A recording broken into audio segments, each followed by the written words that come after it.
Good morning, Brandon. Hello?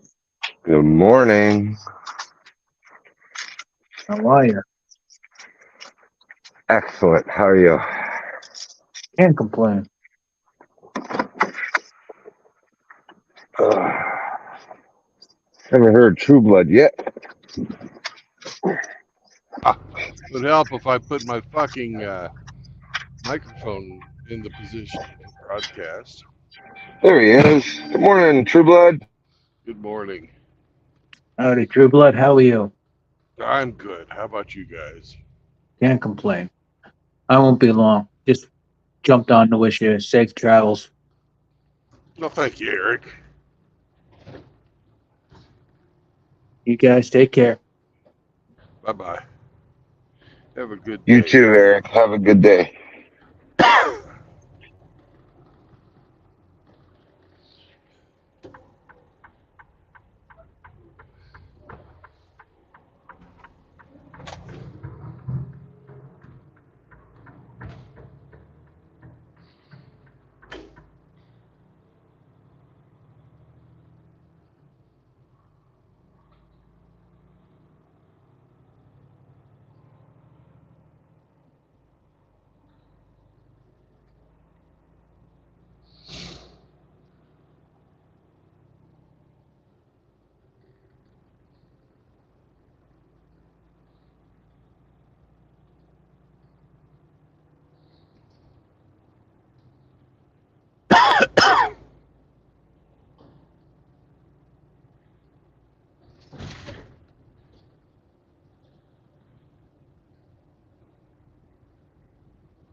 And good morning to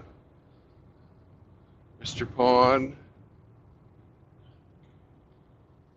Kevin Killjoy, Zechariah. Anybody else I missed? Because I'm running behind today. It was awfully noisy last night, and I didn't sleep with the fuck. And I finally get to sleep, and it's time to get up and go to work. Hey! The way of the world. Yeah, you were planning to get out an hour and a half earlier than this, huh? No, actually, I was planning on getting out of here about a half hour earlier. 6 o'clock.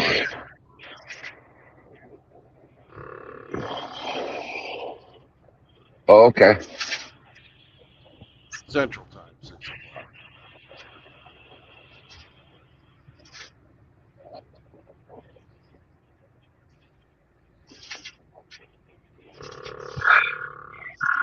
A half hour delay is not that bad. Yeah.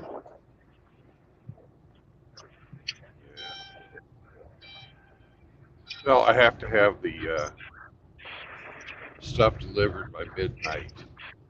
I've got actually all day to deliver it. So. I should be getting there about 2 o'clock, 1:30, something like that. Perfect. I'm taking as fucking many back roads as I can today because there's not a good highway that goes from where I'm going to from where I'm at.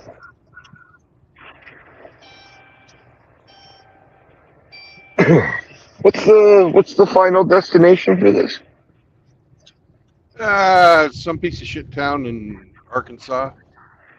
Arkansas. Okay.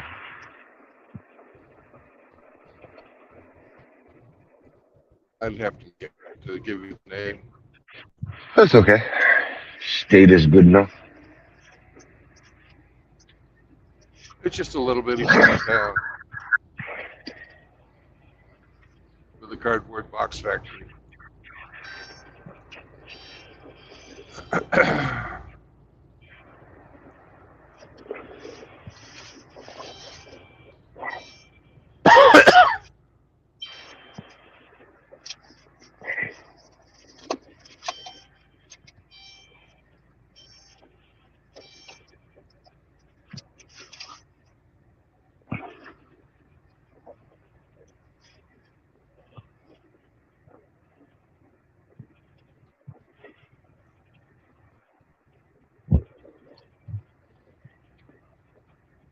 I don't know if you heard any of the last of what I said.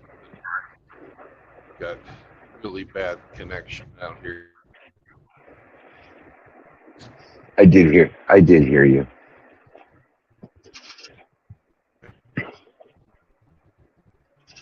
A little shit town with a cardboard box factory. Let's hope they have a good diner.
Out there and it's fucking raining, right?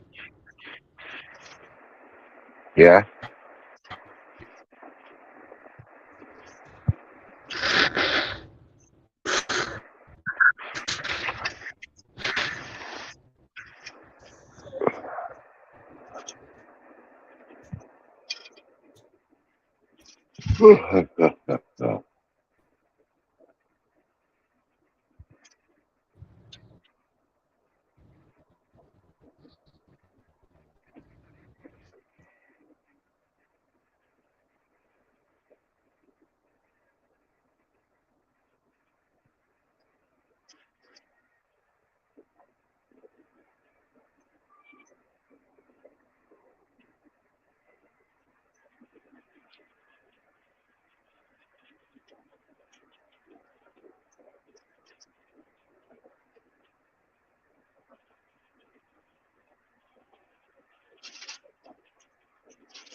Well, if I'm going to keep dropping like this, we're definitely going to need the bot today.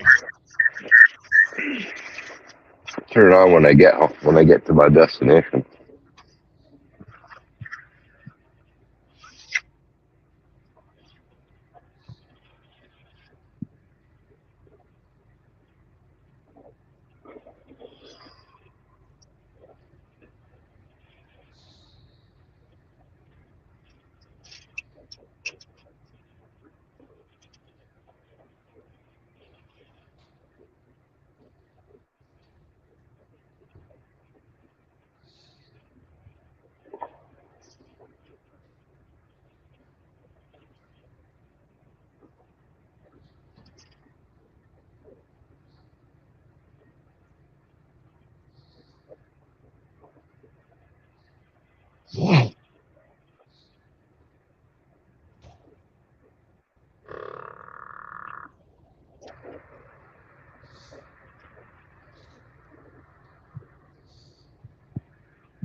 Come on, Hyundai.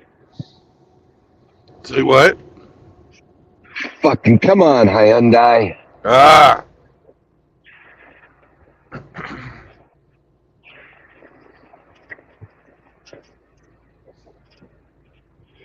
My favorite people. You know it.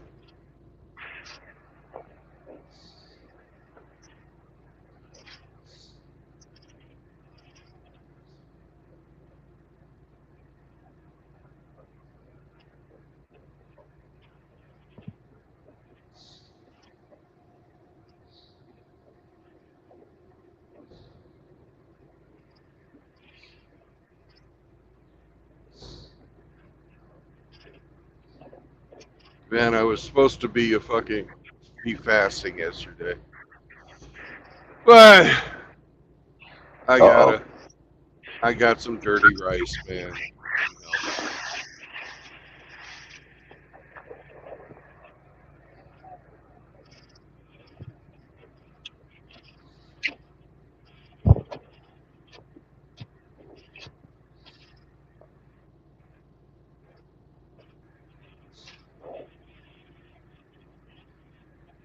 That's I'm all you having got was electrical rice? problems.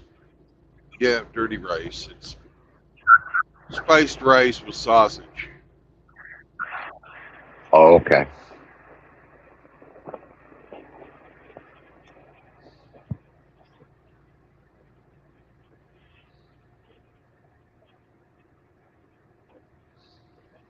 And what's your electrical problem?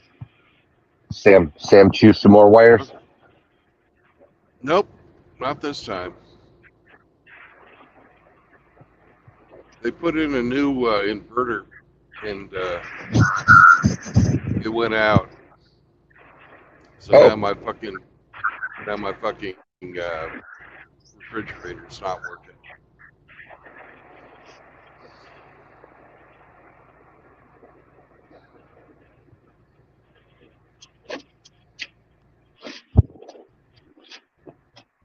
Not cool. Not cool. Not cool. literally. Yeah, literally.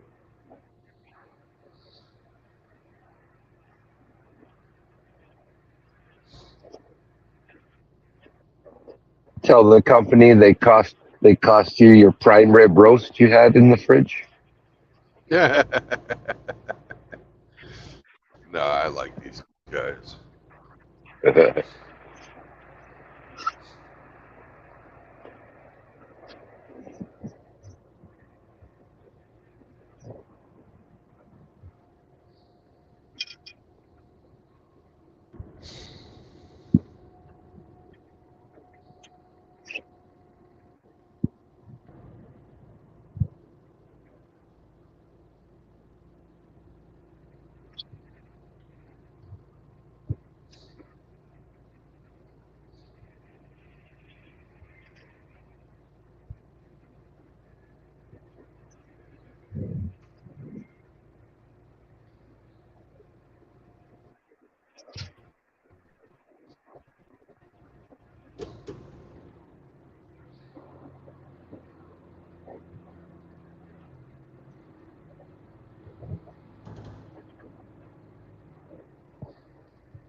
So hey Brandon, Yeah, what's the deal with these Stanley fucking travel mugs?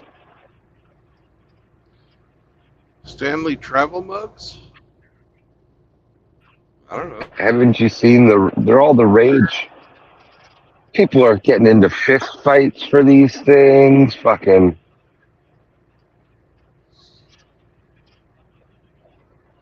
you know, It's just a all these kids fucking are walking cup. around with these 40-ounce fucking travel cups, you know? They're carrying them around like a fucking teddy bear. I don't know. It doesn't make any sense to me. Yeah, me neither. Apparently, if you want to sell a lot of something, just make it go viral on TikTok.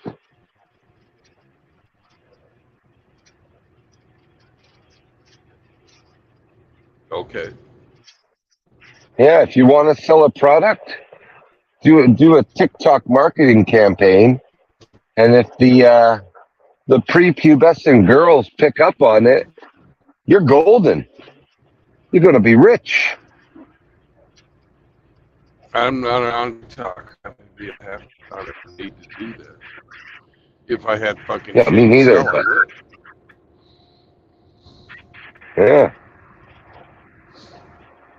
there's I saw a video of a girl opening up her Christmas presents, and she opens up one box, and there's a Yeti travel mug, and she's totally bummed out. Like, fuck, who wants this shit?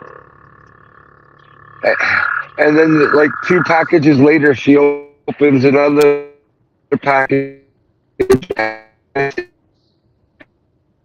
And excited.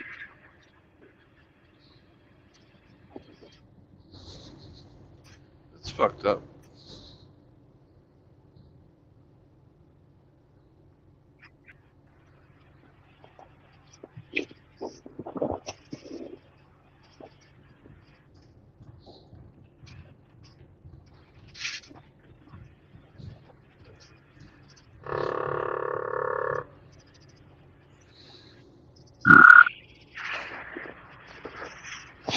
Stanley Company made like an extra $100 million last year because of this Good for them. travel cup craze.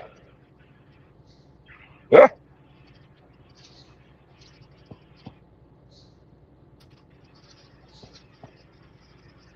If I was gonna get one, I'd get one that was a little higher quality. I'd get a fucking Coleman.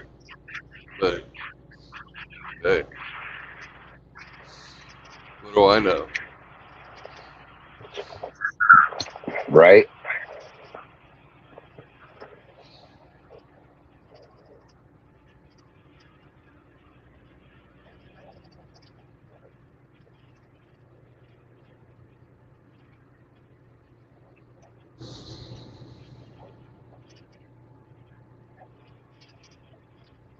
I had a Coleman thermos till my fucking stupid second ex-wife fucking lost it. I'll just take it to work. I can't find it. I don't know where it went. I had that thing fucking since I was a teenager. That thing was fucking badass.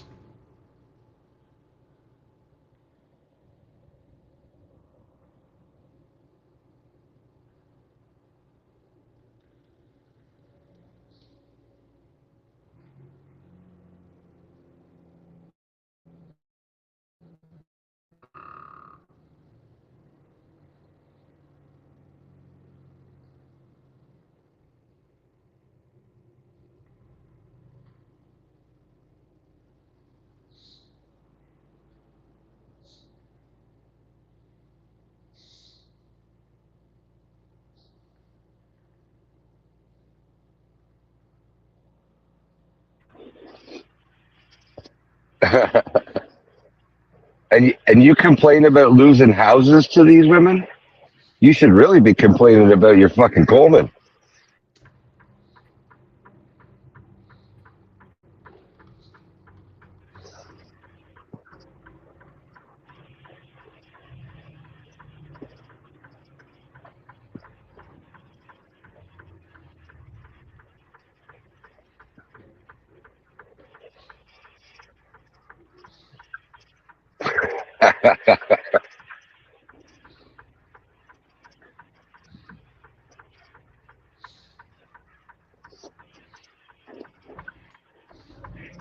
Did it go with a matching lunchbox? No, I don't think so. I never had one. Oh, the Dukes of Hazzard lunchbox. You never had one? No, no, I didn't have that. I had this was my fucking woodcut fucking my my my firewood fucking from when I was in high school.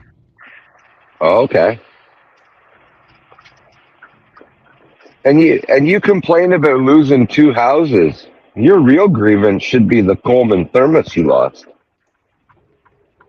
Yeah, Mm-hmm. it's fucking tragic. Yeah.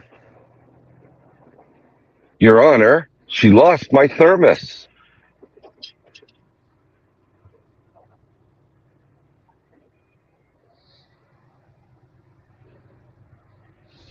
She It was probably one of knew those ones exactly where it that was.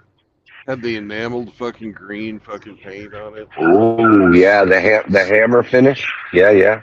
And yeah, stainless steel bottom, stainless Glass steel cup. vacuum Not seal. nope, nope. It was all stainless steel inside. Oh, okay. Okay.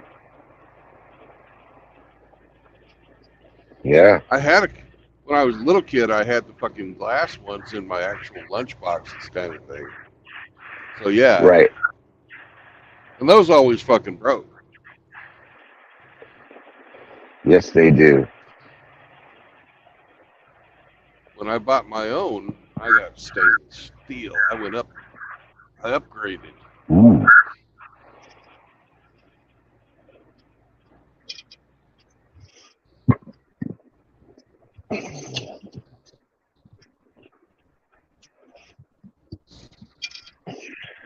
She knew exactly where it was. She gave it to her boss for a promotion.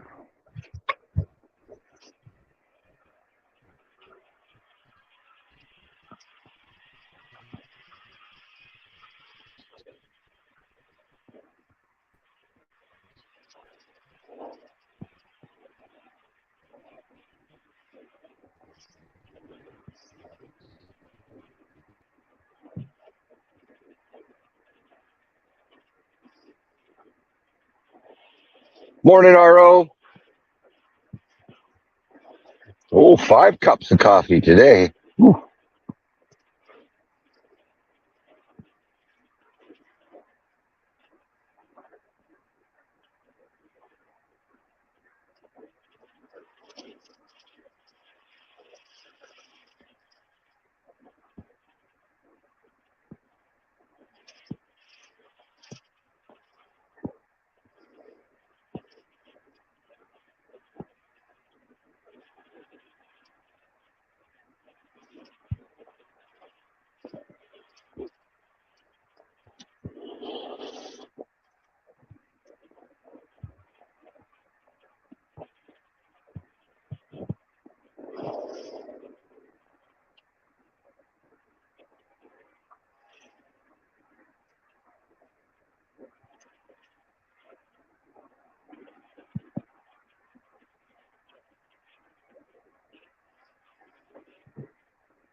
And you're back. Yeah, go through some really crap fucking signal area. You in the sticks. Girl, I am. Kevin Killjoy has a question. And it's not just directed at you, it's directed at everyone. How many brothers have have been shamed back on the plantation.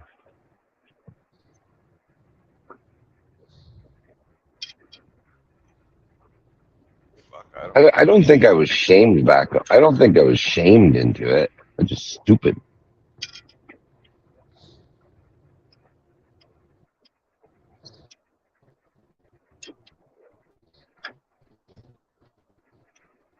Lightning can't strike twice.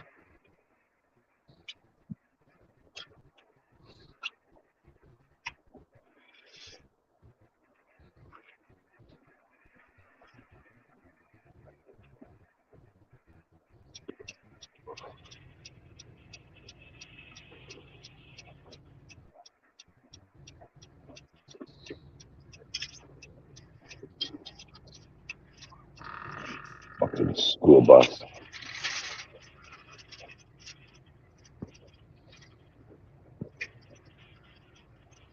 All right, Hemi, can you hear me? I can, yes. Okay. When your wife cheats on you, right? Yeah, And has all kinds of fucking derogatory, fucking horrible things to say to you, yep. you kind of sort of have to prove to yourself that you still fucking got it.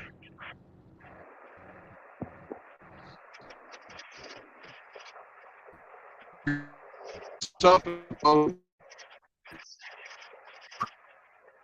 you know what? I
Hello.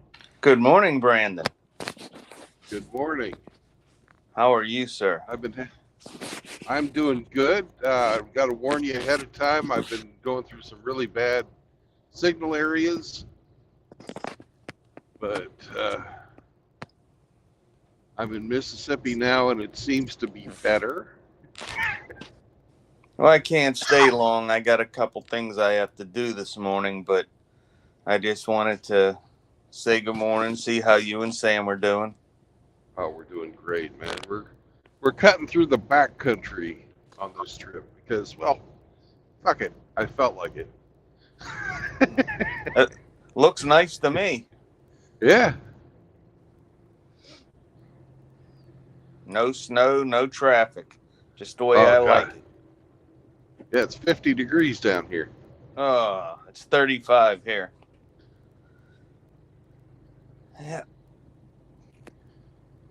Got our new mailboxes for the people down below. Got them installed yesterday. Congratulations, Mr. President. I had to help the gentleman that was doing the installation because it's not a one-man job. Right? So And you didn't even have to call the manager. I'm impressed. it's just ridiculous. You know, the management company is supposed to supervise all projects, and she said she couldn't make it. You mean you're the only person in the whole company? There's nobody else? It appears that way, doesn't it?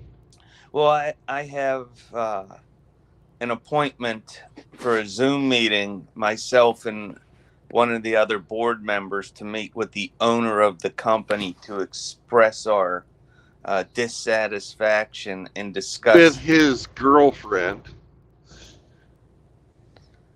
You I know hope that's what this is. You I know don't it. think so. He's married. Dude, think about it. Have you seen her? No. No, I'm But saying if you've seen her, you wouldn't wish that on your worst enemy. hey, there ain't no accounting for taste. I've seen fucking Stranger Things. She looks like HR Puffin stuff.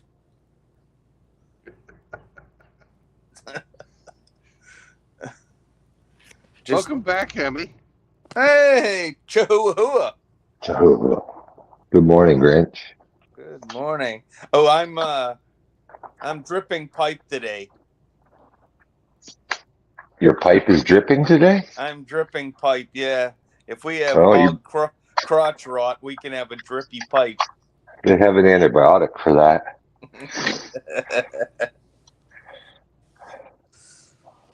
I just tried to glom onto the spirit of the stream.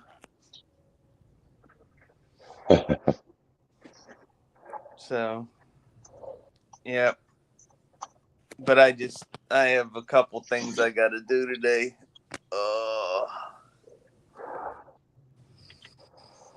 That's good. Keeps you busy.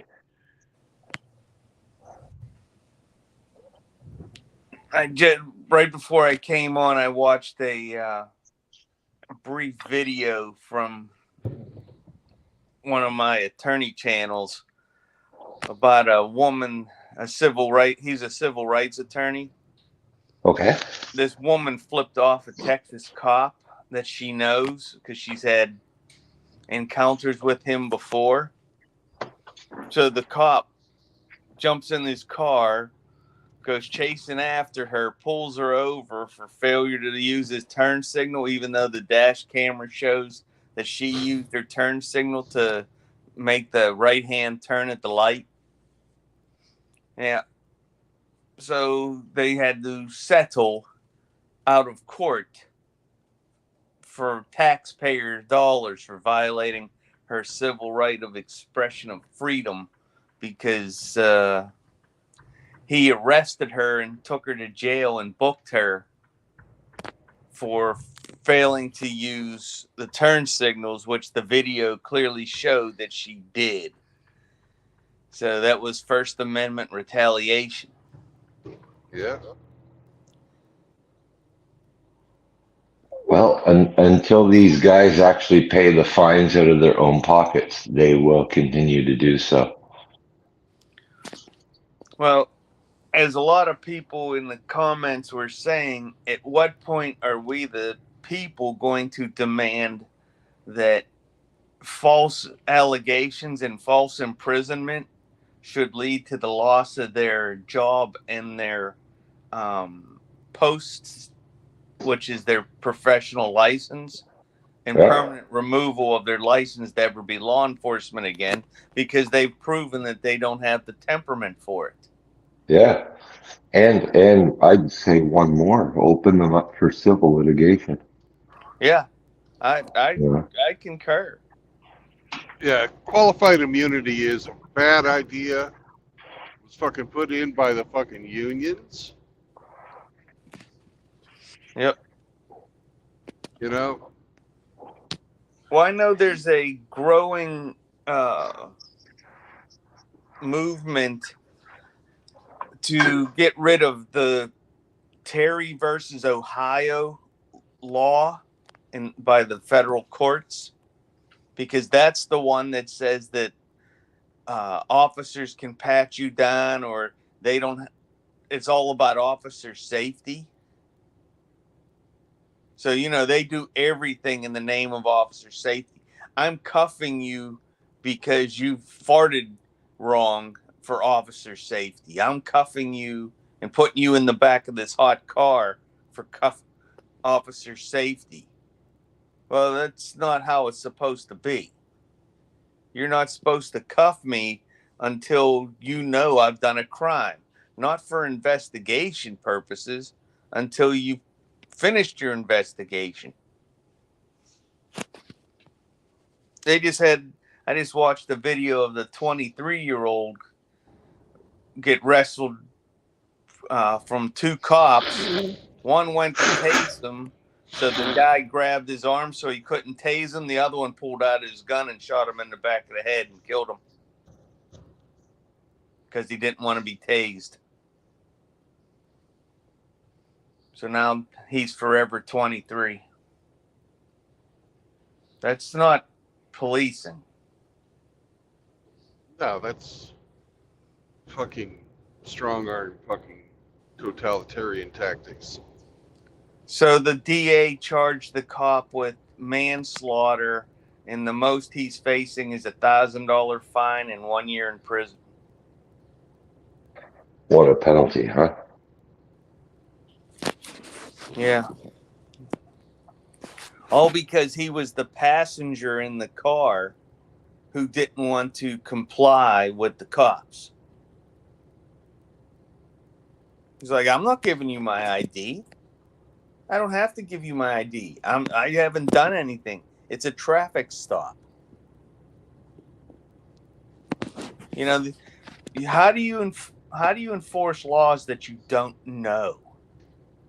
It's beyond me. I don't get it. You just do what you want and let the court sort it out. Yeah, basically that's what it is. And these cameras, they're the best thing that ever happened to law enforcement, because it protects us from them. No. It allows us recourse against them after the fact when they've abused their authority. Oh, yeah, that's true. It gives us zero protection. And what's the recourse? We pay ourselves some of our own money. That's about it, yeah. Maybe. That's exactly it. Well, it fucks everyone. It's what happens when you have fucking C students running the world. Are they C students or D students? Yeah, I think D minus. When I graduated the Federal Law Enforcement Training Center down in Glencoe, Georgia, I was a happy man. I thought I did something special.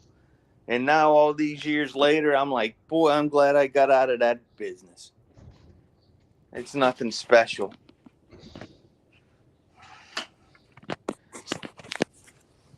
Yep. Nothing special.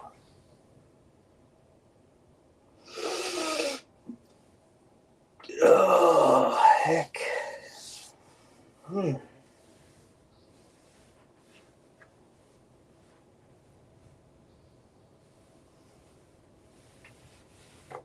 Waiting on a call from the post office to tell me that the guys are coming to install the locks so I can give them the bag of keys so they can do that. Another job your management company should be doing. Yes. Yes. My biggest gripe is the fact that the monthly dues are due the first of the month. Well, how can I pay the bill if it's due the first of the month if you don't send them out to the fourth of the month? After 4 days after they're due. And then try to tell somebody that they're late on their payments. It doesn't work like that. Their billing structure's a mess.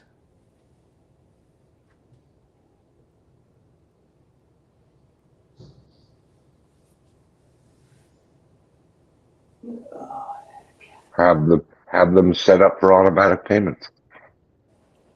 I wouldn't set up automatic payments with a company I don't trust. I do for my truck in the Armada. There are automatic payments. I've never had all the different Fords and Nissans I've owed. I've never had a problem with them. But I'm not doing that for the management company. Hell, they don't even show up when they're supposed to.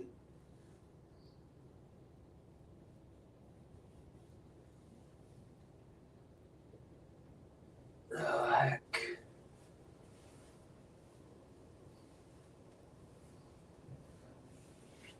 Well, Grinch, get advice from your lawyer on this one. You guys are going to have to be fucking fighting him on this. You're going to need to all be playing his game so that you can win. Yep. Well, the first step is to let him know what our grievances are within the contract and give him an opportunity to fix them. And then when he doesn't, then we'll go from there to give him his 90 days notice. Hard part is who do you hire and who do you trust? That's the problem. Well, right now, the only answer you have is anyone but them. Well, we've had, in the 20 years of the community, we've had 3 other management company, and it's such a shady business.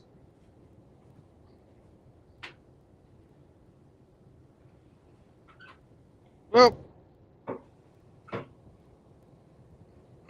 I agree with you wholeheartedly. It's just one of these enduring problems. It's like dealing with an ex-wife.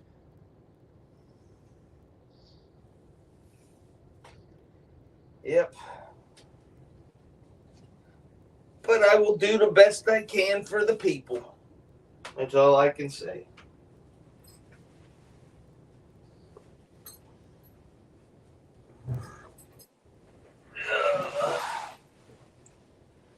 How much further do you have on today's trip? 230 miles. Oh, that's not bad. No. I got most of it, or not most of it, I got a lot of it done last night before I pulled off.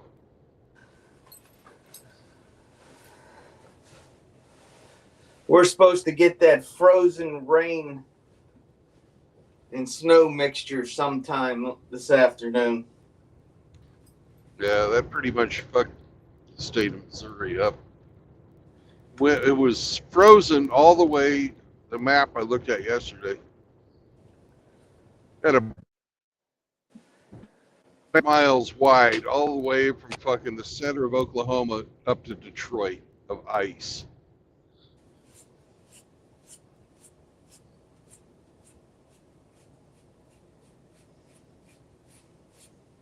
Zombro said he was iced in. The hamster was iced in.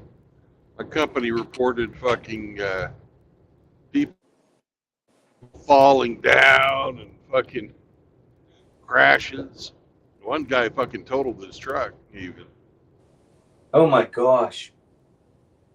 There was a company-wide fucking for the states of Oklahoma, Kansas, Missouri, and Iowa. There was a company-wide fucking shutdown.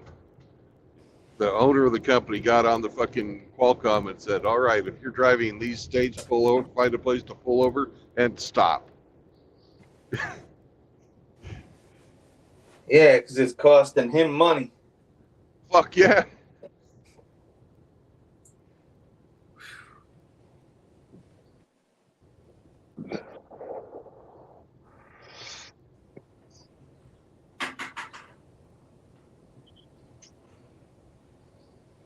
That was during the time I was waiting for my load, because they were obviously dealing with a bunch of other fucking shit right then. That's why it took them so long to give me a load yesterday. They had to Hopefully nobody got hurt. Oh yeah, people were getting hurt. That's why they fucking shut her down.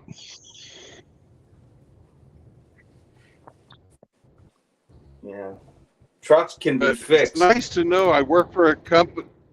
It's nice to know I work for a company who fucking values the safety of fucking everyone over fucking paying some late fees.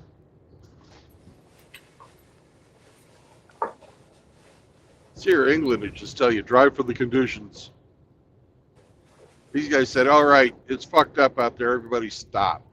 Just fucking stop." Well, see, there was a truck wreck in the locally here, a totaled truck from CR England. Flipped over on the side of the road with the box all smashed in, and you can see the contents, the boxes of the content. That couldn't have been good.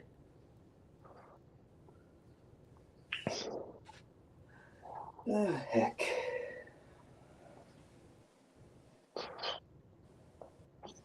Well, England had a surplus of trucks, so it didn't matter, right? Yeah, good. They had trucks parked that they didn't have drivers for, so. They have a depot by me. Yeah, the biggest number of trucks just parked was in Salt Lake City. I think I saw at most one time about 200, 210, 220 trucks. It was over 200. That's crazy. Because the bobtail parking there at Salt Lake City is 25 bobtails per line. And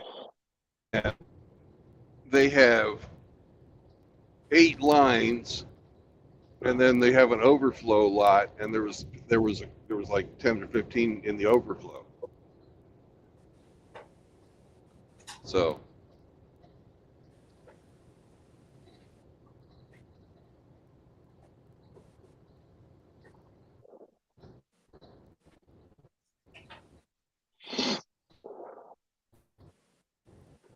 yeah, that lady, you fucking rock.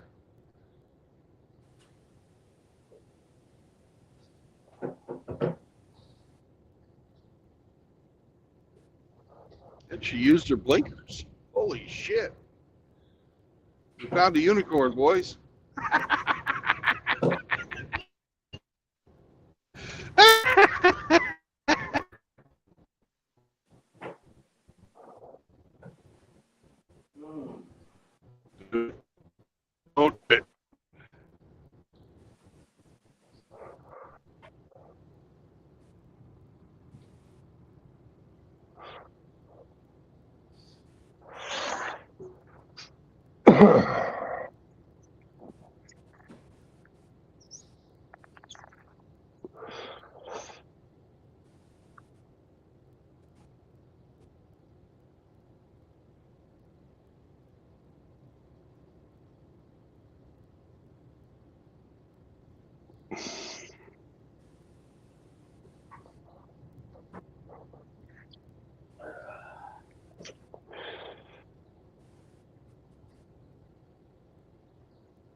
Well, I hope I'm not making a mistake, because in my trip planning, I kind of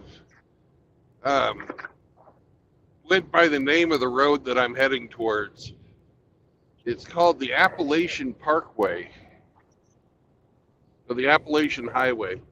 And I'm hoping that it's going to give me a fucking beautiful fucking drive.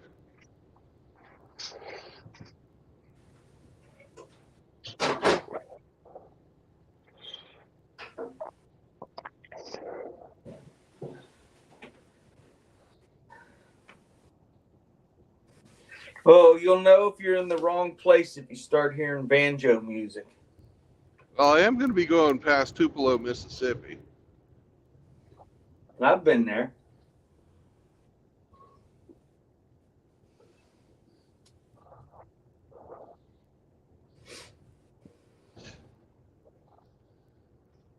There's the pony. Tupelo.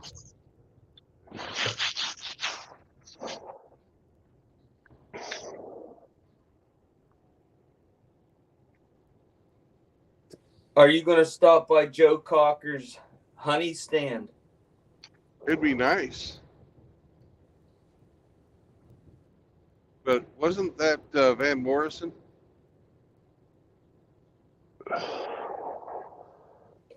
Yeah, I think you're right. Van Morrison, yeah. That ruined that joke.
Sam is sleeping, or I'd ask him if he had to go POTTY.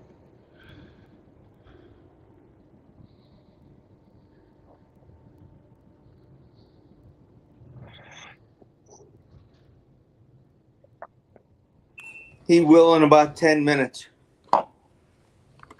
Yeah, that's the way things usually work.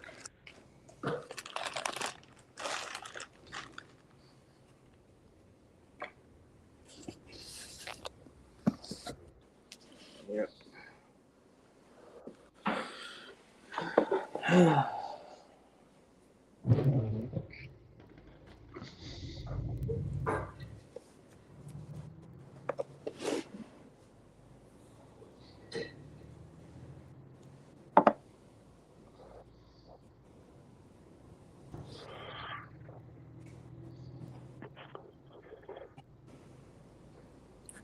I tried to stay up and watch Hammer's stream last night, but I only stayed up till midnight. Yeah. He was up early this morning, too. Hammer was. Just glad to see that the big guy's feeling better. Yeah.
I'll be back shortly. I'm going to run the vacuum.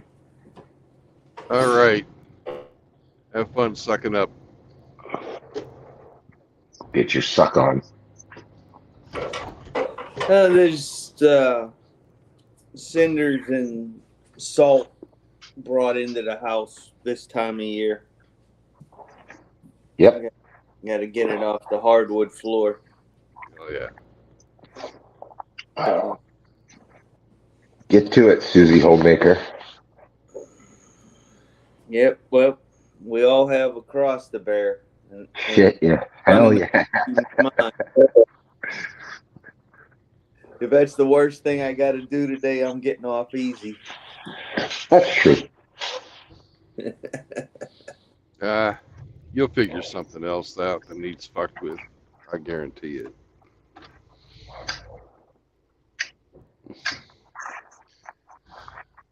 Go out and walk before it fucking gets nasty outside, though. That's what you ought to think about. That's right.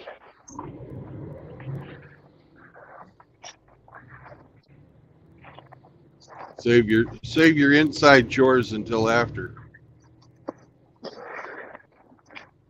the storm hits.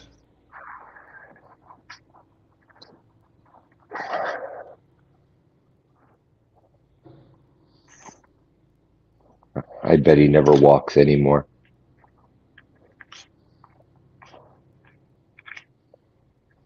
I heard that.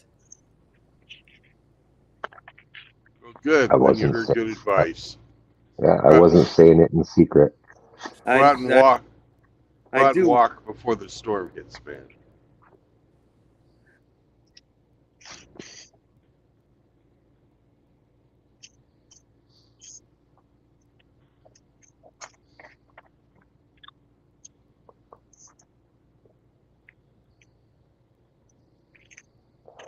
I know in this weather, Chihuahua doesn't want to walk at all.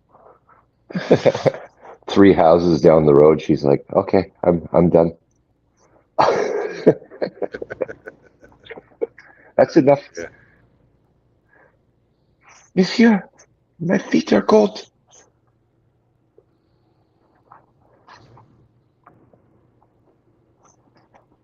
You tell her she's got a fur coat for a reason. Tough it out.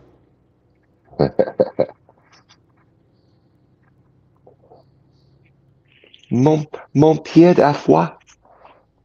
Monsieur, mon pied à foie.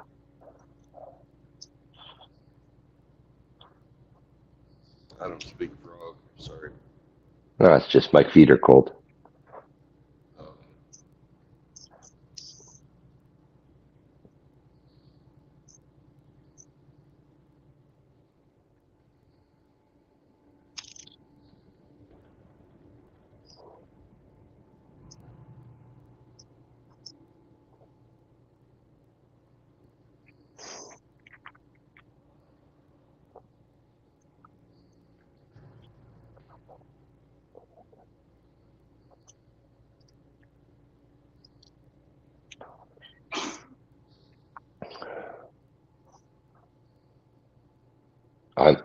I'm out of vacuuming until the vacuum gets fixed.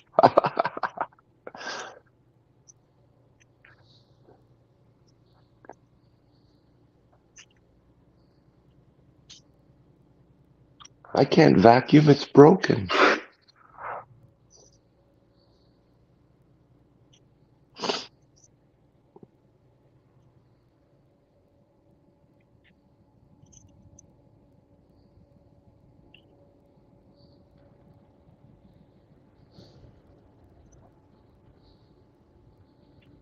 Yokohama Boulevard. I wonder if they must have a Yokohama plant around here. Mm-mm.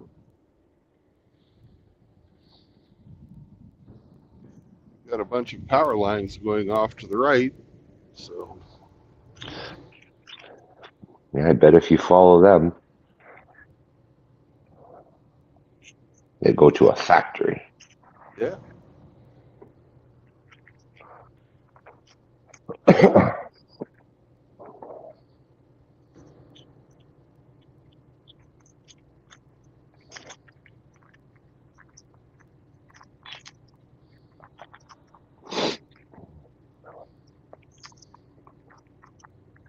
Our RO sent me some food porn last night.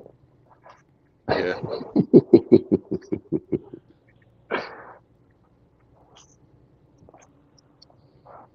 I get the text, RO rules.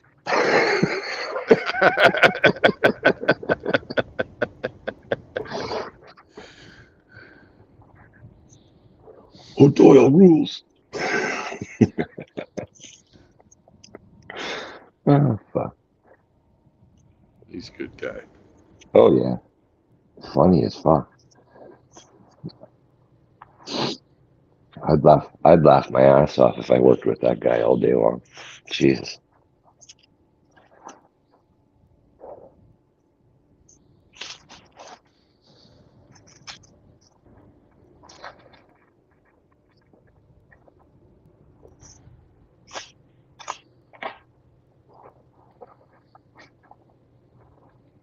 Took him a while to loosen up, but once he did, he turned into it.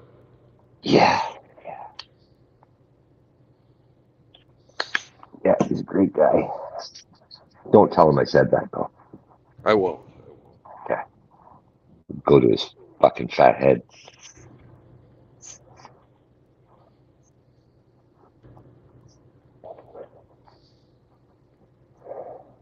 Like, Ramadi's going to be the same once he gets calmed down.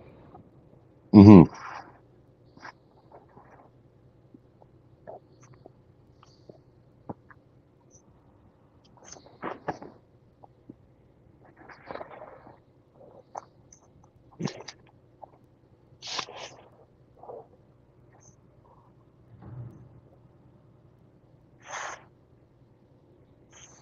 Cleaning my furnace filter.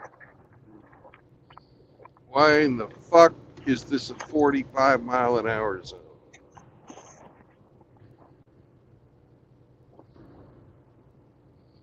Nobody else thinks it is. But the signs say drive 45. I can't drive 45.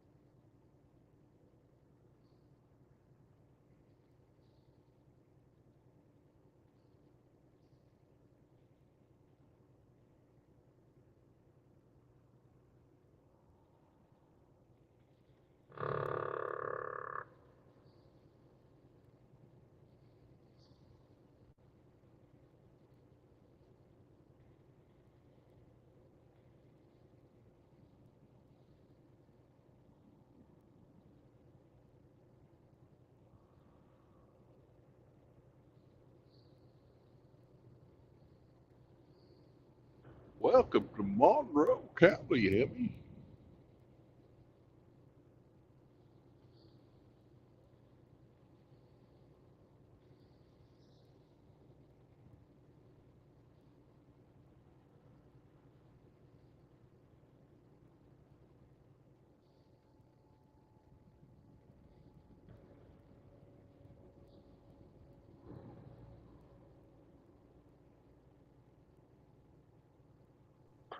Gonna have to run the snowblower today.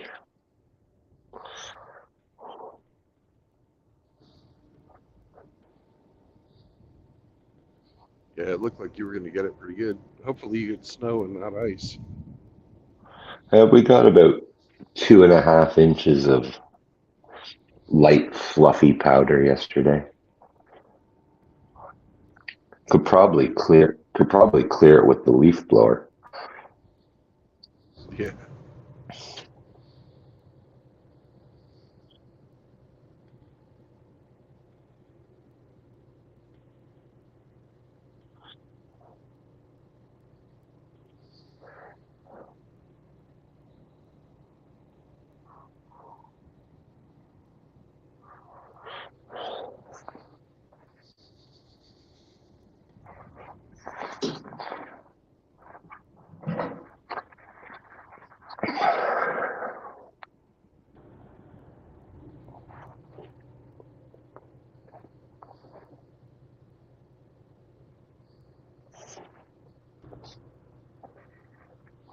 Okay, this is fucking ridiculous. What?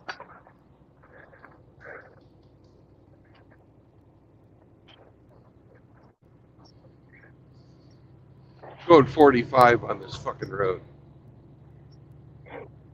Nobody else is. Nobody else is. I'm going to go with the flow of traffic.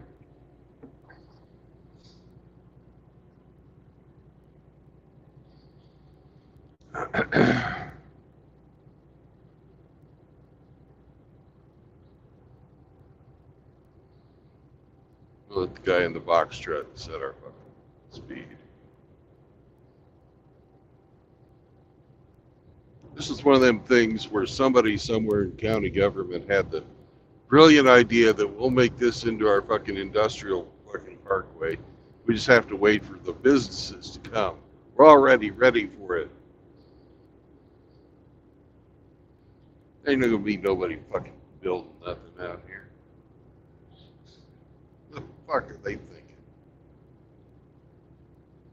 You get a couple of fucking light manufacturing places at the crossroads. That's about it. Maybe a fucking distribution center. But for what towns? There ain't nothing out here. There's no fucking cities around.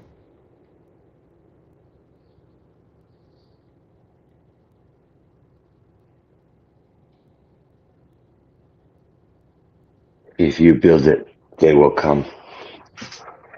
Yeah. Ain't the field of dreams. Oh, and now we're after this fucking highway we just crossed now goes 65. Fucking lovely. There you go. Put the hammer down.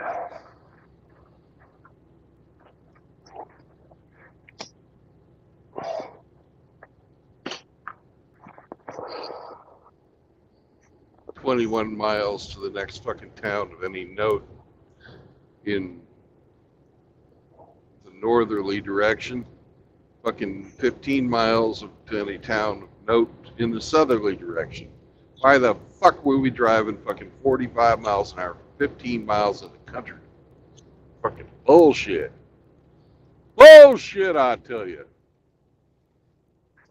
Probably a great moneymaker for the local cops, though. You bet. It's the honey. That's their honey hole.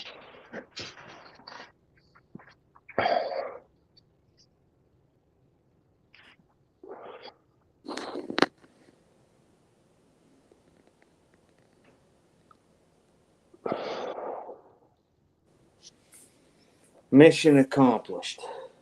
Well, that was quick. There's not a lot of dog hair to vacuum up anymore.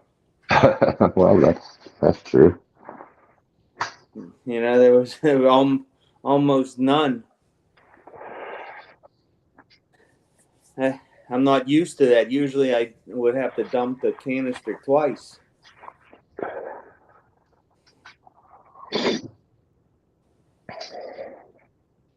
Well, it doesn't take long for hardwood floors to get vacuumed up.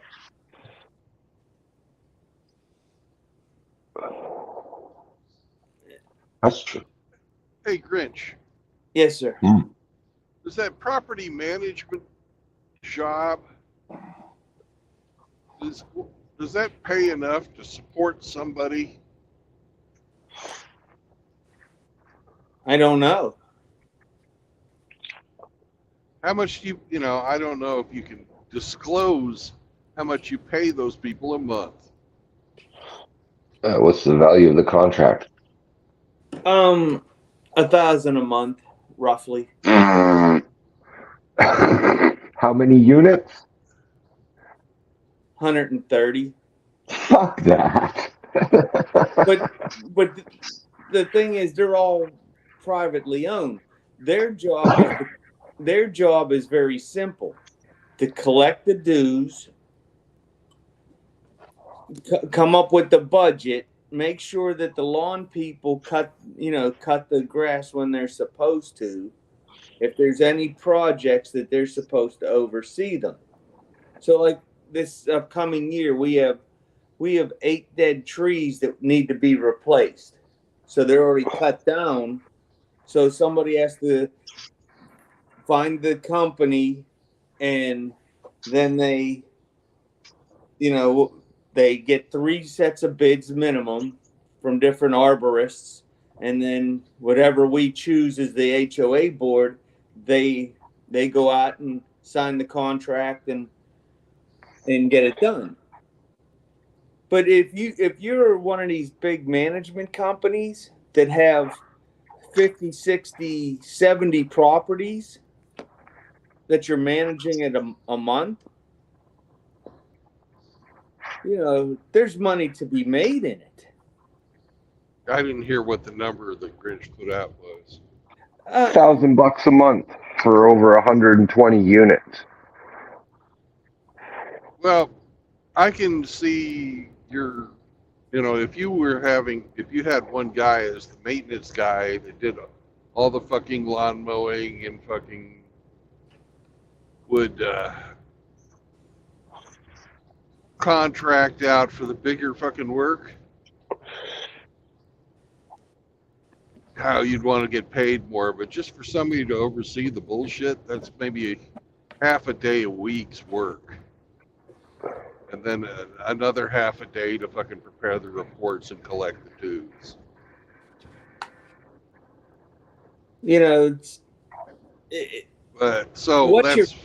What you're paying them to do is not hard. Right. That's $1,000 for 6 days work. But that property manager herself, the company, probably has over 100 properties with multiple property managers. So she's putting in probably 1 day a week's worth of work, maximum 1 day a month on this property. That's it. 8 hours a month. Maximum. That, you got She a might be doing that, spreadsheet. but Go collecting the ahead. fucking dues and inspecting it, you actually have to physically drive out to see it. Well, that's the problem. You She know, doesn't come out once a month as the contract dictates. I'm not talking about that bitch, right? I'm talking about how to do the job right. Uh, so it would basically be 6 days a week. 6 days a month work for somebody to do the job correctly. For $1,000, that's pretty fucking cheap.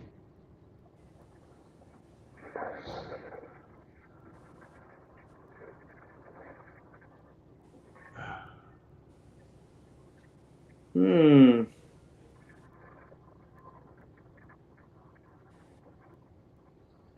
She only has to be here one day a month. Just to ride through the neighborhood unless there's a project. And to ride through I can walk the whole 2 miles of street in what, 30 minutes? So she's driving through. So say it takes her 10 minutes to drive through. Her biggest trip is to get back and forth from the office to here. She just doesn't want to do the job. I think you're underestimating the time it takes to do a fucking proper inspection. But yeah.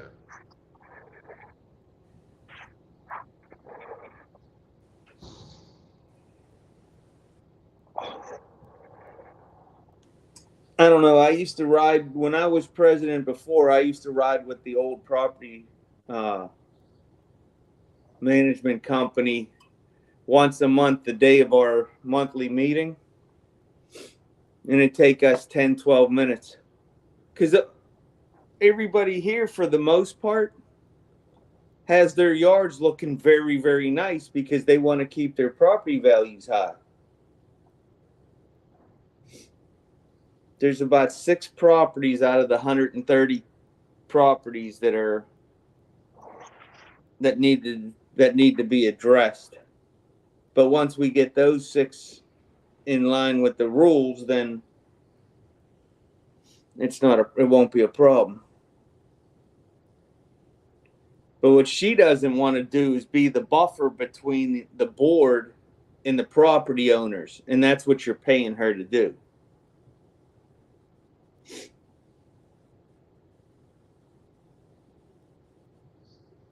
We had 2 people this last fall expand their driveways and fill it full of gravel.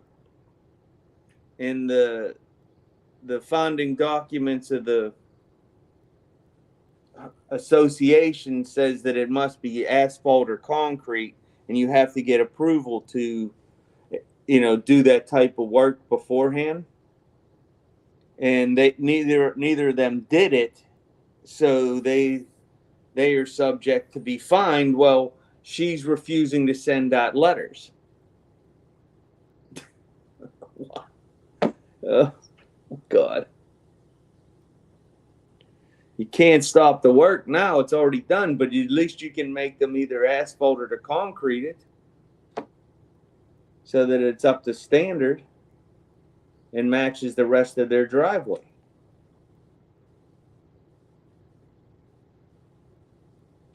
That's all I'm at. That's all we need.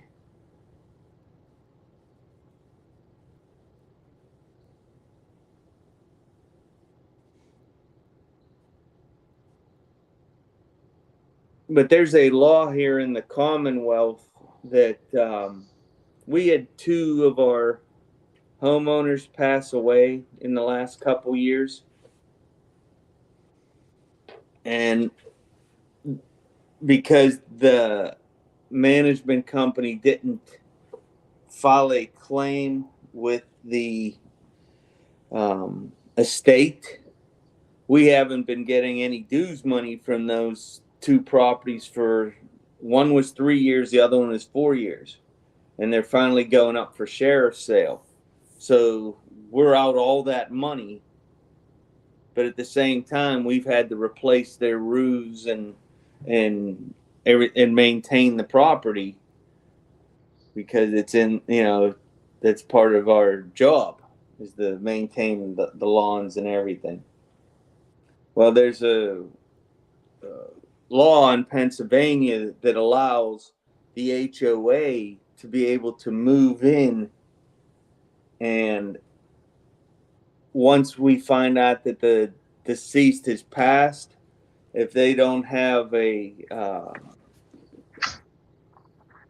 someone that an heir, then what we can do is we can go to the bank and ask for first position and negotiate with the bank to allow us to sell the property and pay off whatever the mortgage is to the bank, work it out.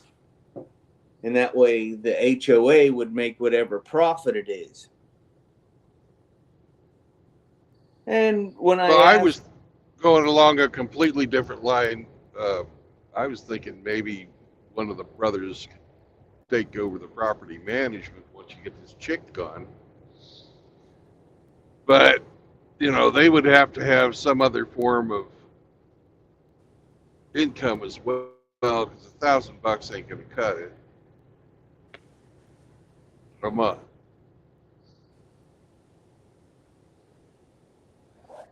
Well, anybody that you would have, because in the declaration it does say that the HOA members can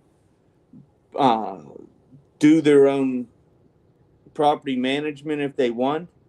But the problem is say you live in the neighborhood and somebody doesn't like what you're doing, it just creates all kinds of grief. We've had HOA people threatened in the past, and it's just horrible. That's why you hire these people to be the buffer. Right. And I was thinking that job, might be able to be something that a brother up in the Northeast could do. Yeah. But Yeah, not at $1,000 a month, unless you had a bunch of other ones to do. How much is the lawn contract for? Well, the outgoing board signed the management company and the lawn company to a 3-year. Just give us a number, Grinch. Just give us a number, man. We know the backstory. 3 years. 3 years? No. How much? The value of what? How much per month? The lawn is, I think, 26 cuts. Is roughly, just say, in the ballpark of the low 20s, 23, 24. 20 grand? A year, yeah. So basically another $1,000 a cut. Yeah. If the guy who took over the property management did the landscaping and stuff too, then I could see maybe he could make a living at it, but yeah. not just the pieces on their own. It takes a crew of 6, 5 hours to do the landscaping in one day. Yeah, but a guy working every day at it could do the same thing. Yeah, he would just be doing it every day. These people on Monday, these people on Tuesday, these people on Wednesday, and then just keep going around and around and around. So let's say $24,000 for the lawn and $12,000 for the property management access or stuff. That's $36,000 a year, which is the medium fucking income that somebody can make.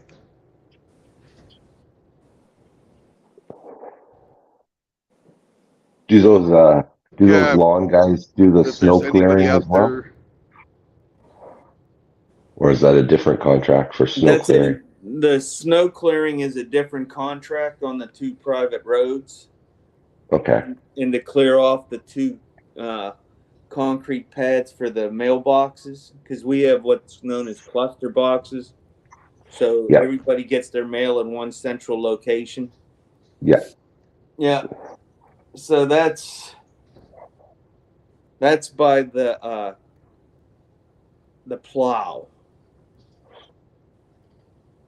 Hmm. But anybody that has a pickup truck and a blade could do it. Yeah, yeah.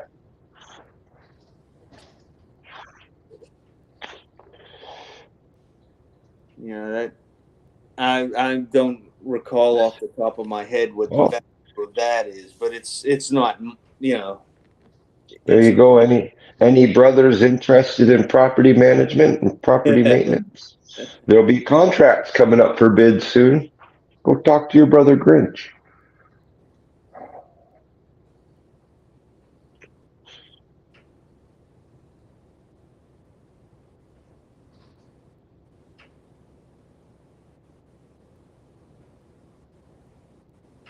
you know, Red Pill in the Wind could probably do fucking the management part of it on the weekend. He's close to you. yeah. Yeah, he only lives about 25 miles from me.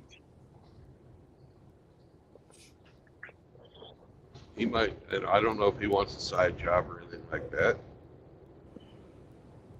I also don't know if he can write a letter. That's really no, I'm serious. Business fucking communication is an art form. Yes. Yeah, yeah.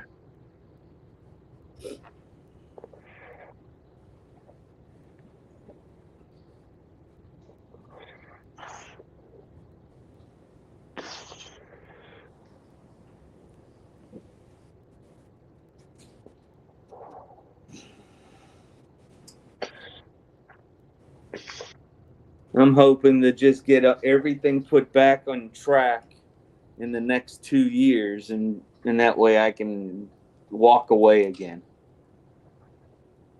That's I've been thinking of getting into landscape maintenance. As you get older, man, you don't fucking hard construction work is it's a young man's game. It's hard on your body, especially. Exactly. Your body don't last forever, right? And you can't be swinging around 16-foot 2x12s for fucking your whole life, you know.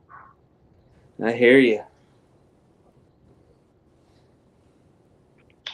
But you know, sitting in a plow truck or popping around on a zero turn all day, well, that you can do into your older years, you know. My original plan prior to having my cancer was that I would retire at 60 years old from the post office with 40 years, and then go to the Ford dealer and get one of them lot attendance jobs where you just drive the cars around and wash the cars and trucks all day.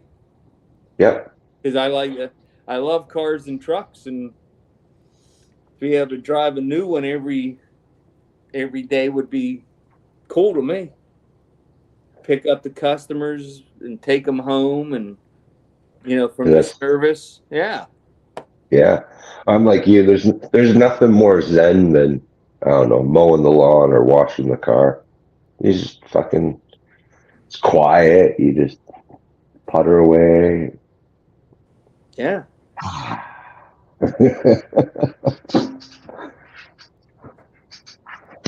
Pop on a podcast in your earbud and just go to town.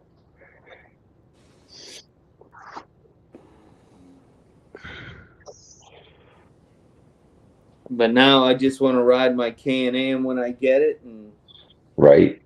That's it. That's all I want to do. I'll even be able to listen to the podcast on the Can-Am. I want to see if you can get the front wheels off the ground on that thing.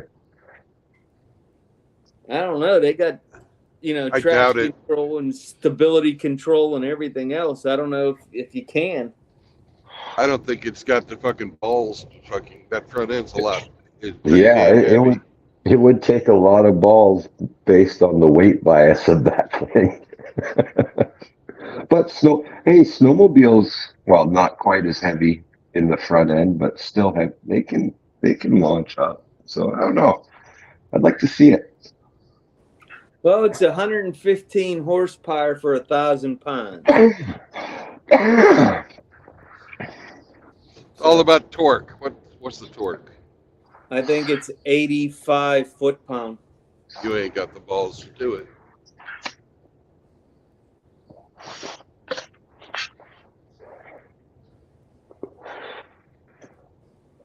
I've never seen anybody riding a wheelie on a Can-Am Spider. No, not necessarily a wheelie, but just gotta be able to fucking launch and get them front tires off. Like, I bet you it'll do a burnout though. oh yeah, Yeah. it's got no weight in the back, of course. Probably fry the back tire off the thing if you wanted to. Two wheels holding at the front. You ain't ever gonna overbreak that.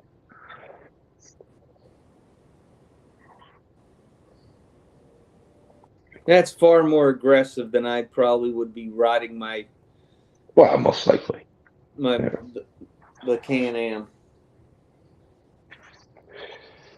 Now maybe one of the smaller ones, the single seaters with the 900 or the 990 engine in it. That might, you shut off the traction control and all that, and the stability control and all that. I bet you that thing goes like a scorched cat. I've driven those just regularly, and they move. They're quick. So I thought the Demon was really cool because it was the first ever factory car that could lift its front wheels on launch.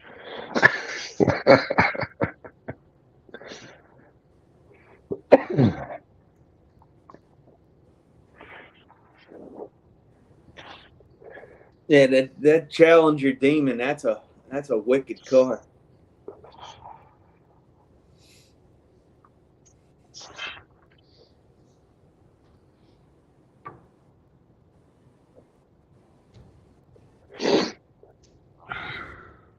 I'm a little saddened that I didn't get the F450 now.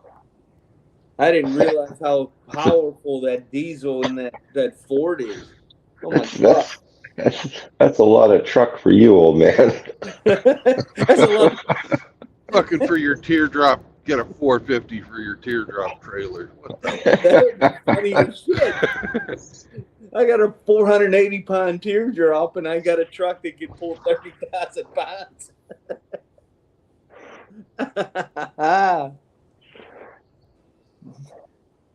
Yeah, that high output diesel now is like 1,200 foot-pound of torque.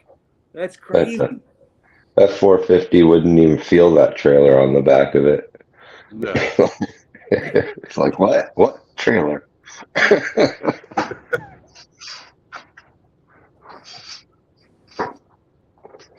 Well, you figure the F-150, the model I have, max towing is 13,000. That's not even going to feel it either. No. That's one thing. The new trucks do tow a lot compared to like old trucks.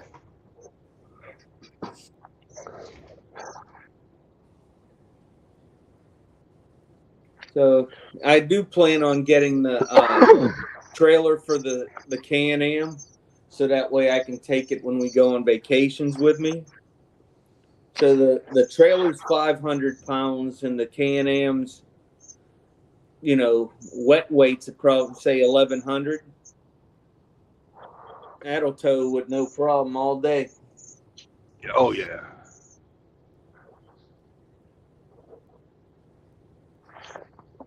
And with all your shit, just say you're gonna be like 3,000 pounds. It's no problem. You had fucking 10,000 pounds of capacity. spare. That's for all Cindy's luggage.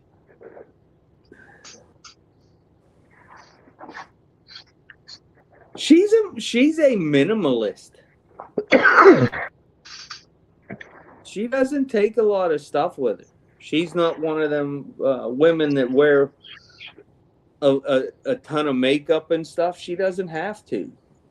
And that was one of the reasons why I was drawn to her. No false advertising. Minimal. If she wears makeup, there's some.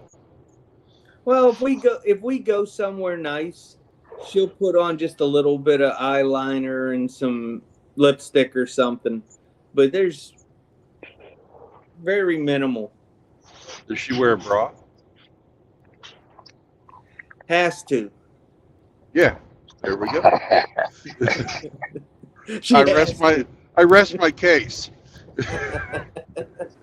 That was one of the other things that drawn me to her.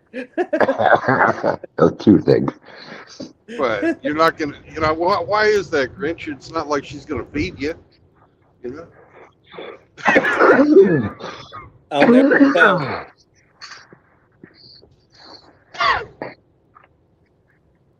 Listen, you had two swinging appendages on your chest. You'd wear a bra too.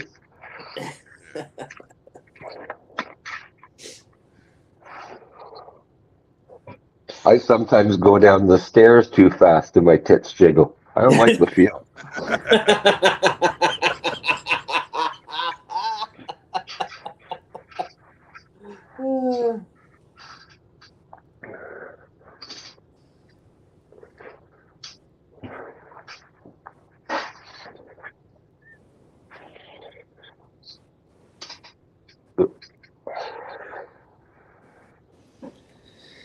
I almost did something really stupid this morning. I was going to get up early and go downstairs and start lifting weights again.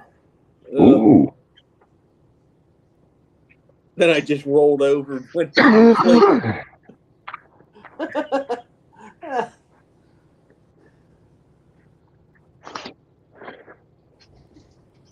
Well, if you're not walking, you probably should. I still walk. I just don't walk like I used to. It's too cold for that. It was, and in single digits, it's just not fun to be out there walking.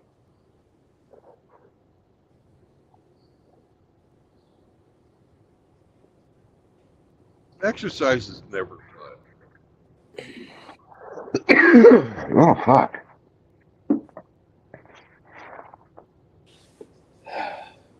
This cutting back on the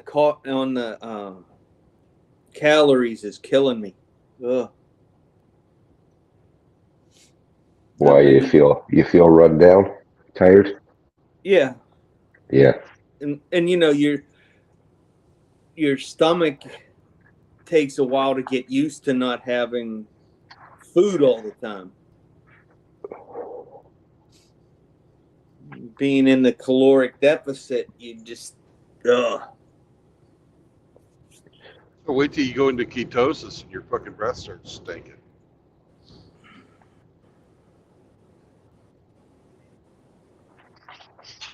Fortunately, I've been through this many times before.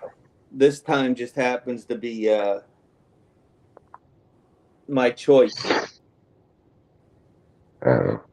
Never in human history did we eat 3 fucking squares a day and have like meat protein at all of those meals.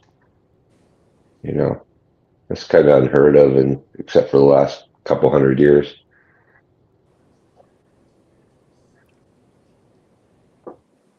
Well, how many centuries was bread the main staple of a person's meal?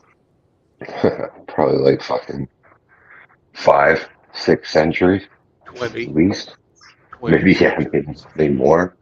The Egyptians did it, the Romans, the Greeks, the Persians, the ancient Israelites. Bread was the staple of their meal. Fruits, vegetables, and bread. And Bud Light. Bud Light, right? Brewed by women. Yeah. Yeah.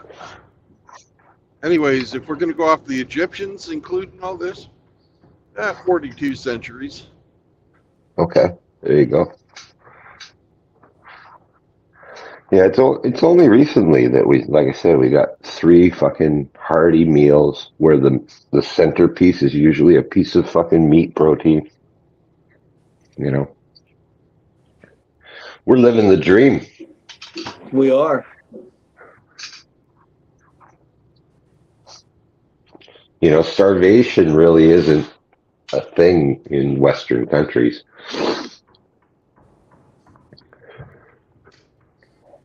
Not like it once was. No, it's more a chosen path than forced upon you.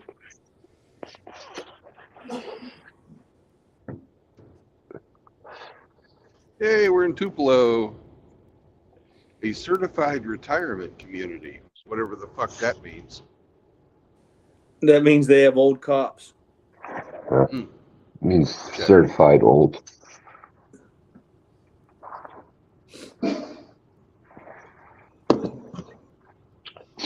And then all the processed shit that we're offered nowadays. It's, you know. Good morning, Ramadi. Good morning. Good morning. Morning.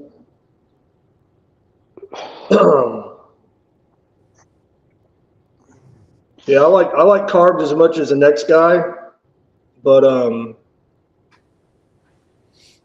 yeah, I don't know how the ancestors, you know, did it for so long, man. You know, like meat was, I mean, damn near a luxury item, especially if you had to go out and kill it yourself. To get meat, you had to follow the herds. Now you just follow the herd to Walmart.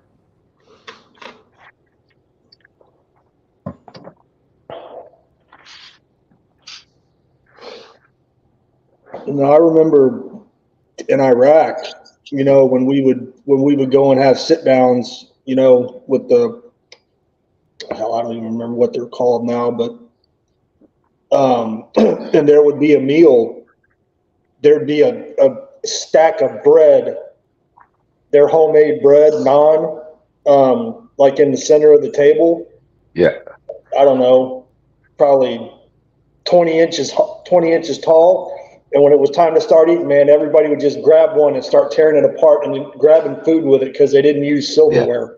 That's their utensils. Yeah. Yeah, they didn't use eating utensils, so they ate with their hands, but they used bread to do it. Mm-hmm.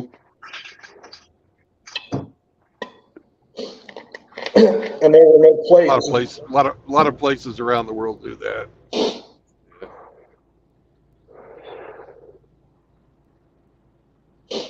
So, Grinch, are you doing intermittent fasting?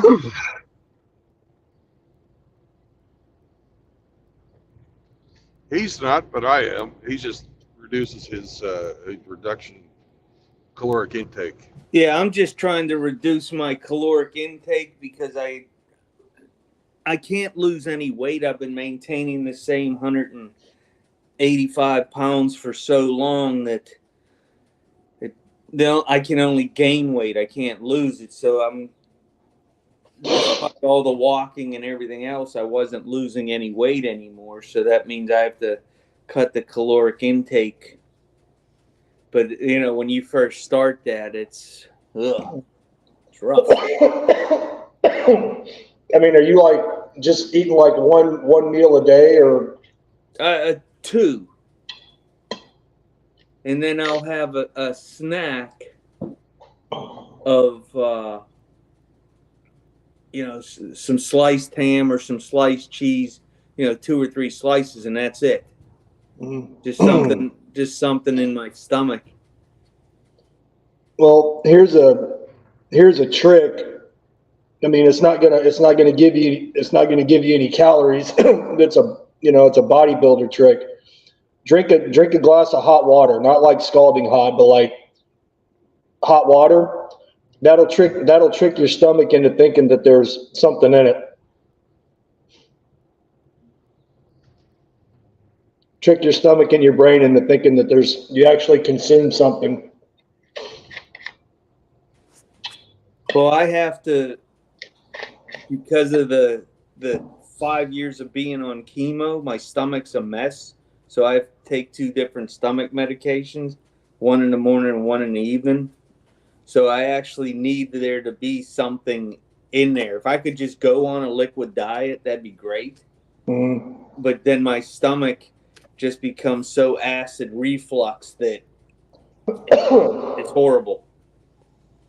So I have to, do this so that I'm not suffering. Yeah. I would, and if you don't eat, when I was going through all the daily chemo, if you wouldn't eat when you needed to, the intervals, oh my gosh, everything just burned as it was coming out from all the stomach acid. Yeah, it was bad. But there got to be a better topic to talk about than bodily functions. Now,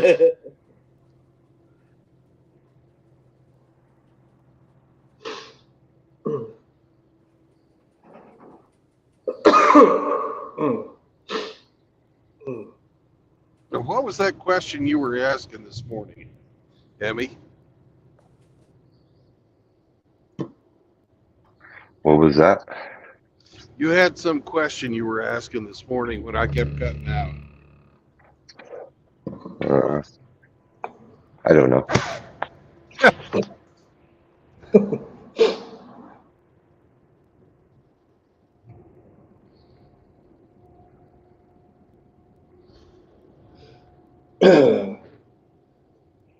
Well, I don't think that the Appalachian Highway is very pretty. Where are you? Doesn't. I'm up near Memphis. Oh. I'm in Tupelo, Mississippi right now, birthplace of Elvis Presley. The birthplace of the king.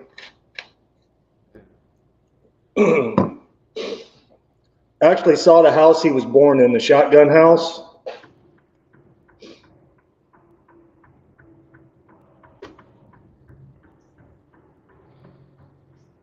I'm not ignoring you. I'm just trying to herd this fucking monster down the road. Going from highway speed to a ramp of 20 fucking miles an hour. So you picking up or dropping off? I'm in between. I picked up and I'm going towards where I'm going to drop. I'm in transit with a full load. My drop's in Arkansas.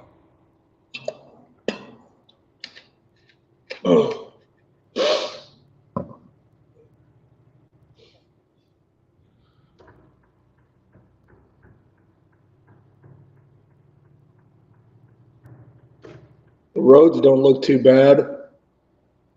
No, this one doesn't. Some of the ones we've had this morning, though. Bumpy. Are you driving around that storm? Are you going to be able to go around it, or do you have to go through it at some point? Okay. Well, according to the map this morning, most of it's passed on from where I'm going to be driving. It's still sprinkling a little bit, but it's 50 degrees here.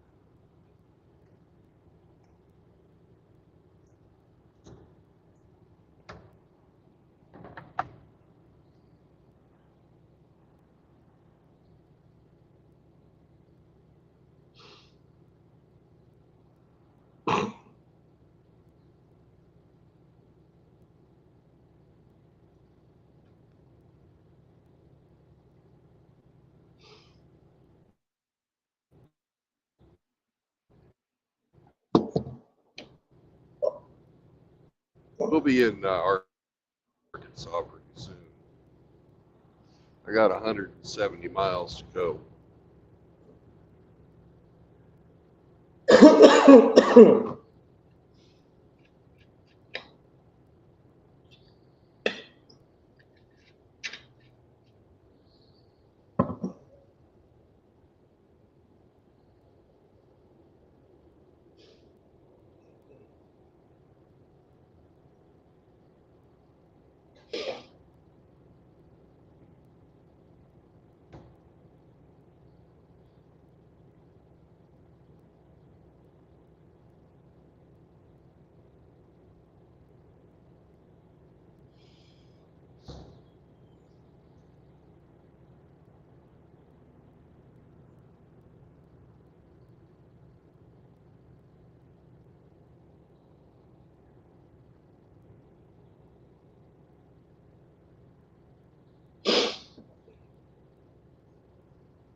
And I've been thinking a lot about this big infighting that's going around right now.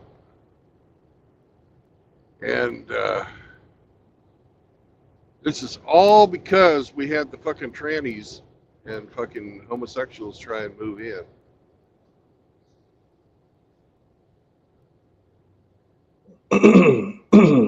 We're all beating up on each other about fucking nuances in the philosophy. Because they were asking, well, why does it say we can't be part of the club? Why can't we be men going their own way too? You know. So people reached back into the past and said, hey, here, this is the founding documents of MGTOW. This is why. Well, the manifesto hasn't been recognized for years. It's an MRA document.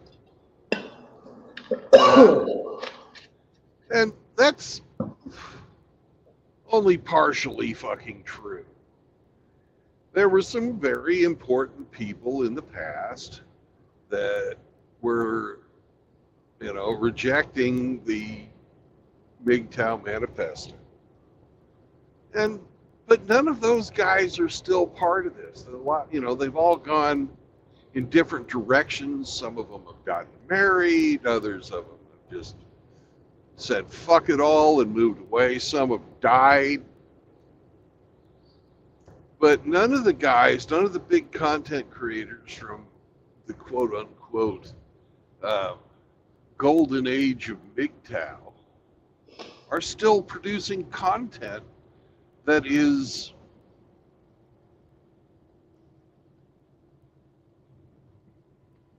MGTOW.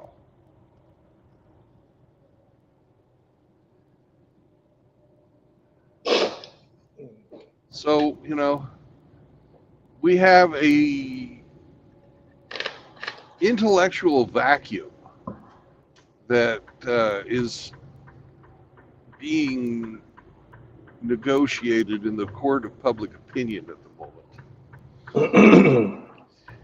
moment. And it's a fucking rough deal. These guys are playing for fucking keeps.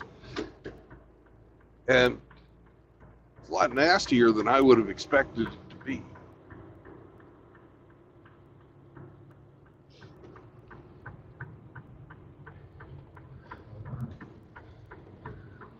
Yeah, it's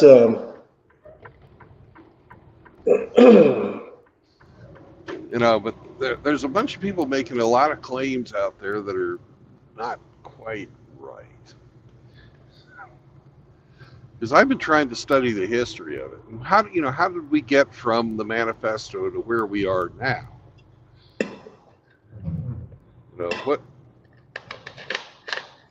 What determined people's thinking on that? Why was the manifesto not good enough? Why was, why are other...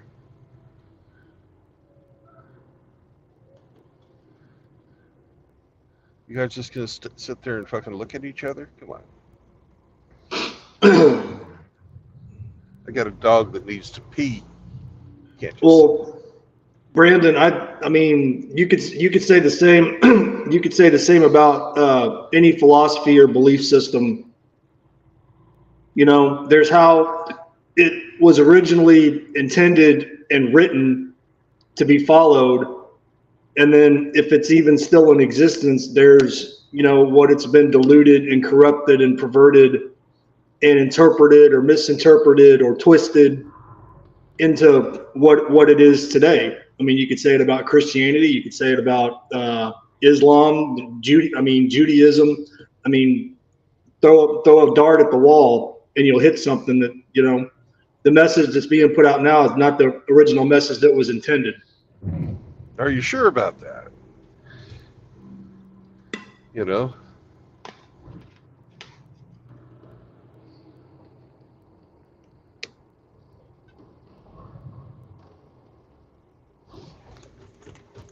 Well, I mean, if we're talking about MGTOW, Yeah. MGTOW, that's true. Some of the other stuff you were saying just then, not so much. well, again, that's up to interpretation. Again, you know, there's what was written, and then there's what's being put out now. So it's, and if you want to die on that hill, that's, Well, I'm thinking along the lines of fucking Stoicism. mm-hmm. The works of the great Stoic masters from antiquity Mm-hmm. are still relevant today. Oh no, very relevant. You know, people, when they study Stoicism, try and find modern applications to ancient wisdom, to the ancient philosophy. And I'm not Right. articulating this very well because I'm also parking. But it's not like a salad bar. You don't get to pick what you want, you know, and then just leave the rest, or Well, apply it in the best way that works for you. Either you're stoic or you're not.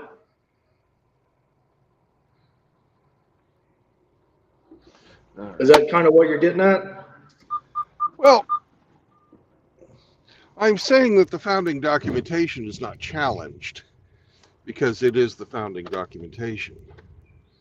You know, the works of Marcus Aurelius, the works of, Seneca the older, or the elder and Seneca the younger, are not challenged because they are the founding documents of Stoicism. And I'll be right back because I have a dog that needs to pee, and that's much more important.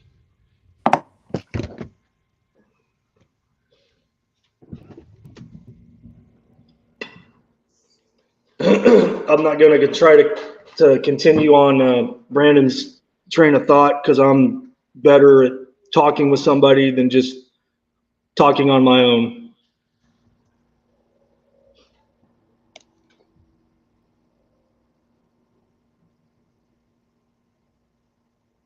Oh, we need to put ourselves on break, Sammy.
Well, no, CJ, that's why that's why Jesus was taken out, because he was challenging the establishment, and people were starting to listen to him, and then too many people started to listen to him and follow him, and the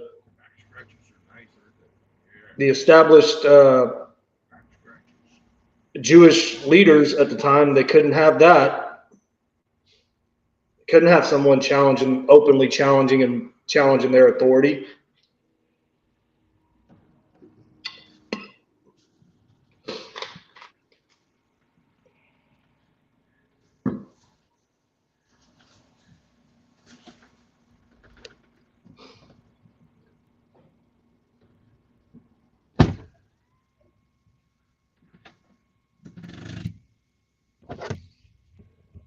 No, Jesus was not MGTOW.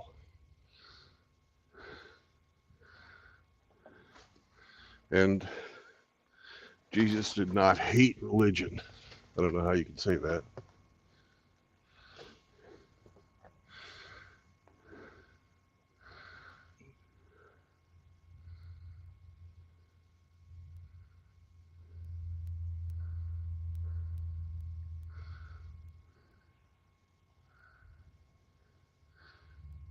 No, Jesus was not black pill either. That type of thing didn't exist. No,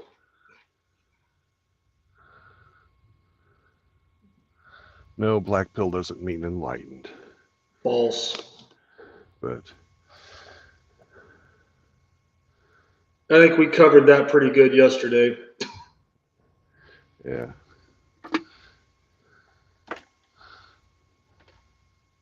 No, Jesus was just, a teacher that had followers, and he was teaching and spreading a different message than what was established at the time. Yeah, there's some of us who believe he was the Son of God. No, I'm not disputing that. I wasn't disputing that. Yeah.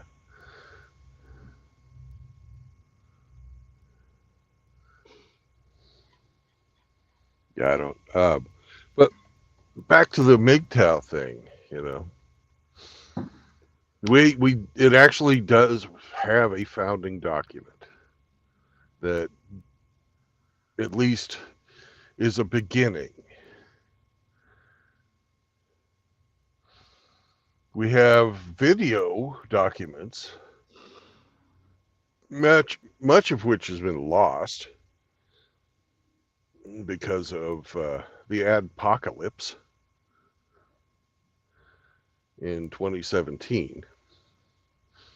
But enough remains that we can go back and watch the works of Spetsnaz, early works of Barbarossa and Spetsnaz and Archangel and those guys. And we can see what their thinking was. But the question I have is that the end of it is that who we're going to be in perpetuity? And if what they had to say is so wonderful, why did they all change? Why didn't they stick with it?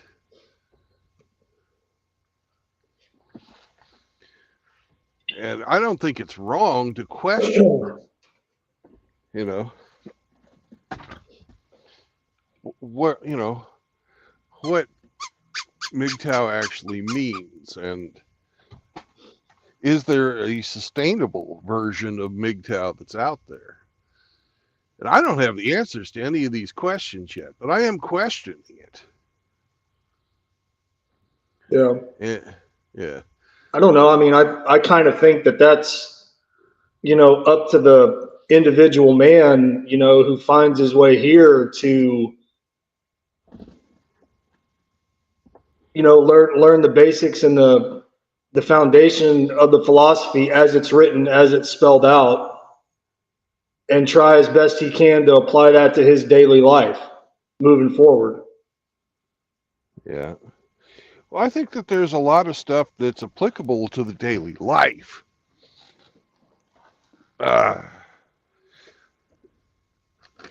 But not a lot of that actually comes from the founding documentation. That's the thing. That's the rub.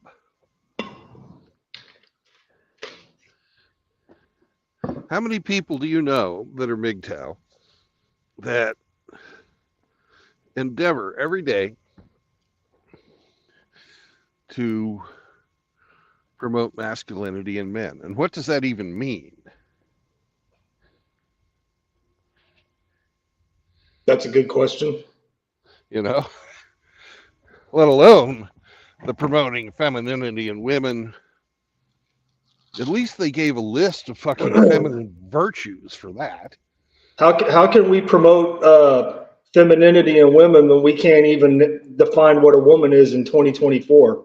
Well, there's some people who can and some people who can't. It's quite easy to define what a fucking woman is if you don't allow the fucking political correctness and word salad chefs to get their fucking hands into it. But that's what I was trying to kind of sort of get at, earlier was, I mean, just something simple as basic biological scientific fact has been twisted and perverted and corrupted to try and fit a fucking round peg in a square hole. And if you try to question it or push back on it, be like, no, stupid. Have you looked in a biology book? They're like, you're a bigot or you're a phobe, whatever. And it's like, all right, whatever. I don't have the time or energy or want to waste the oxygen to fucking argue with you on that. Doesn't mean I'm just, surrendering and walking away, but it's like, fuck it, man. I ain't got time for that crap. Because you could do that all day and never get anywhere.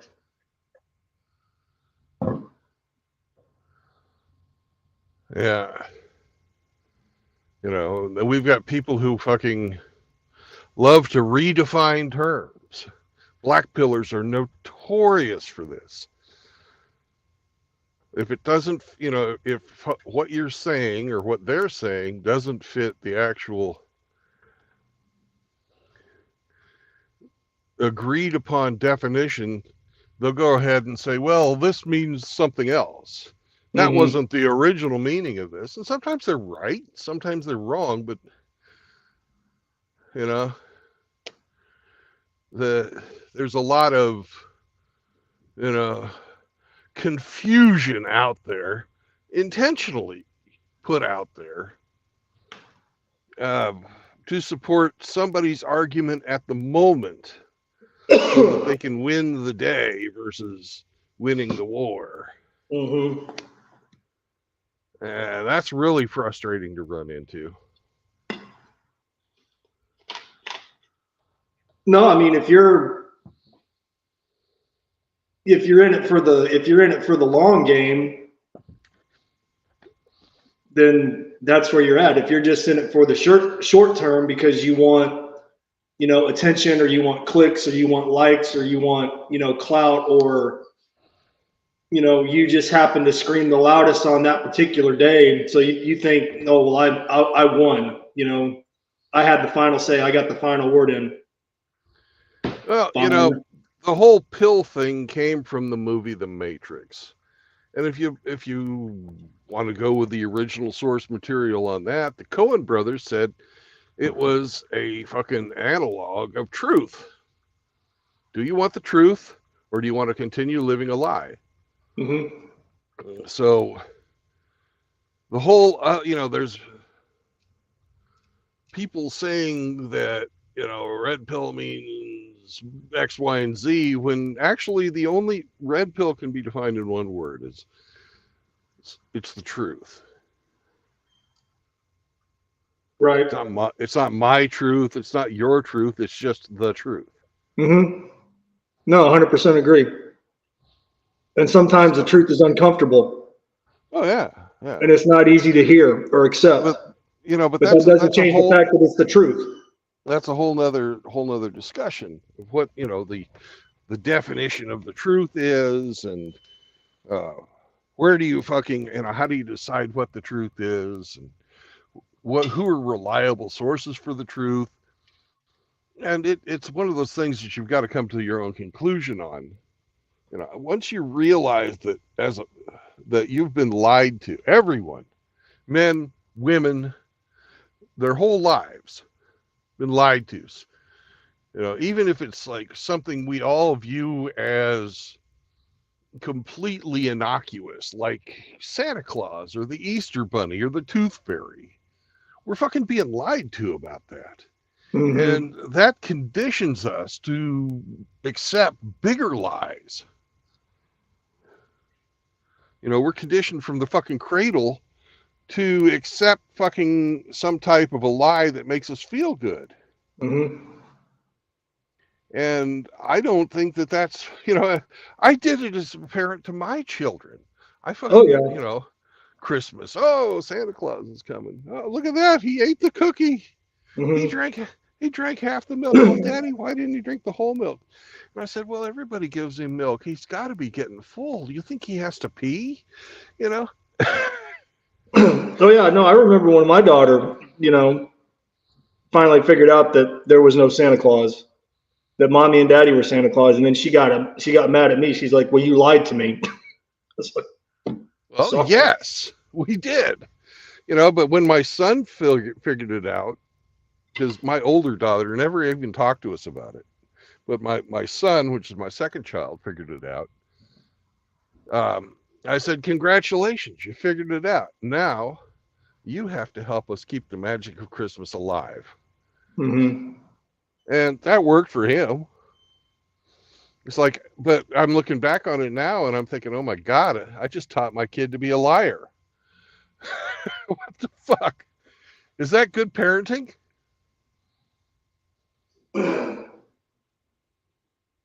What was that, Brandon? I had to step away for a second. What was that last part about your son? Dude, if you're going to step away, you got to say something. If you just walk away, I said, when I taught my son to keep the magic of Christmas alive, I was teaching my son to be a liar. Right. Is that good parenting? I don't think so.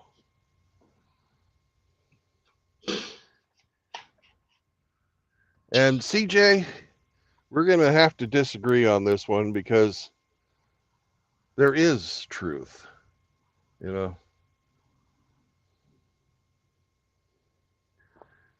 no, I didn't start the lie of Santa Claus. I just helped perpetuate it down through the years.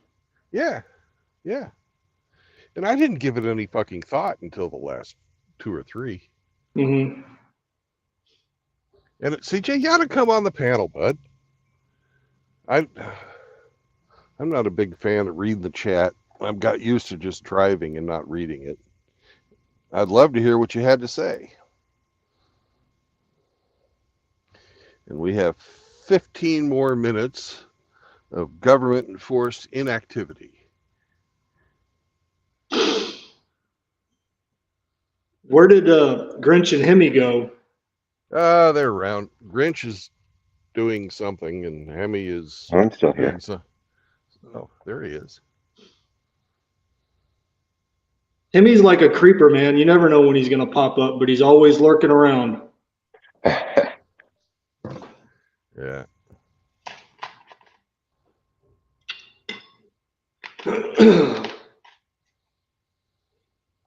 Well, no, I don't know why. What you're, going back to stoicism. I mean, I don't know why they haven't, came after, Marcus Aurelius or any of the other, classic masters, Well, I think part of it is because they attack a man's ability to be stoic in other ways. They call it toxic masculinity, or they use shaming language, or they're like, like, oh, well, you don't express your emotions or whatever. Take your pick. We've all heard them. Yeah. And Well, then the cool thing about Stoicism is the greatest masters of Stoicism come from completely opposite ends of the social strata. We have slaves in Seneca the Elder, and fucking emperor in Marcus Aurelius. You cannot get a more diverse fucking group of people to have written your philosophy.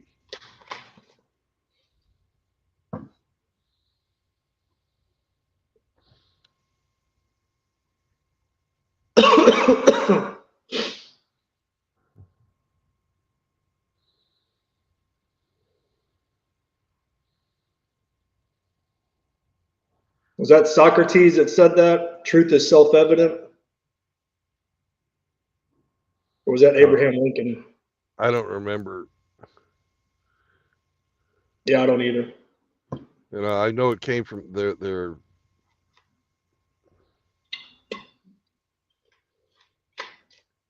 truth is self-evident. Or we find these truths to be self-evident. Yeah, that was part of the Gettysburg Address from Lincoln, I believe. I could be wrong. 20 years ago, our forefathers brought forth, one nation under God. I don't remember. I don't remember. I'd loved. No, Jesus was not a black pill. Jesus was not any pill.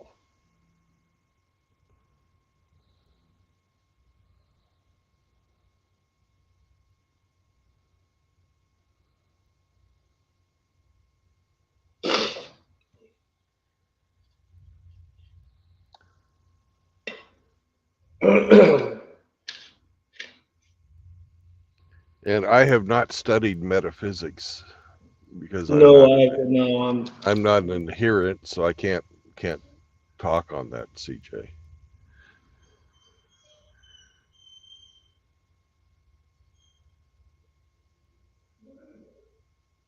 But no, I mean, when I found my way here, I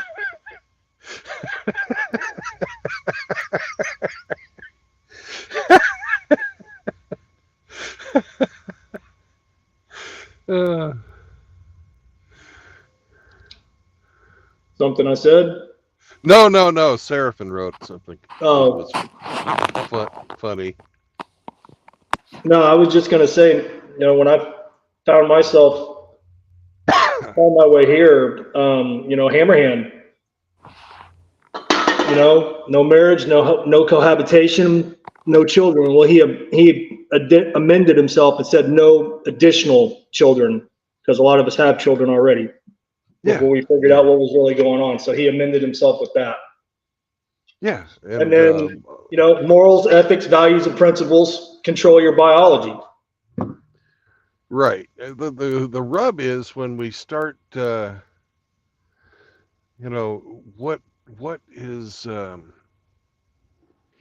what morals are we talking about? What values are we talking about? What ethics are we talking about? What principles are we talking about? And those are not well defined. No. So, that's also a point of contention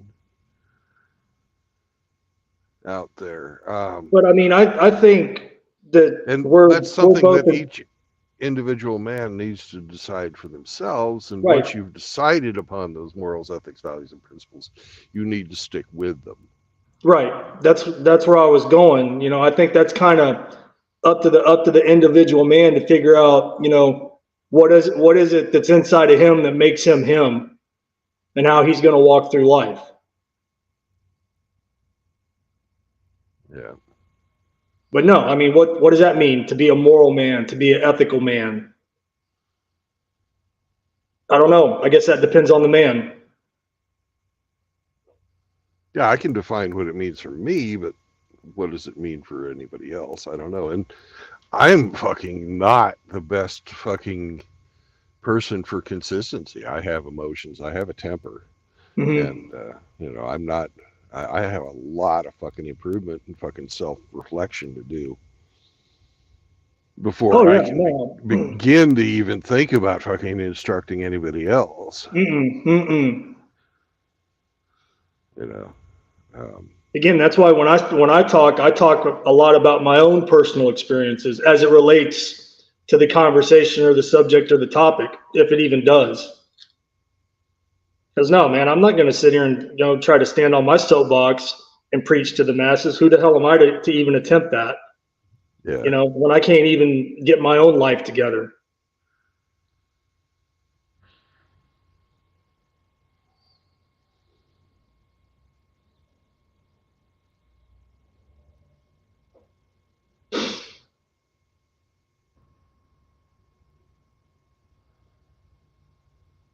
Because I've made mistakes. I have regrets. I have things that I'm probably never going to be able, to atone for with some people in my life. Things I can't take back. But I mean, all I can do, is when my head hits the pillow at night, try to wake up in the morning, if I wake up, and try to do better than I did the day before. Yeah. Well, there is a truth out there. Here's one. The past is immutable. And you can't change it.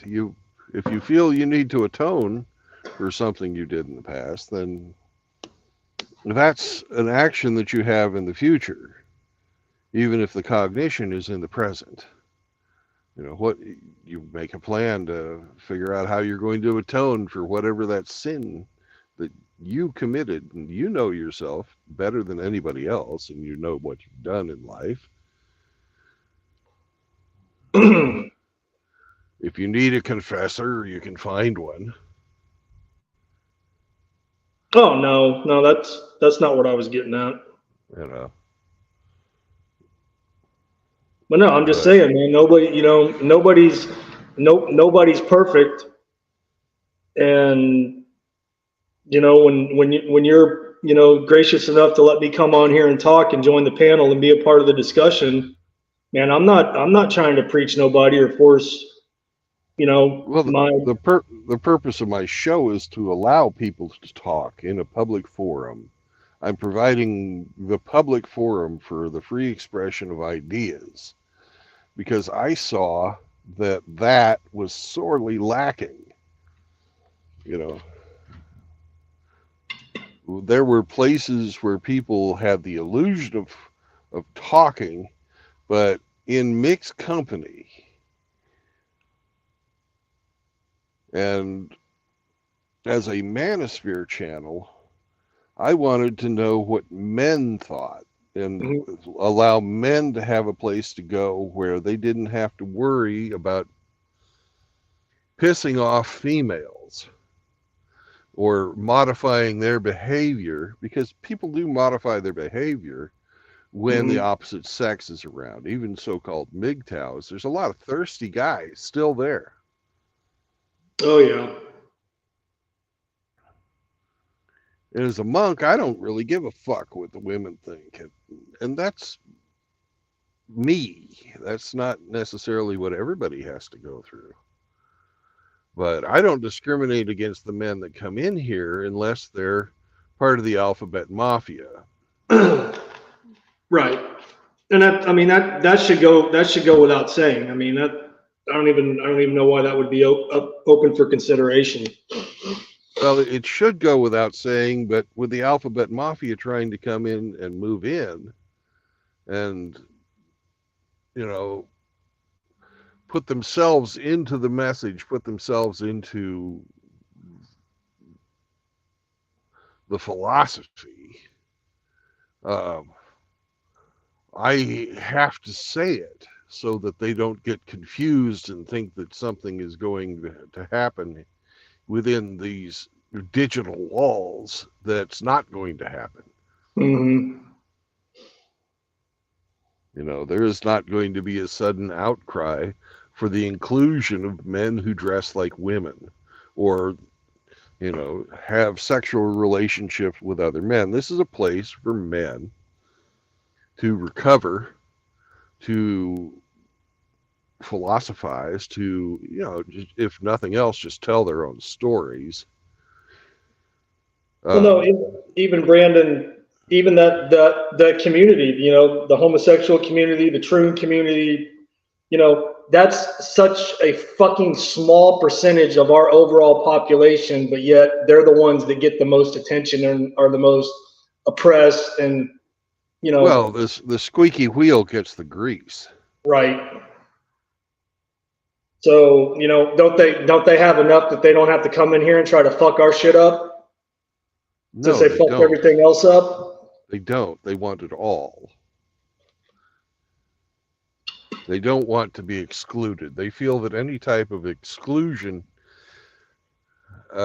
just like females feel that any type of exclusion is a diminishment of their social power. Mm-hmm. And they don't want to give up an inch of that social power.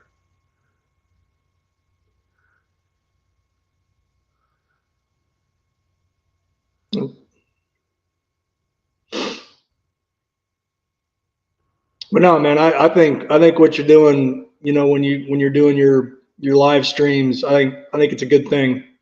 Yeah.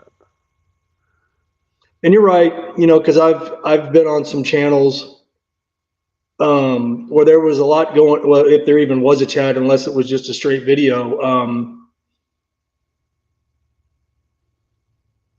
or that, you know, there'd be an opportunity to call in, you know, and you might get to talk for 30 seconds, and then, okay, man, I gotta let you go. You know, I got other people waiting in the, you know, backstage, and I understand that. But I mean, you may not be able to say whatever you felt you needed to say in 30 seconds. Well, we're just not that popular. What's that, Hemi? We're just not that popular. Oh, that could be another reason why. But no, man, I come in here and I talk to you guys more than I talk to anybody else. And it's good for me because, I mean, it's just me and my dog in this apartment. So I don't really talk to any of my neighbors. I just don't talk to nobody. Not face to face.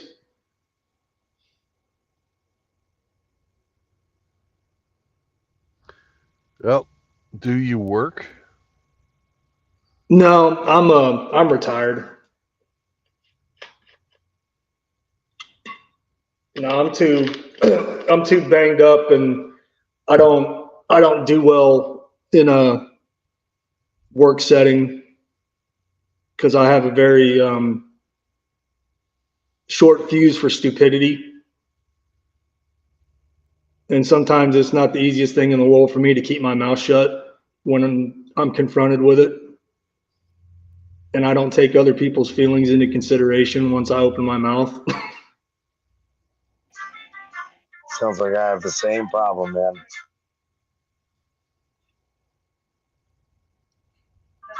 Good morning, by the way, gentlemen. How is everybody today?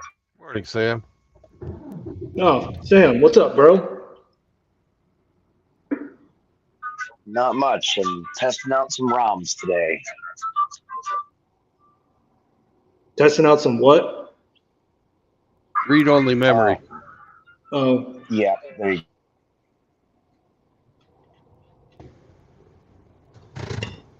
so no, I just find it better for myself and the general public if I just keep to myself and stay away.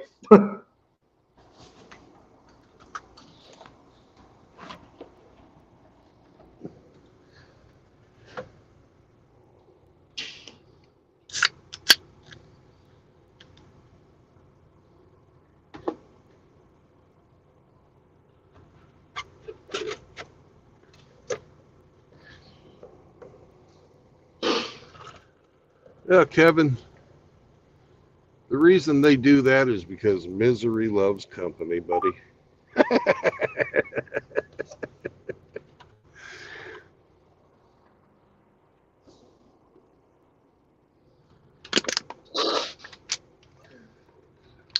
All right.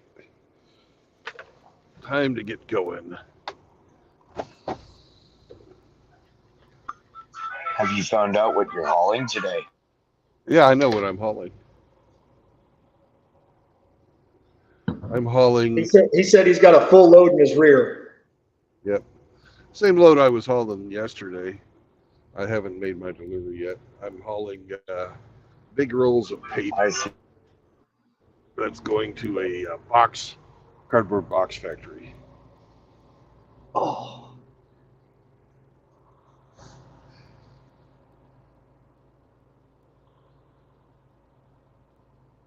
And I just got the load that I'm going to, or the job request for the load that I'm going to be picking up next.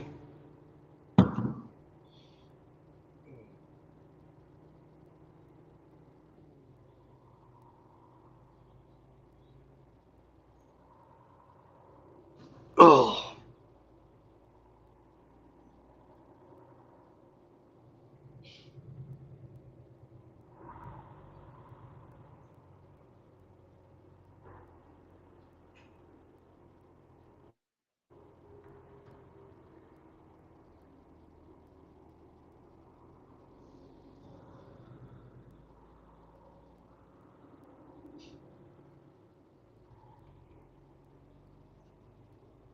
Sam has peed.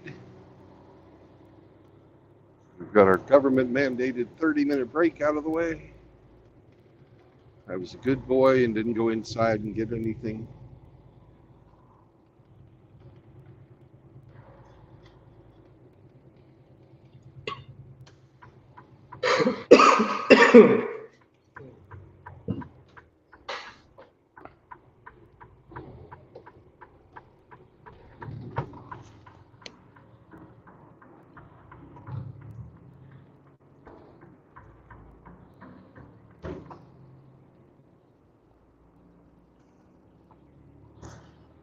Would you stop licking the floor like a weirdo?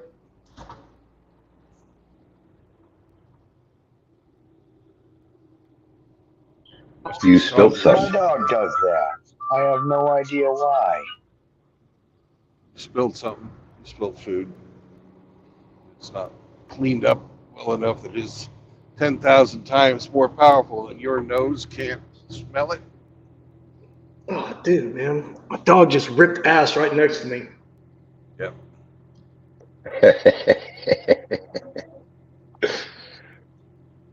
I think I pissed him off when I called him a weirdo.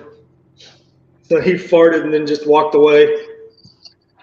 Crop Probably dusted needs by to your own go dog. up. Yep, I Probably just needs got to go crop out for dusted a by my poop. dog. It's like, I gotta go outside, man.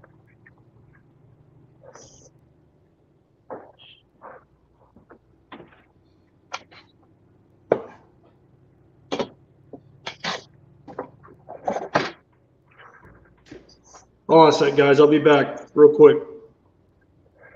Yep.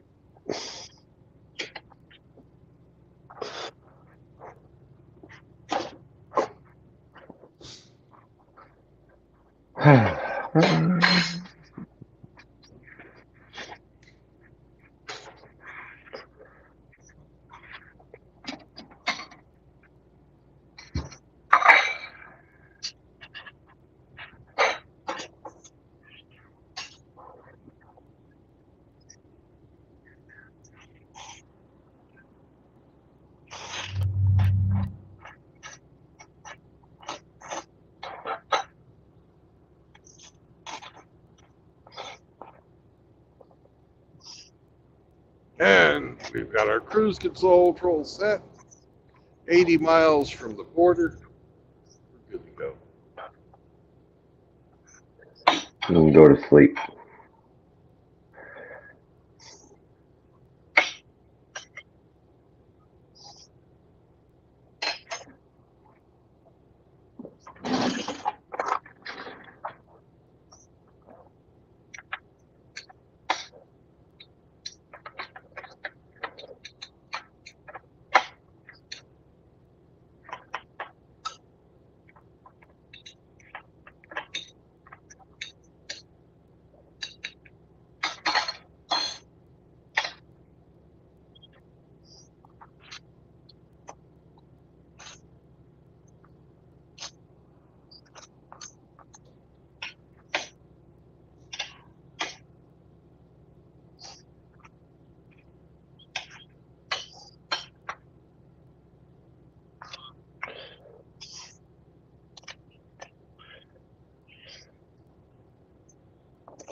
Hunter Tuck. That's a good Indian name.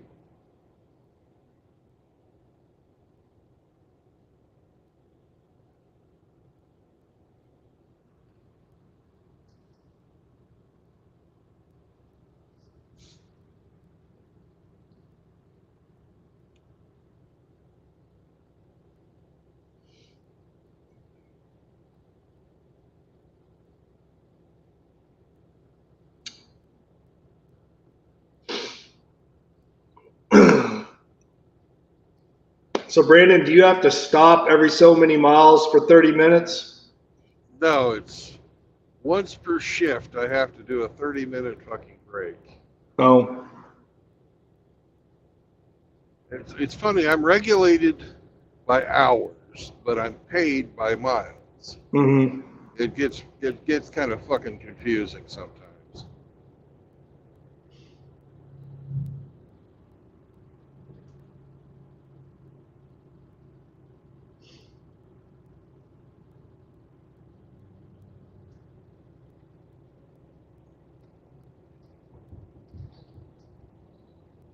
So, but you said today's your fast day? I tried to go fasting yesterday, but I wound up eating the fucking dirty rice. I love dirty rice, by the way. Where'd you get the dirty rice from?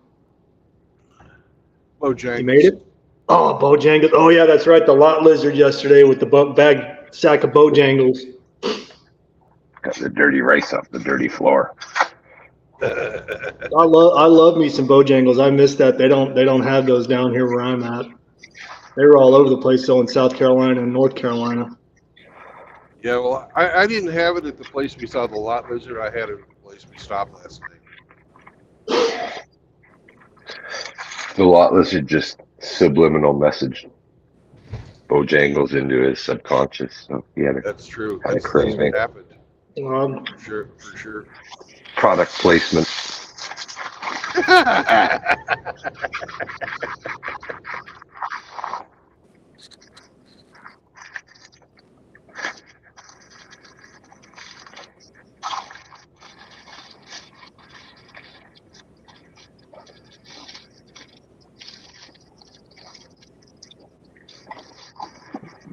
I think Bojangles should pay her some royalties.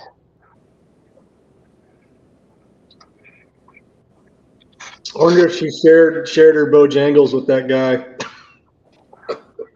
Hell no. You look at her, she don't share her Bojangles with nobody. Yeah. She'd expect you to share yours with her after she finished yours up in fucking 3 bites. Like, I'll give you $20 and I'll give you $20 and then you give me a piece of chicken and we'll call it even. Get out of my truck. She wouldn't even share her Bojangles with her fetus. She'd keep it all to herself. Look at her. She'd just kill that fetus anyway. Oh. Absolutely. Ooh. Cajun Queen. Good morning, fellas. Good morning. Good morning, What's Rusty. going on up in this here joint? Captain Crunch, good morning.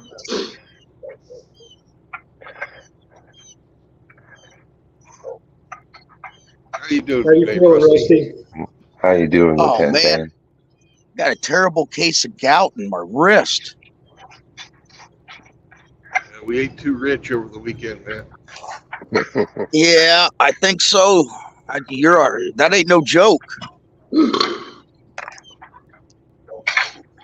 I didn't know you could get gout in your upper extremities. I thought that was just lower extremities. Your hands. Well, just up to about a year ago, I would have said the same thing you just said, but it's happening. I know James has gotten it in his wrists. No, I believe you, Rusty. I'd never heard of it before that way. Yeah, it's it attacks major joints. Well, Hemi's going to be okay because he keeps his joints on the outside. Oh, that's true.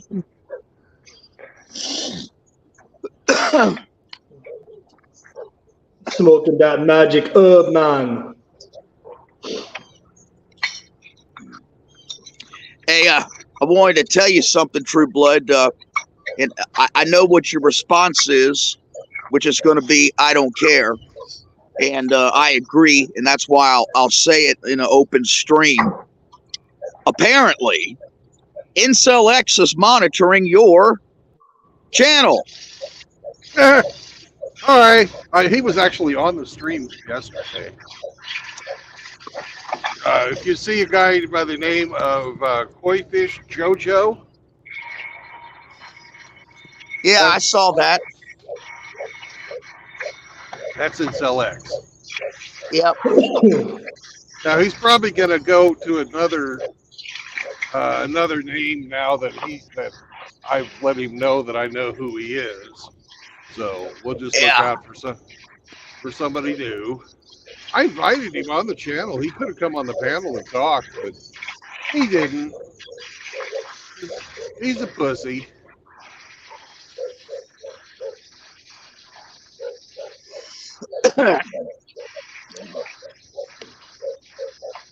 Well, I know that he is a self-prescribed black pillar, although he likes to do what the rest of the guys do and define it differently. But yeah, I think what gave it away is that I saw a post where he's listing out our names to bring the post to our attention. And for the first time, he mentioned Red Pill in the Wind. And that's how I knew.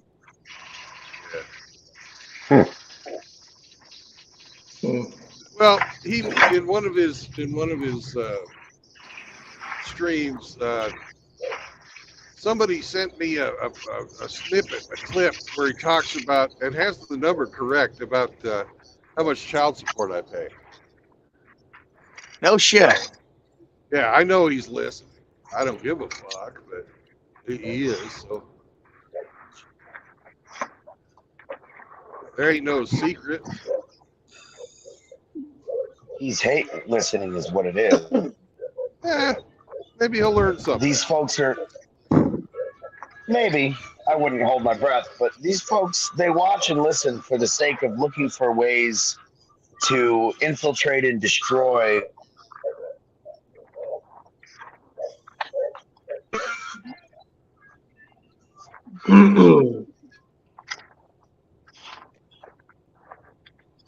No, I was just trying to understand where Red Pill in the Wind was coming from yesterday. That's all I was trying to get a handle on. Yeah, you got to listen to him because he doesn't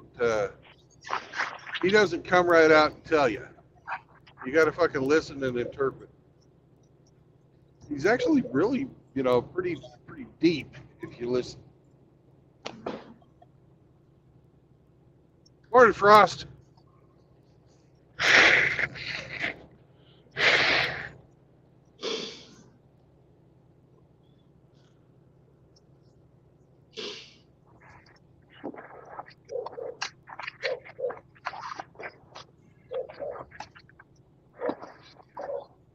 Frost, I gotta give you kudos on that fucking MGTOW Morgan shirt. Fucking Rusty had it on this weekend. It's badass. Or the Captain MGTOW shirt, whatever. That's fucking badass, man. Somebody hey Frost, drop a link to your merch store.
Well, what we were talking about today, Rusty, is, trying to figure out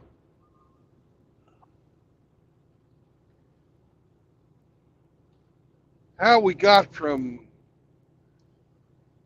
the manifesto to today. Because even though there was definitely bachelor writings beforehand, the definition of the acronym happened in 2003, 2001, something like that, when they wrote 2000. the manifesto. Okay, but when they wrote the manifesto down, or when it was fucking discussed in the chats, or however it came to be, the paper from the MGTOW Mirror Project says it has a date on it, and that's the fucking date. There's, photographs of the original MGTOW symbol along with it, and that's a good beginning. Yeah. Do we think that the end of original MGTOW thought ended when the original, guys from the golden age of MGTOW, as defined by some people I won't mention at the moment, when they stopped producing content of a MGTOW nature? Well, you got a couple of questions in there. Let me. Yeah. I'll give you. I'd like to hear your opinion. Yeah, I'll give you my opinion on the first one first.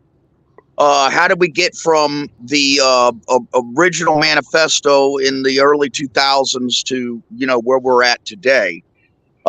My short answer to that is that the MGTOW, the brand name, was tied to the manifesto, and was only amongst a certain population. Okay, whether that population was in the hundreds or low thousands, who knows? I don't know. As it went along in time, the manifesto itself dropped to the background, and the acronym MGTOW went forward. Okay, and as the acronym, the capital letter acronym MGTOW went forward, it then over time spread, and then became lowercase MGTOW, where people weren't really saying MGTOW, they were actually saying out the acronym itself, which has been going their own way. How many times have you guys heard a man in the chat, in this very chat, define MGTOW by the actual acronym sentence of men going their own way? And that's what happened.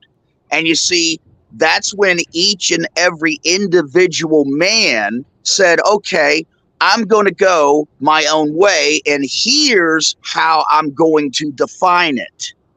In anything that I want to do as a man, I have a blank check, because a blank check is what I'm defining the lowercase MGTOW meaning as being.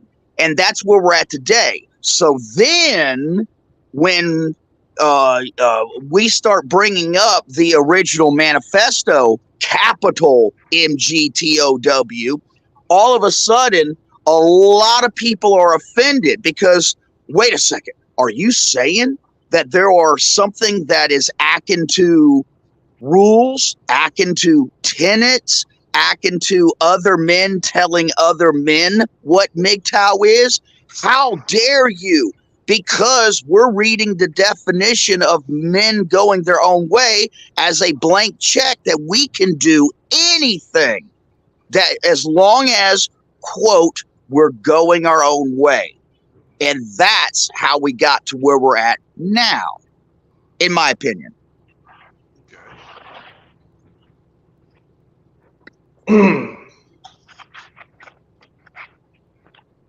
Rusty. Yeah.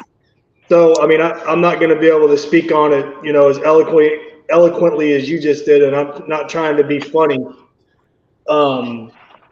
But so basically, what you're saying is the original intent for MGTOW started out one way, just, you know, like a lot of other philosophies. It started out one way with a baseline and a foundation, and then, you know, down through the years, it's turned into Baskin Robbins 31 flavors. Correct. Yeah, and you got to keep something in mind, and this is more addressing the second part of what True Blood was asking. You got to keep some in mind. The original manifesto, you have to look at it in the context like you're studying literally an ancient document. I mean, we're talking about 20 plus years ago. Okay. Because remember, even though the manifesto of first appeared in I think it was February of 2000, it had already think about the couple of years leading up to that, just trying to hammer out shit and arguing and everything. This is hot and heavy MRA stuff, and this is one of the reasons why the detractors from the manifesto want to claim that it's a trad con, a traditionalist conservative document that wants to lead men back to the plantation.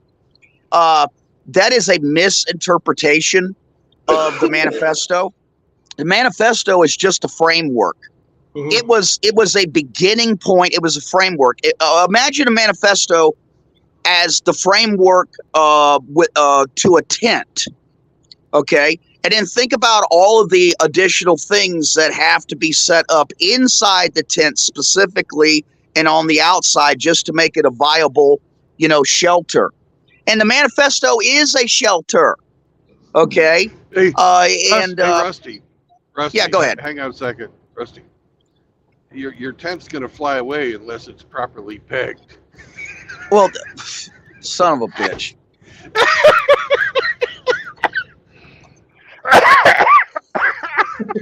I seen that one coming, Brandon. Oh.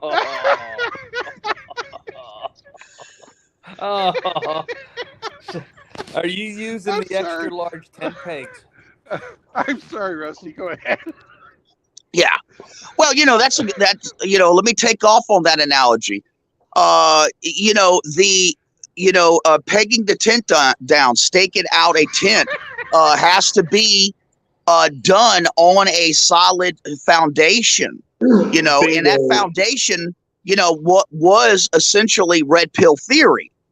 Okay. I don't know. Hopefully, I'm not going out on a limb here, but I would say the baseline for anything related MGTOW, monk, or anything, it always has to begin with red pill theory. You got to be able to put on the glasses, and see the way that things really are, not how they have been presented to you through your blue pill, eyeballs. But it was just a framework. It's a great beginning point. And this is one of the reasons why I do think, and I'll use, I forget which one of you, it was Sam or Godfather or somebody that said, well, maybe we need to have some addendums put on it, because I would be the first one to say, yeah, no marriage, no cohabitation, no more children, and there's probably a few more, as clarification. That wasn't originally my idea. I just added the addendum part because I didn't. Yeah, you changed the word. Yeah. Yeah, that's fine. Yeah, that works. That works. And, I've talked to a bunch of people, and nobody can really agree on who said it first. But it was in the common vernacular for a while now, and the first person to write it down was the guy that fucking Lazarus pointed out in a book called It's tenacious. MGTOW Wealth. The guy, he used to be, I can't remember his name. He used to be a Tenacious. roller derby guy. His last name is like Timmons or something like that. I can't remember his name right off the top of my head. Yeah. But he wrote a book about MGTOW wealth and how to invest and how to not get caught up in usury. Basically, the whole book is about not being caught up in usury. So it's a really good book. If any of y'all want to read it, the first 2 chapters are available for free online on Google Books. Yeah. And I can post that link in my community chat because it's a really good fucking book, and it defines a lot of stuff that we talk about today. Well, I mean, it's not you don't have to be a damn rocket scientist to know that, okay, if I decide to go my own way in whatever capacity as a man, and I'm living for myself and I'm supporting myself, of course you're going to make more money and have more money at the end of the day than you would if you had a wife and a family. Especially when there's the possibility that that wife and family can be removed from you and that you'll still be paying for it. Right. But that's not what we're talking about here. We're talking about the history and all that. And is it wrong for us to question what the guy said about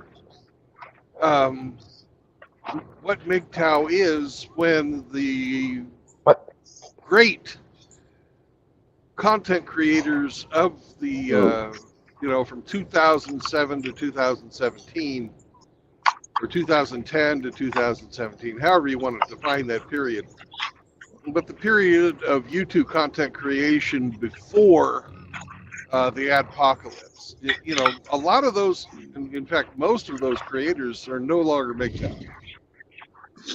They're no longer MGTOW? They're no longer MGTOW.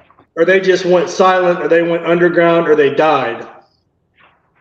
Well, a lot of them have embraced other things and no longer claim to even be MGTOW. Some of them have gotten married. Some of them have gone into, the black pill. Some of them have died. My favorite creator died. That would be Archangel. So I mean, are we saying that since the ones that are still alive that went a different way or followed a different path or got married or whatever, and then just dropped out of the public eye, were they just grifters? Were they just? No, I'm not calling them any type of name. I'm not using any shaming language. I'm saying were their thoughts valid? Because it didn't turn out to be a lifelong philosophy for them. I just want to pull that out further. Well, I don't know, Brandon. I mean, what do you think? I'm afraid of that. I think it's very fair to question what they had to say. What's up, baby? Because whatever, depending on who the content creator was, it was not a sustainable fucking lifelong philosophy for them. Right. So they dip their toe. Why wasn't it sustainable for them? But it sounds like they dipped their toe in MGTOW for a little bit, and then for whatever reason decided they didn't want to do it no more. So no, I don't know if you can really believe and take everything that those guys said back then with a grain of salt, especially if they couldn't walk the path lifelong. And we can't be like discounting what they had to say because it resonated. It truly resonated with millions of men. Yeah, well, Brandon, my response, my response to that is, being a student of history. Mute yourself, please. Softer Hemi, on can the you outside. can you mute yourself? Sorry. All right, I'll do it for you. Okay. Go ahead, Rusty. Yeah, I was going to say, as a student of history, studying the birth of ideas, some of these ideas leading to vast revolutions throughout the world. Take for example, the communist revolution. Talking about the ideas of capitalism, other different types of economic machines and modes of production.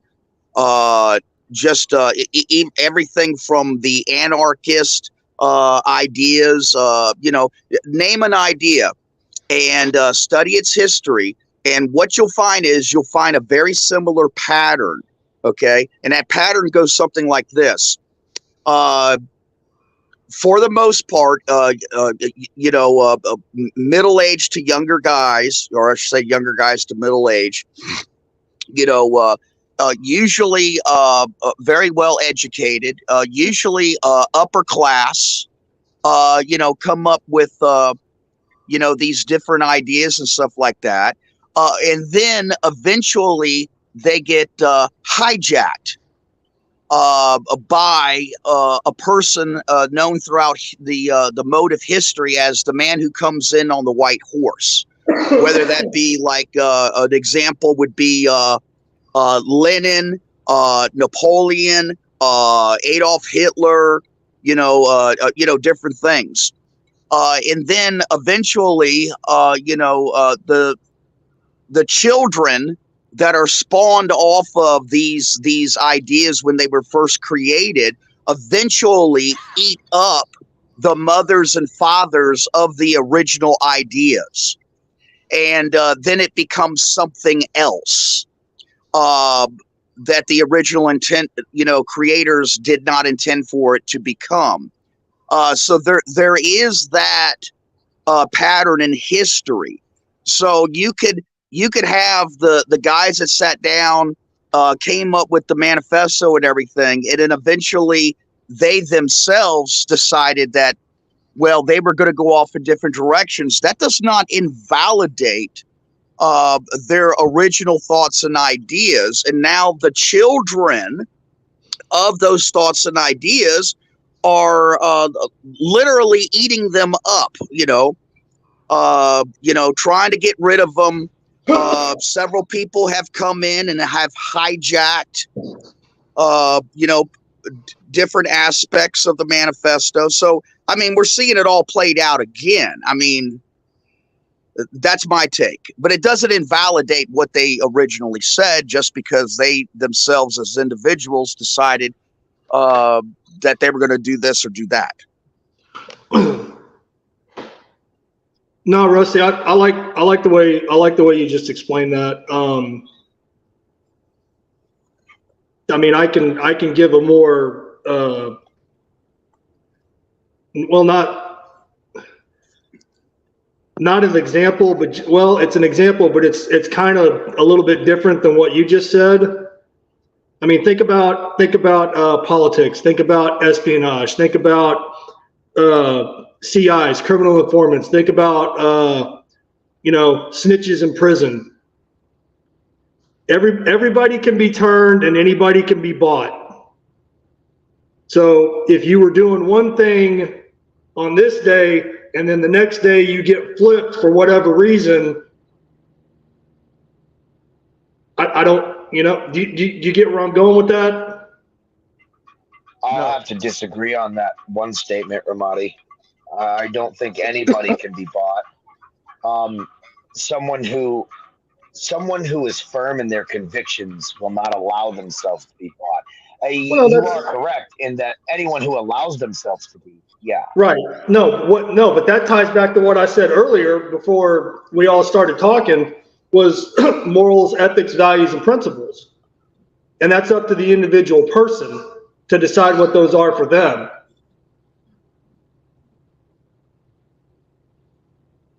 And then we also have to define a goal for these discussions. What is the eventual goal that we would like, since obviously MGTOW is flawed, whether or Right. not we want to acknowledge what those flaws are or can even agree on what those flaws are. Yeah, but who's it going to It be? is. Who's it going to be It left is. up to steer it back on track? Please let me finish. All right. So, in my opinion, and this is just my opinion, what has made a successful philosophy through the years, why has Stoicism survived for over 2,000 years as a philosophy? What about it is resonates with people down through the ages. Doesn't matter what their technology level is, doesn't matter what their socioeconomic level is, doesn't matter what their fucking level of education is. There's something in Stoicism for everyone. How do we get MGTOW, a philosophy for the empowerment of men against a changing social landscape to protect the men from being used up and thrown away? That's my goal with all this questioning, is to get to a point where we can define something that will stand the test of time. And right now we don't have that. Because, it's too much, there's too much undefined. There's too much left to interpretation. And there's too many people that are saying my way is the right way without being even willing to listen to what somebody else has to say.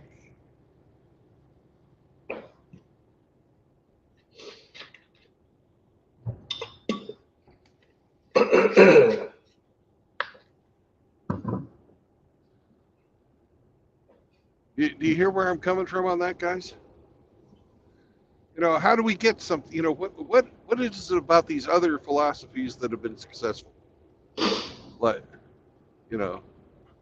my understanding is always, why are the works of Aristotle and Plato and Sun Tzu and Musashi and Clausewitz, and Machiavelli, why have those stood the test of time?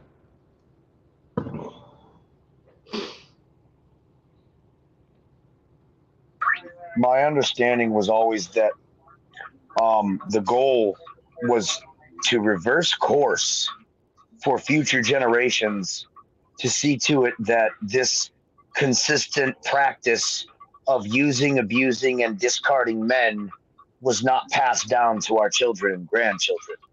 That's always been my relative or general understanding. Obviously, I'm certain there's more to it than that, but that's what I saw. That's what drew me to this philosophy. Does there necessarily have to be anything more to it? If that is the nuts and bolts of it, if that is the root main cause of the quest for a philosophical position on intersexual relationships, I always like to try and break things down like I would an engineering problem. I'm looking for two words, one noun and one verb, that will encompass everything.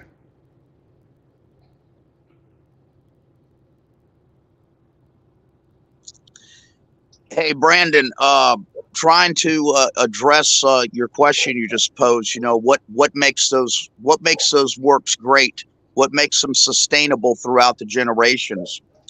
It reminds me of a debate I had one time in one of my art classes. Why is the Mona Lisa recognized from one generation to the next generation to the next generation as a great painting.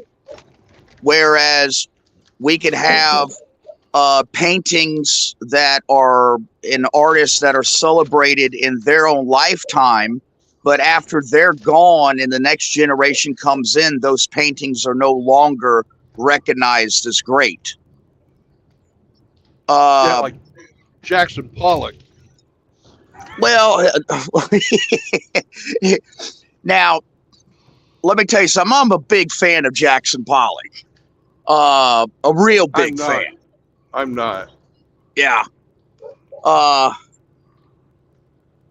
Regardless, I actually one of his paintings. Oh yeah. Yeah, I know. Let's see. If memory serves correct, that would fall under the category of abstract expressionism. Yeah. But yeah, I get what you're saying. You know, actually, you stop and think about his paintings. They actually, the energy of his paintings remind me of the turmoil of the time period that they were done in. You know, the 60s and the 70s. It was an uprising type of, departure, chaos on the canvas. I like that. I ought to coin that, chaos on the canvas. Yeah. But anyways, yeah, what makes a great art? You know, see that then you start getting into the philosophical side of this argument, what is absolute beauty? What is absolute good? What is absolute evil? Sometimes it's more easier to define a thing by what it is not than what it is. I disagree. Take masculinity, for example. Try to define masculinity in a room with 20 guys and you're going to end up in chaos. But if you get those same 20 guys to sit down and to try to agree on what masculinity is not, you'll probably get closer to the mark.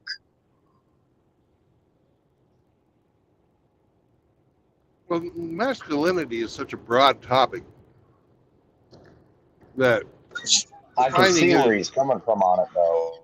Oh, I see it too, but defining masculinity is not something you can do with a list of attributes. Mm-hmm. Well, by the way, that's one of the main reoccurring objections to the manifesto so far that I've heard. I think 3 or 4 different content producers, when they're trying to analyze the manifesto, that's one of the very first things that they all seem to go to is that they're reading this instilling masculinity thing, and then all of a sudden they go looking, well, what is masculinity? How come these guys didn't define it? Well, I know why they didn't define it. It's very difficult to define. Yeah. And it's a valid point. It's a valid point.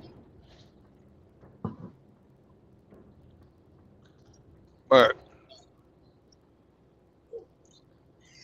it's the only thing I could tell you is about the great works and why they're sustainable is because, to quote J.R.R. Tolkien's character Gandalf, it rings true.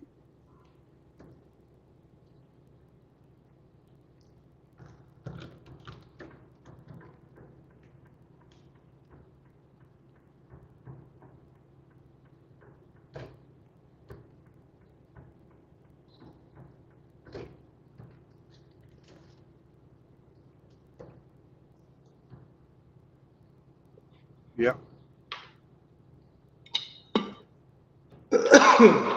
But once again, we're going to have people in here fucking arguing what is the truth.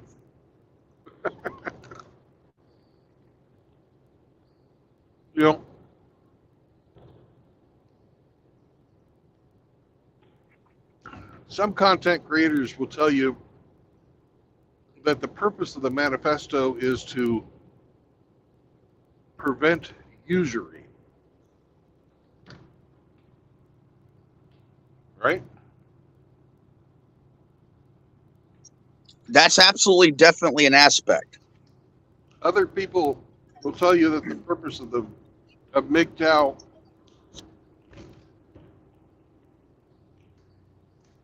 is to free men.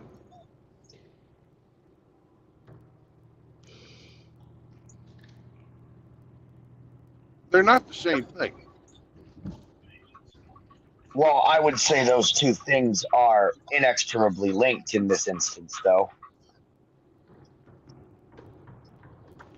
Well, they're both noble ideas.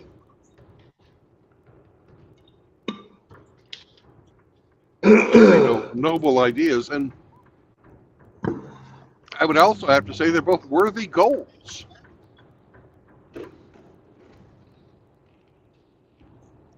Yeah, then you got the whole entire the other characteristic of it is a protection. It's a shelter. It's a force field. Against getting dragged by your ear by the state into a courtroom. Try to define that with two words, Rusty. One noun and one verb. Yeah. I ain't had enough drink to get.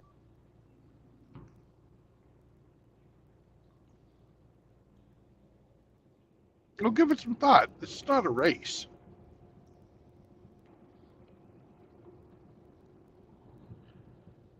These questions aren't going to be answered today.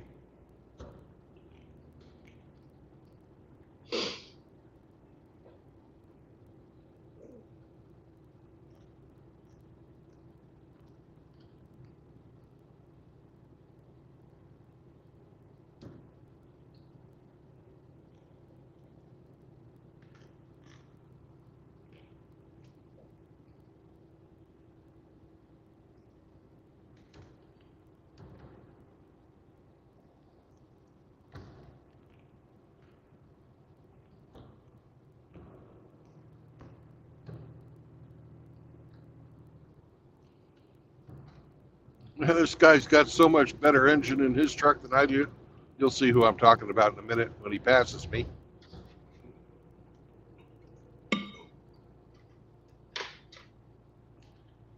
He can haul that big fucking monster down the road at 70, whereas I'm fucking struggling to get up this hill.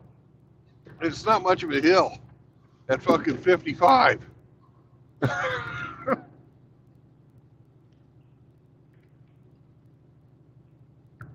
But I'm doing better than this guy. Yeah. Hey, Frost asked a question in the chat. He just wants to know where no cohabitation, no marriage, and no kids, when did that come about? And my answer to him is that, you could have, especially when you study history, I always go back to history. A lot of times things like that, many people have wrote down. And of course, there was always the first person who wrote it down. But Frost, most of the time, we only remember the person that made it famous. Whether or not they came up with it is immaterial. Okay.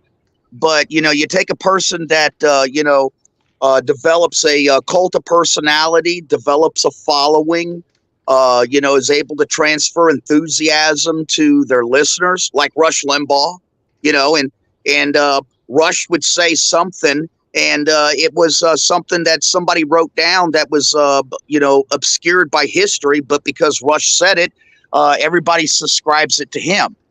To the best of my knowledge, Frost, Hammer is the one that's subscribed as bringing the no marriage, no cohabitation, and no more children, into the sphere.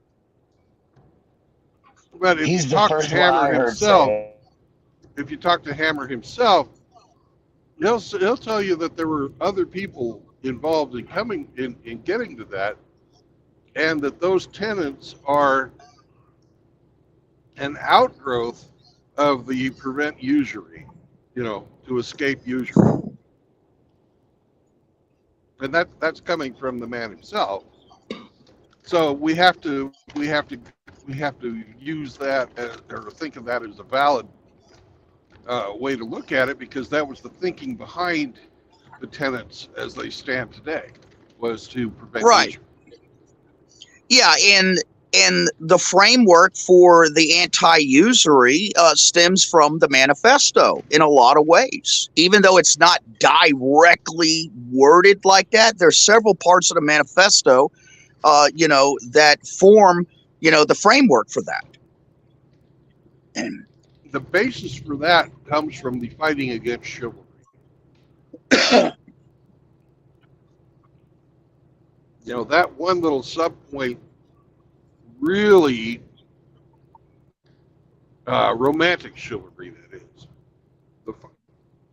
That really defines a lot of how we're being used and the thinking behind why men are viewed as walking ATMs and bullet sponges. Is because their men are held to that fucking chivalrous standard. yeah, that I agree. Also, wouldn't you say that that also umbrellas over into like the saying in the manifesto, like trying to leave the least amount of tax footprint as possible, and working towards a limited government? Well, it shoehorns in with it. It shoehorns into it very nicely, in fact. But, and this is only my opinion. I'm not, I am recently come to a critical analysis of this document. And my interest has been more into the history and the evolution of the philosophy than actually doing a deep dive into what the fuck it all means.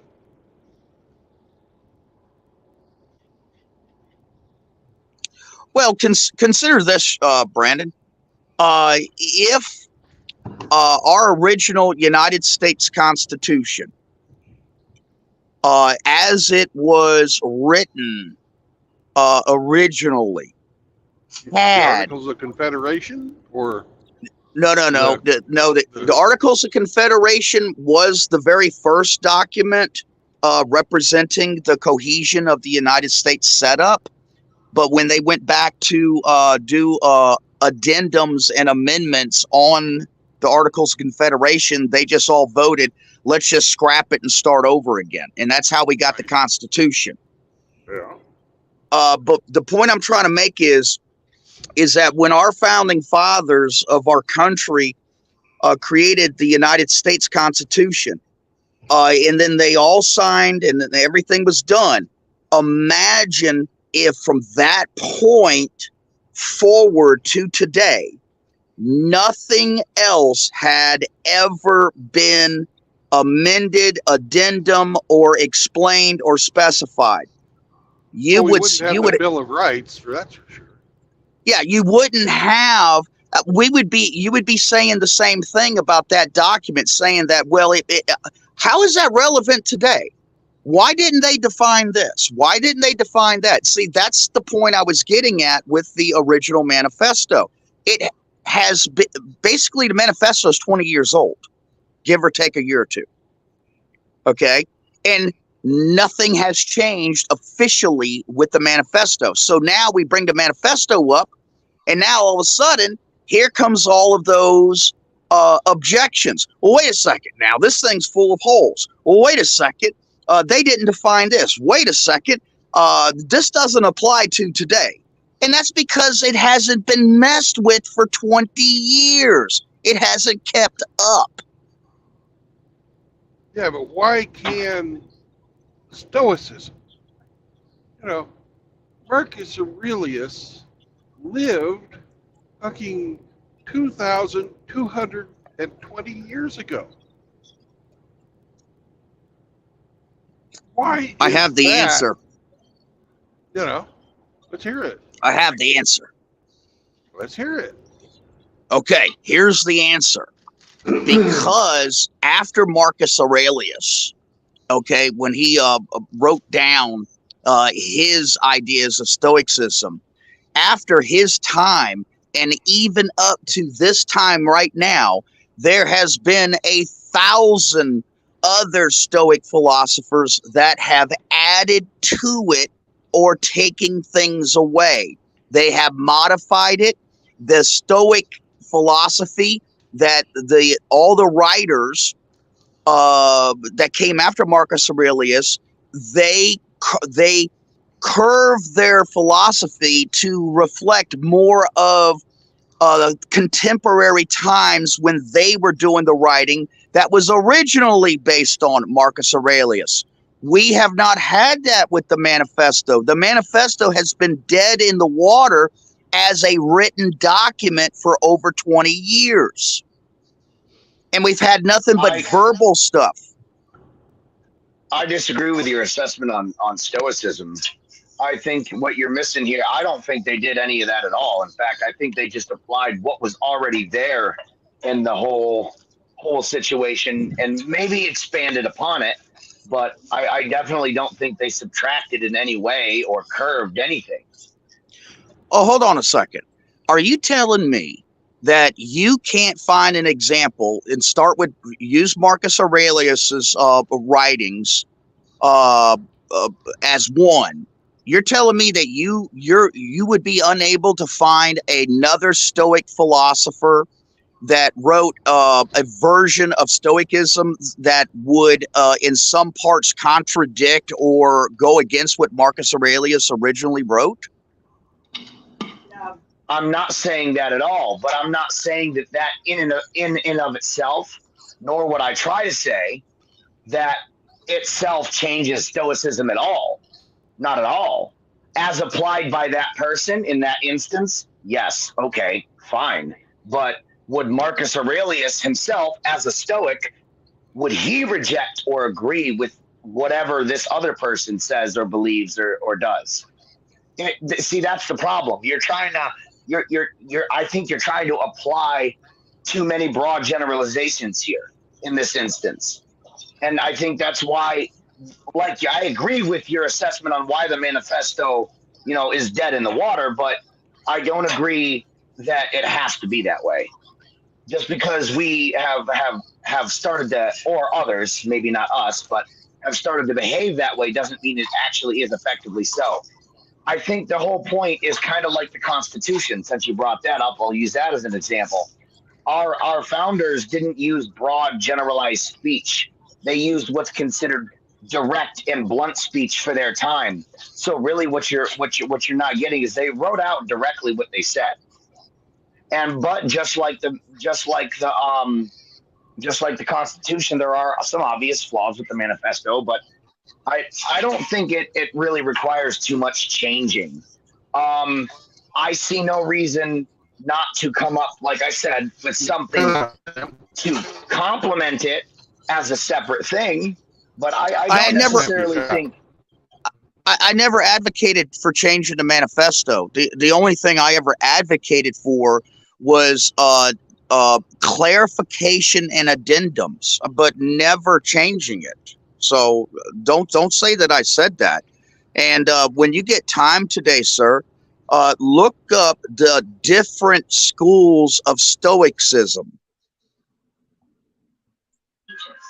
I wasn't trying to insinuate that you were advocating changing it. Just I want to make that clear. But okay. So here's a question. If one doctor disagrees with another doctor, and they have different habits in their practice and different techniques and different viewpoints, does that mean that medicine has been drastically and culturally changed from one doctor to another in the same generation, or even different generations? Depends on if you're I see talking it the same about way. Dr. Smith and Dr. Jones disagreeing on how the best way to set a leg versus somebody who believed in,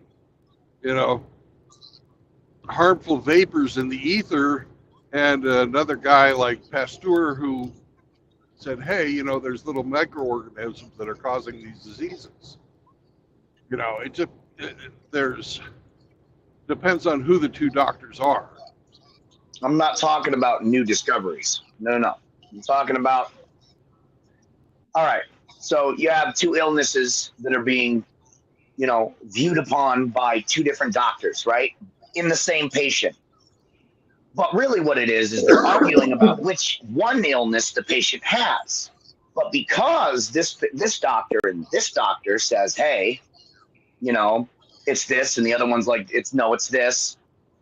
Do you see what I'm getting at? It's just they're looking at the same fucking thing and they're just calling it something totally different. That's what I see with the manifesto today. Well, let me ask you this. Do you think there would be anything additionally included in the manifesto when it was written 20 years ago? If 20 years ago, all these guys were experiencing and seeing firsthand the technological advances that we have seen today, like, for example, with cell phones, dating apps, Instagram, TikTok, Snapchat, Facebook. Do you think that that would have had an impact on them back in the early 2000s writing that thing? Because I think the answer is yes. Oh, absolutely. No doubt. I think that it would have been drastically different, in fact, to certain degrees. And I think it would be completely the same in other levels too. But still, I don't know. I just, I see it as, I don't know. I don't really know where I'm going with that one. So give it some thought and come back to us. Will do. I'm doing more than one thing at once. So I'll chime in on that.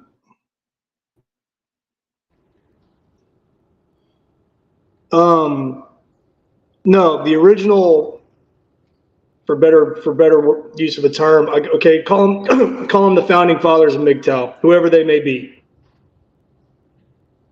No, if they had a crystal ball and could have looked into the future and saw the invention of social media and smartphones, and here we are in 2024, and that's one of the two leading causes of the fucking decline of Western society. Who could have predicted that? Because what social media was originally created for is not what it is now.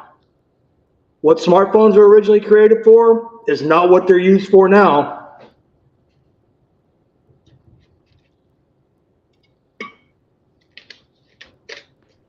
Yeah. So I'd like to, I'm sure there were plenty of people who saw the writing on the wall. Yeah, right. let me respond. Let me respond to something that CJ was saying, and apparently CJ knows something. I could just tell by some of the names that he's dropping. And in fact, some of those names that he's dropping that's what I was referring to. Like Campbell. But CJ, you're right. The concept of MGTOW is centuries old. Okay. But, sir, there is a difference between a country farmer that comes up with the formula of this bubbly substance and that's really sweet and has all these great ingredients in it and everything. And he starts producing it on a limited basis. Okay. And then all of a sudden, a major corporation comes along and picks it up, changes the formula just a little bit, but it's essentially the same. And then they come up with the brand name called Coca-Cola. Okay. I am only, CJ, referring to the brand name MGTOW, not the concept. And there's a difference. And that's the point that I think that not going to say all, that a lot of these guys are getting confused. I am only talking about the brand name MGTOW, which got branded in the early 2000s, not the concept.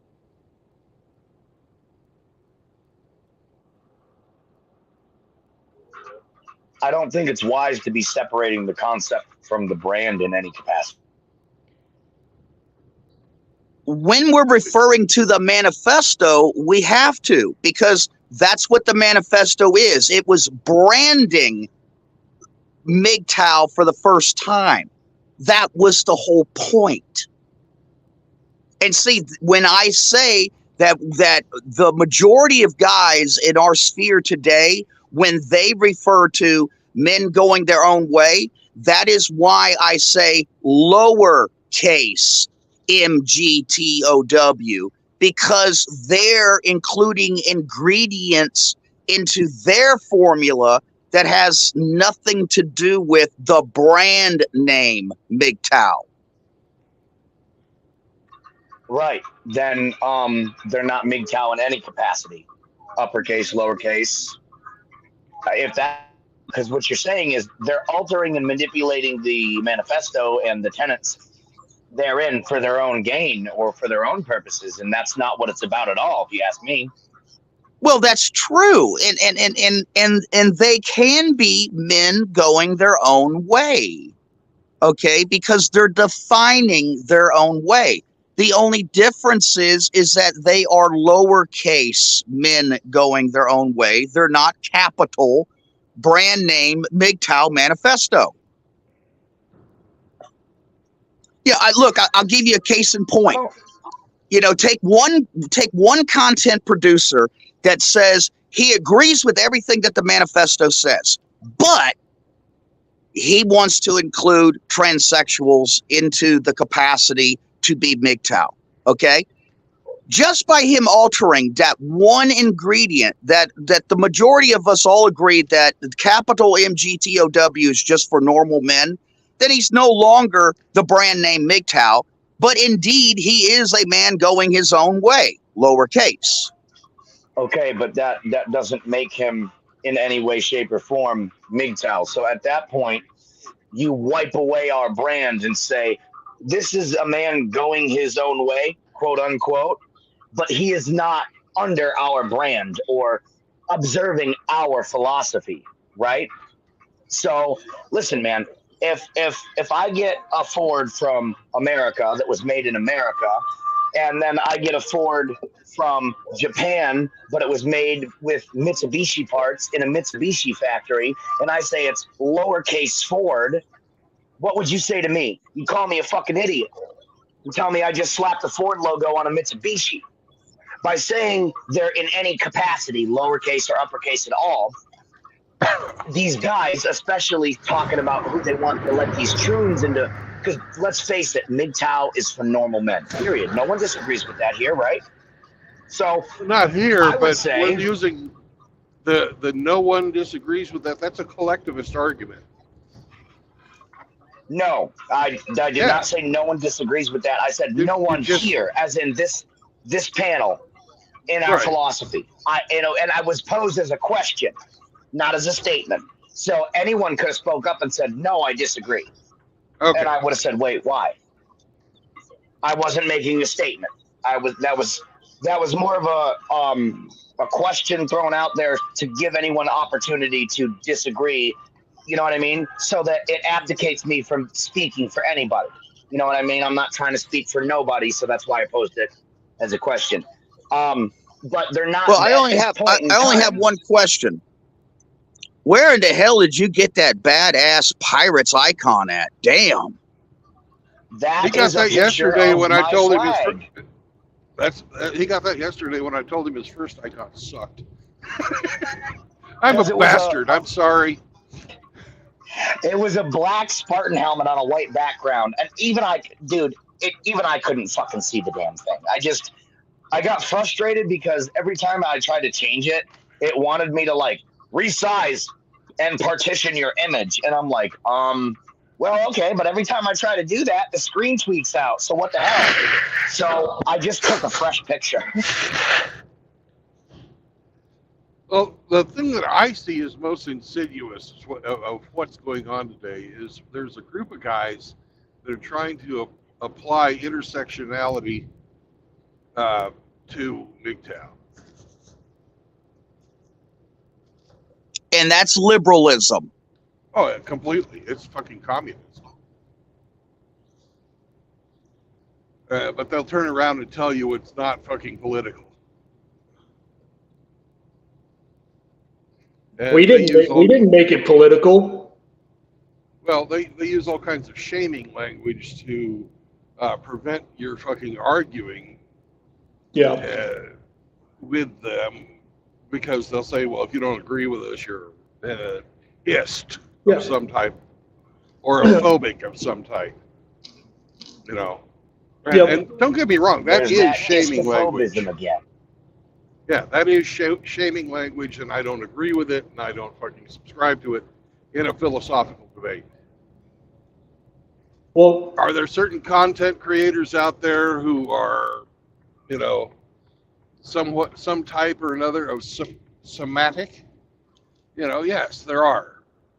Are they in the majority? No, they're not. You know, are there content creators out there who are phobia of some type or another? And the answer is yes, there are, but once again, are they in the majority? And the answer is no, they are not.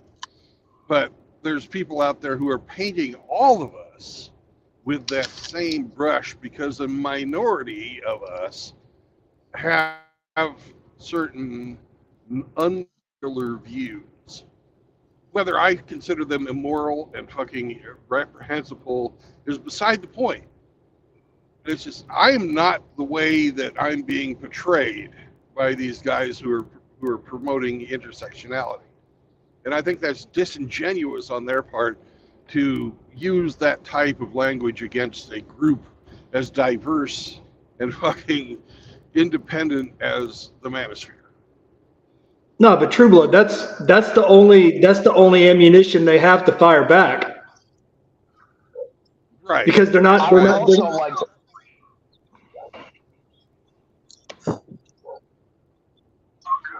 Sorry, I didn't mean to. I just wanted to point out how they take the most atrocious and worst examples out of, and I wouldn't even call these folks quote unquote manosphere or red pill kind of. I'd call them more adjacent, but folks like fucking Fresh and Fit who allow rapists onto their panels and offer no pushback while he's bragging about committing violent sexual crimes against white women, particularly. Those are the types, the Tates and the fraud and fits that get put front and center as examples, as an umbrella representation for the red pill and the PUAs and the MGTOWs and all that. They're using it as an umbrella example to encompass all of us, even if we don't claim their shit. Right? So that's another way they use to shame and slander. Just wanted to point that out because it's happening a lot. Well, no, Sam, that's, again, they see us as a threat. They don't know anything. They don't know anything about us. They don't know anything about our community. They don't know anything about our philosophy, which we're still trying to figure out. So what they do, what's the easiest thing to do? To villainize us, lump us in with everybody else and say, see, those guys are just like everybody else that we've been telling you about. And then our acronym, you know, gets slapped right on the ass of, you know, everybody else. Hey, all I know is I don't know how you fight it. I don't know how you fight it. I don't know how you combat against this other than doing what we're doing, gatekeep. All I know is that our opposition in the manosphere, they sound like AOC and Nancy Pelosi. Okay. You know, and True Blood brought up the part about, you know, how they're trying to use intersectionality. You know, this is why they're attacking us with wanting to kill black pillars. We hate black people. We want to destroy all these, you know, LGBTQ, you know, in a physical sense. These are all attacks that the traditional communist, progressive, liberalists, you know, use. against usually conservatives, but in the manosphere here, they sound just like AOC or Nancy Pelosi on the attack. Oh no, I'm not disputing any of that. I mean, you don't. All you have to. I mean, it's out there for anybody to see that we're being villainized and wrongly mislabeled. I mean, you don't need 2 brain cells in a fucking slide rule, to figure that out. But I mean, we're in this space, in our space, in our sphere, we're the majority, not the minority. So why shouldn't we be allowed to gatekeep and allow in who we want to allow in and keep out who we don't want in? Because me personally, man, I don't give a fuck about their feelings. I don't even give a fuck about what they have to say. As you shouldn't, but they attack us because we're actually affecting change. And it's not just quote unquote change in a generic sense. It's positive change. We are reaching other young men. We are reaching other gentlemen who have had experiences or who want to avoid. And they are waking up and they are choosing to learn from the mistakes men like us have made and are now discussing and pointing out. They're choosing to walk away from it earlier and earlier. And the way I see things, and because if it's always darkest before the dawn, it's got to get worse before it gets better, whatever. That's ultimately what will change things. Because and without welcome us, to none of this Tennessee, works. motherfuckers. No, Sam, and I think that goes along with the baseline of the philosophy. The pure baseline foundation of the philosophy. Men's freedom and walking away from usury, be that the state, interpersonal relationships, the divorce court, the family courts. I mean, a house has to start somewhere, and it starts with a good solid foundation. Hey, listen, everything you guys just said, I agree with, and I'm sure that comes into play with the motivations of the opposition, but I do think that it's a little bit more primal. It's a little bit more basic than a deep dive into their motivations. You got a handful of these guys that's been doing this forever online, okay? And they never got any traction. And then all of a sudden, here comes Hammer. And he develops a cult of personality. He develops charisma. He's able to make that sale of enthusiasm. The next thing you know, they're watching $150, $250, $500 donations, super chats, cash apps, PayPals. Okay, you got to keep something in mind. Most human motivation is always basic. Mm-hmm. Okay, and that's jealousy, that's envy. And then when you factor in the other basic human psychological need to belong, and you got these handful of guys, and we're only talking about a handful of guys, and we say, nope, you're out of the club. We're not going to let Transformers in, and we're not buying into your bullshit. That's a basic, strong psychological need, and that affects their ego. What do you mean? Who are you? How dare you? Who do you think you are? You can't keep us out. We're MGTOW.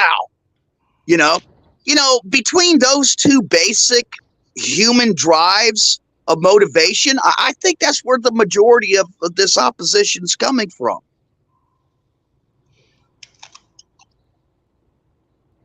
So you're saying, in 2 words, they're motivated by envy and inclusion. Yes.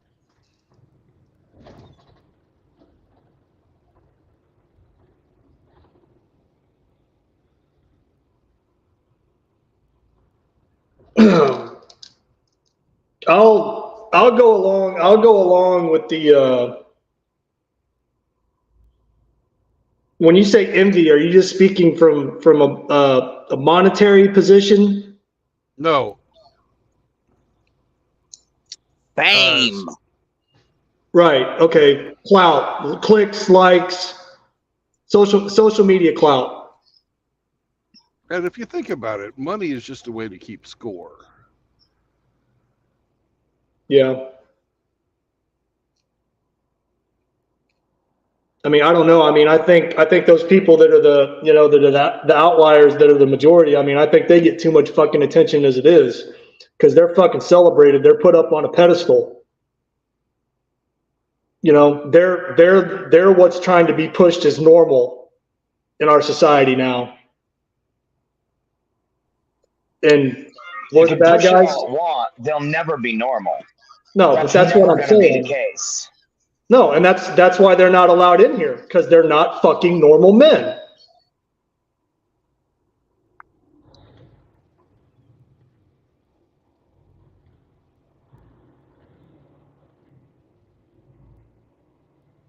Have I mentioned to you guys I fucking hate Memphis?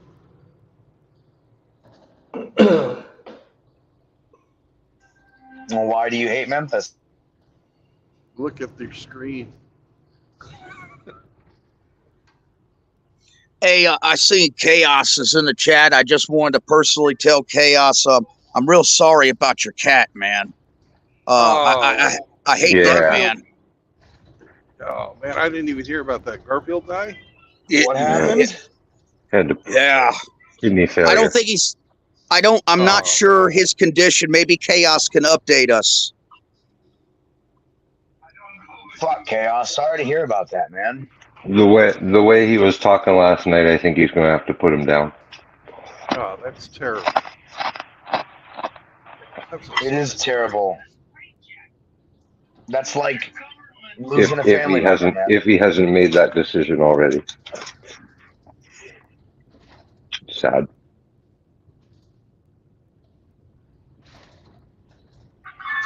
When my dog started getting this tumor, I was terrified. I was like not gonna have my dog much longer. I know what that's like, man. That shit sucks. It's like losing a family member or a well-loved friend. It's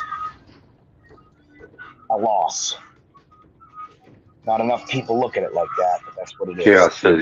Chaos says he's in the process of kidney failure. He's too far gone to make a recovery. So.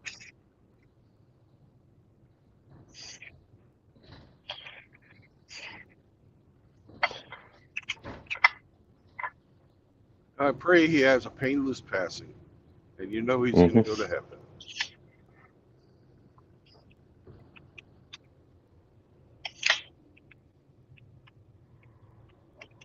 Chaos gave him a very good life. Good kitty. Yeah. If there's anyone among us who deserve entry into any paradise, it would definitely be our pets, our cats, our dogs, and such.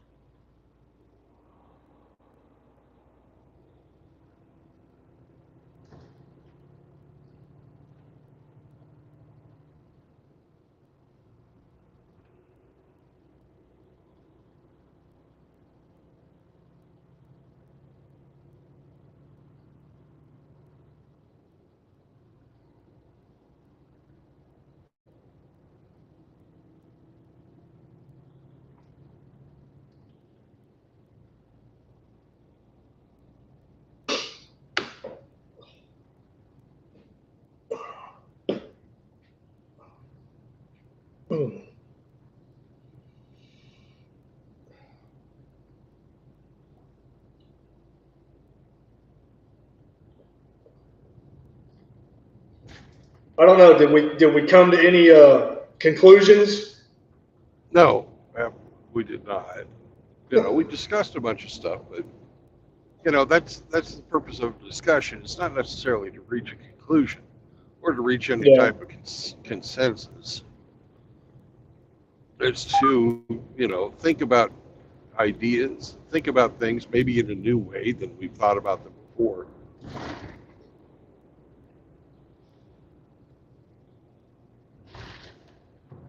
And to increase our understanding, to hear what other people think, so that we're not just locked in our own heads. Oh no, man! It's like you said, you know, MGTOW, the Manosphere. It's a very, you know, diverse community. A lot of different stories, a lot of different backgrounds.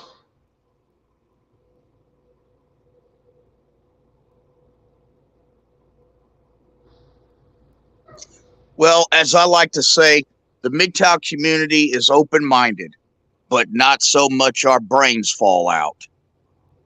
Right.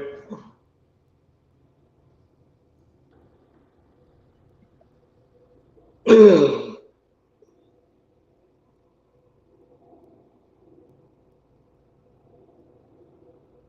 my God, you just quoted Huey Long to us.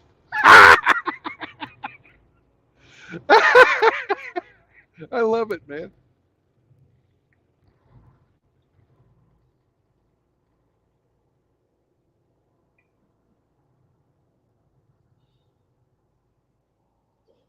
I mean, it's not easy.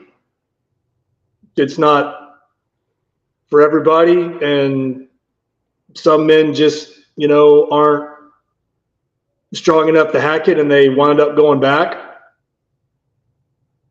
Well, you're fighting against the biological imperative. Yeah. Yeah.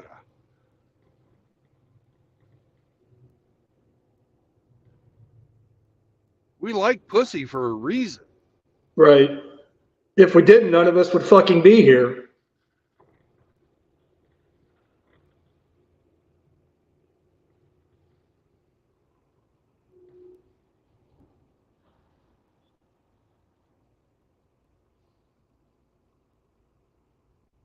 No, and that's not an easy thing to do, to go against thousands and thousands and thousands of years, you know, of hardwired fucking instinct.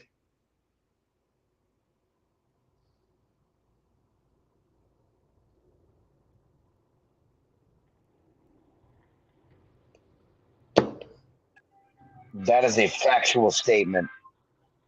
I have only recently managed to get an absolute grip on all of my biological, physiological, and psychological instincts. It's not an easy thing to do. It's at all, by any measure. And it's not something that once you do it, it's done. No, you got to keep maintaining that level of control and self-awareness. It's a day-to-day thing. No, I like, and again, I'm sorry, Sam, go ahead. I was just going to finish with it. Eventually does your steady observation of your morals, ethics, values, and principles, as Hammerhand says, as well as your steady dedication to going down the monk path. That's, again, speaking for myself here. I see it getting easier. Maybe it won't be for everyone, but it has for me, as everything has just become habit over time. And, you know, at that point, things mellow out. So, and I respect the shit out of that, because it's not easy at all. So I very much agree with that. I mean, again, speaking for myself, I look at it and try to approach it as a discipline. And a discipline is something you have to work on every day. And even when you become disciplined in whatever discipline you're striving for, you still have to be disciplined every day.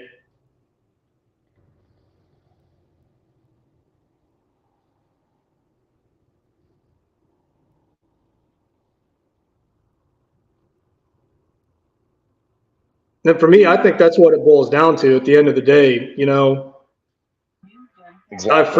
I've freed myself, not by choice, but I freed myself and I found my way here. And I'm trying to limit my tax footprint, and I'm trying to keep myself out of situations where there's the potential for usury from anybody. Well, that sounds really great, man. I work on it every single day. Try to live the philosophy. Try to help out my fellow man where I can. But every time I turn around, they pull me back in. Pacino. Because she got a great ass. Yeah. And you got your nose all the way up it.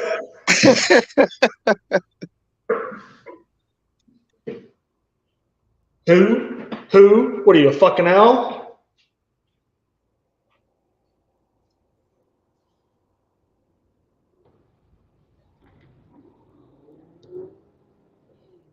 But no, as far as, man, it's Rusty, as far as the helping men, brother, I mean, you got that shit covered in spades. It ain't nobody gonna deny that. No, man, y'all make too big a deal out of that shit. But in the we're getting infamous words of bullets for teeth. Those are amateur numbers. right. Yeah, we're just getting We've done started. To great be honest work. with you, we're just getting started. And the thing is, and see, this is something that this is one of my main things. You can't do it alone.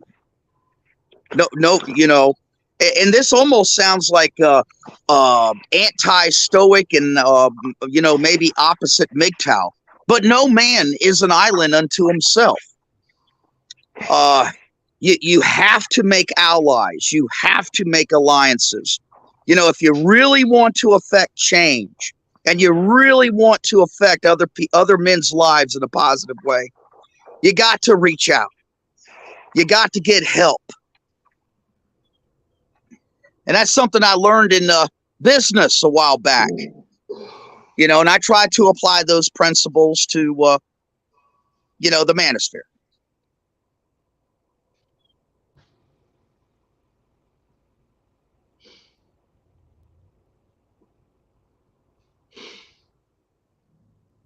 No, man, that's why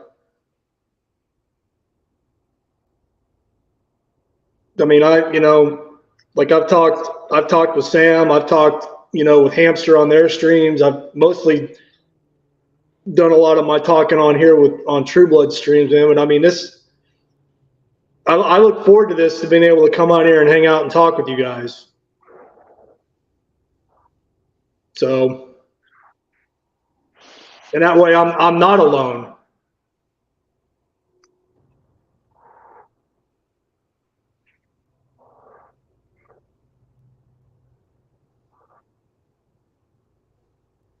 So I'm grateful for that.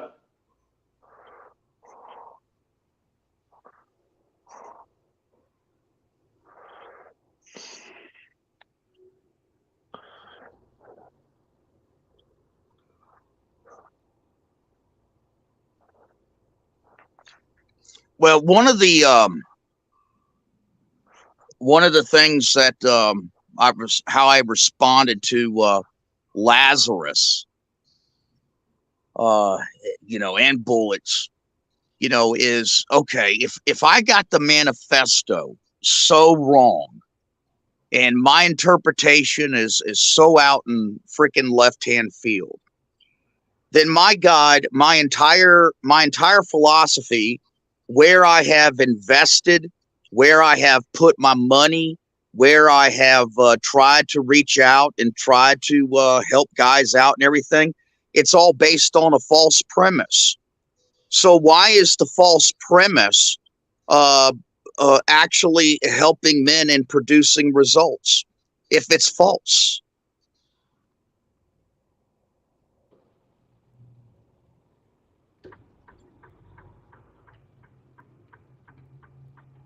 Are you asking me that, Rusty?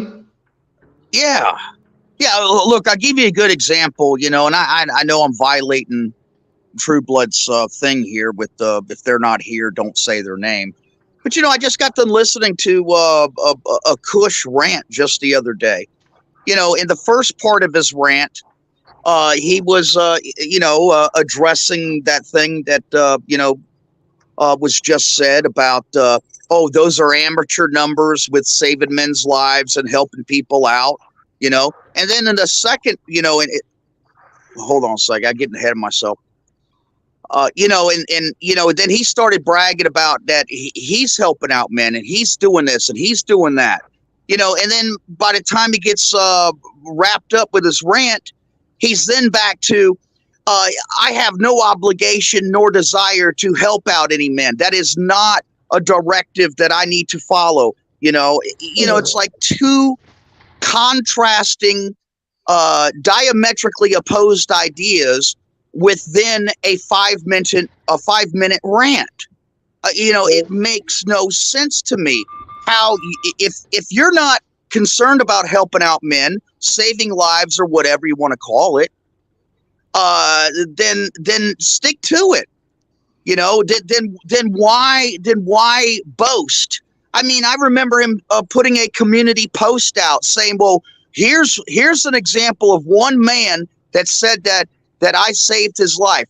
I mean, that runs contrary to what he's saying, at other parts of his speech. So which one is it? Does it matter to help out a man, or does it not matter? And you don't give a shit, and you're not under any directive to do so. Right. Because I will tell you, in the original manifesto, it actively calls for men to support other men. Well, it sounds to me like he only wants to do it if he gets credit and praise and clout. Not just doing it to do it, and not talking about it or bragging about it.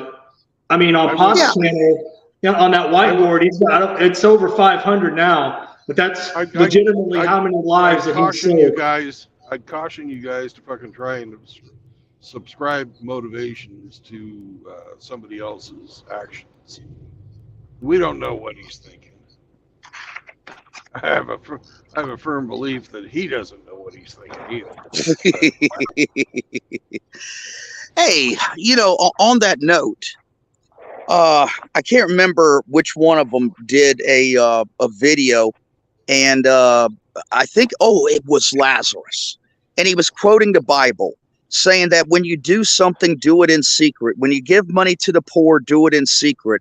When you help out somebody, be anonymous and everything, and you will, and your Father in heaven will reward you. And that's an accurate scripture, and I do believe in that scripture.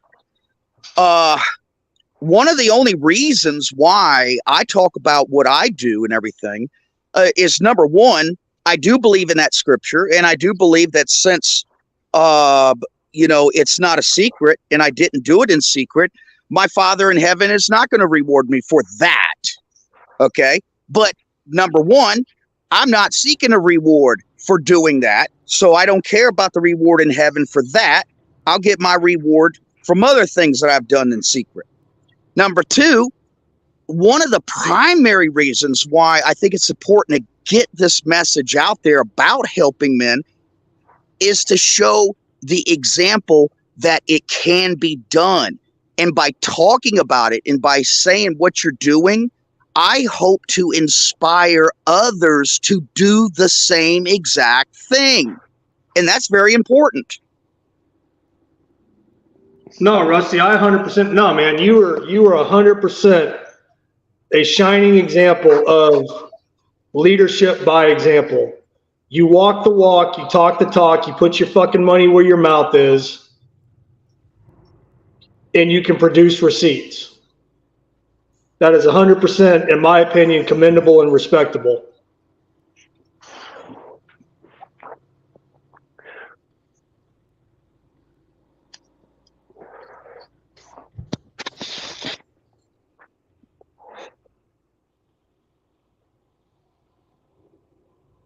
Did he hear me? Yes, Yeah, I we can hear did. you. Oh. And I'm not blowing smoke up your ass, man. I'm just being honest. Well, I'm one of those guys that, has the idea that, inherently people are good. Okay. Although I acknowledge the creation and presence of evil, but I always expect everyone to act like I do. That's mostly what people do in general. How we treat other people is how we feel, about other people and about ourselves. Okay. And so that's where that psychological word projection comes into play. I'll run into, like, say, for example, a guy that he's just absolutely fucking paranoid about somebody stealing something from him. Well, you know what that tells me? He's probably a thief himself. I try to treat everybody good. I always believe that everybody has the good intentions, and that's where I proceed from, until proven otherwise. But sometimes, having that, some people might call it naivety.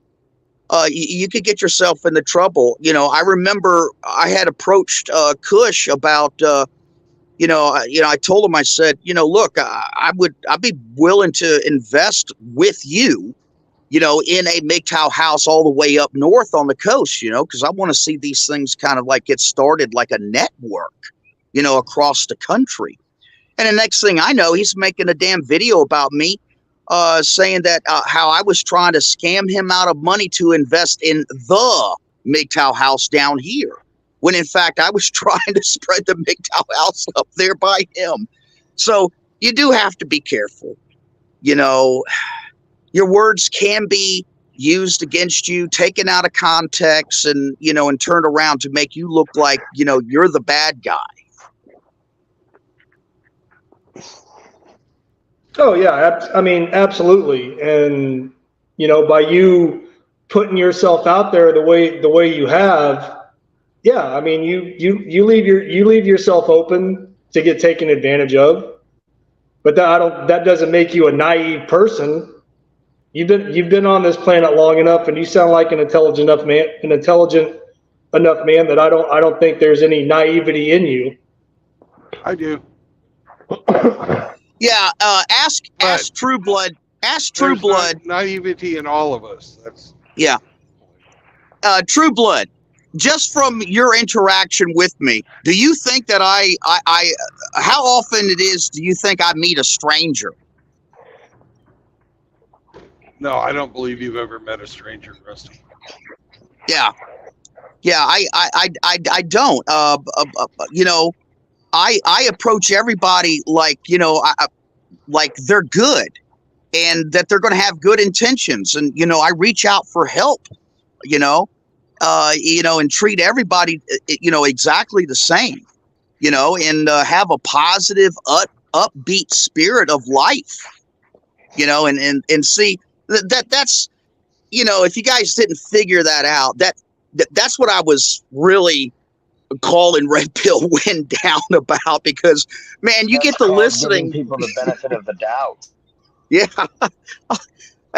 Every time that guy starts talking, I'm almost like, oh my God, the world's going to end. And I just wanted to let him know, hey brother, there's an alternative here now. Come on. We choose.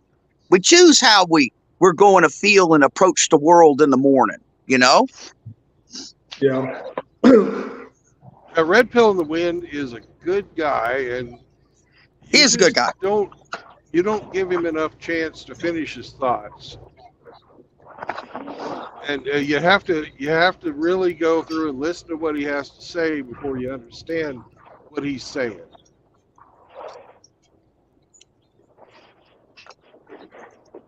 Agreed. Because he's got a million things going on up there, and sometimes it's hard for him to get out. He's a big time waffler, like a lot of us. He puts. I'm guilty of that. Yeah. You know, a lot of us to shame as far as his waffling prowess. But his overall message is a positive one, even though he talks a lot of negativity. I don't believe that, you know, a lot of the doom and gloom stuff is anything more than a possibility for him. And he's just acknowledging that possibility, if that makes any sense to you.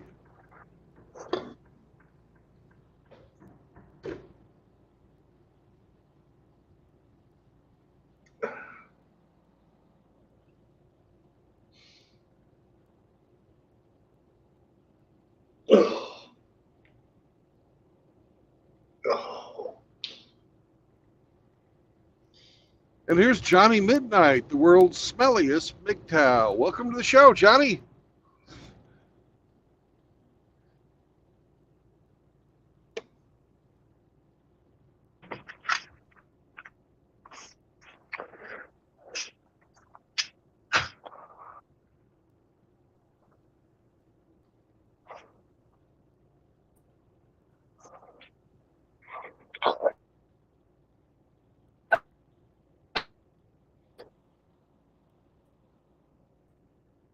You done?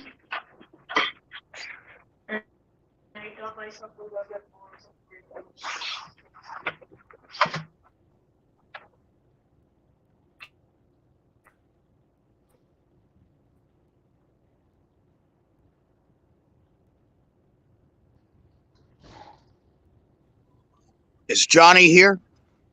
Yeah, at least I saw his icon in the chat. Hey, JR, good morning.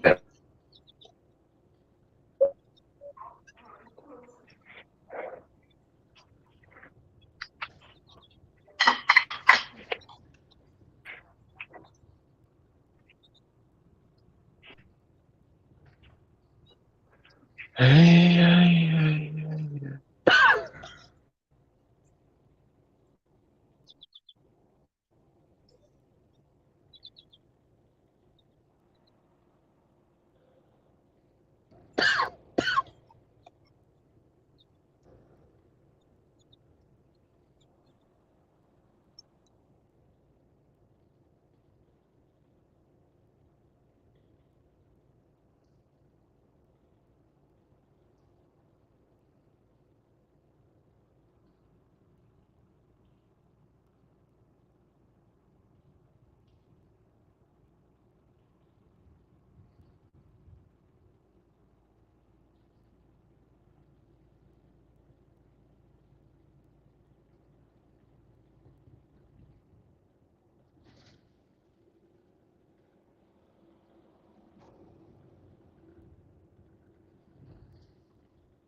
These 14-foot bridges always make me fucking nervous driving through here. Woo!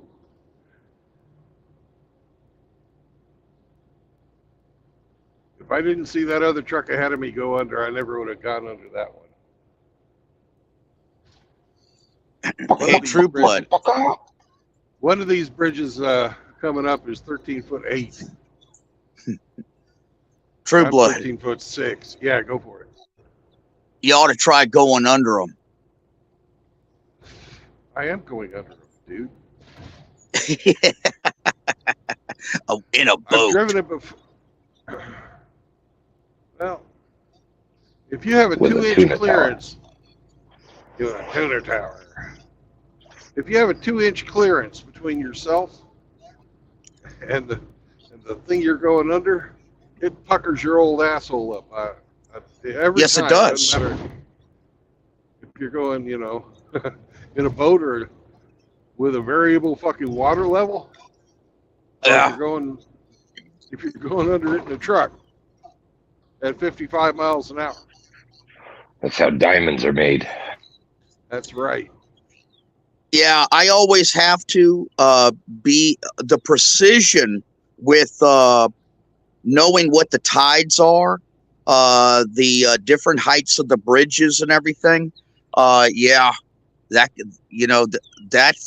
that's always been one of my major things when I'm in a boat. So you roll tide, Rusty? Yeah. Oh man. Yeah, see, Oh, man. yeah, see, there's like, for example, Hemi, there's some bridges that at high tide or even on a slightly rising tide, I can't fit under. So I have to accurately and precisely plan the departure and when I'm going to hit that bridge at exactly the right moment where I could actually get up underneath it.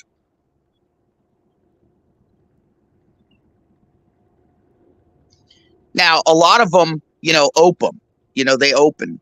And railroad bridges, regular bridges, high-rise bridges, they'll open. You got to call ahead.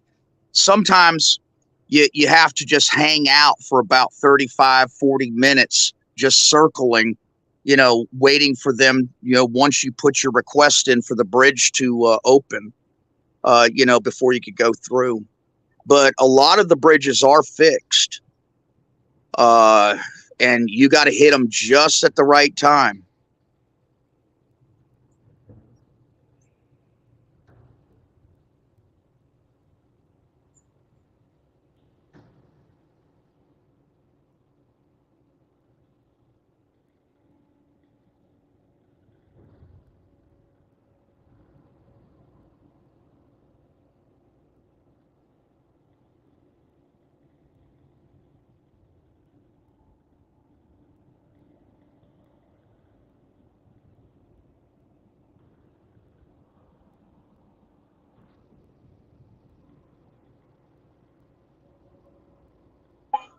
Well, there's been bridges collapsing all across the country for a couple years now, I think.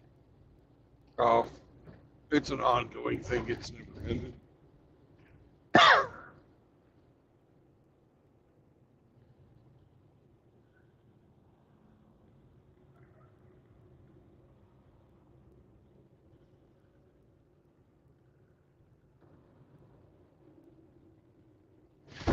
Infrastructure is a constant fight.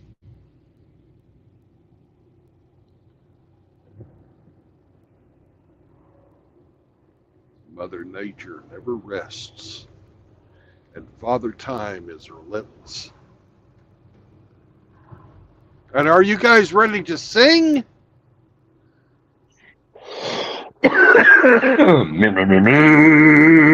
Me. Rusty? Are you ready to sing? Sam? Yeah. Yeah. There you go. And the 1, and the 2, and the 1, 2, 3. Boys, boys, boys, boys, boys, boys, boys,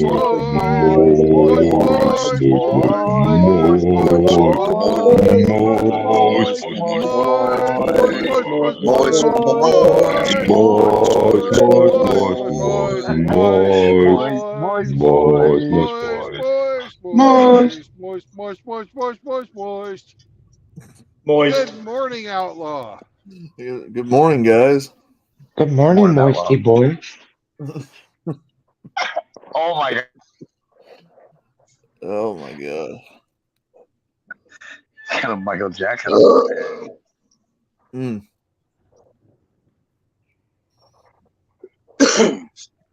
That had to have been the best moist chorus yet. I can't think of a finer fucking moisture chorus than that. Voice chorus. Sounded like I was saying moist because my nose is a little stuffed. Okay. Well, that added to it. That made it special.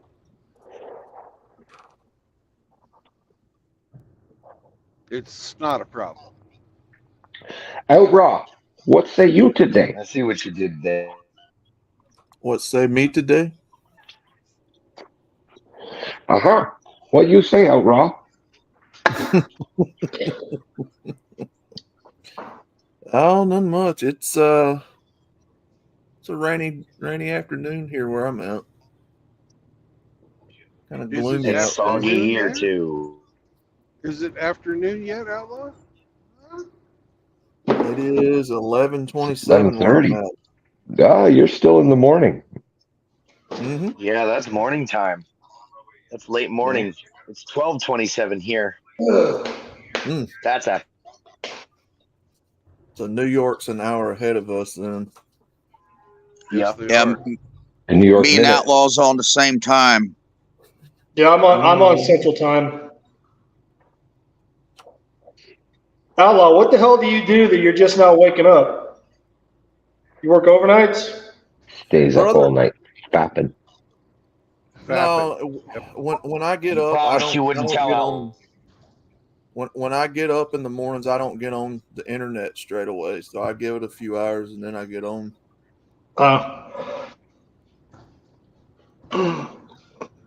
You're building the anticipation for your arrival.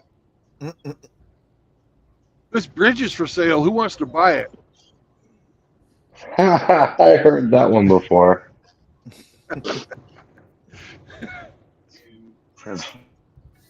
Yeah, I agree, Outlaw. I don't do that either. That's why I'm usually never, on the streams. Like sometimes when I wake up, I'll stop into True Blood stream or something just to leave a like and a comment. But then I'm right back out. But until I've had coffee and checked the weather and maybe let the dogs out or done whatever I'm doing in the morning. It's it's always different except for the coffee, but yeah, internet right away is not healthy. Oh, even if I'm awake at 0:05 in the morning, man, I'm not hopping on the stream that early. Welcome to Arkansas, motherfuckers. Suey, go Pigs. Yeah, so I don't get on the internet straight away when I get up. I can't, man. It takes me a minute to get my bearings back and all that good shit. So I'm sorry, Arkansas, that's Razorback country. Go Hogs, I meant, not pigs. Hogs. Yeah, plus on top of that, that's like saying the moment you roll out of bed, I want to go deal with stupid people for the most part anyway. So trust me, man, I ain't in the mood for that shit. And I've already been tagged by some stupid people this morning. You know who they are. Y'all know who they are. Oh, we can't believe Hammerhand's talking Tag, about you're it. white paper. You're it. Hey, Outlaw, if you've got fans, man, all that means is you're making a dent. I get Yes, tagged sir. at least once a day by these people. Oh, look at Hammerhand getting pawned by OG Lazarus. Oh, Hammerhand talks about white paper. Is he a Nazi? Like, shut the fuck up already. Do you want an autograph? I mean, I'll mail you an autograph.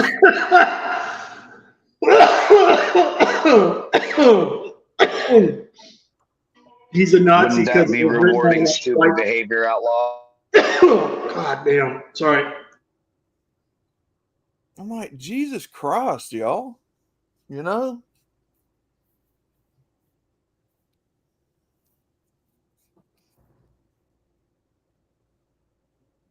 There are times there's just sometimes I feel like I just need to take a break from this.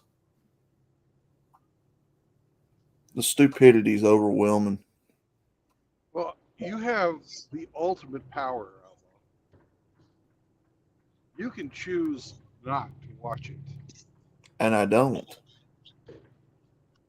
I don't watch it.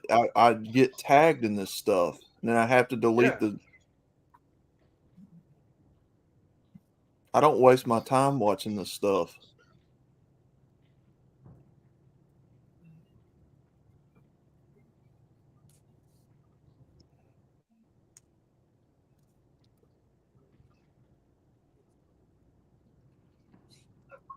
I admit you're here. that. Oh, So, Hemi, can you get Johnny Midnight? He wants to come in and talk to his sweetie. Well, Outlaw, can Absolutely.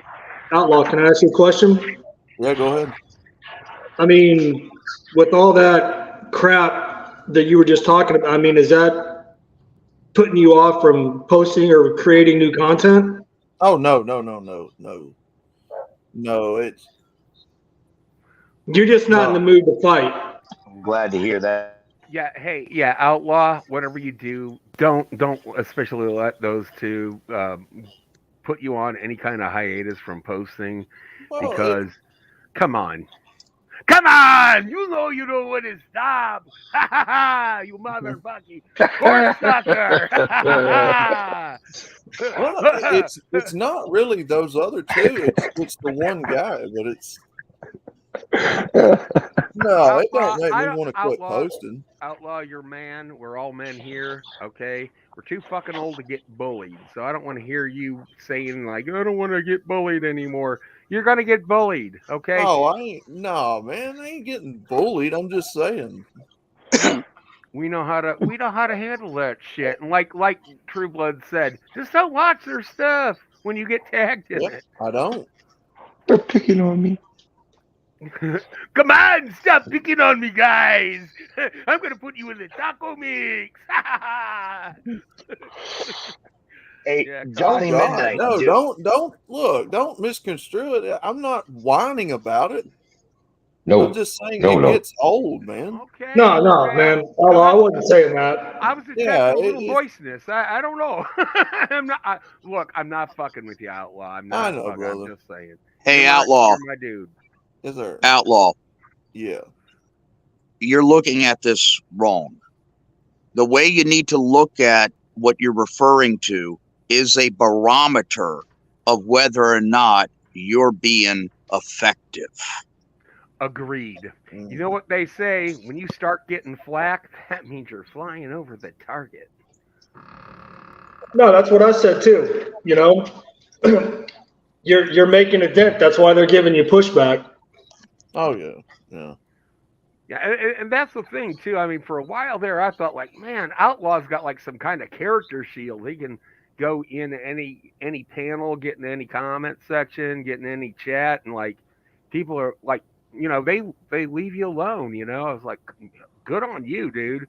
But now you are getting a little bit of pushback, and you're saying things that are hitting close to home, which is a good thing. And I agree with Rusty 110% on that. Yeah, no, I ain't whining, guys. Look, I'm just saying I get tagged in this shit every day. Yeah, you're gonna get tagged in it every day. True Blood, don't you get tagged in it every day? Pretty much. Yeah. Yeah, exactly. I mean, I'm not. Look, I'm not upset. As in, oh man, what am I gonna do? No, man, come on, y'all know me better than that. I know. There's another way you can look at it, Outlaw, is they're predators and they've found the slowest gazelle. Oh jeez. He calls you a gazelle, man. What are you? They called you slow. Oh jeez. No, we're just trying to support you in our own fucked up roundabout way. Yeah, exactly. I'm just glad that I'm faster than Outlaw. Oh my god. But I probably could run faster than you. It's okay, Outlaw. He's in all seriousness, they're trying to find somebody. They're shotgunning. They're trying to find somebody to give them a response. That's what they're looking for. Yeah, something will stick. Throw enough Take shit the at the thing. wall. You've heard of lol cows, right? There are people that have like no self-awareness. They get on the internet like Chris Chan, all right?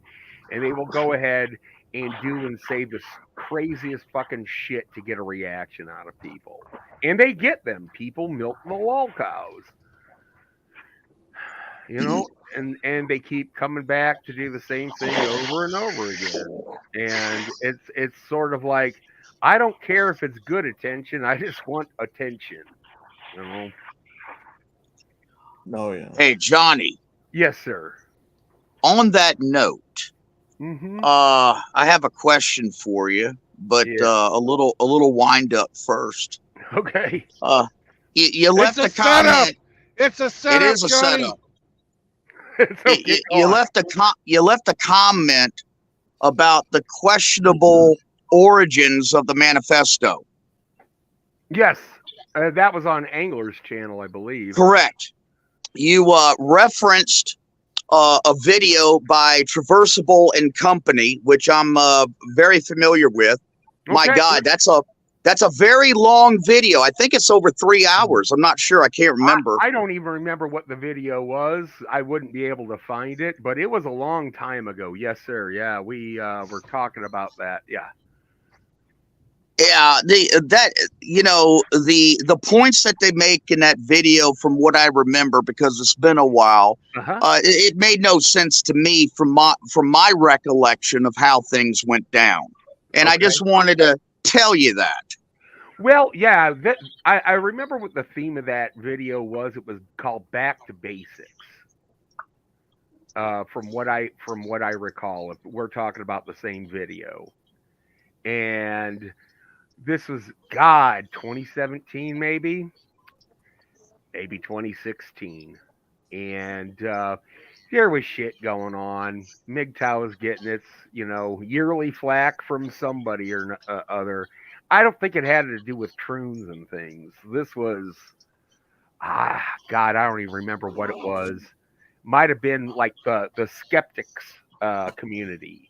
Their basis was MGTOW is illogical. Ipso facto, quid pro quo, it should not exist. that's what.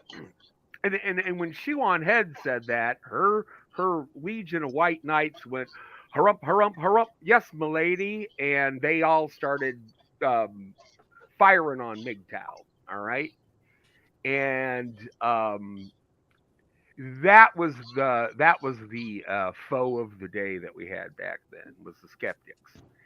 And I think the only one that was somewhat on our side was Teal Deer, if you remember that guy. Yeah, that's like I said, we're talking 7 years ago. Holy shit. You look like you were going into oncoming, Brandon. Well, they've got to fucking yield to me coming off the highway. Oh man. Because I literally was going into oncoming.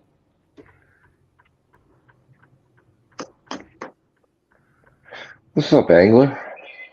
Oh, Angler. Hey, what's up, brother? Rusty, did you find that on Traversable's channel? All right, Kevin. No, I'm just going by memory, man. Mm-hmm. Okay, because I was like, I'd like to find that. His shows would last about 3 hours, which back then was a very long time. I don't even remember if I was on that panel or not. I believe I was for at least a portion of it. And then we had also spoken about it backstage. This was back when we used Google Hangouts. Oh God, Google Hangouts. Remember them? Yeah. Yeah, it was a long time ago. Kevin Killjoy, you have a good day, brother. Bye, Kevin. Later, Killjoy. Yeah, and see you later, man. Yeah, and since Angler's here, Angler, I know I had requested to see if you could put me in touch with Lazarus because I wanted to talk with him. I withdraw that request, sir. I just come to the conclusion that he's on a path, and I don't think that anyone or any speech or any words is going to deter him at this point. But I do appreciate you getting back with me on that.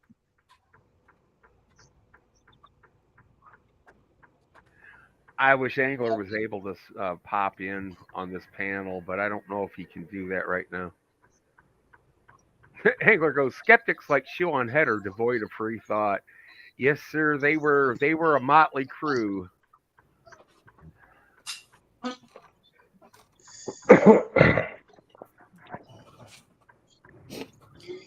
Yeah, there was this one video. I remember it, and I've gone back to it from time to time. I think it came out 9-8 years ago by Lazarus, and it was called Time Doesn't Wait. Oh, no, Tide Doesn't. What the fuck? Oh, yeah, Time Doesn't Wait for Tide or Man. And if you want to talk about such a wonderful video and speech that, in my opinion, encapsulated, the essence of MGTOW, it would have been that speech that he gave, in that video. Y'all need to keep something in mind that, Lazarus is, he inspired a generation of men. I mean, yes, he did a lot of great stuff. The only thing that I could say, is, I don't know what happened, but it's kind of like, and I mentioned this to True Blood, that, how we get pissed off at pearly things. A woman comes along and picks up all of our research, all of our stuff and everything. And the next thing you know, she's got over 1 million followers and she's making a shit ton of money a month, and we all get pissed off and everything. It's kind of hard I think that's what's happened to Lazarus with Hammerhand. Here's a guy that many years ago, helped, dive into the foray of a lot of the stuff that we talk about today. But he never developed a cult of personality. He never became a Rush Limbaugh of the manosphere like Hammerhand. And so, I'm getting back to my jealousy and envy thing. And man, he is fucking pissed off. And this is not the Lazarus that I knew.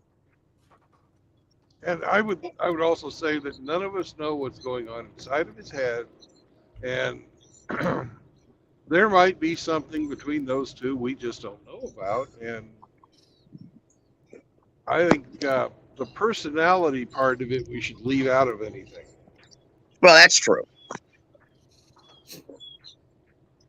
Well, what's that quote from the movies? You either die a hero or you live long enough to see yourself become a villain.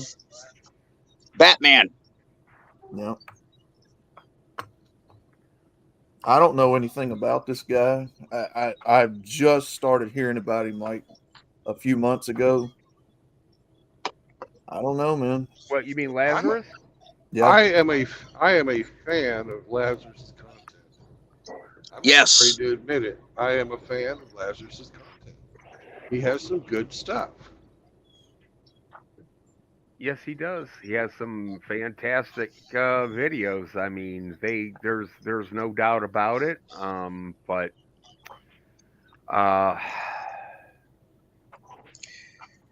hey, Johnny, could I say this? Mm-hmm. Yeah.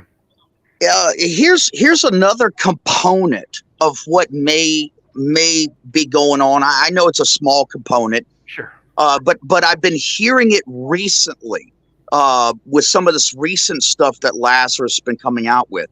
Mm-hmm. Now you got to keep something in mind. Lazarus is over in the fucking UK. Yep. Okay. He's not American. No. Okay. And even us hardcore red pill MGTOW guys, Yeah. who, we will talk shit about America, and we'll say that, all is lost and I'm not participating in this system, and everybody hates us, and why would we go and fight for our country? Even with all of that, we're still Americans, and we have a sense of exceptionalism. Once again, talking about Rush Limbaugh, who actually, became famous for coining that term, American exceptionalism. Yeah. And even though we do not believe in our government That anymore, came from Reagan. well, that's true. That But, came from Reagan. Rush, he really exemplified it. And popularized it, yeah. Yes. Even though we can't stand our government, even though we have red pills, sunglasses on where we can see what's really going on, right? We still celebrate, each and every one of us as a man, an American man, American exceptionalism.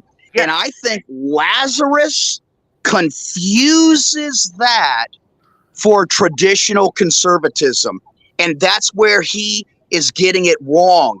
He's confusing. Man. Yeah, you fucking nailed it. Exactly. I'm not a trad con, but I love this country so much. That's it. Bingo. What? I call myself an Eagle-lander. I mean, I call myself an Eagle-lander. That's my little nickname for myself. I love the United States of America, these United States of America, except for Minnesota. And I just think, I'm so happy I'm so fucking happy and feel so blessed to have been whelped in this nation. And I call it a nation. I love it. And I think that American nationalism and nationhood, okay, as a body, needs to be it needs to be, held up, and it needs to be preserved, and not in a traditional sense of, Eisenhower 1950s good old days and all that stuff. I'm talking about we have to keep it going forward into the future, and maintain and adopt American exceptionalism. I couldn't have said it better myself. I mean, you nailed it right there, Rusty. Absolutely. Well, I think the reason we're having a lot of them problems is because, I mean, if you look at it, what were the things that Americans had to be proud of from their country in the past? We made stuff. We had masculine men. We had feminine women. We discovered it without a fucking booming map. Right. I mean, no, Sam, when you think about it, we have an easier time invading Mars than we did America. I mean, but I mean, the issue I'm trying to get at is that, there's not a lot for Americans to be proud of anymore. All of our manufacturing is off somewhere in, wherever the fuck else. Our men are, 90% of the men in this country are weak, effeminate men. Our women can no longer, rightfully claim the title of ladies. It's our country has been ripped the fuck apart, piece by piece, from the inside, and there's nothing left to flaunt anymore. There's nothing left to boast anymore. We have no badge of honor to display and say, this is a representative of our American sensationalism. Exceptionalism. That's only in the here and now, though. I mean, I think what Rusty's also saying is we have to explore the possibilities of what we once had and what we can have again. And that is going to have to take action. Yeah. And I'm not like saying anything, Fed posting or anything like that. I'm just saying that as a core philosophy of what needs to be done. You and I may not live to see that, because it could take so long for that to develop, or shall I say redevelop again. Because you're right. We are down to the line right now. We might live. Guys, let me stop you both right there. What are these three names? You know, Elon Musk, Jeff Bezos, Bill Gates. Were any of those people uber rich when they started their careers? Musk was Mm, started his. yeah, Who was? they came from wealthy They were not. families. They were. Some of them were wealthy, Bill Gates wasn't. but they were not uber rich. They might have had some money. Yeah. But as far They as weren't like middle class Joes. Bezos was. Didn't Bezos start Amazon in his garage? Yeah. So did Gates. Gates started Microsoft in his I garage. would also like to point out that there's a possibility Bill Gates' empire is founded on theft. Now, there are exceptionalism is still alive. It's just unless you're a special person, you're not going to be able to access it. But anybody can become exceptional here. Jackie, Bezos's parents provided him with $250,000 to start Amazon in his garage. That's not the average. That's not the average Joe. Can you go give your kid $250,000 to pursue a pipe dream? No. Okay, Exactly. hear me. Thank you. Troop. I understand the analogy True Blood was trying to make with the examples of these three individuals, and I understand where you're given the pushback at. Let me give you a different example. There was a homeless man. I took him in. This is many years ago. He lost everything in a divorce. Started drinking, doing drugs. I found him in front of a convenience store and gave him a little bit of money, and then we started the conversation. Found out that he was a skilled tradesman, and I offered him in exchange for his skills, a warm place to stay, and a roof over his head and food to eat. And we started that relationship. Eventually, we went into business together. And then after a certain point, we parted on very good terms, and he kept doing what I showed him I was doing, and now he owns 10 houses. Okay, that is that's American exceptionalism. Yep. Okay. Yeah. And also, let me bring this forward too. Yeah, let me bring this back to my original comment. Trying to figure out or explain Lazarus's behavior. There's something else going on here. Men fall on hard times from time to time. Okay, and Lazarus is a skilled tradesman, amongst other things. I mean, that's what he does. That's one of it. That's his primary income source.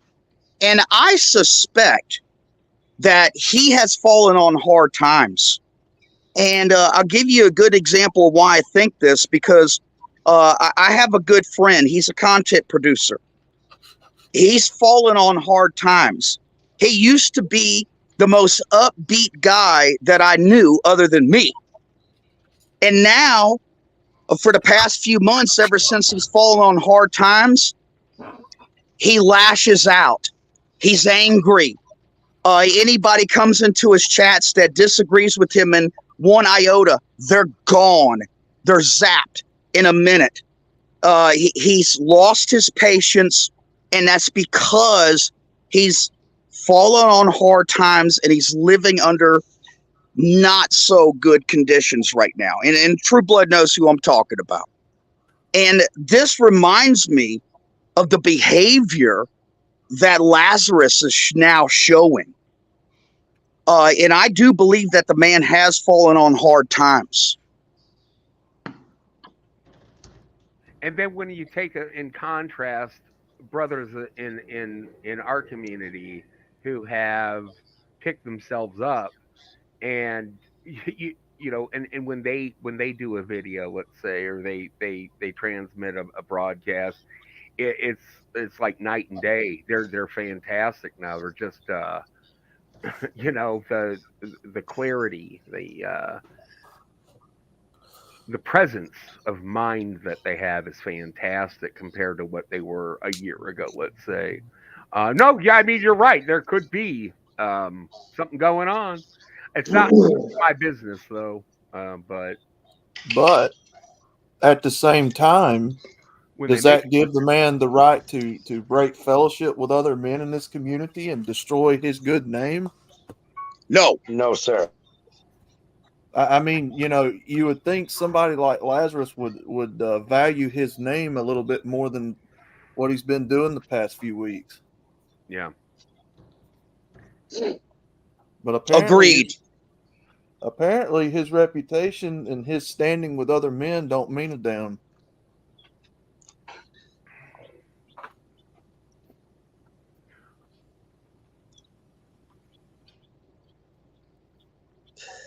Well, I couldn't have said it better.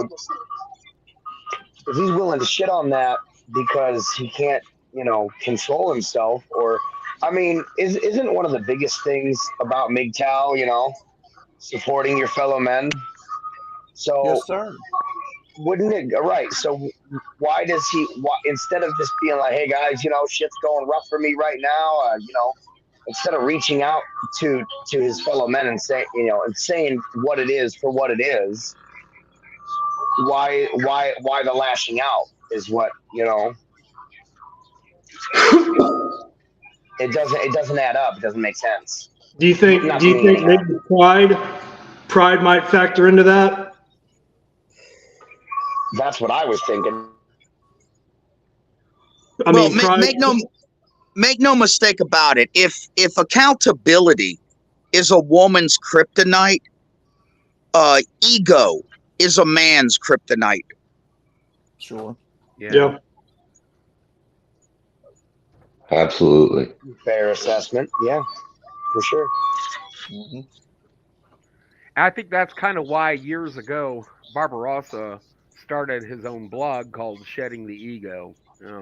We have to dispose and jettison of our kryptonite, and he identified that. He identified that the ego is what's going to hold you back, especially when you're called upon to act. Whether it's something that you plan to do and that you want to do, or it's a hero's journey, and it's like, get up, Johnny, you got to fucking go. These things happen in our lives. I'm sorry, Midnight. No, go on ahead, Ramadi. I'm done. No, I was just going to say, Outlaw's called this out numerous times on True Blood streams, and I've heard him say it on his own videos, on his own channel. Be humble. You can either, and you have to find humility through failure.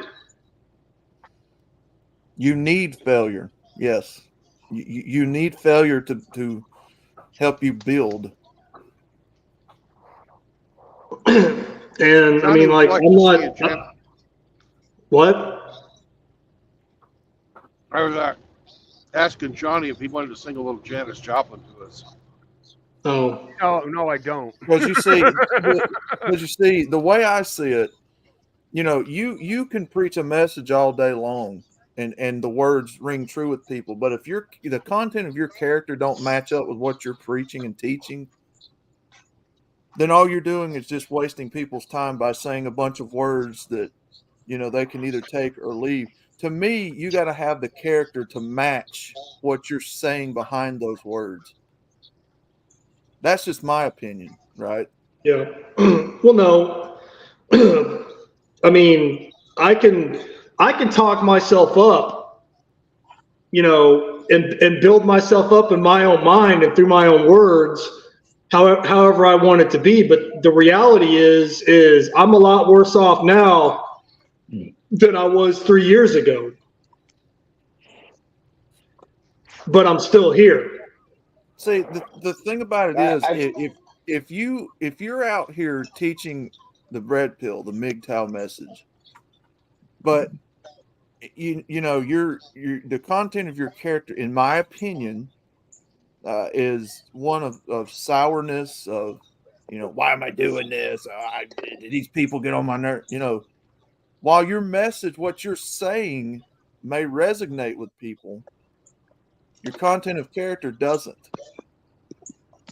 So at that point, it tells me you're only doing it sort of like as a chore, as out of duty, as, you know, okay, let's make this video and then get on with the day. Yeah. No, player. To me, you got to have more of a deeper connection with people than that. Well, no, Outlaw. I guess what I was trying to say is I'm not, you know, when I come on here with you with Sam's stream or on here with True Blood stream, you know, and I'm on these panels and I get the opportunity to talk and share. I'm not coming in here trying to pass myself off as something that I'm not. Yeah. And I mean, and I got no problems, you know, bearing my soul to you guys. Mm-hmm. Because I mean, I'm fallible. I've failed. I've made mistakes. I've done things, you know, that I wish I could take back. I've got regrets, and I don't have all the answers. I mean, Jesus Christ. I mean, I got a lot of thoughts. I got a lot of ideas. I got a lot of theories, but I don't have the fucking answers. Right. Yeah. And on that note, let me say, you know, there's two things that come to my mind about this particular conversation, you know, and that is being in control of your ego. Now we're all familiar with the phrase, you know, get in control of your biology. Maybe I'll be the first one to say, get in control of your ego. I learned a long time ago from some older real estate you know, teachers I had, you know, when I first started out in the business.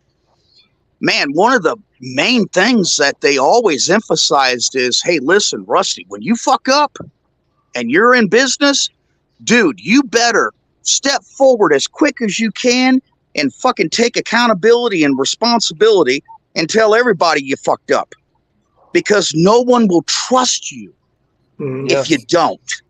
So gaining trust is part of being able to be in control of your ego with, you know, dealing with other men and society in general. And the other thing, the other point is, and I'm sure all of y'all have experienced this. Y'all ever been in a chat where, okay, they're talking about thermodynamics and they got 6 guys up on the panel, and all 6 guys are talking like they're experts on thermodynamics. Then all of a sudden, the conversation will change to trees and biology, or you know, the sky, or name, you know, a space station or something. And man, they're just as knowledgeable about all that. Bullshit. A man's got to be able to say, you know what, that's not my expertise. I really wish I could give an opinion on that. but I can't. I don't know. Exactly. I don't know about that shit. Yeah. Well, I mean, no, man. Like I said, I got a high school education. So, I mean, and that's not saying much. Sorry. I was just asking Rusty if that conversation on thermodynamics was a heated discussion. Yeah, I mean, Seraphim, absolutely. You know, anybody can tell the truth. You know, what's true is true, no matter who says it. Yeah, and that's true. In my opinion, though, if you're going to do something like this, you better come with more than just a few words that you heard somebody else say. So that's what I'm saying, man. You know, if you want to make a true lasting impact, if you want this to matter far beyond just videos and streams, you got to impact the people you're talking to, you know, other than just getting on here and saying a few words that resonates with people. You really Resignate. Right. You know what I mean. One of Well, those no, things. outlaw. I mean, as a Marine, We love you. I'm probably one of the biggest egomaniacs you'll ever meet as a United States Marine, because that's how I've been conditioned and trained to think about myself. Now, as just a man, fuck no. And I'll be the first one to put my hand up and be like, wait a minute, time out. I don't know enough about this to speak intelligently, so I'm not going to try. So I'll just shut the fuck up and listen, and maybe I'll learn something. Hey, just wanted to acknowledge Seraphin, Sonic Viper, CJ. Of course, we already mentioned Angler, Turbo, Death Shark, D-Man 50, and Sotenar. I don't know if I missed anybody. And Frost, of course. Some hitters. Yeah. You see, in my opinion, that's what's missing out of a lot of these channels. They come with the correct message. They can get on camera or get on a microphone and say the correct things. But if the individual behind the words don't resonate with people, if it's not speaking to their heart, their language, if you're not reaching, this is what I keep saying all the time. You got to speak the language of the men. You got to be able to read people, man. And if you don't, what do you say? I mean, I've said it from the get-go. You have to take this serious.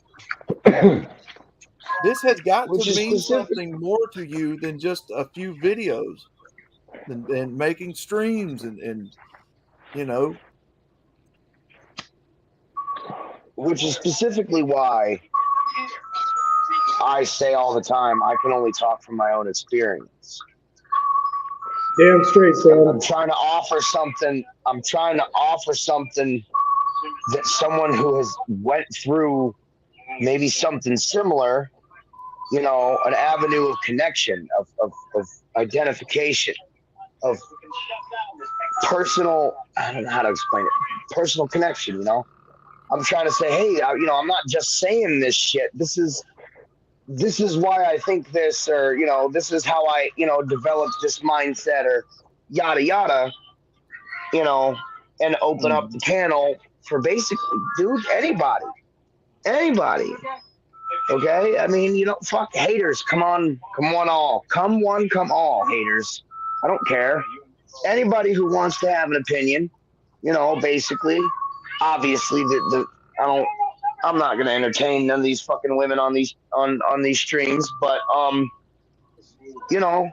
this is what I'm trying to do. I look at my own content and I try to look for things that I can improve on. I say, okay, well, where do I suck, and what can I do to improve it?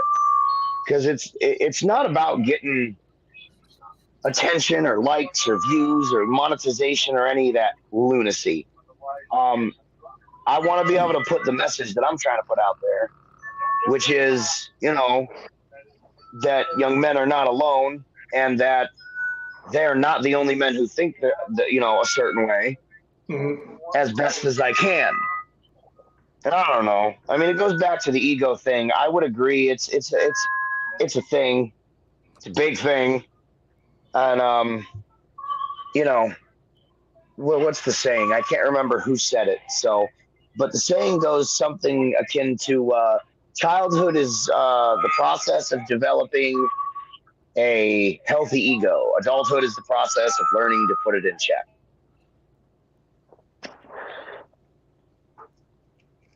All the positivity and accountability and everything that Rusty was talking about comes out of a book called How to Make Friends and Influence People. Dale Carnegie. Yeah, yes, Dale read Carnegie. Yep. And that is a very, very good book, and everybody should read it. It's fucking spot on. Heck yeah.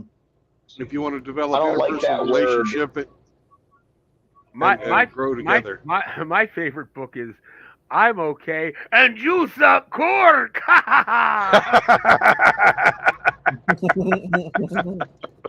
Hey, True Blood. Isn't Whoever does on that is his good. isn't it written on his tombstone?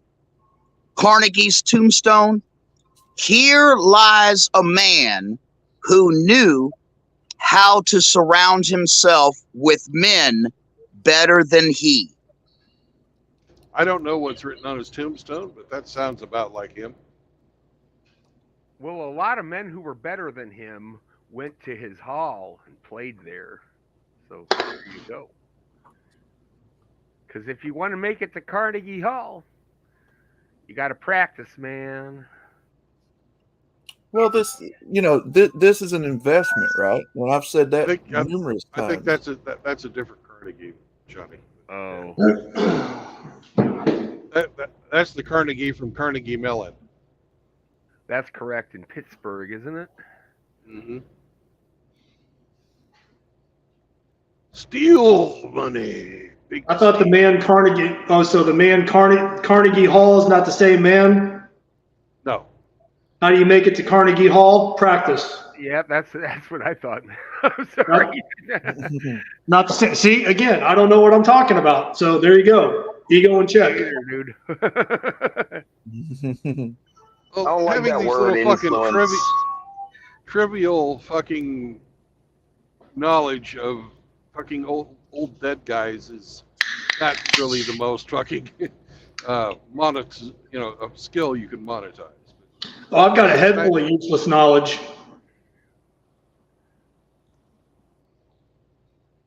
But I didn't know that. Well, define useless though, because all knowledge has its proper place and time. Mostly movie quotes. Because I've watched a lot of movies. Okay, comedy. I will define useless for you.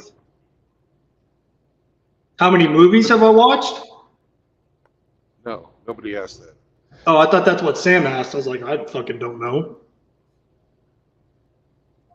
No, I said making points.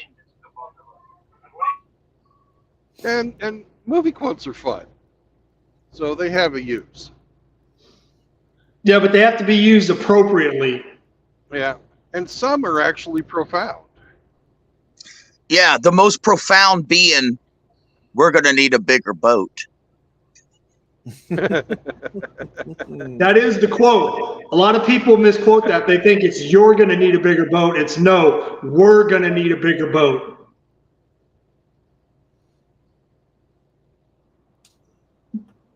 I love that movie. Jaws is one of my favorite all-time favorites. My favorite movie quote is, "Excuse me, stewardess, I speak jive."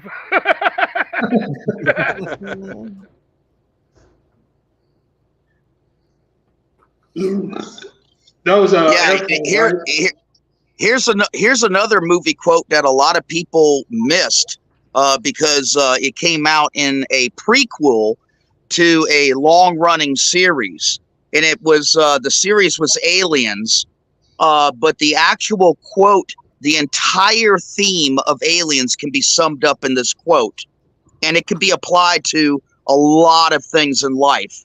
And that quote is, "Big things have small beginnings."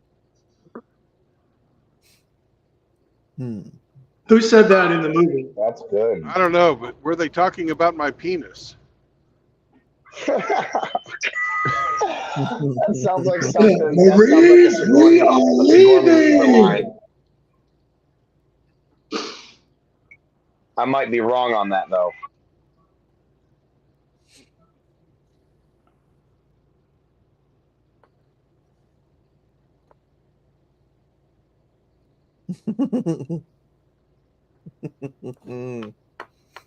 So pretty please, with sugar on top. Clean the fucking car. Pulp Fiction? Anybody? No? I have not had the pleasure of viewing that film. I've seen small clips and gotten quotes from it, and I've just never seen it. I want to though. You've never seen Pulp Fiction? Isn't that with like Sam Jackson and I want to say Travolta? Yeah, it's a Quentin Tarantino movie. Yeah. There's all kinds I- of big stars in that movie. Oh yeah. Oh, Good well, those are movie. the only two I was aware of.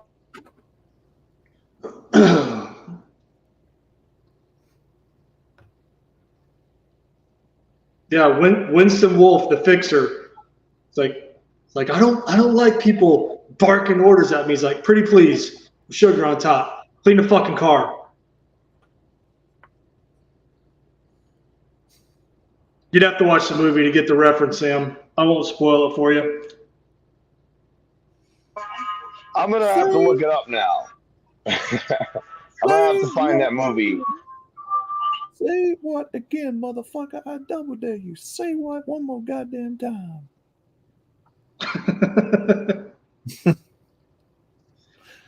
Big Kahuna Burger. They speak English and what? Yeah.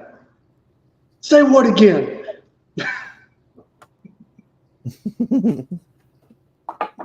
What we just witnessed was a miracle, and I want you to fucking acknowledge it.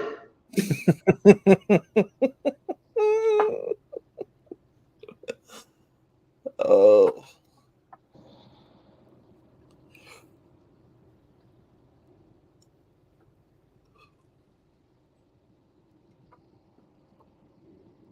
But no, my old man, he loved movies, so that's where I get it from. Heck yeah, man. I never really got a chance to consume a bunch of media in my youth. The bits that I did get tended to be tainted by some bad experience or another. But I remember one of the most memorable movies for me to watch when I was a kid. I think it was called A Time to Kill. Okay. And Based off of I don't John know, Grisham man. book. Yeah. I don't know, man. And honestly, I still today can't explain to you why that movie stuck with me so much. But it just I can't pinpoint why it's so significant in my mind. Hey, it's still the most memorable fucking film I've seen in my youth. No, that had not in my whole life, but of my youth. Samuel L. Jackson, Matthew McConaughey, I think Sandra Bullock was in it. No, it was a good movie, man. It was based off of John Grisham. I think it was John Grisham. Based off a book he wrote. I think that was the author's name. Yes, it's a Grisham book. But it was, I don't know, man. It was, I've seen it a few times, but it was just a hell of a film.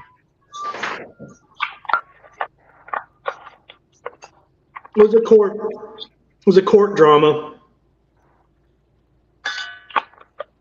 No, it was good movie, man. Powerful movie.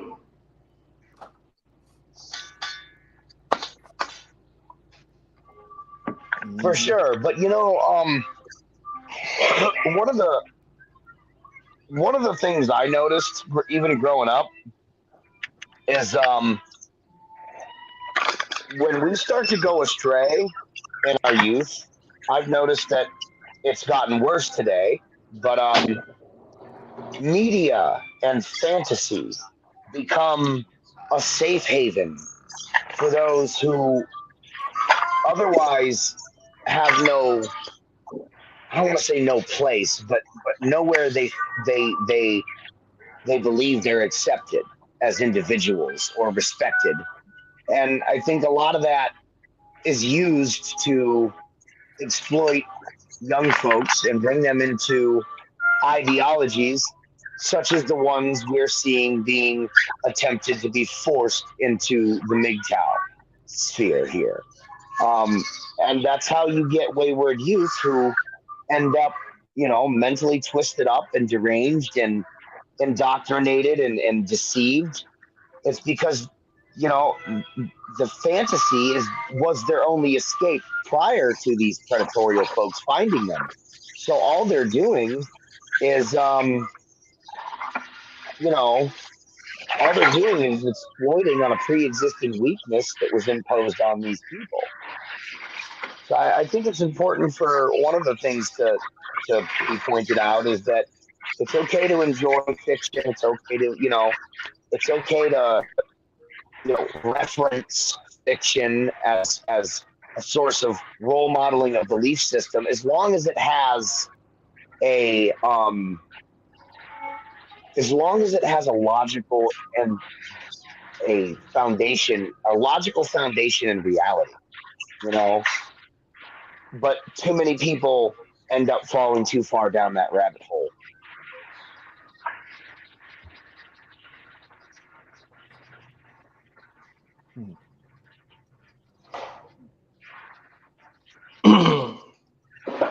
Well, I mean, if it entertained you as a film and it made an impression on you, you don't got to explain that or try to justify it. No, I wasn't. I was trying to point out that I am aware that it made some sort of impression on me, and that it affected my viewpoints in some way.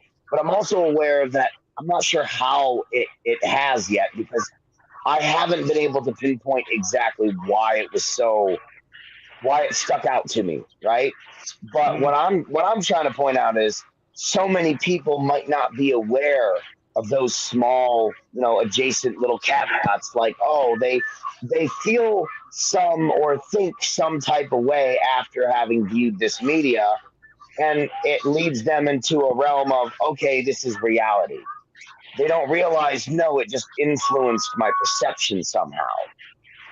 To them, that means that reality has changed around them, and they fall prey to a delusion, and that delusion is exploited and becomes, well, communism or transgenderism or any of these psychotic leftist ideologies.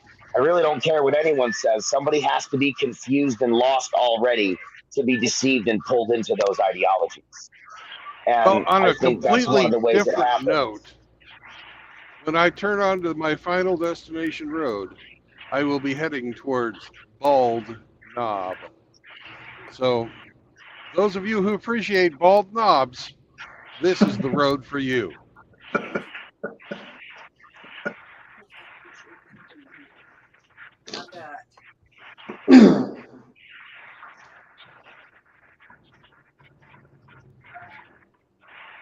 But no, Sam, I can remember watching. I can't remember which was the first movie I can remember watching in a theater. It was either The Empire Strikes Back or Raiders of the Lost Ark. Those two movies made a huge impression on me. And then Jaws, obviously, the first time I ever saw Jaws was on TV, because I wasn't born when it came out. Came out the summer before I was born. Mine was a Buck Rogers movie. EBDBB. That's right, Buck. No, I remember the Buck Rogers TV show. There was a movie.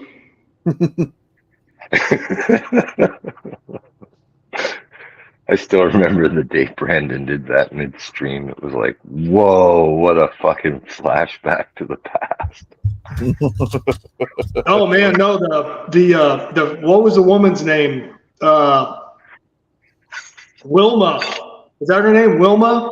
That skin tight bodysuit. You want to talk about a fucking smoke show? Whatever her name, I think it was Erin Gray. Yeah.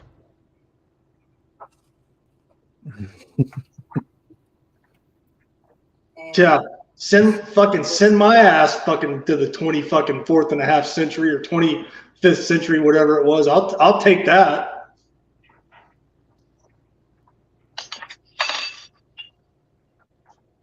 I often I often say to myself, man, I must have been born in the wrong goddamn time. How old are you, Sam? I'm 31. Yeah, Old you enough were to know born. better. Yeah, you were born in the wrong time.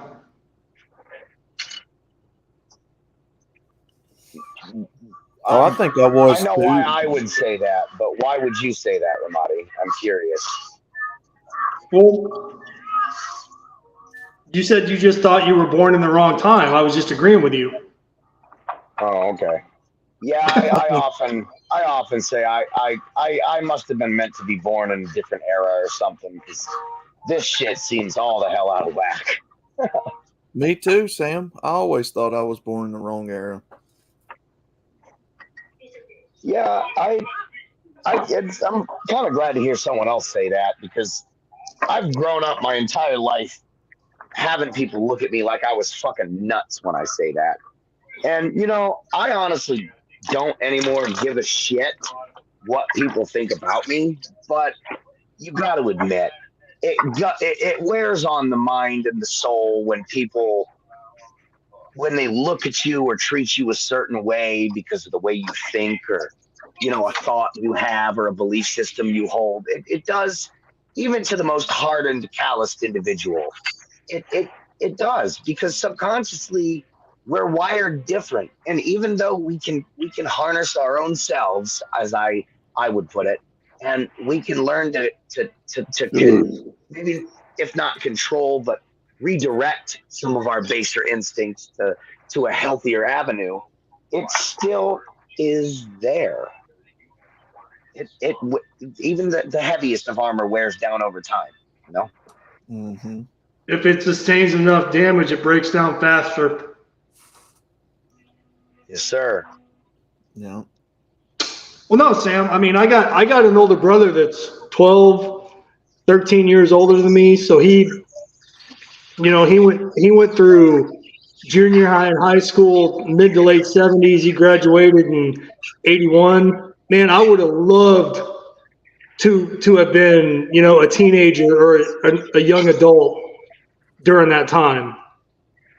I'm not blaming my mother for when she got pregnant and had me. I mean, compared to when I grew up in the fucking 80s and 90s, I would much rather have grown up with my older brother, even if he was just a couple years ahead of me, because I think he had a much better experience growing up than I did. So I get where you're coming from. Well, and I think that's a key factor to point out too. I would say the same thing of my siblings.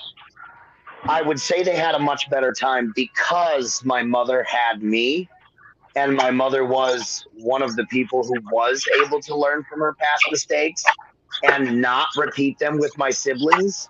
Except the only issue is she made new mistakes with them, but that's beyond this scope. Anyway, um, so I am grateful for that because I genuinely love my siblings, and I would not wish the suffering that I went through on them. In fact, if it were reversed and I was given the choice, I would definitely undergo that suffering again so they wouldn't have to. But um, I think it's key to note that upbringing plays a really heavy role in a lot of things. Okay, but there is a certain line. There's a certain line that when you approach it and you cross it, you are moving in the realm from your upbringing and your environment, okay, to your own fucking choices. There's a line. So it's really awesome to see that you didn't let an upbringing that was rough turn you into a statistic, Godfather, because a lot of people did. I went down that path myself for a while, and I'm now trying to unfuck my life from that. And I really want to place emphasis on that. It's important to be able to identify when it's not blamable anymore. Well, no, Sam. I think we might have misunderstood each other. That's what I was saying is I would have liked to have grown up closer to my older brother, because the time that he was growing up, was really cool. The music, the lifestyle. Man, I would have loved to have been cruising around in the car with my older brother and been old enough to appreciate it and enjoy it. I would have loved to have been able to play high school football with my older brother and been on the same team as him and not be separated by fucking 13 years. Because No, me I and my get older it. brother, me and my older brother, we're not close because there's such a wide gap. Yeah, I understand that. And that happens sometimes. I wasn't actually, no, I think maybe I was just, I waffled a little too much. I was just trying to kind of expand on the point you made. That's all about the gap and the disconnect between generations of siblings. Mm-hmm. I was just trying to point out that it doesn't necessarily have to be that way. But it's a hard thing to overcome. Well, I mean, we have some common ground. We have some common ground. We have some common interests that we can share and relate to each other. But I mean, as far as like my older brother ever given me, well, he won, but there was no protection. There was no, well, I mean, Jesus Christ, I can remember being, a little kid, like 3 and 4 years old, and I laugh about it now. I'm sure it pissed him off back then, but like chicks that he went to school with would come over to our house just to hold me and like pass me around like I was a fucking party favor. So he was using me to pick up chicks.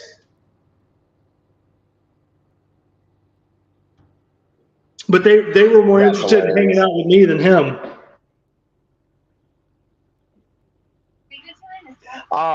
I also was just trying to make a point about accountability. It didn't necessarily actually have anything to do with that. That's just one thing. Like, I have a thought and I try to put it out there because I notice, I think about it, and if I don't put it out there right away, I'm like, well, I'm going to forget it. And then I don't know.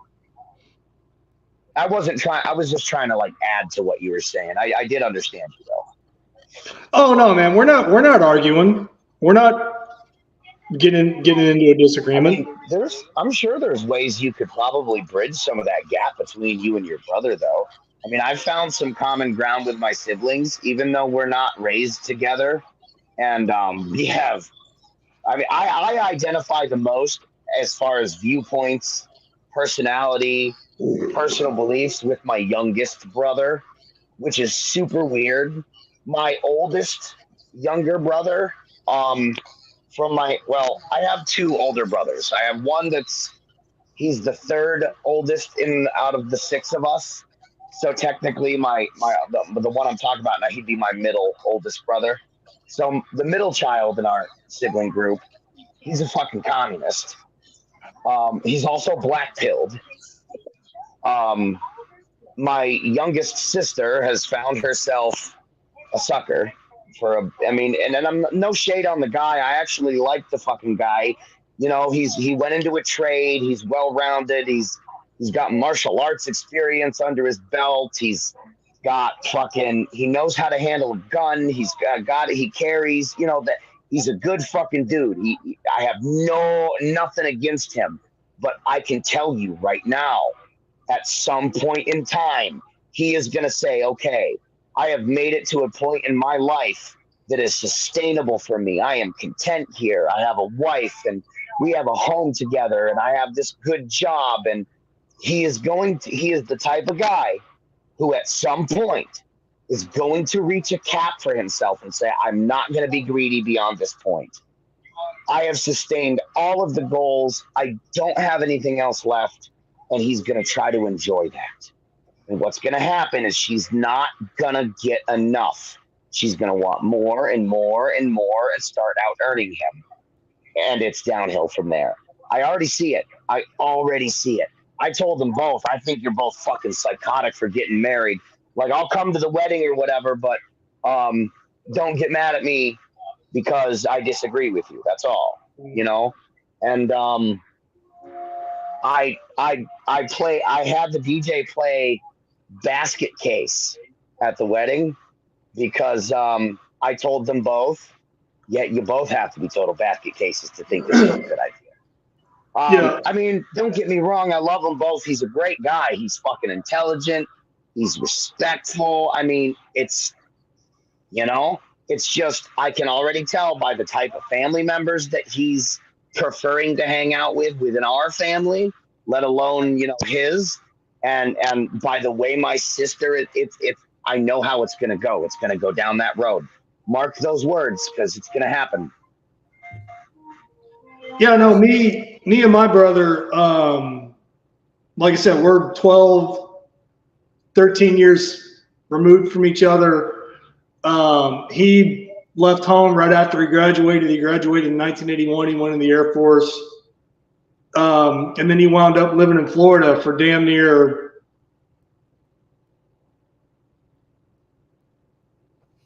20 plus years. And he was in a long-term relationship with this chick, and for whatever reason, I don't know, I wasn't there. I actually never met the woman. I saw pictures of her. I think I spoke to her on the phone once. By all accounts, she was very sweet, very nice. But I never saw them together. And so anyway, she was a school teacher, and when she wound up retiring, she's like, well, I'm moving back to Wyoming. And I don't know how that conversation went, but basically my brother was told, you're not coming with me and you have to get the fuck out of this house. So he, you know, bounced around, and then eventually made his way back home to our parents' house. Well, not our parents, my mom and the man she remarried that adopted us because our father had died. Our biological father had died at that point.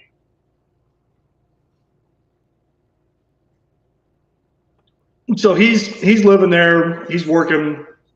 So then I wind up moving back to Oklahoma.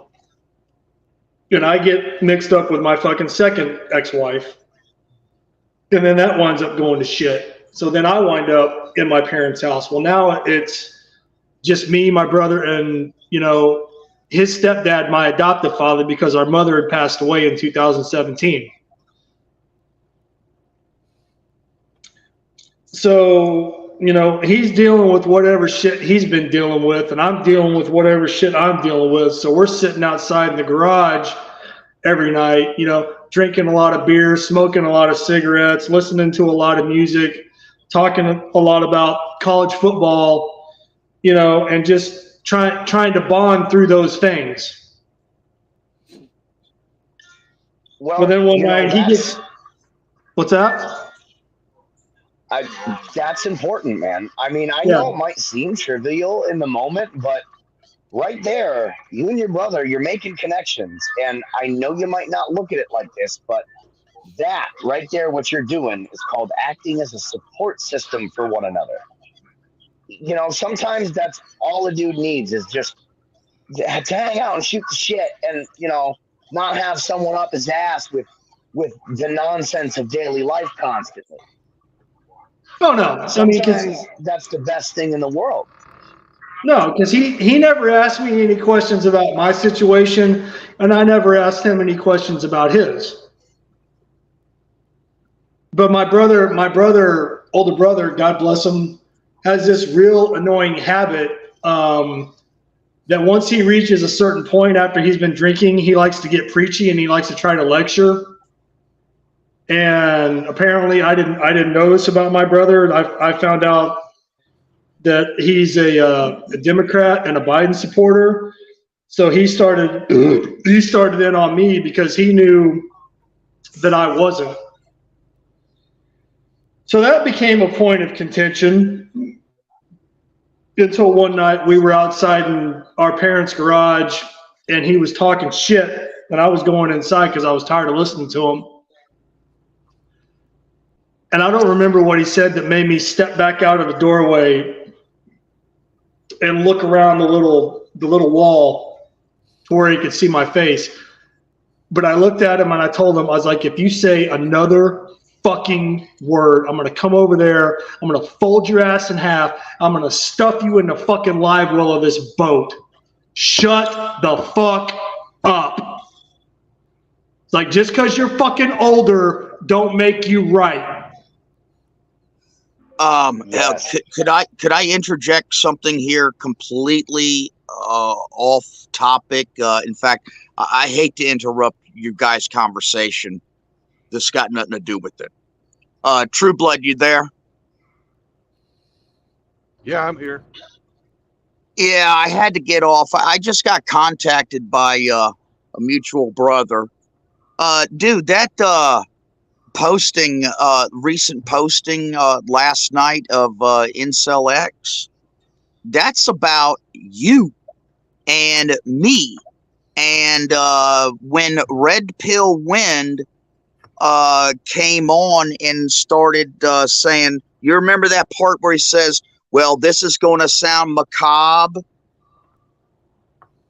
talking about him going out and going to prison for deleting black pillars. Oh crap. That he clipped the entire thing, and his post is about all of us, you, me, and whoever, I forget who else was on there.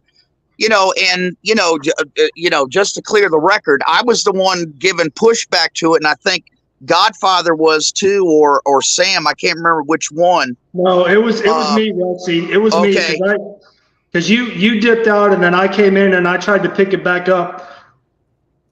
Yeah, that's his latest posting. I thought it was about Hammerhand. It's not.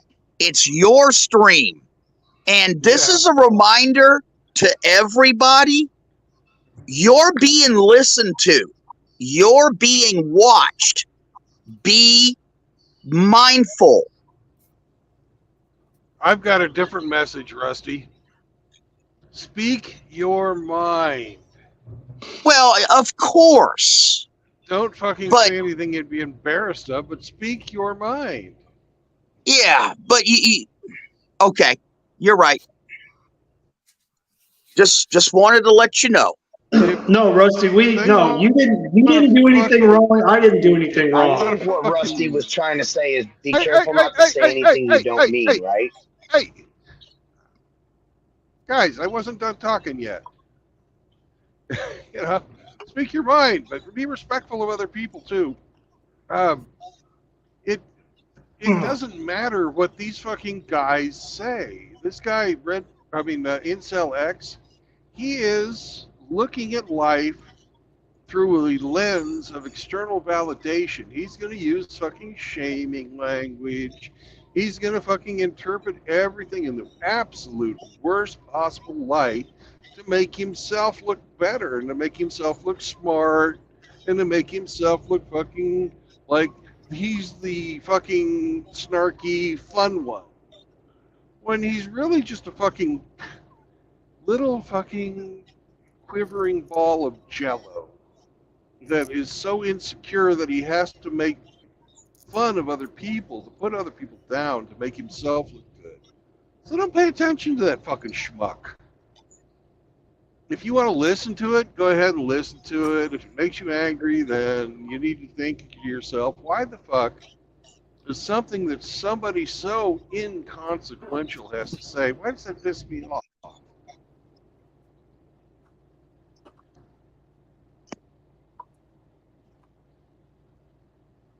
Fuck him. Well, Brandon. Okay. Picking up on your saying, speak your mind, but be respectful.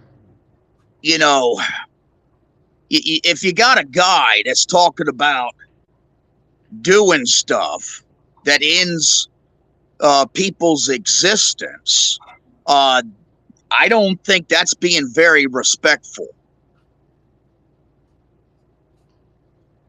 Well, Red Pill in the Wind was talking about how he would defend himself. And I don't think, there's anybody here who wouldn't defend themselves. Okay, as long as it's in the context of defense, that's different. I think we'll all agree on that. He said, if I remember directly, he was like, his thing was, I'll either be in jail or in the ground. He was talking about his own circumstances, not necessarily what he's going to do to other people. Hey, Koi Fish Jojo's in the chat. And Koi Fish Jojo is the one and only Incel X. Come on the panel, buddy. Come on up. Hey, Incel X, Incel X, you got your chance. Here it is.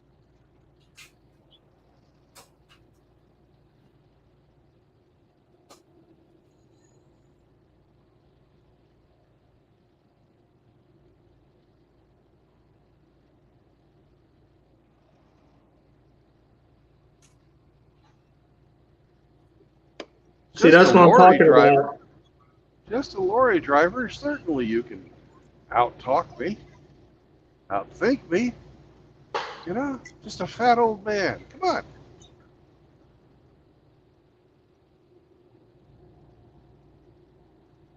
No, Brandon, what I was trying to say is, no, they don't want to come into a forum and be challenged. They just, want to do hit and run attacks and then try to hide behind their so-called air quote principles or their morality. They think they're right. And like you said, man, your channel. Incel X is black pill. He's not red pill. He's black pill. Yeah, and I'll tell you another thing too about Incel X. He's a Southerner. I could hear it. That's unfortunate. And that makes me pissed off. Shit, that was my turn. Hopefully they have another entrance right here.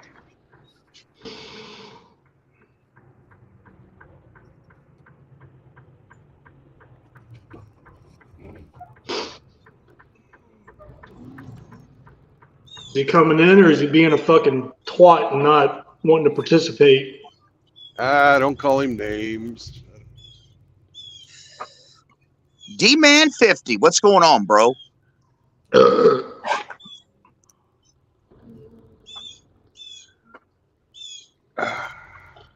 D-Man on the panel? Oh, shit. No, D-Man's not on the panel. He's in the chat. Hey, Rusty. Yeah. Rusty. Yeah. You may or may not be interested in knowing this, but according to Ian Blades, your accent makes him moist. Yeah, I know. I read it.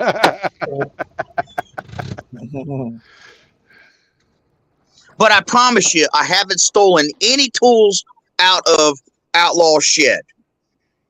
Oh, man. Sorry, Ian. Rusty's not proud of your frothy loin.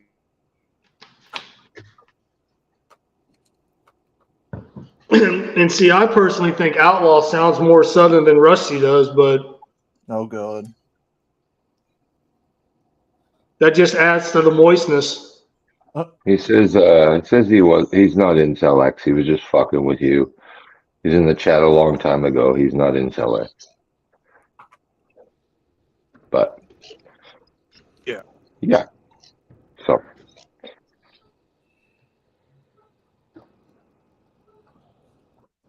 Either way, man, come on in, man. Speak up, man. Let's hear what you got to say. Yeah, Koi Fish. Let's hear your voice. But Rusty, going back to what I wanted to ask you real quick. Was that what you meant? Was like not to say anything you don't mean? Is that what you were trying to say earlier about be mindful? Well, look, let me put it in terms like this to answer your question, okay? As directly as I can. I have a lot of exchanges in text messages with my tenants. Every single time that I push a letter, I am mindful that a month to 6 months to a year from now, hell, maybe even a couple of years from now, those text messages that I wrote to that tenant may be used against me and read out loud in a court of law. That's what I mean by being mindful.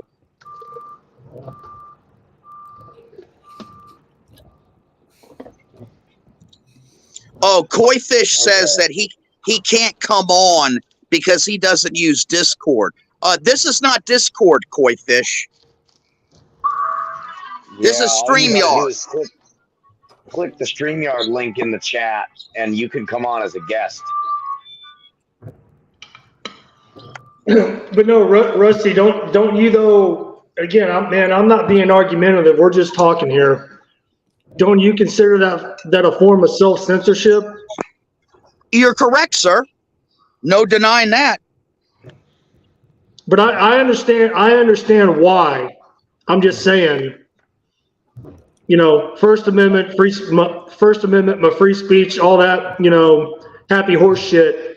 But yet we still in this society have to self-censor ourselves to not go out of our way to offend anybody or hurt anybody's feelings with words. Sure. And you know what? If you're going to be in control of your own biology, if you're going to be in control of your own ego, why not be in control of your own speech? Absolutely. But I wouldn't say that should ever go into the realm of holding back, speaking your mind, especially where objective truth is concerned, because you're afraid of the consequences, or you're afraid that 10 years or 3 years or whatever down the road, someone can bring it up and manipulate your wording. So I would say that if we're talking about in the context of try to word things so that it's less convenient to manipulate what you've said for deceivers, then I would agree. But I don't think anyone should get into the practice of self-censorship for any other reason than, pure self-control.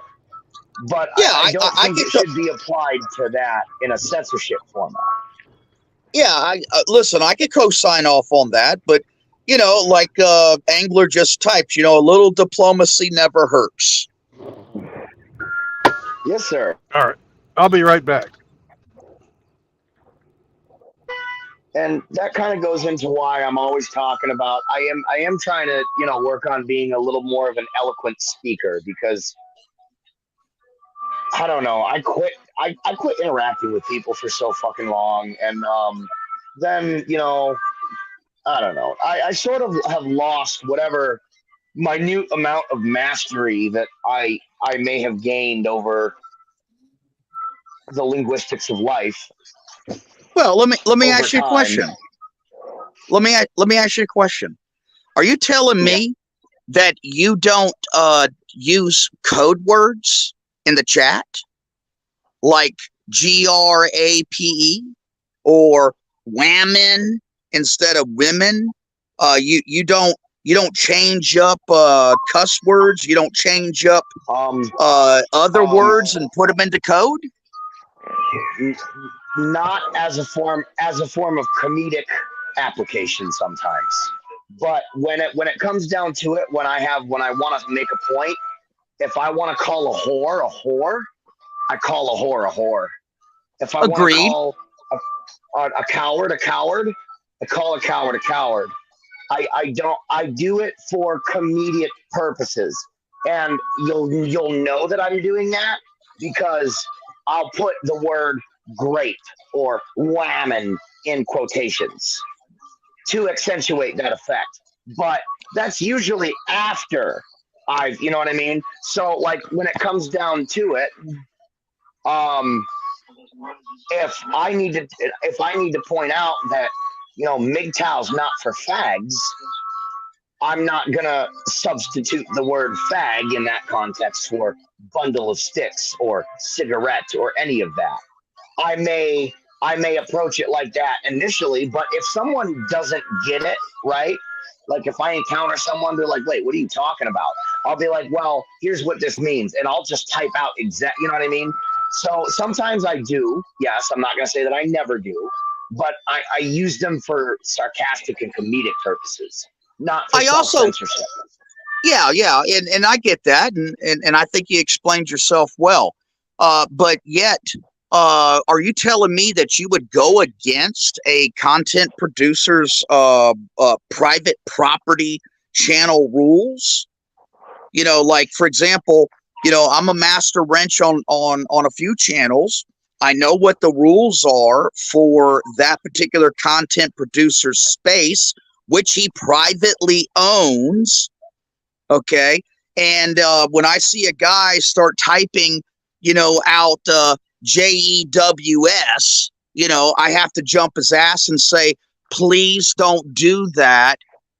Transform that into, you know, a different word that we'll all understand, you know, it's the same thing.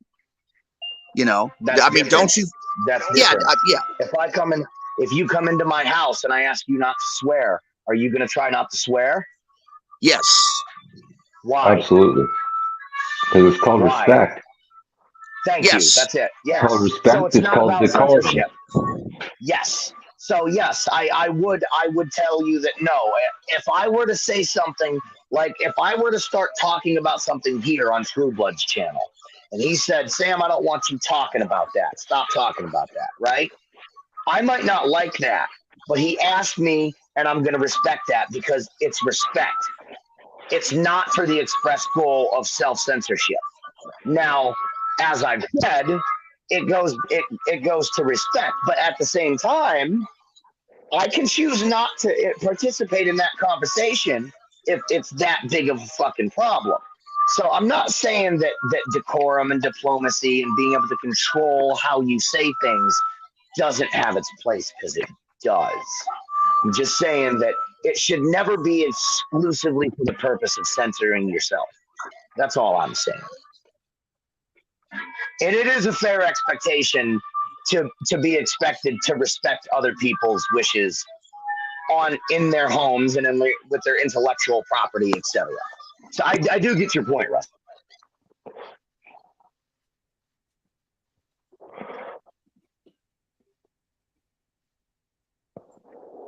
Man, who's got the sounds like a carousel going on? Yeah, who is that? Oh, Sam, sorry. I think. Yeah, that was probably me. It's music from my computer. It's Zelda. I'm trying to debug this game right now, and I have it running in the background so I can try to figure out the freaking FPS problem. Oh, you're speaking above my pay grade on that, sir. Well, basically what I'm doing. It's having frame skipping problems during gameplay. The menu is fine, right? But it starts getting all, you know, staticky and choppy during gameplay. Carousel. Angler. Yeah, dude. No, Rusty. Oh no. Rusty, can y'all hear me? Yeah. No, man, I agree. I agree with what you're laying down. You know, if a content creator, you know, has, you know, certain rules that you have to abide by when you come into their space, that's cool.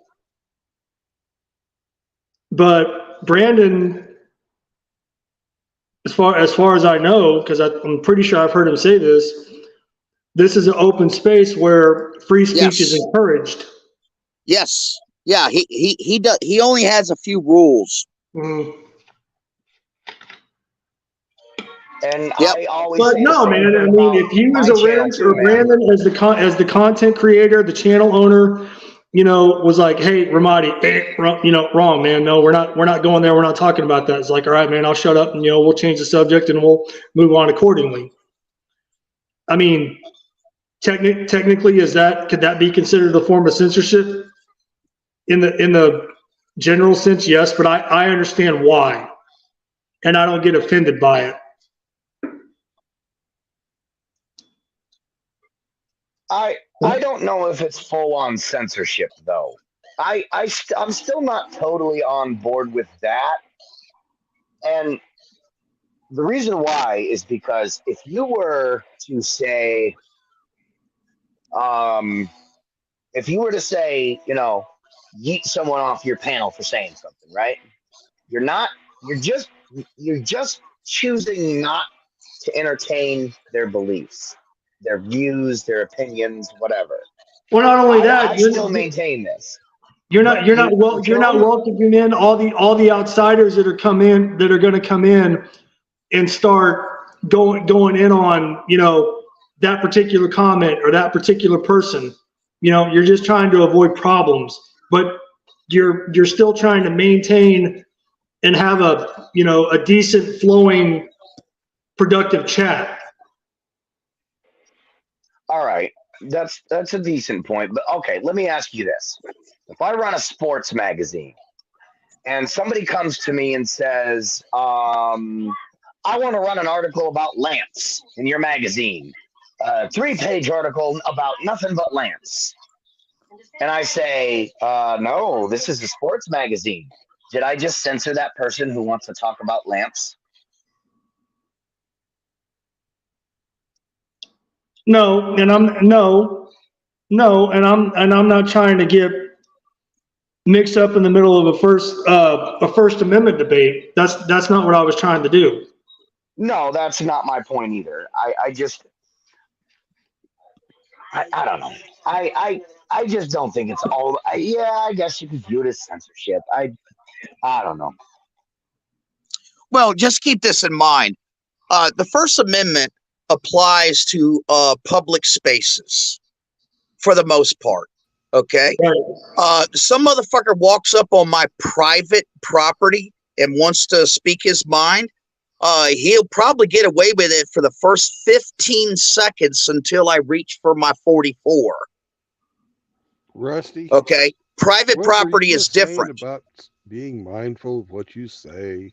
Yeah, well, weren't you just saying in the context of defense? That's defense of private property. Anyways, guys, there is a stream going on right now, and I want you all to go over there and give Brother Chaos your support. He's having a hard time, and it's a very touching and poignant stream. I'm going to be sitting here waiting to get unloaded, so I'll be on when you get done with that. But go and support Brother Chaos. Go pay your condolences to the cat. Oh yeah, Yeah, guys over there. Brandon, is that the link you posted? So doesn't matter if you're on the panel or if you're in the chat. Go give Brother Chaos some love, but guys. Yeah. That's sad, man. It is. I'm not a cat person, but I understand the bond of animal and person, so that's what do you say, 13-year friend of his? Like, come on, man. Been through a lot. Yeah, like that. Yeah. Brandon, is that the link you just posted? Yes.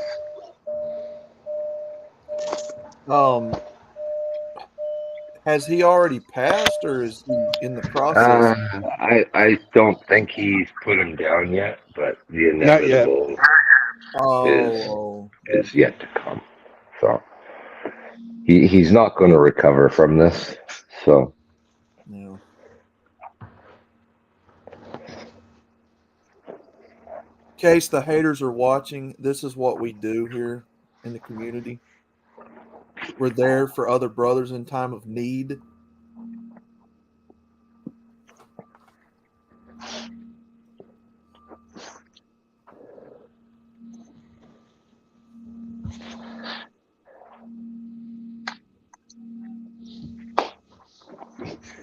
What's up, K-Plan?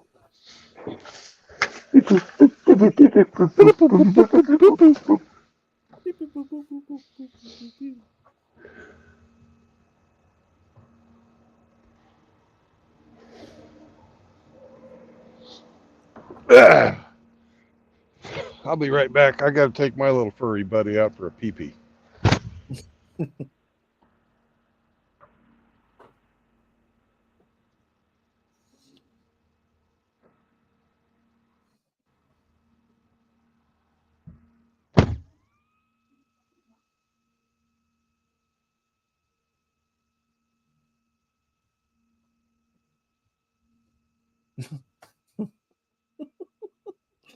He's got a picture of him in the bed with him. Under the covers. He's scrolling through a bunch of pictures he's got of him. That's so funny. The cat's just sleeping in the bed like he's a human being. It's just the kitty overlord. Yeah. He sleeps where he wants.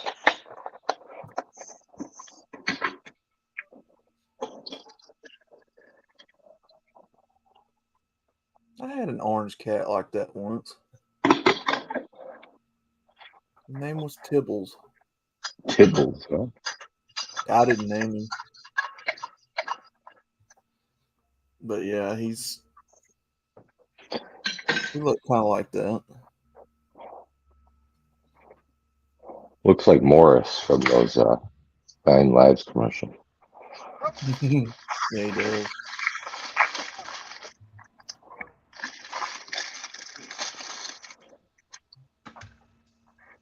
Yeah. Well, that's it. I firmly believe pets are practiced to deal with loss. You know. Yeah.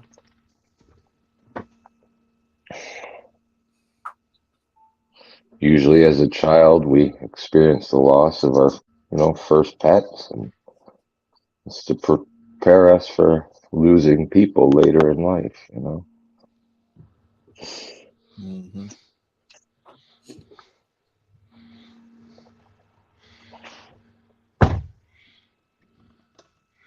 All right, I'll post the link again for Ian.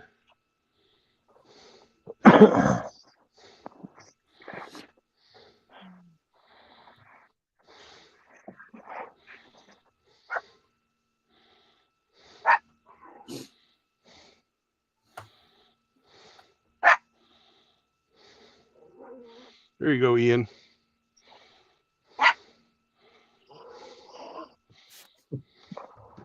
Wow. That picture, man. He's got the covers pulled up. Oh.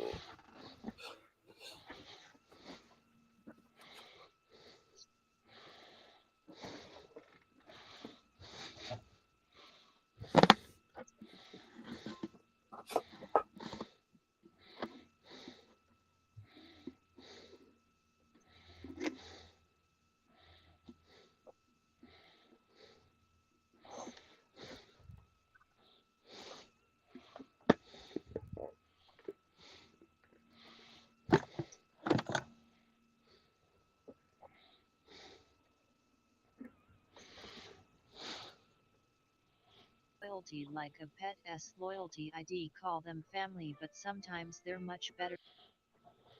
Thank you, Hemi.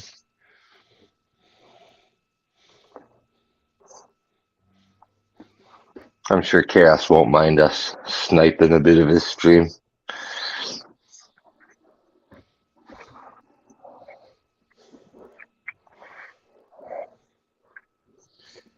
Yeah, I'm the only one that has to be here. The rest of you all should go and, maybe just leave comments or whatever. Let him know that you're there for him. Yep. Go drop a comment, drop a like.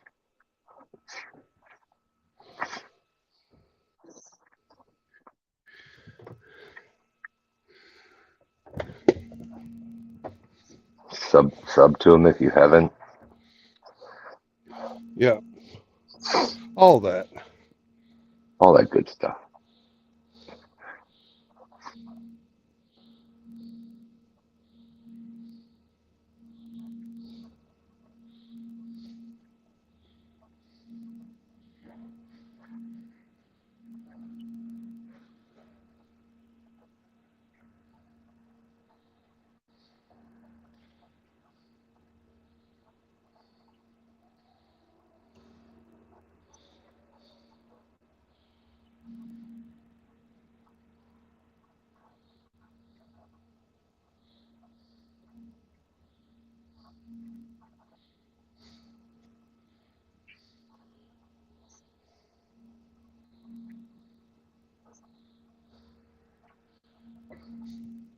Oh, look at him.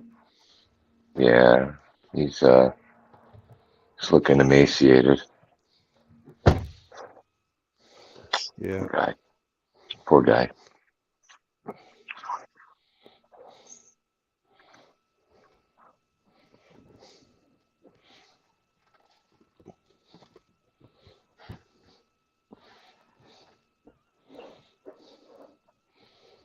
Little guys who make big messes have to wait until the messes are cleaned up, Sam. Before any snake play.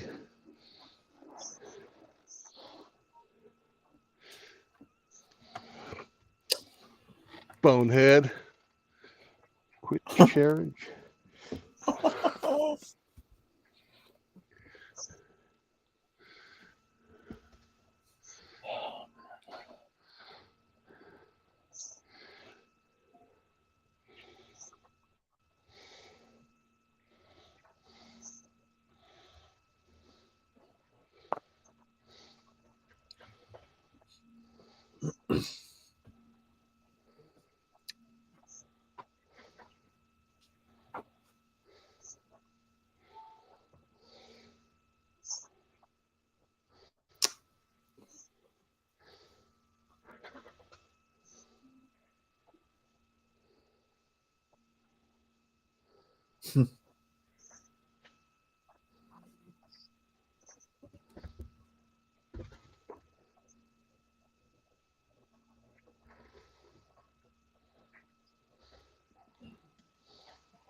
That picture kills me.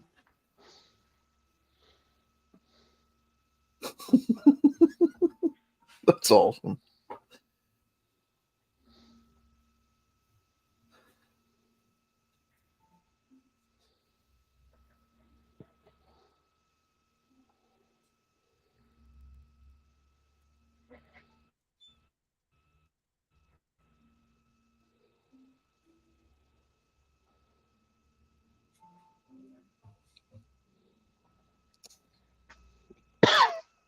Yeah, that's why I never tried to get another pet.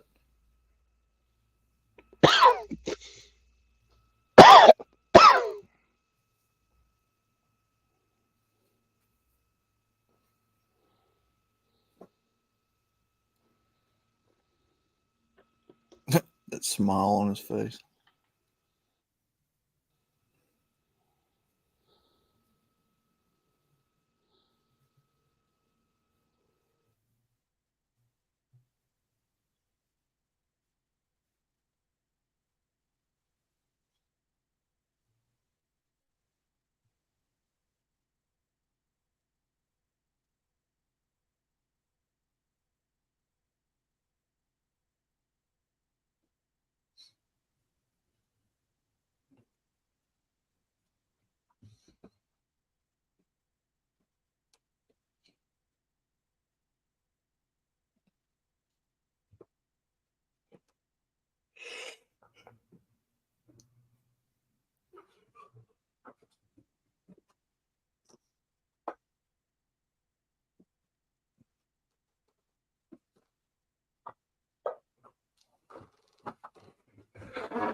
I knew death is inevitable. It's in all of our cards. It's when you don't expect it. Yeah, it still sucks. But it's the ones that you don't expect that rock you the hardest. Chris Like Mitchell my mom, said, I knew she was "Hey, passing brother when they Rusty." told me she Rusty had Rivers stage 4 cancer. said, I knew right there and "Emperor." then that she wasn't gonna be long for this world. And I made peace with that. And now here I am again, making peace with having to lose another loved one through different means.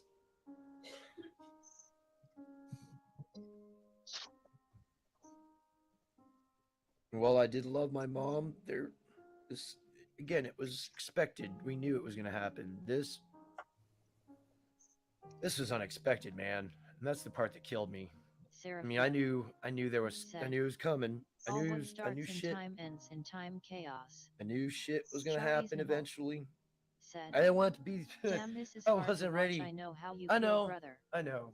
This shit is all hard. Godfather of Ramadai said, "We all start with a date and end with a date. However, there is a dash between those It's what dates. we It's do what in we do between in the those dash dates. that makes Yep. all the difference." Exactly. And this A guy wild lived a very productive, well, Huckleberry I don't know if it'd be entered the chat. considered Welcome to the stream. productive Riggs for a Skeleton cat, because cats' lives said, are pretty much eating, "Emperor sleeping, Garfield will and be remembered." pooping. Huckleberry said, But "This hits home. I lost my dog this week. Their suffering is He calls him productive in every picture of this cat sleeping. That's what I'm saying. This cat lived the life of Riley, man. Yeah, for real. yeah, he was, man. This guy's been in my Join life for chaos here, 15 guys. years. https Oh, youtube.com jeez. Soft Chaos Gaming SIAFMROSBZ on 0 AM I've had him 15 years. since he was 3 weeks old. Yeah, 15 years, man. entered the chat. It's, Welcome to the stream. Nurtured and cared for this Sam fucker. Fisher That's said, a big chunk That's of a your full, life. that's a So, full life for a cat.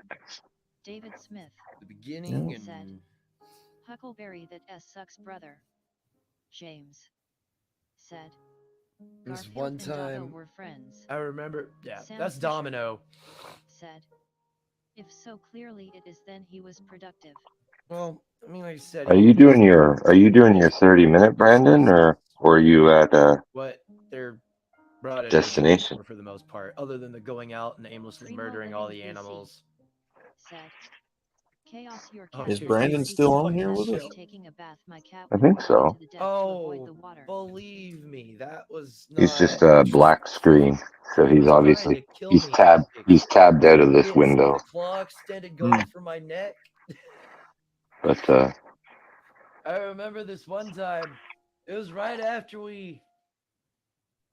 he can tell me when he wants, After wants we to got roll all again. fixed. "I'm not commenting on you, Chaos, but others who VE commented here." Nuff said, We weren't supposed to. He wasn't supposed to overexert himself, but he, like a hell high water, fucking trying to get up in my lap and shit. You know, it was A me wild that he went to when he got California Ford neutered. 44 And he wasn't feeling well. Butterfly And entered the I chat. remember the look Welcome he to the gave stream. me as he got up California to go Ford and 44 get a Butterfly drink or do what he was gonna do. said, I turned "Chaos for and ya, I your looked at hearts him and prayers go and I out to said, you. Garfield is with "Hey, Jesus where he Garfield, can roam free. We love you, Chaos." he's right here. He ain't dead yet. He ain't with his maker yet, but it'll be soon. Oh I shit, wanted to get man. one last good stream in before I did it, because he's been a part of my channel for a long time. "We are sniping this on True Blood's stream." And again, I don't wish this on anybody. I don't. Iron Blades This sucks. said, "I Half found a half Scottish Scottish wildcat. wildcat. He was huge and went hunting for me, bringing back rabbits and pheasants. I miss him."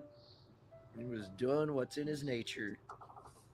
Because California left Ford unattended, 44 if Butterfly he were to be an Butterfly indoor outdoor, said, "We're here for he- you, Chaos. You're not alone." he would have probably had a body count like Hitler. I've seen what wacko and Fazulu do. Those are my brother's cats. They're indiscriminate. Squirrels, Angler cats, Senior it don't matter. said, It is. 15 years is a long Oh, if time. he was an outdoor, he wouldn't have lived 15 years. Around 10 years since she passed. Mm. Not sure if I'll ever adopt another one. It's tough, man. Your grief is completely justified. And, you know, Nermal, he chose me. So that's the next adventure for me after this guy, you know, form a new relationship. And I mean, we've already bonded. I mean, he chose me. I didn't pick him up. He came up to me on his own fruition, got in my car, Godfather of Ramadai and said, cats are natural born they killers, are. domesticated that's laughable. California Ford 44 Butterfly said, Chihuahua. cherish my Yes. 8 years old Chihuahua. Our fur babies are I was family. about Chihuahua. 26 when I picked him up. He has been a part of half of your life. Chaos. I guess it's a great loss. That's half my life so far. Yeah. All he's David he's known other people. Said, Angler, you definitely can't replace them, but it's still fun to learn to love a new pet. It is, and it's been interesting with Nermal. He's quite the character, and I hope we form a bond like mine and Godfather of Garfield's. Ramadai said, they are domesticated because they want to be. They're domesticated because they want free meal and a roof over their head.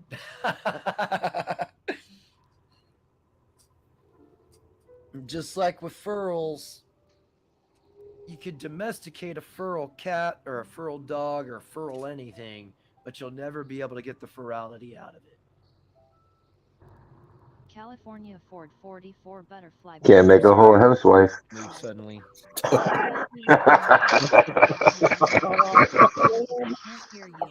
Oh, it's all right. You can't turn a hoe into a housewife. Yep, we got to remember the good times. There weren't a lot of bad times at all with this guy. There was nothing but joy. I come home, there he is, waiting for me at the door, giving his Damn, little. that's loyalty. Better than any woman. Couldn't really meow. You ain't wrong. He never developed a meow. Now that's loyalty right there. The last couple of nights have been nice because he's been. He won't come to me because of Nermal. So I've been. I grew up with cats. I have woke throwing to a house cat sitting on my chest, looking down at me with the "I can kill you right now" look in his or her eye. That was my normal morning waking. That was normally my mornings waking up was him planted on my chest, looking at me, or asleep on my chest. But I've thrown out a couple blankets, and I've been sleeping in here. In a stroller with a blanket and cat treats, and wear a cute dog and sweater. He's been sleeping with me. So I'm pretty sure Nermal was part of his distance. Because anytime he would try, Nermal would come in.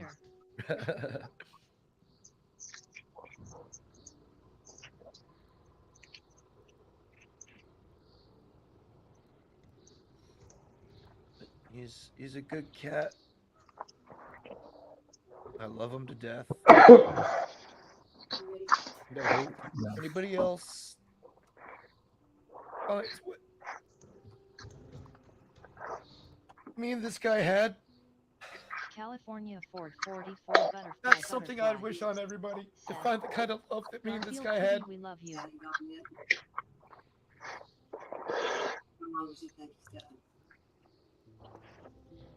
James. We've only got one life. Garfield sleeping under the covers is a reminder.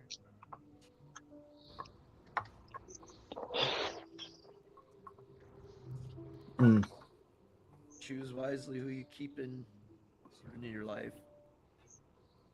This guy has helped me grow. helped me learn parts of myself that Godfather of I didn't think I Ramadan was a nurturing type. said, And then this guy came into my life. Unconditional love.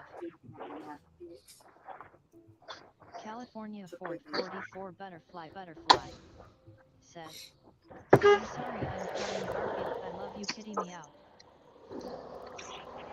I know the music doesn't help.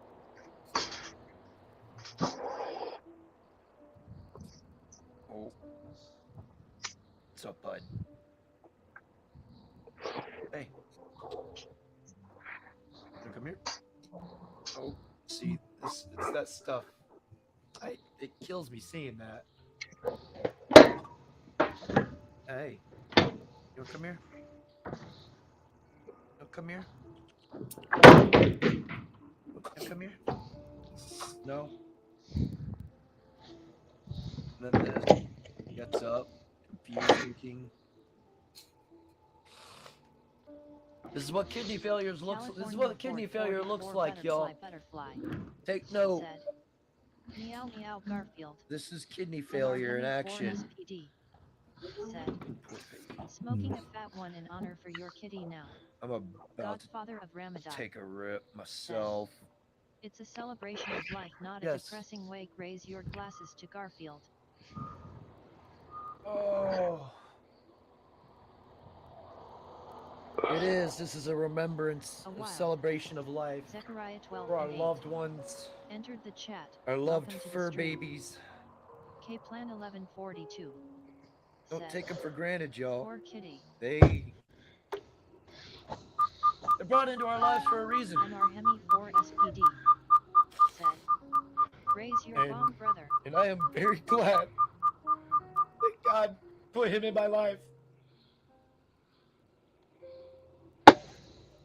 California 444 Butterfly said, these next few days going to live life in honor of Garfield, and if I own gonna two be cats, tough. one will be named Garfield and the other Phil.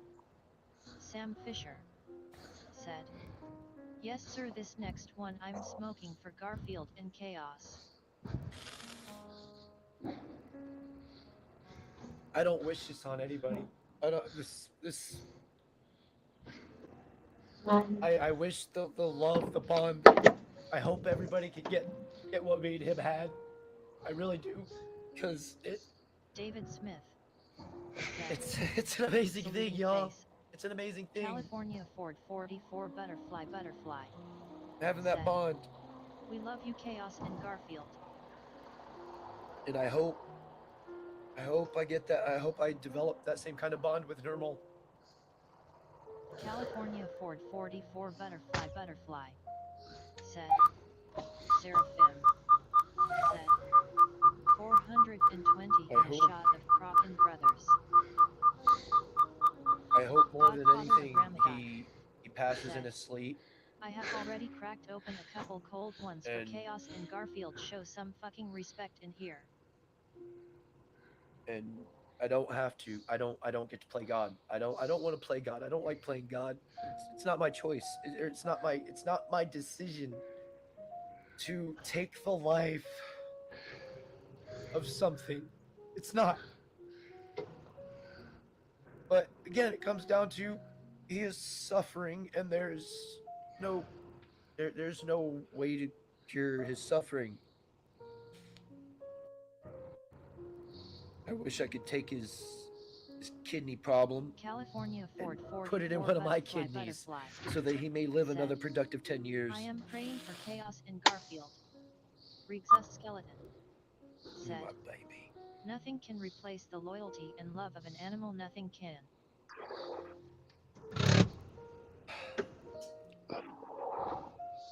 Are you at your destination, Brandon? Yeah. Oh, okay.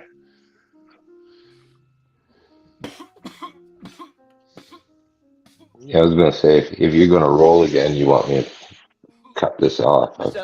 Just say the word. No. Absolutely not. Okay. The chat. Welcome to the stream. DJ Ronnie G said, hi Chaos. Yeah, I would wish that too. California Ford 44 Butterfly said, show lots of love for Deserves Chaos and love. Garfield. I'm not talking about the kind of love Hemi thinks. My cat died at home and it caused tears. I regret it. Oh man. Well, he said today on Brandon's stream, he goes, love others like you love yourself. And I said, I'm not going to jerk you off, Chaos. Of me. Oh man. Keep him living while he's suffering. Very selfish. So said, I forgot to say nothing can't replace I hate how I mess some sentences. Nothing's gonna be able to replace Garfield. No, nor nothing should. The rest of my life. And I hope other people find this video and they, they get something from it. They're all unique. Because it could be gone tomorrow, y'all. I mean, Yeah, you're not wrong. Oh, life's fragile. You know. this is proof right here.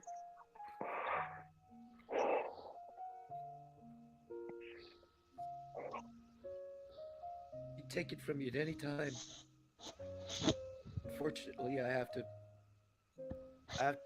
make that decision for him.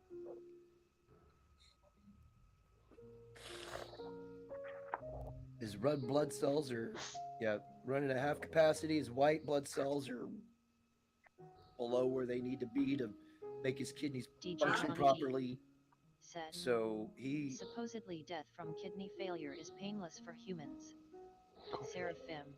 I wouldn't. Said, I don't know. Let him go, Chaos. Oh, DJ Ronnie G. He's said, we're both mammals. Right.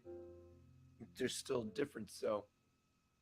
While we might be mammals, we're completely sentient. California Ford 44 Butterfly said, Sierra STF, you have respect. Oh, no, he didn't mean it like that, California Ford. It was in reference to, it's selfish of people, it's selfish of me to allow him to live in suffering. That's what I was saying, and that's what he was replying DJ to. Ronnie G nods. Rusty Rivers said, Chaos, I toast you and your cat's life, brother, much respect. DJ Ronnie G. Again, I hope said, everybody can Hi, find... James.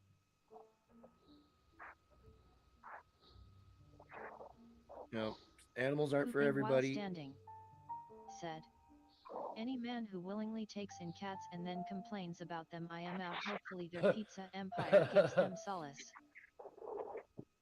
Yeah. I'd take a dog if I was able to, but landlord don't allow dogs, and I'm more of a cat person anyways. They're easier to manage. Give them scratches and loves, clean out their poop box, feed them, give them water, and let them exist. Let them do what they do. That was him demanding food, by the way, in that picture. MR Hemi 4 SPD said, LOL PWS. Pizza Empire gives them solace. But it'll probably tomorrow. Godfather of Ramadai When said, if I could have my way, our pets would live as long as we did. Dude. They are a gift that we don't deserve, and they are only here for a short time. Exactly. They are a gift from God. And I was very blessed to have had this guy enter my life. I was very blessed. He's, like I said, he's helped me develop in ways that I didn't think I'd be able to develop. Especially when he was just an itty bitty kid, and I never saw myself being the nurturing type But here I was holding a 3-week-old kitten, syringe feeding it milk for the first, like, few months of his life. And watching him grow and see his quirks and personality come out.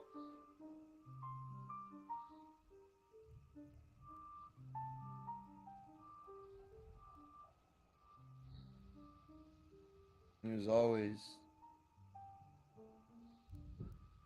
very affectionate towards me. Iron Blades said, Even do when you think animals feel the world faster than us putting 7 hours into one? I think time runs differently for animals, for sure. I learned the other day that a 25-year-old cat is the equivalent to a 100-year-old person. I got it. And Garfield right now is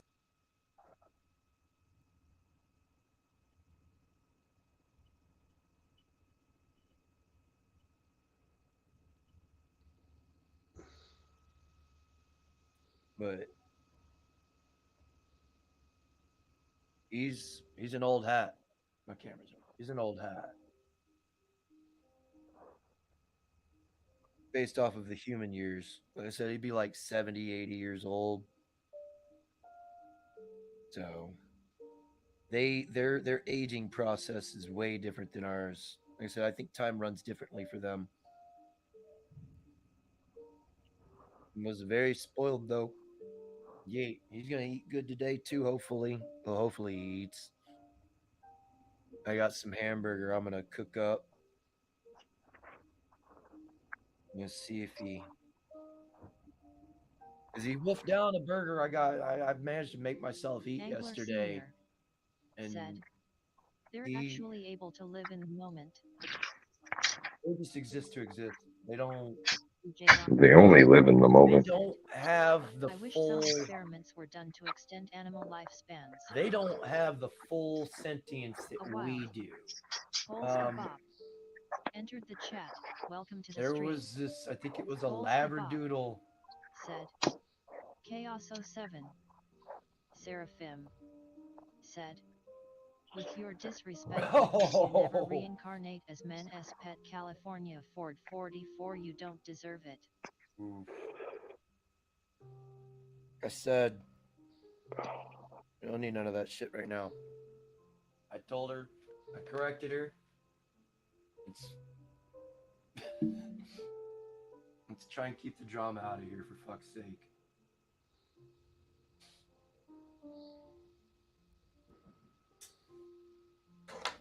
Angler Senior said, easy folks.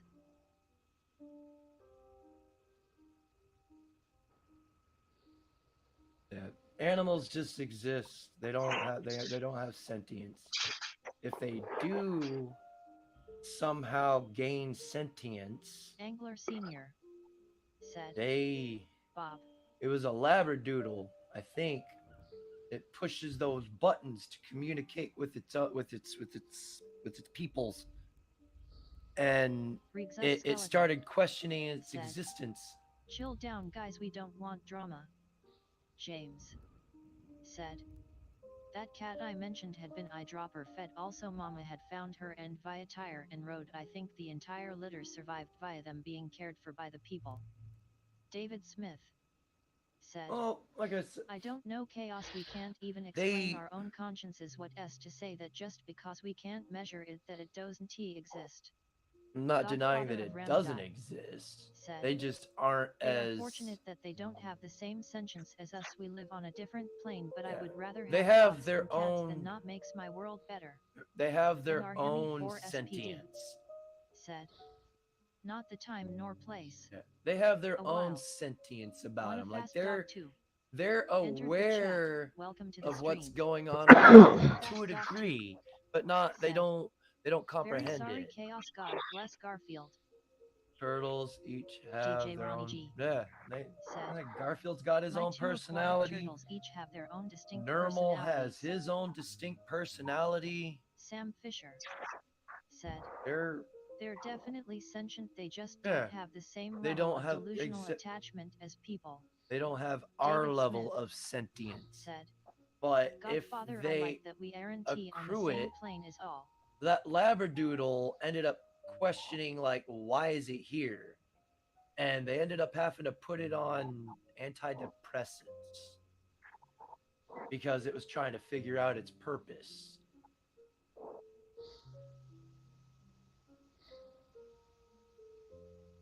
Hunger strike DJ because Ronnie she G wanted to force me to feed her said, shrimp.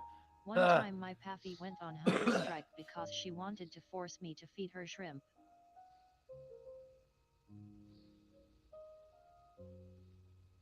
Let's see, this guy, he ate pretty much whatever I gave him.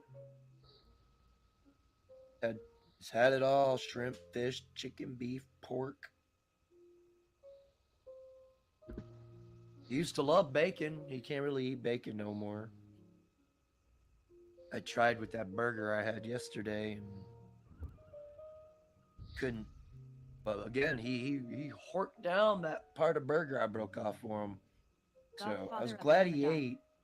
said, So I'm gonna Thanks, try David again Smith. James with this hamburger said, and see if he Polska Bob Angler Sr. Howdy, one fast doc howdy. see if he gobbles it up.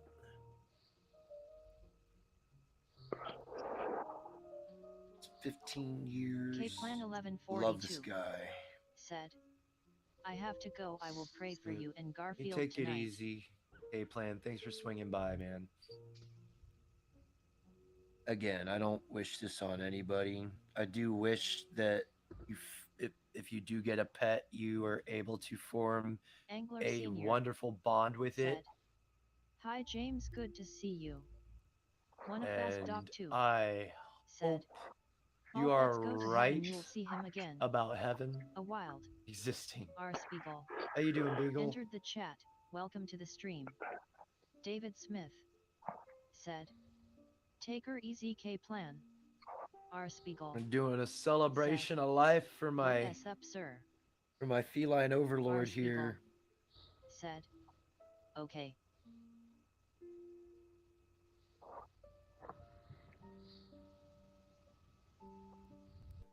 That is what is up. Doing a celebration of remembrance of life. Well, a celebration of life.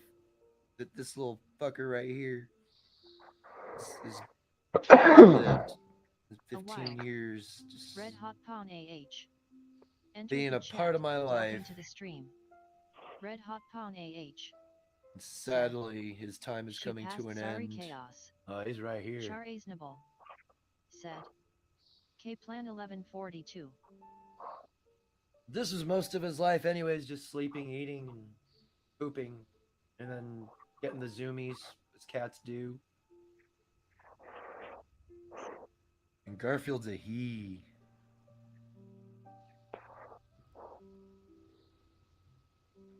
R. Spiegel said, If you wanna... P.S. The only reason I watch your stream, LOL. Said he's got a fan base on here. He's been a part of my streams for a James while. said, those talking button things, I would say that is some evidence cat S and dogs are smarter than we think. Said they have their own level of sentience. They just gotta keep using their brain. The more you use it, the better it gets. And if you want to come see him, Beagle. Orange tabby. Huh? We lost. I didn't realize he was the orange tabby. I just saw the video on YouTube. Yeah. But yeah, we lost our orange tabby about 3.5 months ago. Wandered off and never came back. Oh man. Zechariah 12 and That's 8 always said, yeah, they're still prayers up for upset about that a bit, you know. 4728 and for his. R. Spiegel said, I feel for you, man. Been there, done that quite a few times with cats and dogs. Sucks. This is actually my first time having to put down, that's such an ugly term, send off into the forever slumber. Yeah. It sucks, you know. For me, like I've been there for other people said, when they did Chaos, theirs. nobody wants this, but there comes a time when we have to let them go. Those of us who are or have been pet owners, we mourn because of different. Exactly. They do make a difference in our lives, whether people want to acknowledge it or not. This guy brought out sides of me that I didn't know existed. He said I didn't picture myself as much of a nurturer. So this fucker popped up into my life. Well, pop up. So this guy chose me. And that was the beginning of a beautiful journey and a beautiful friendship. I've only got one or two other people that I know, or that I've known that long, that I consider friends.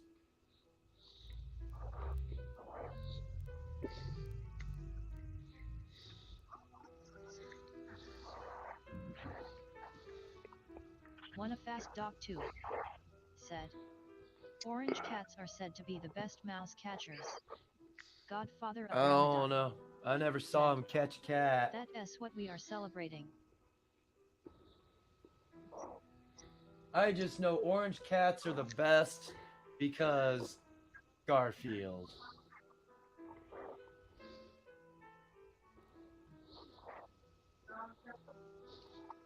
That is why orange cats are the best.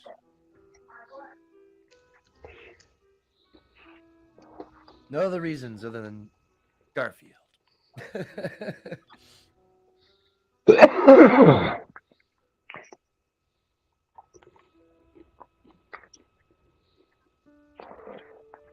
a sweet little fur baby.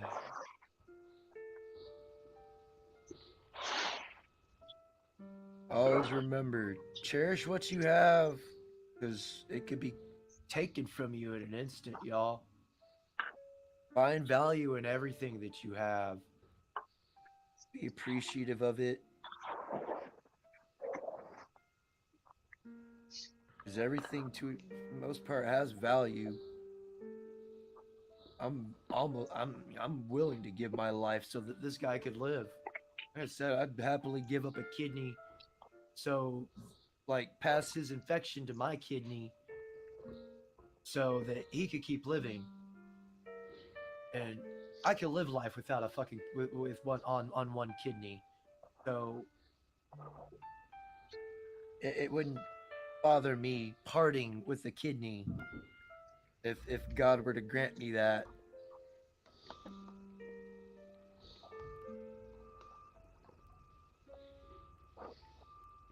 Seraphim said. Keep multiple I copies will. of those wonderful souvenirs, Chaos. I've got I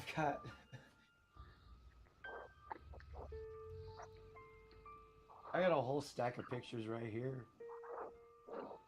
So, well, almost. Some of them are of Domino too. I had to weed out the ones of my ex because there were some of us in here too, and that, yeah, that made me feel a certain way that I didn't like feeling.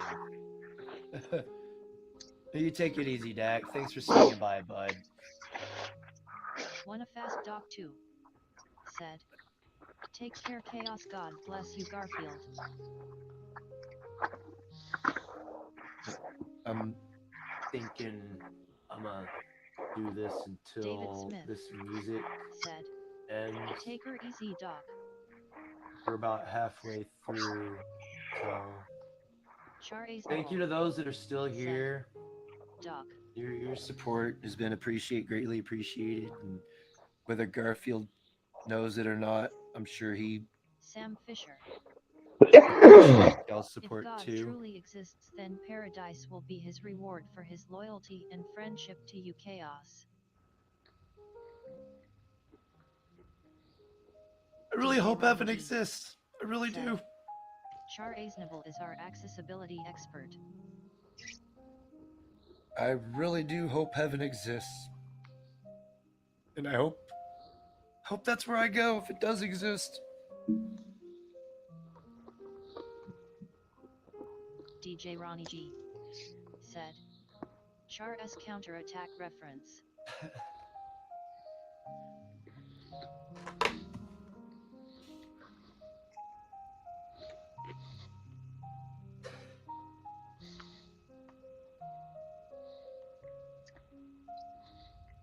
thank you to everybody that's come through and showed your support.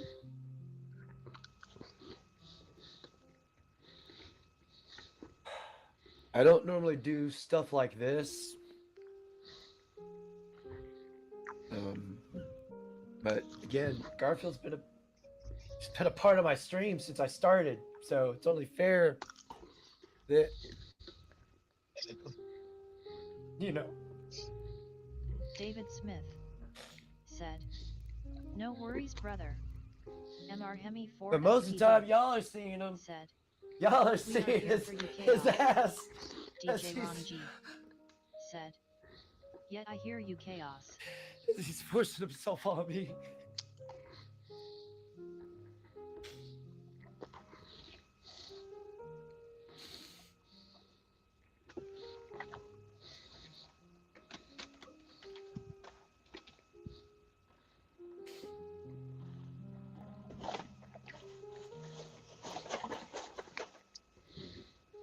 I will be.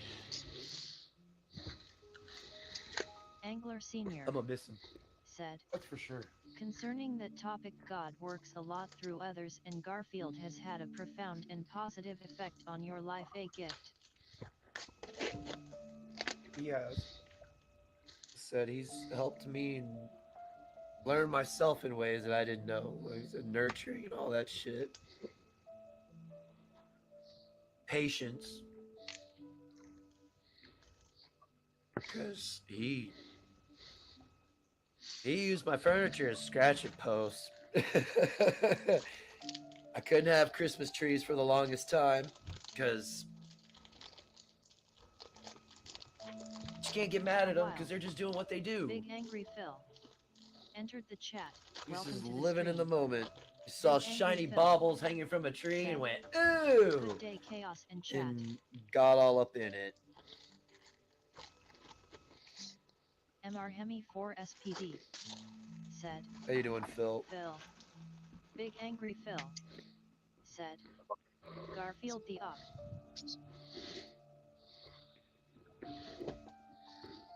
Just trying to die in the rain right now.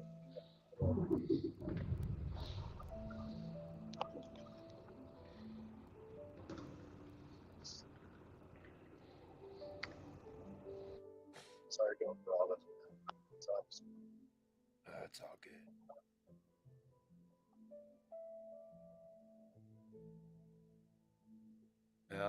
You're gonna keep hearing me say this throughout this stream.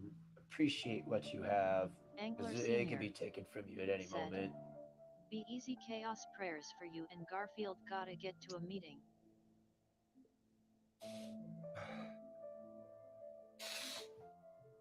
Fuck. Take it easy, Senior. Thanks for swinging by, man. James said, "Phil, howdy." David Smith said, "Take her easy, Angler."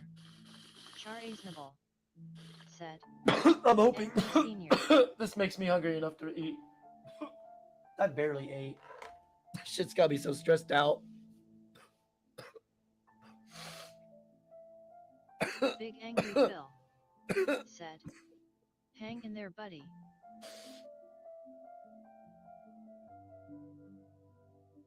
He's gonna be seeing his creator soon.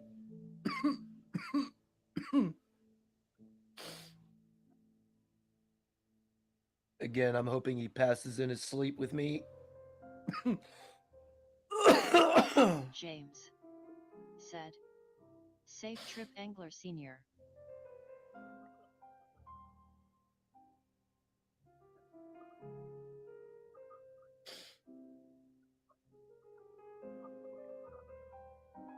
He is gonna be greatly missed.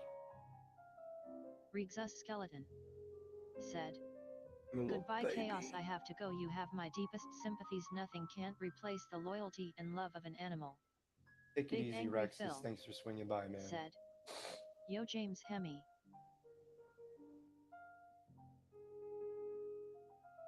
I don't know if I'm gonna be doing a stream tonight or not. I'm gonna try. A lot of it just depends on me.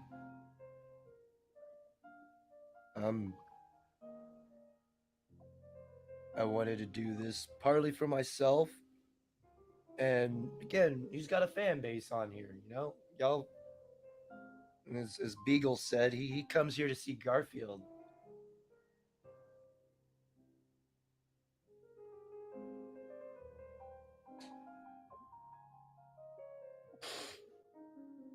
And that's fine. It is what it is. He's got a long line of people that want him. There's something else. About 7 or 8 people. I want your cat, yo. Said, we will miss Beagle. We will miss Beagle.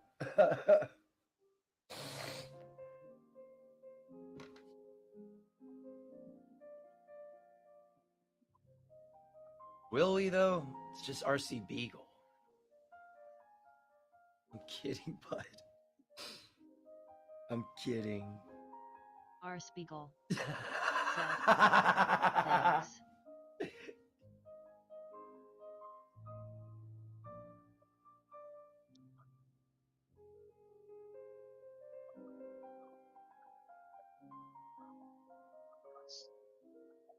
Love them unconditionally, because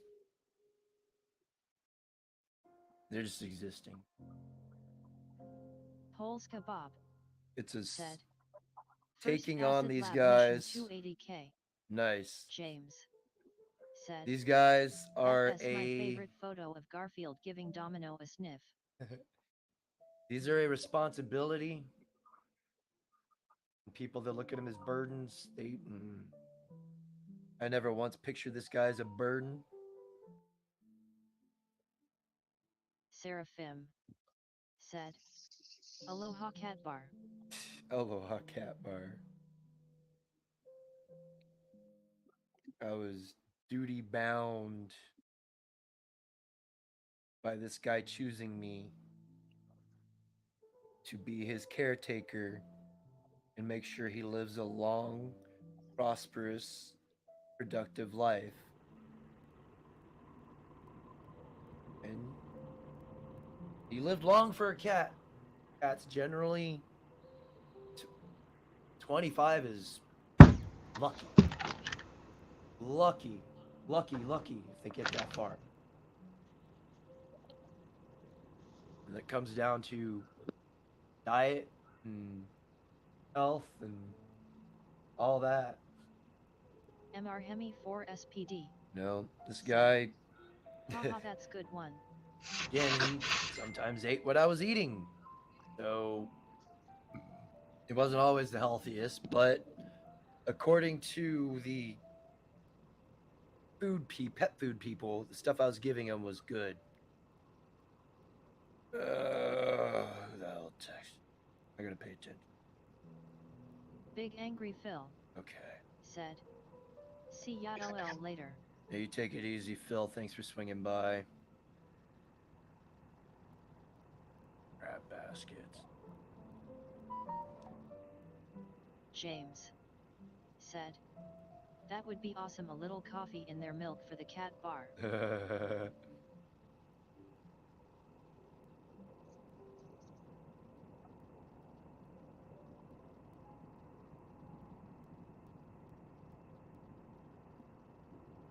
Sam Fisher said, he shows you because he knew who you were. Animals can see right through us. When I went to get my dog, she perked right up. She knew immediately that I came back for her. Sam Fisher said, shows. MR Hemi 4 SPD said, dude, 15 YRS for a cat. Your food choices were negligible. You fed him just fine.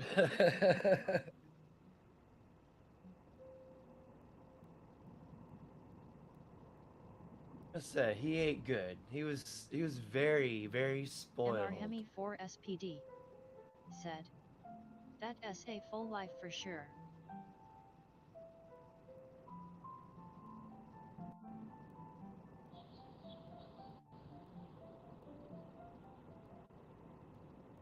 Again, I hope everybody finds what me and this guy had. James. Or said, has what me and this guy the family has. cat drank my mom's coffee more than once, got his face right into that coffee cup.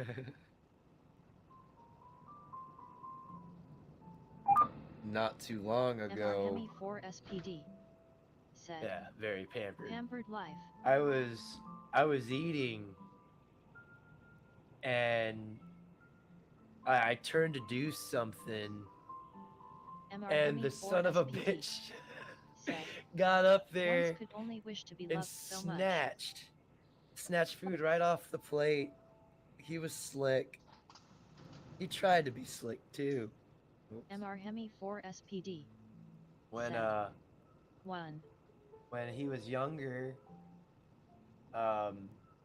we had me and my now ex took a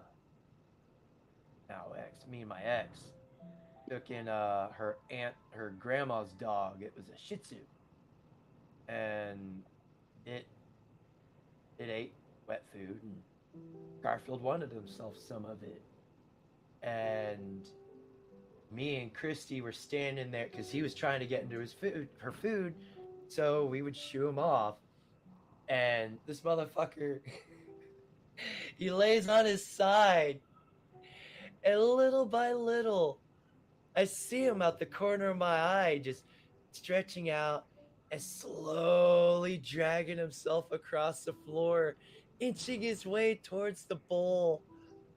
And I lean over to Christy and I go, hey, Christy, look at this fucker. He's trying to be slick.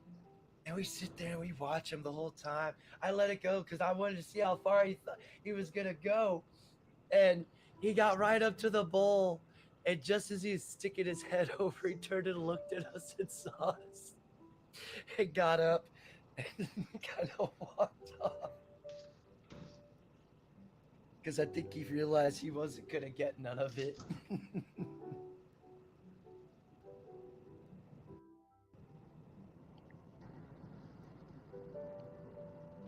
there was another time. It was funny, but it wasn't. Kind of spooked me a little bit. We had a scented candle burning, and I was playing World of Warcraft, and Garfield jumped up on the computer desk and started walking across it, and he just wanted to love on me. And as soon as I turned my head so he can brush it on my side, I see his tail just poof into flame because it's sitting there swaying over the fucking candle.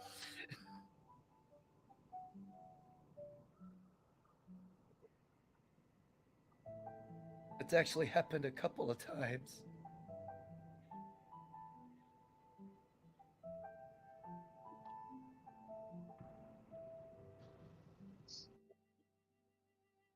Again, I do appreciate y'all being here for this. Polska Bob said, LOL Brunt Kitty.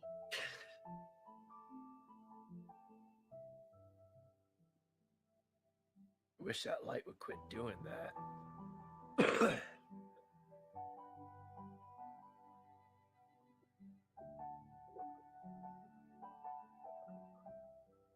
It's just part of who he is. He eats well and acts like he don't eat at the same time. Well, now he... James said, oh shit, he obviously survived those misadventures. Oh yeah, he did.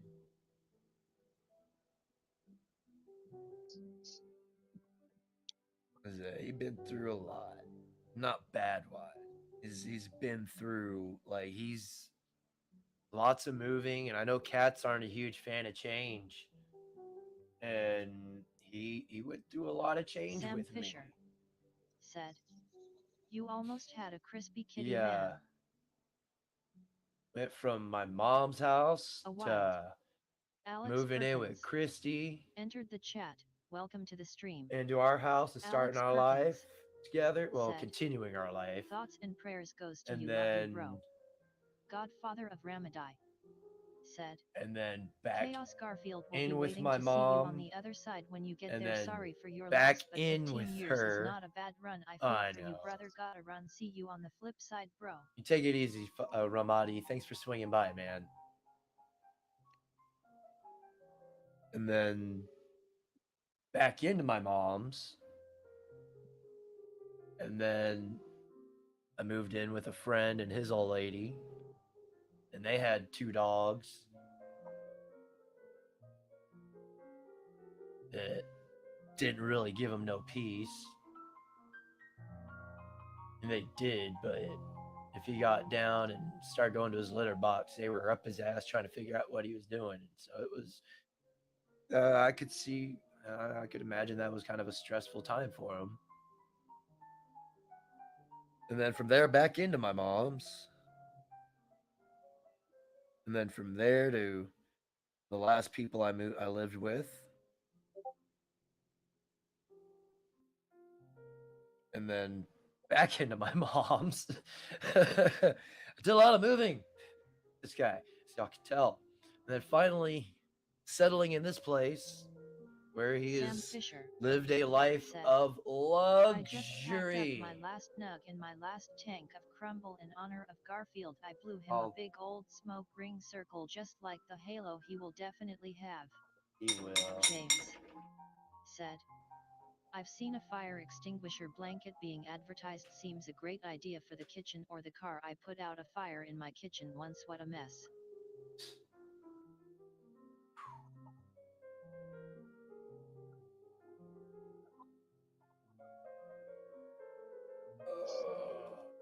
I guess Chris is still in the room of no validation. Why don't you come down here into the just chatting and be a little bit validated, Chris? Instead of being no, can't say cantankerous. Because that would mean he's being loud and obnoxious. That powder goes James everywhere. said, It does. That powder goes everywhere. But yeah, he's lived a life of luxury the last 5 years we've been here. He likely wants to talk to you off stream. Hey, probably trying to give me his kittens because he can't handle pussy apparently. Seraphim Um, said, music choice chaos sounds like Chopin. So I'm not 100% sure. I just put in non-copywritten memorial music, and what I got was touching instrumental funeral music by Don't take those cats, they are Canadian. Aperture Beauty Music. Said, and I'll share their link. How much does Garfield weigh?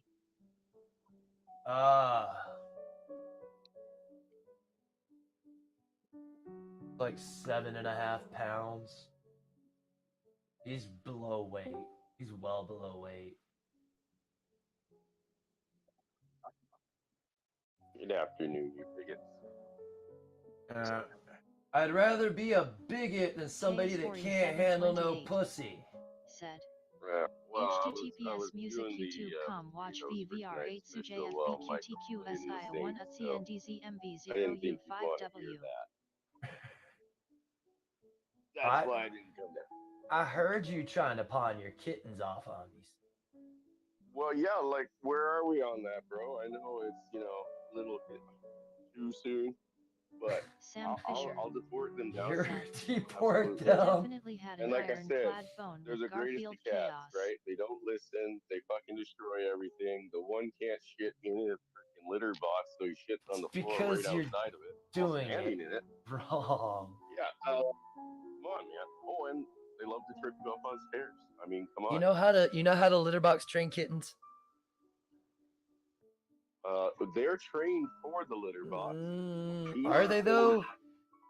Yeah, they even stand in the litter box and then flop their ass outside just to poop right on the floor right in front of it while standing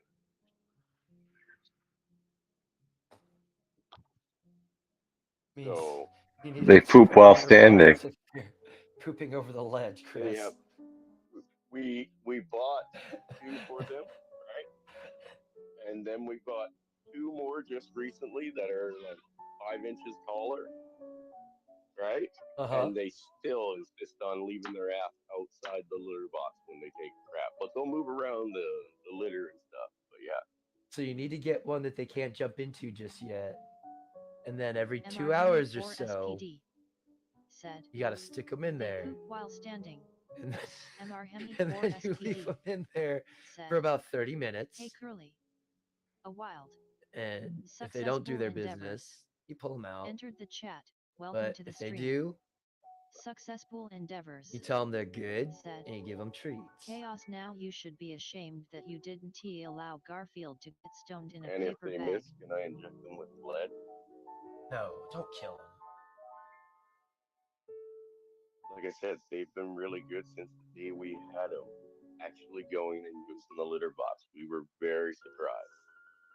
Now, however, it seems like they just want to lean on the side while standing in it, just so their butts are outside the freaking litter box so they can crap on the floor. What kind of a litter box are you actually? Are you using like a legit litter Sam box Fisher or said, a DIY Any litter kitten box? I've ever had has No, just they're litter instinctively boxes. gone to the litter box. Litter I'm boxes. not ashamed to say that I don't know how to One do that initially because I came never with like had a to. lid and everything, I guess, so you could put it outside.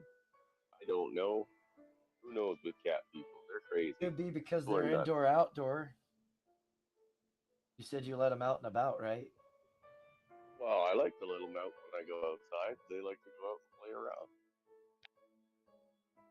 Probably used to pooping outside. That's why they do it.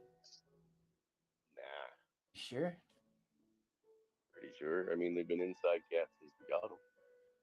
They were only like 4 or 5 weeks old, wild whatever it was. Chandler Wheelborg Yo, entered the chat. Welcome to the stream. this fucker that just come Chandler in. Wheelborg This is the first motherfucker that said, gonna miss this cat I'm so much. gonna take him. When Sam you die, Fisher I'm taking him. said, K is for you 728. Can I come on panel? Inbred Canadian cats. I MR don't Hemi care. 4 SPD said, it's They could because they be. are inbred I've- Could Canadian be. cats. I mean, I didn't breed I've them. said it once, and I'll say it again. If you're part of the Discord, you're welcome anytime I'm streaming to join up on the Discord. I'm looking over here, talking to the chat. You're welcome to join the Discord anytime. I don't care. That's part of the reason I made the Discord and set things the way they are. Because at any time, come in, have a conversation. That's what this channel is about, is having conversation. Well, it's mainly about gaming, but I also like to have conversations while the gaming ensues. You know, kind of like a Joe Rogan thing, but with a a mediocre video game play backdrop, and the mediocre gameplay is by me.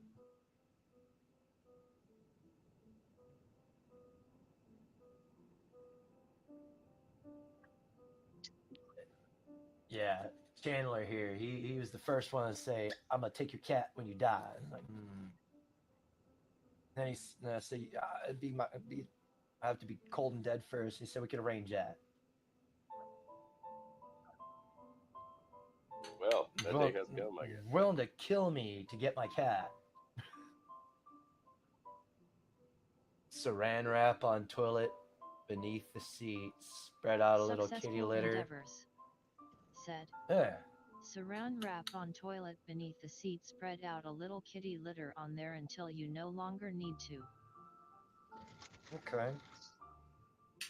Well, now you know how to train your kids on the toilet. I just learned. I Chandler thought you Wheelborg just stuck them on there. It can still be arranged if needed. I don't think you got the Charlie money to Wolf keep this guy suffering. said, SCE. Sam Fisher said, oh, I wasn't aware. Thanks, man. Yeah. I thought I don't know, I've slept and smoked since then. But yeah, no, Chandler.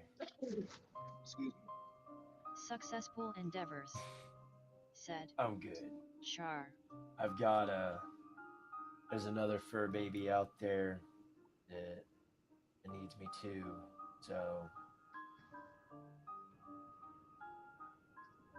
You've seen Yes, normal, and the they're not in so my kitchen. normal. No. Yes, No. these will come to you immediately. Be a better pussy handler.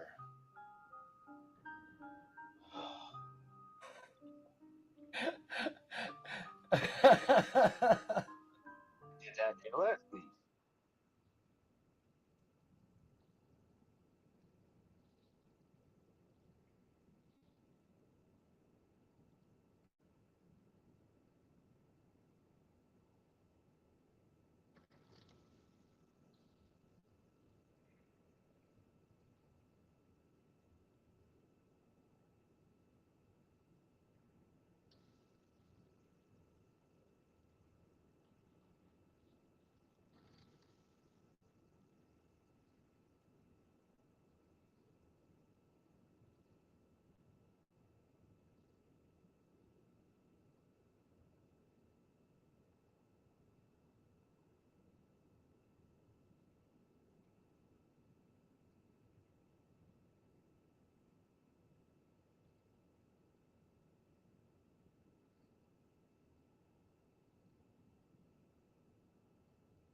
Okay. Yeah. Hey Yeah, guys, I hear you. How you doing, bud?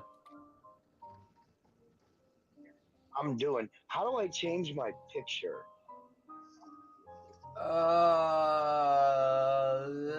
Under the settings, and then there should be a Okay, edit I think I have to profile. be outside the chat. My internet dropped. You have to. Right. Maybe.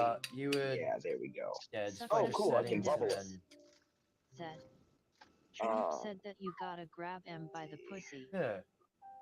there we go. Well, Here we that are. you see, I see though that only applies to if you're rich, famous, or have status. Wild. Bingus.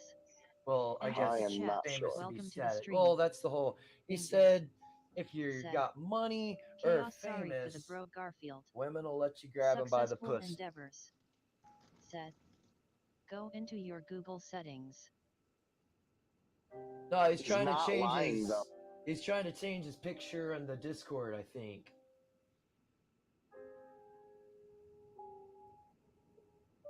But yeah, I'm not wrong on that either. Yeah, that's what I'm trying to do. I'm trying to figure it out. I'm listening, guys. Just give me a second. You're good, bro. Oh boy. Love your pets. Love them, love them, love them. SCE07. Cherish every moment you have with them. Said. Do not take them for Gotta granted, get folks. back to class. Yeah, you get back to class, Dingus. Thanks for swinging by, brother. Successful endeavors. Said. Seraphim. Because eventually, not what's happening to him will happen to your pet, but old age is going to catch up eventually. Successful endeavors. Said. Bingus. And same fate is for us too. He's lived a long and productive life, so he will.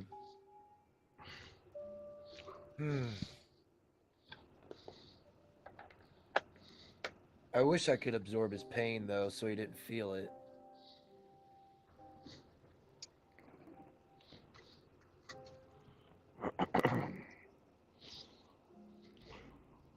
David Smith. Said. My Yeah, you gotta roll out to chaos perfect cat. easy, man. Thanks for swinging by, David. It's another Successful toke from my endeavors. boy. Said. Oh, that's a David. good picture right there. Isn't being silly.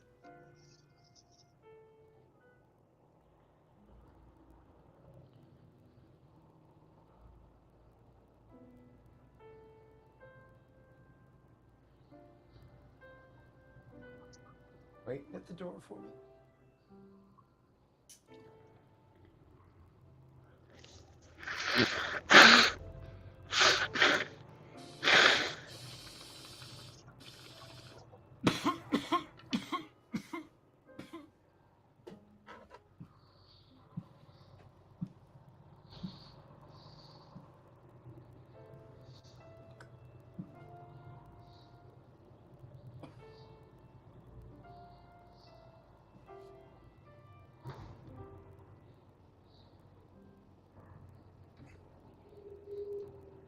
Char Aznable. Said. David.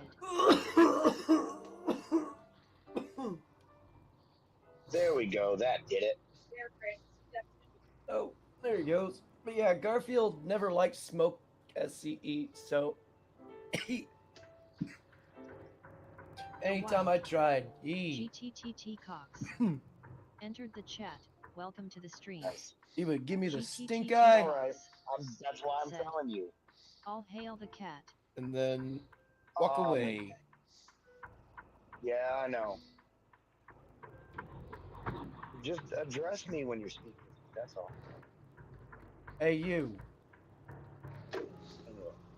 Anyway, sorry, I was having another conversation and forgot my mic was unmuted. I just threw some album art on there. I don't know. I can't find the other. I wanted to try get my pirate flag photo, but I couldn't. I don't know why it's not showing up for some reason. You mean for the whole picture or just the circular thing? Just the little circular thing. I wanted to use the same one I have on YouTube. Mm-hmm. I changed. Oh, by the way, guys, while I'm here, on Rumble, my username is SF34314E some shit. It's SF343 something or other. Okay. Link it in the chat. Just wanted to let y'all know because I couldn't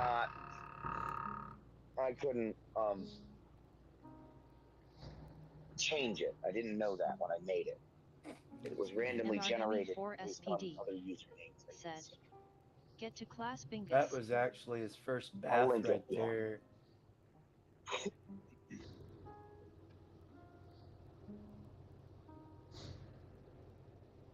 cat in a box. That was when I moved back into my mom's.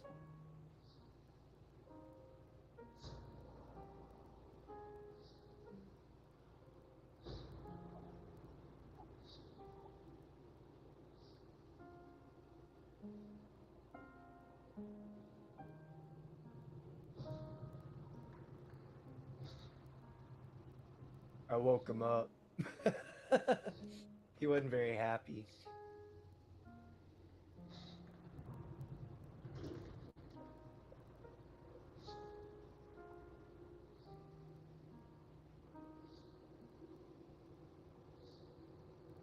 A little bit.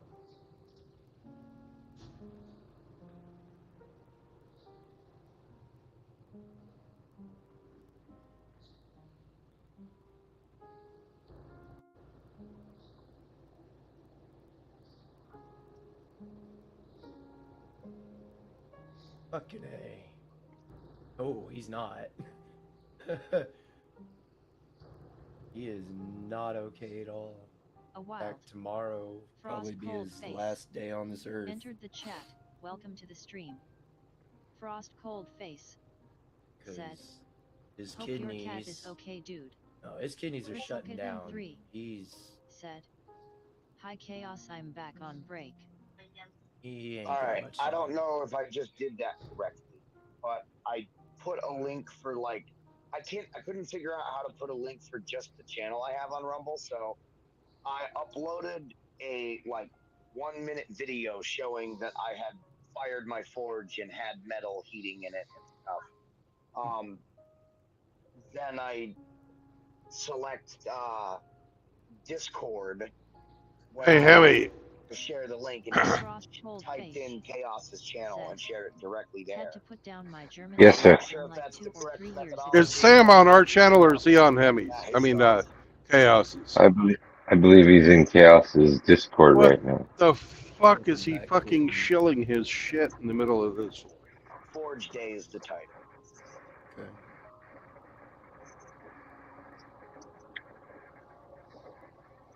Successful endeavors said, Chaos, "My cat man, would love to climb into the dryer to it's rest awesome that peacefully you on were the able to warm forge a clothes." bond After a like while that, he got Cat really good Bro. at I running mean, dryer marathons. I I wouldn't you know know, that he was in the dryer and here's the set it up thing: too. a lot of people who get Frost pets cold think face like it's gonna be all said, easy and "SC dandy, Oh and that no. like successful It's a endeavors." oh man, responsibility. pets aren't Said, supposed to be annoying. "Refresh my Yeah, clothes." exactly.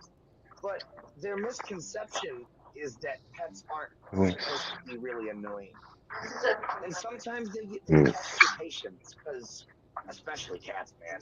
Oh Cats are yeah. dicks. Oh My fuck yeah. cat does shit just. I know he does shit just for the sake of what you gonna do about it, bitch. There's your Like answer, I Chris. woke up one morning. Like shit outside their litter box. That's what I'm saying. He's like the perfect cat for chaos. Yeah. He Well, I gets the woke up one stats. morning to find him rearranging his fat body Charlie off this Hibble little lip that the wood said, stove sits on. "Brother Frost And cold face his intent was to shit off of it onto the carpet. And he looked at me as I sat up, and I looked dead at him, and I said, "Don't do it. I'm gonna throw you in the couch over there, boy." I said, "Don't do it." And what do you suppose he do? He did it, and he made eye contact with me the whole time. So I threw him at the Frost couch. cold face said, That "Char." sounds about right for cats.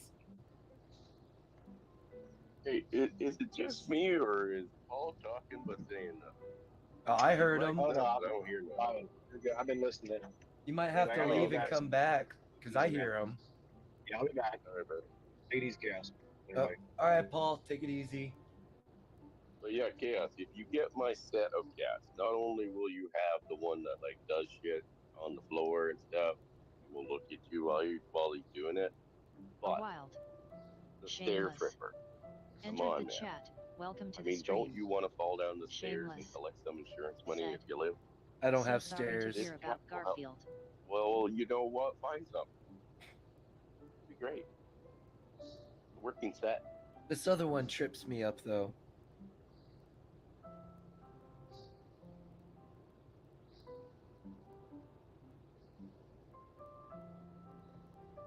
Successful endeavors. Okay. Said. I'm still kind of Cats learning are how a this shit food-brained works. animal, not joking. Well, you know what, man? Frost It's cold awesome to face. have another Said. living thing to be able Char, to do grow you that have a kind of dog at bond. all? Jim Power. You know, Said. because Garfield modern reminds me of my cat relationships of Sunny a any while kind, back ago. whether it's friendships or family or romantic, it doesn't matter. They all almost seem like, what can I get from you, kind of, you know? Well, nowadays, Salty lettuce. Everyone wants to Entered look the at it chat. as Welcome to the terms stream. of what can you do for Salty me? lettuce. equivalent exchange You is know, in as everything. This sucks, man. Sorry. Equivalent Right. exchange exists Well, in everything. okay, Unfortunately, Where are you heading to now? equivalent exchange Jonesboro, Arkansas. doesn't always have to rest in the Okay. realm of physicality or materialism. Correct. Frost cold Mutual face. exchange can rest Said. in, hey man, what kind of Jim bullshit can we cause together? Yep. Want to go get drunk and like, I don't Time know, shared jump together. off some fucking, Yep. you know, ravines Frost into some, cold you face. know, water Said. holes, or I meant to say let's chaos. take Do some you have a chairs dog? to some snowboards and slide down the hill and see where the I fuck hate this peeling goes. garlic. Maybe we rent a crossbow and go to the local dog park. Who knows? That last one was Have you just for ever comedic tried effect. the stab and Anyway, twist it method? doesn't have to always be, you know, You stab into the fleshy part of the garlic and then twist while pulling back so that it levers I'm out saying that's from what you the get from top animals, to the like towards the bottom. cats, dogs, even horses, man. No. My grandmother had bought a horse, Give and it a shot. the papers to the So much horse easier. was, you know, my name. And she was like, well, when you get older, you'll have to take responsibility for that. And honestly, I think that would have been really good for me at that. Chris Elkington But anyway, dude, said. I had a bond with that You horse. gave Garfield the best Like, life. Chaos. It was, I don't know, man. I just, Shameless. pets are Said. Look dehydrated before a passing ES in salve a better place. of sorts to the abrasiveness of the world. Horses are bigger assholes. Pooping while standing. They're both Said. big assholes.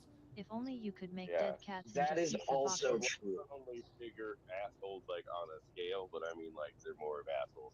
And I don't know if Well, you guys he's know not this, dead but yet. when they He's still bite you, alive, it fucking but hurts. he doesn't have like he's not dead yet. He's pretty close. I have to put him down. Who? Garfield.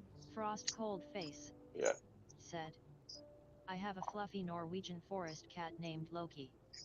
Jim Power. Like he's not dead. He's just Had to put him down at 11 years. Poor guy had a seizure after that. He couldn't move. It was SAS watching him in that state. Jim Power. Said. He just doesn't have 07 the Frost. energy to.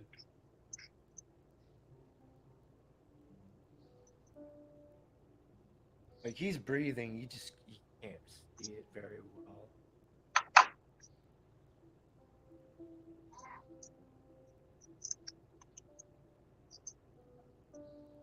But he's been a big part of my streams since I started streaming, and I know y'all kind of formed a little bit of a bond with him while y'all were here, while y'all been here too. Especially watching himself force himself on me.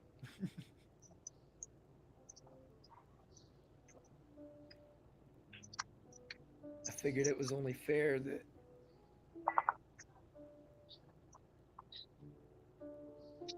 Jim Power. y'all got to say Said. your goodbyes and all that.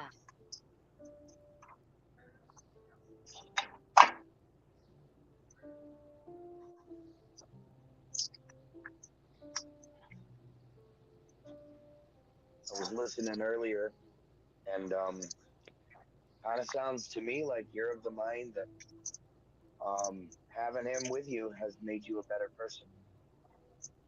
It has.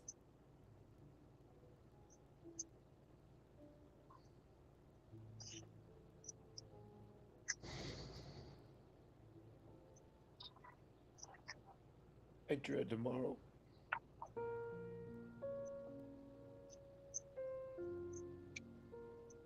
I really As long do. as you remember him. Is he ever really gone, though? No, he'll be with me spiritually and in my heart and all that, but he won't be here physically. That's the part that's going to be hardest. Shameless. And I know I'll get said, over it. Oh, gotcha. I really regret putting my dog down. They told me it wasn't gonna be painful, and he was very clearly in pain. Looked like they were cheap on the sedative. Salty lettuce said, Ginger was super weak when we had to put her down. She could barely move the day we took her. Frost It leaves a cold hole, face. man. Like For I a said, I'm while, it'll leave hoping. I'm bringing my 2 cats with me to Hawaii. It's going to cost a decent amount of money, but I can't leave them behind their family. I'm hoping he passes in his James sleep tonight with me, said, so I My cat don't would have do the to. same thing with the clothes dryer. She is So I don't have almost to all put him white. down. She almost disappeared into a pile of whites. It's not my place to play God and take his life and end his life before it's ready. But he's Crystal suffering, Kitten 3 and this is the part said, where See you later, because he's chaos. not People hugging, people hugging. Successful he's not a endeavors. person, but again, he is said, his own. He is I was joking his with my own mom about how I was individual going to have with her his own taxidermied, quirks and and she laughed personalities. nervously, So but she was genuinely concerned about it, though. you know.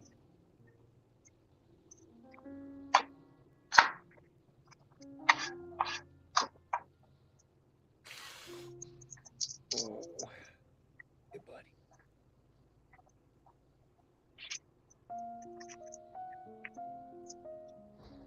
Bathroom, food, water.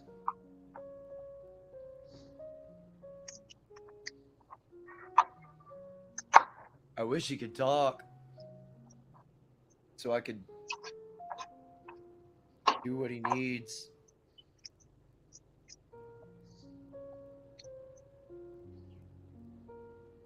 so that he would be able to tell you what he wanted. I know. What he needs. Well, what he wants, what he needs could be synonymous. Well, yeah. He could want and need. I mean, want and need water. I mean, want and need food. Shameless said, The only reason I considered it was because the dog was on the verge of death. I thought he would die at any moment, but a year he hung along. At that point I felt it was just cruel. Still regret it. Yeah. Salty lettuce Ugh. said, I loaded her down with treats that day, all of her favorites. James said, That one picture looks like Garfield was thinking, what are you looking at? The one where he's in the chair on his side.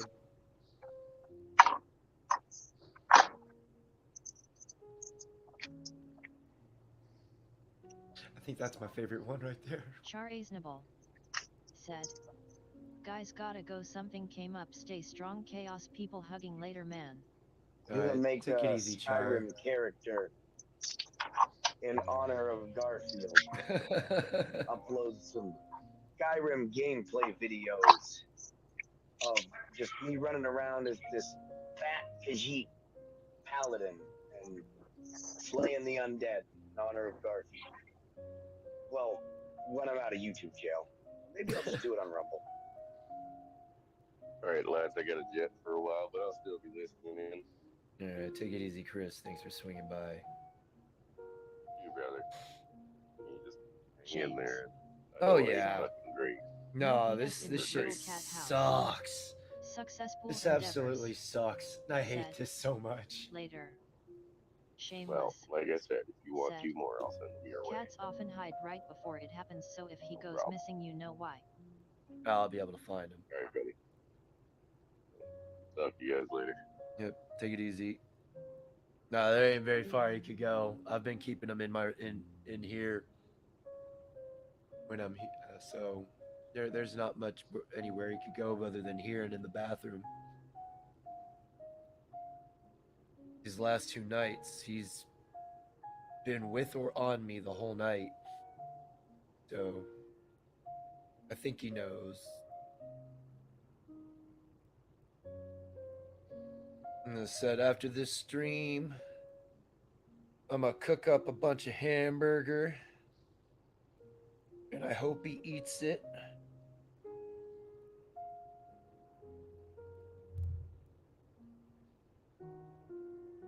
Shameless. And said.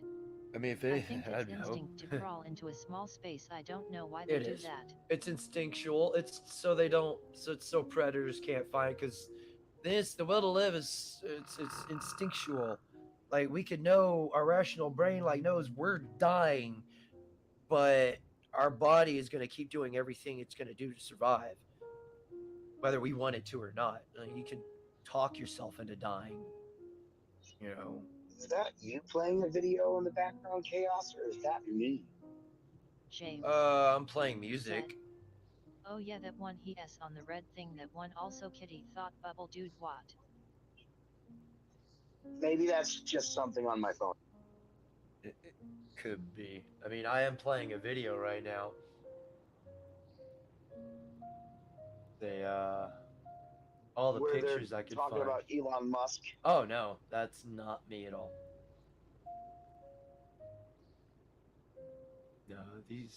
No, I'm on my channel. I'm just playing a picture of, or I'm playing a video. I have repeat. Rumble playing in the background on my phone for some reason. There you go. Yeah, no, I do have a video playing, just not on Rumble. I mean, it's going over to Rumble right now. No, I mean, for some reason, Rumble decided to start playing a video where they're talking about Elon Musk and anti-Semitism and all that weird junkiness. God. And I couldn't figure out what the hell it was. The Is my buzzwords. Yo, do you have a Discord server? Yeah, I do. Yeah, I don't say that I'm a tech guy. I say I'm a tech tard because I enjoy technology and I'm trying to learn it. But when it comes to this stuff, I am useless as a fucking wet noodle. The more you do it, the easier it gets. Shameless. Said, yeah, I do. Feline fact: cats purring raises their immune response. Well, I'm slowly learning. Mm-hmm. I got Skyrim script extender. I took parts of several, and I know a lot of people are gonna say, because I keep hearing it, it doesn't work like that. Well, yes, the fuck it did. Because if you go on my channel, you can see me playing with Relics of Hyrule. That is a game that requires Skyrim script extender.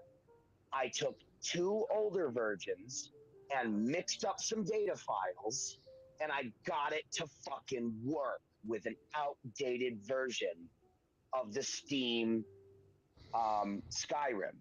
It's pirated, so that's why I have to do that, right? Okay, but I can't remember how I did it, and I'm saving that mod and all the script extenders that I had just so that I can play that mod. I love that mod. You mind if I give a shout out to a YouTuber? Said, you want me to put an invite Chaos?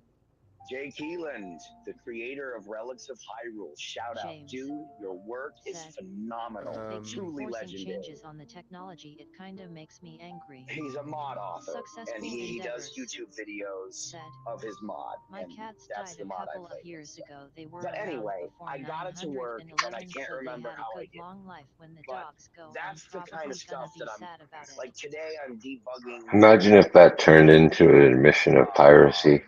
And you get some fucking. Getting them to run smoothly. Hey, Hemi, give me a call on Discord. Will ya? Chandler, if you do have a Okay. Discord, it's on the screen now. It's my channel name with the numbers. I don't. That's WoW. That's PlayStation. You take it easy, Salty. Thanks for Salty swinging lettuce. by, bud. Said, 4213. gotta go back to work. Gonna keep you and Garfield in my thoughts, Bubba. That's my Discord. Send me a friend request and I'll shoot you a Discord invite. I have to. Yeah, I gotta do things around because. Yeah, I made a fan.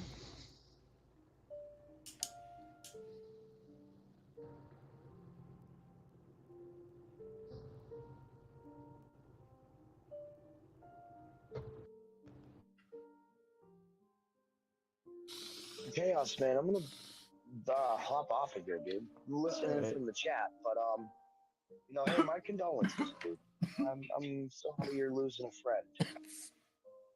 Thank you. Really rough, bro. But you know what? I just want you to know my hand is at your back, bro. And I can't speak for anyone else, but I don't doubt there are plenty of others who'd say the same. Thank you, sir. Thanks for swinging by. Damn.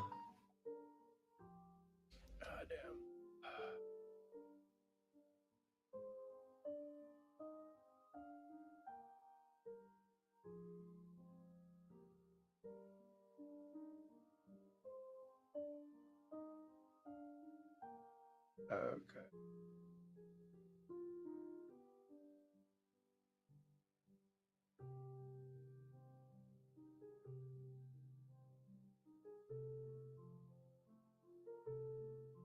Potatoes?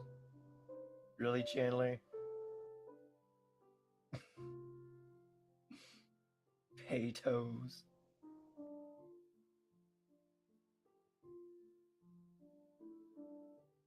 But all right, I gotta find the share part.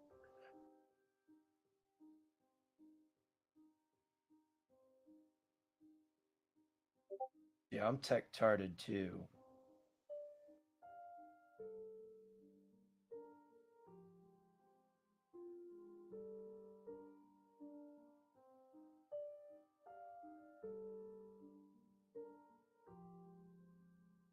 Successful Guess endeavors. I fucked up.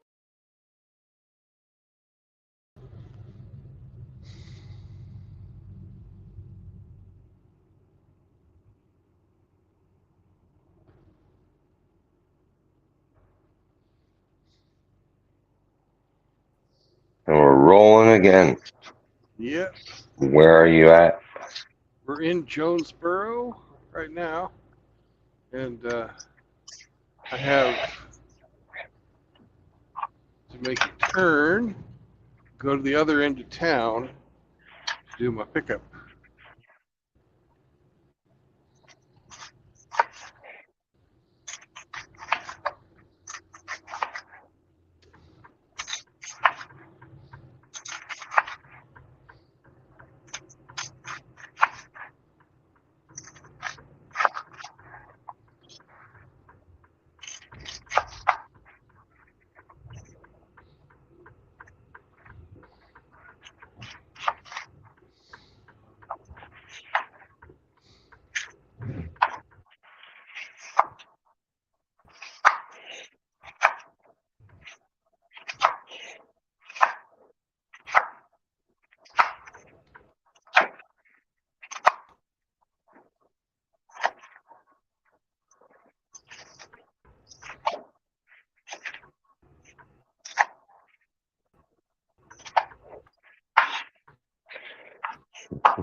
foggy. Say what? It's foggy. Yeah, it is. I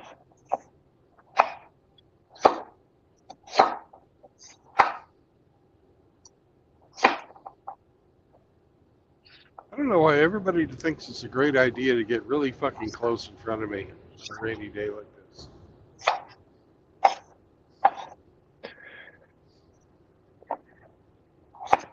There's thrill seekers. And there's just plain idiots. I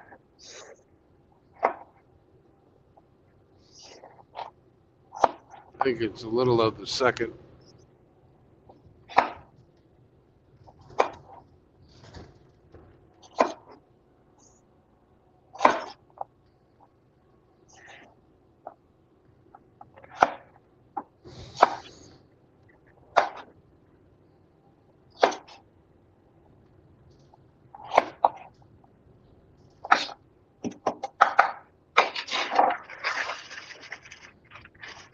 Yay, here's my exit. Dan Avenue. Lieutenant Dan. Lieutenant Dan.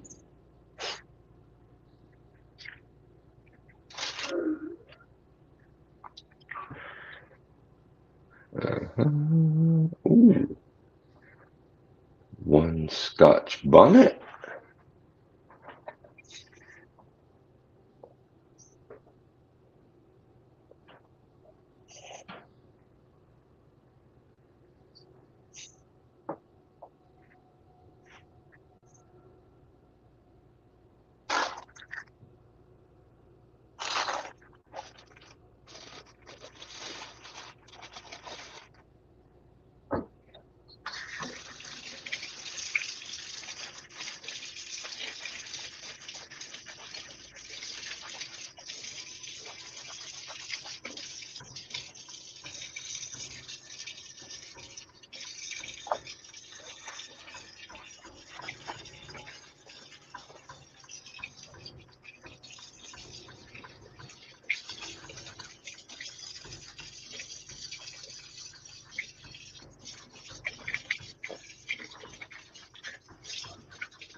Is this a new pickup? Yep. Ooh.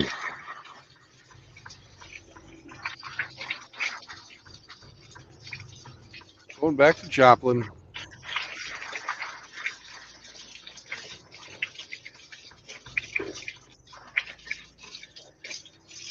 Truck going in for electrical service. Oh, it better be. These guys are really good about that, so I'm sure it will.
Say goodbye to your video feed until I get loaded.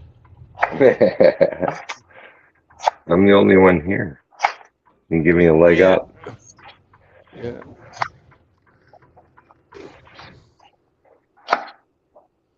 I'm busy anyway. Now you won't be tempted.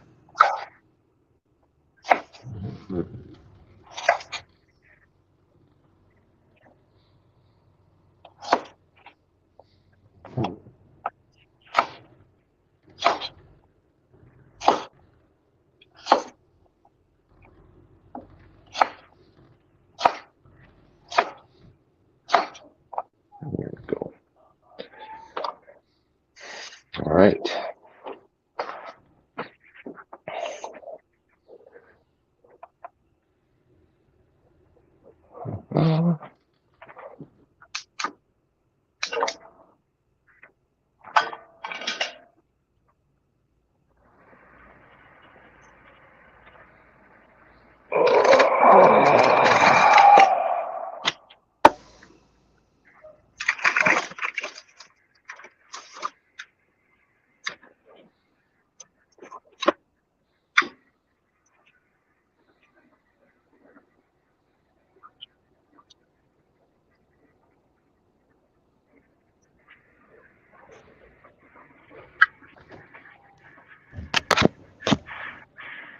Afternoon. All right, bud. Hey, Picking up or dropping off? picking up. Picking up. You got pick up number?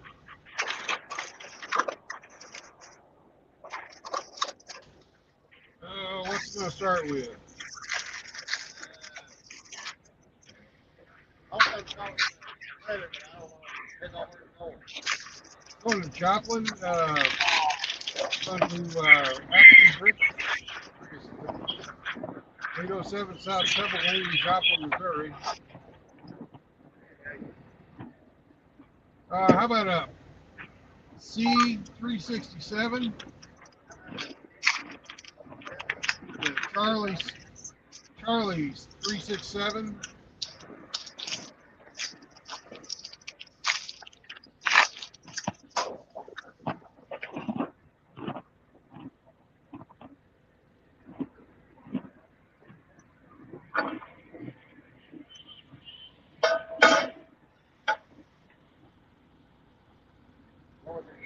Charlie 367.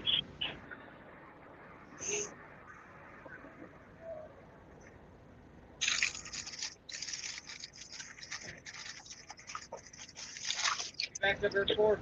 Nope, but I'm pretty sure I got that ramp. Yeah, when you get further around, get around there, you'll see where the concrete meets the gravel. Passenger tires up with the concrete, not on it, right beside it. Go back straight up to it. That's the only way we can get that plate in there. It's gotta be straight. Okay.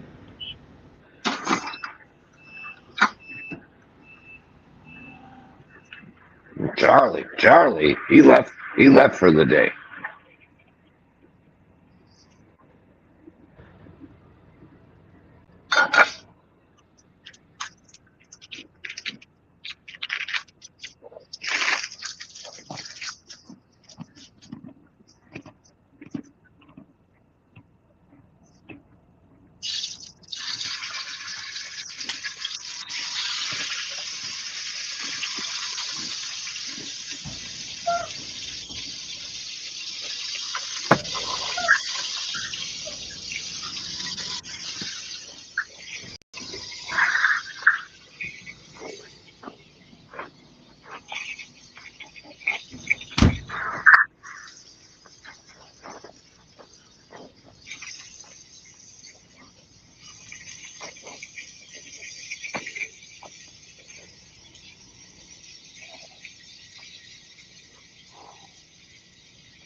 Yeah.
Gotta have a key now before I can load you. You gotta have what? A key.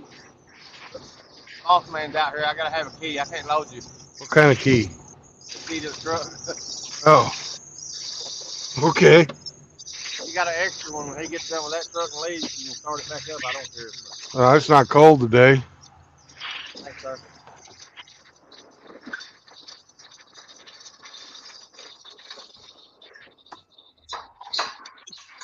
You imagine that? They fucking just took my key. Like I'm gonna fucking drive off. I'll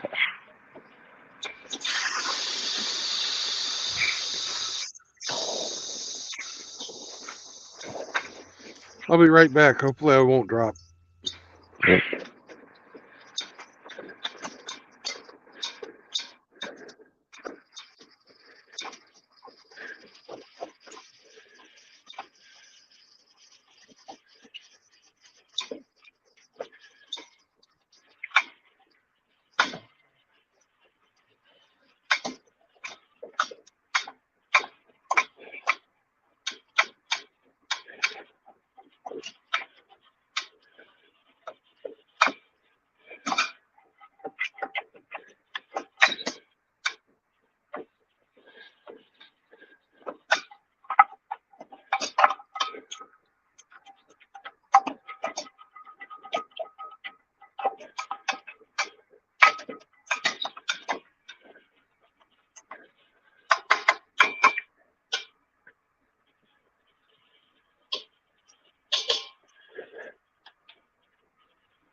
Good boy.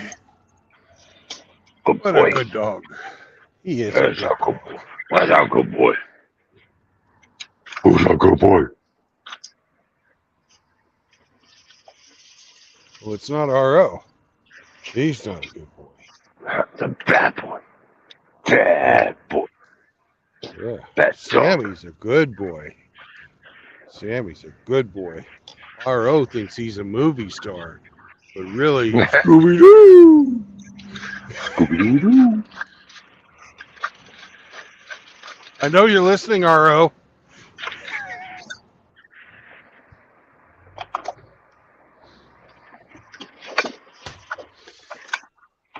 I sent him a picture of my culinary endeavors this morning. He hasn't replied. Jealous. No. I'm sure it made him hungry all day.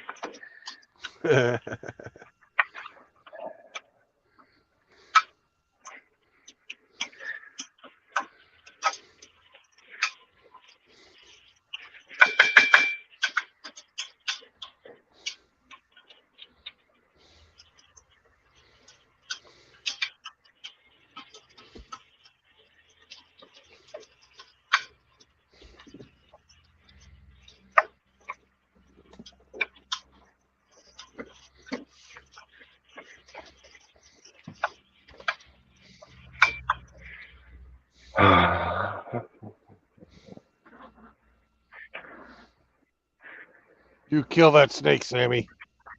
Kill it.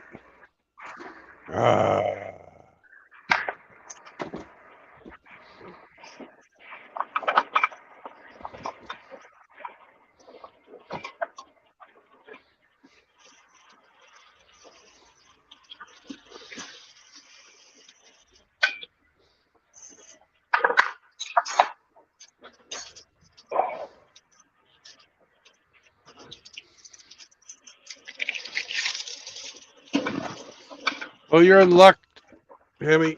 Tomorrow on my way home, I'm going to be driving through a tunnel. You don't say. Yeah.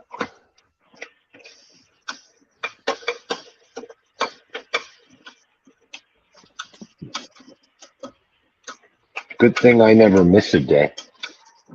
Yeah. Well, not you've rarely done it. I mean, really fucking rarely. Well, you know us guys that sit on the stream for 12 hours at a time with nothing to do. Yeah, you're doing something every day. We don't do anything in the real world.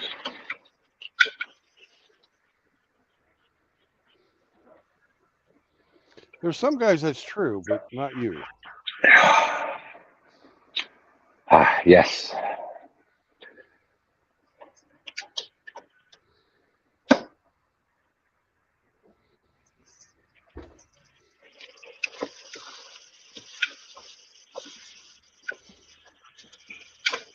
I could be busier.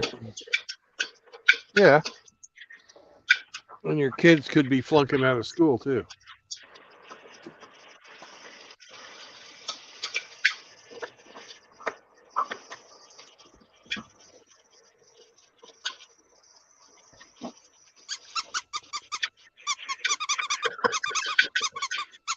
Is that a snake I hear? It is. Game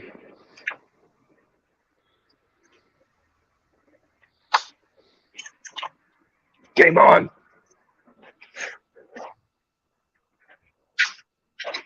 Throw it. Throw it. Throw it. Throw it. Throw it. Throw it. Throw it. Throw it. Throw it.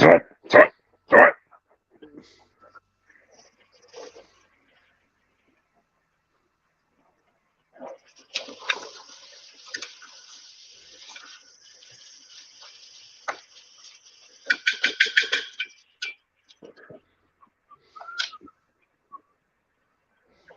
Oh, a little bit of time.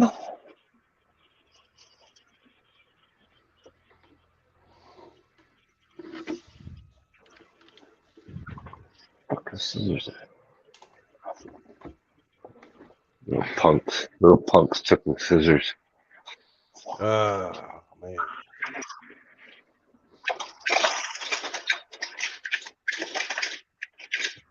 Damn it.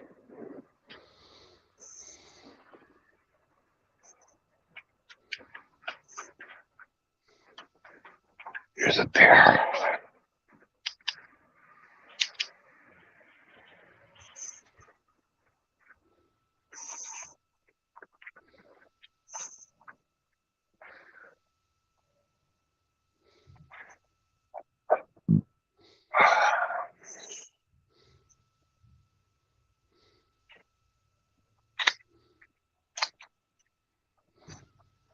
I wonder if there is a Catskills in Jonesboro.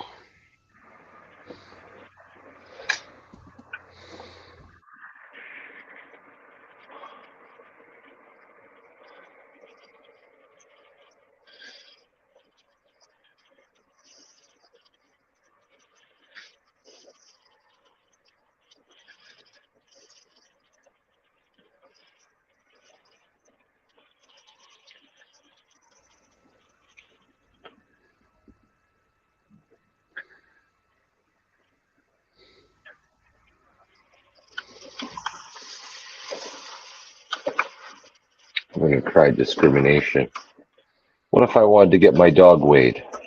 It's only cat scales. Fuck. No love for the dogs.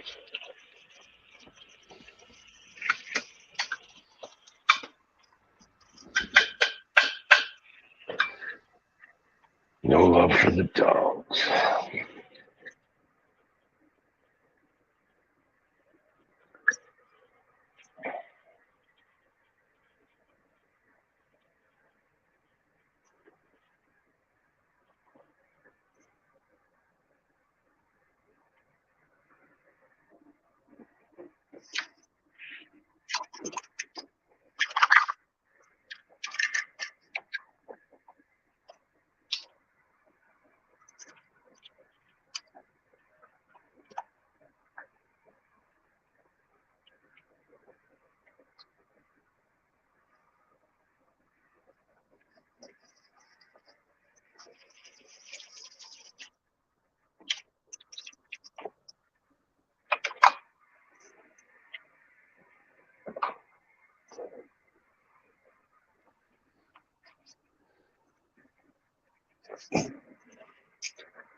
Grinch says that your cooking reminds him of fapping.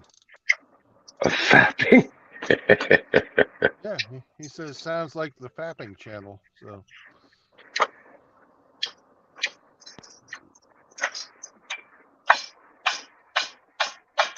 How dare you, Grinch? Well, I guess it's jerking off however you slice it. How dare you? See what I did there? You're chopping it. You're chopping right I did. now. So.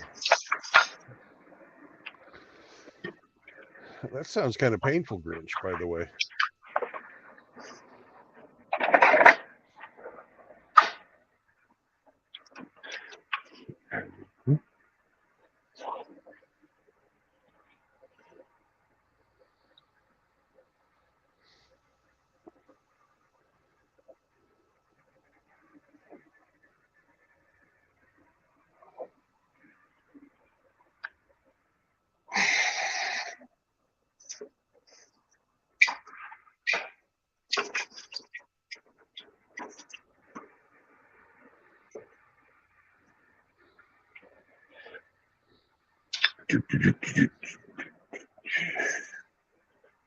Ooh.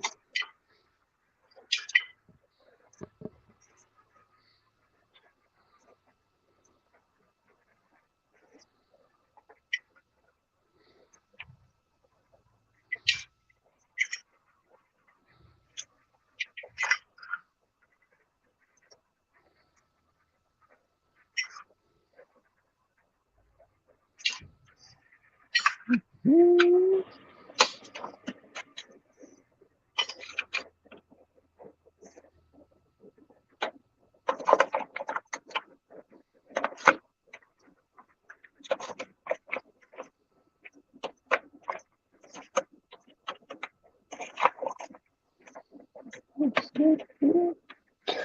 my goodness. It's not going to fit. That's what she said.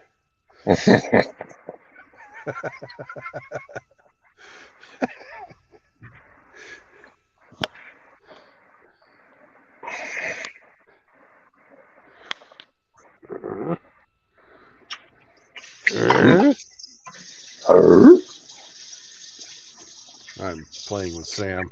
Sorry. Oh.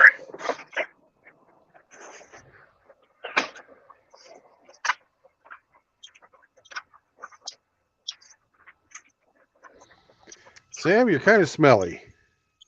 It's time for a bath. You should have had a bath in the hotel. Yeah, I didn't feel like it.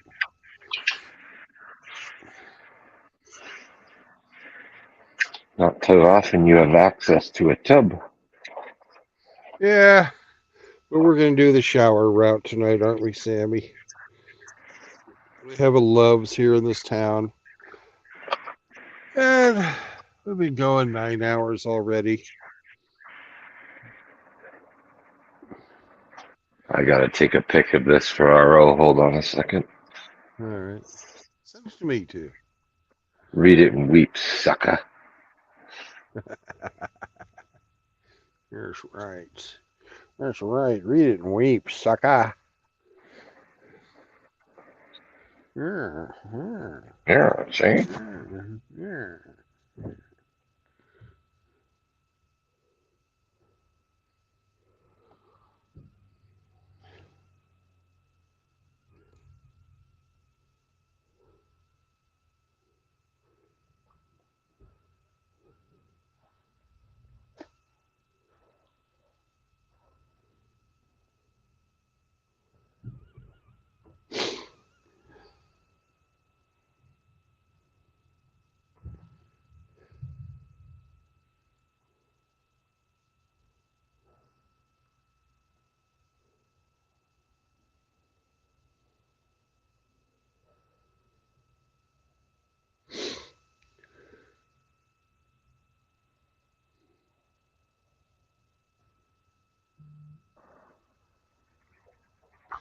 Well, that's what I'm talking about.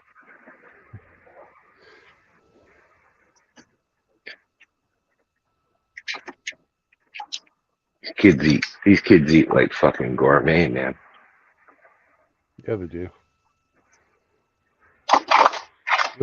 You'll succeed in turning them into snooty little Canadians just like you. Probably.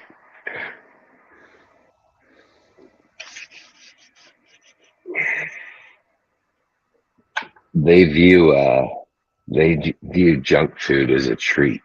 Like Yeah. whenever my teenager gets like into the city or whatever, it's like, oh, I had Taco Bell. It's like, oh, you bad boy. It was so good though. It's like, oh, you're rotten.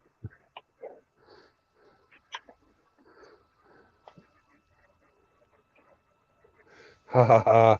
My hand is too big to bite, isn't it? It's too big. You can't get your mouth on it, can you? It's your little guy, just a little fucker. Uh-huh.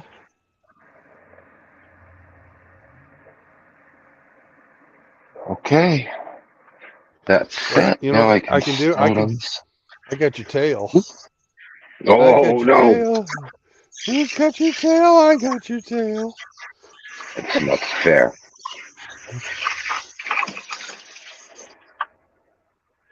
It's cheating.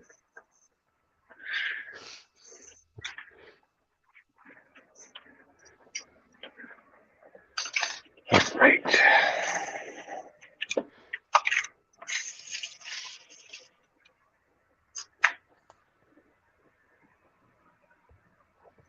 Are you a killer? Are you a killer? Huh? Huh? Are you a killer? I played the fifth.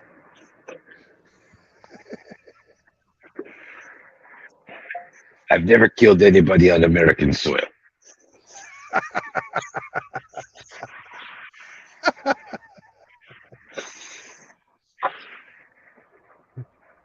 You have no jurisdiction. That's right.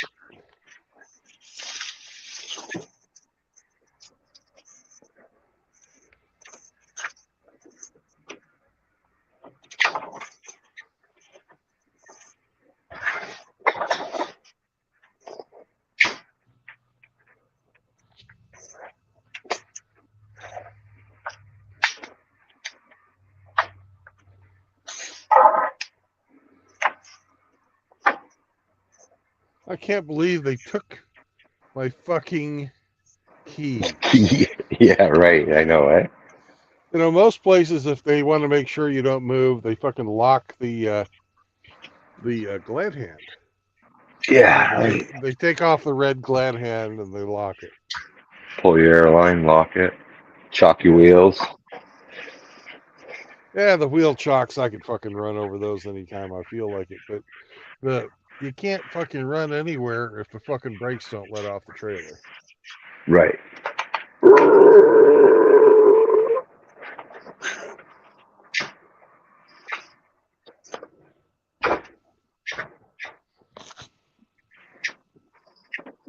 Especially in your truck, you don't have enough torque to overpower the brakes. That's for sure.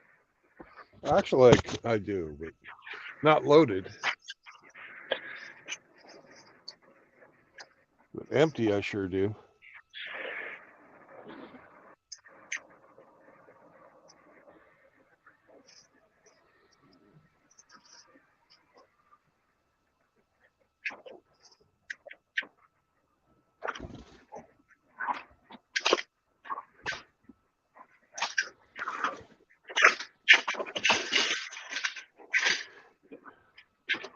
All right.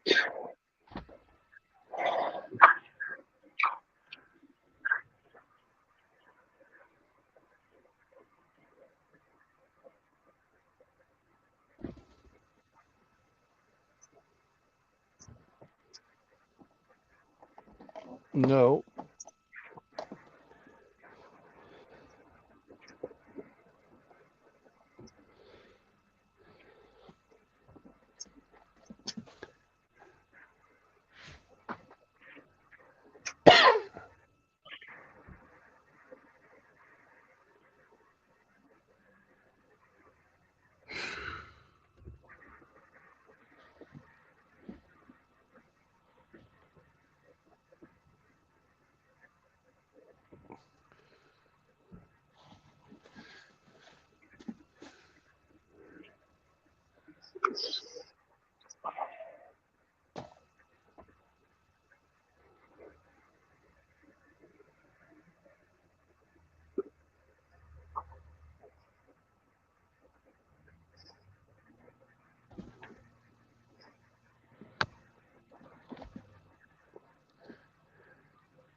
What are you doing in there?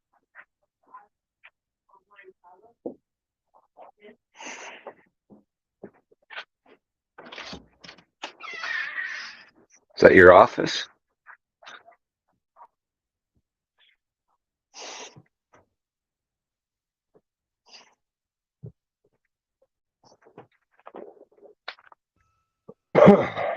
Hmm.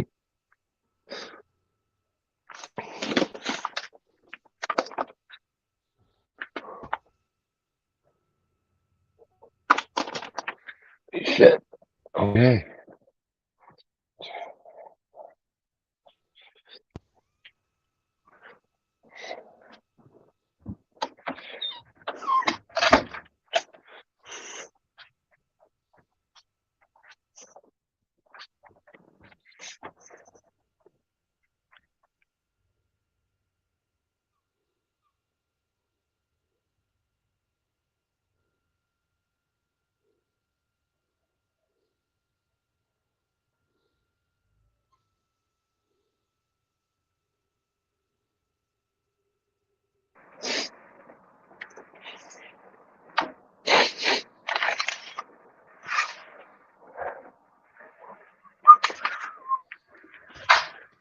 Oh man, I just checked out your Oh, my photograph? your photograph of your supper, man. That looks delicious. Mm-hmm. It's going in for 45 minutes high pressure. And I have to add the lima beans later and thicken up the sauce to make it into a gravy for it. Yeah. Oh yeah.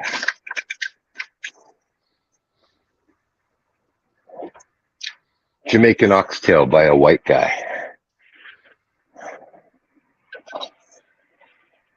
Yeah, I'm shaking your butt.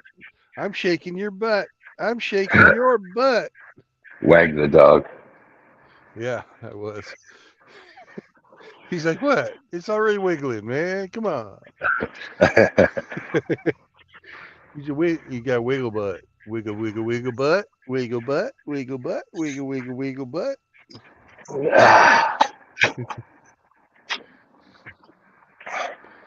Isn't life so much better with a dog? Yeah.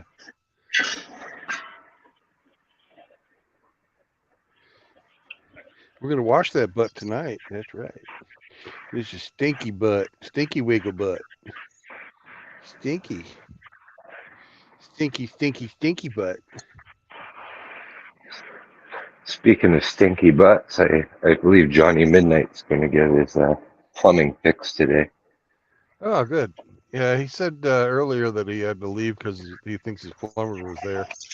He's probably taking his fourth shower. He's probably taking his fourth shower right about now. Right. It's coming off in layers.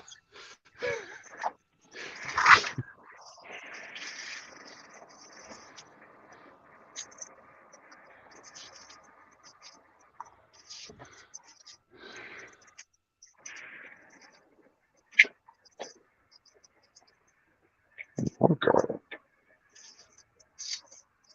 More onions.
Hello. Need a charge?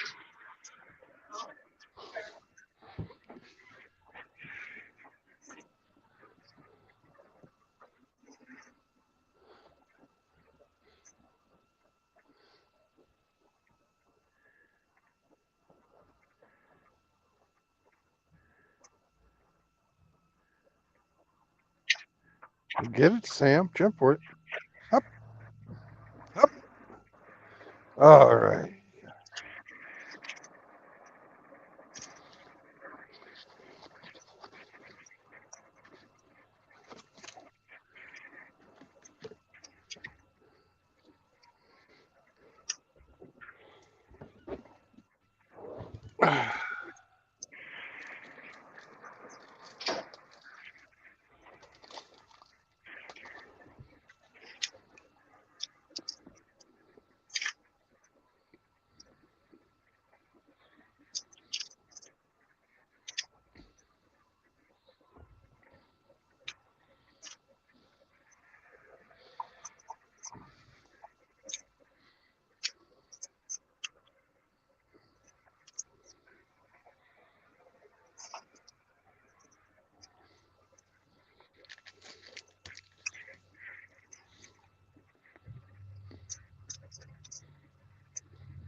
Yes.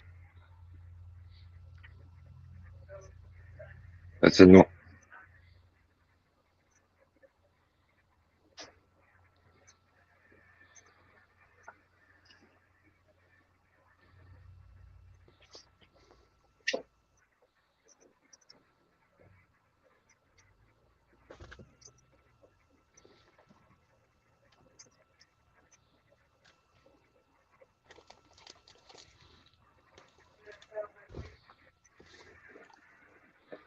You guess so?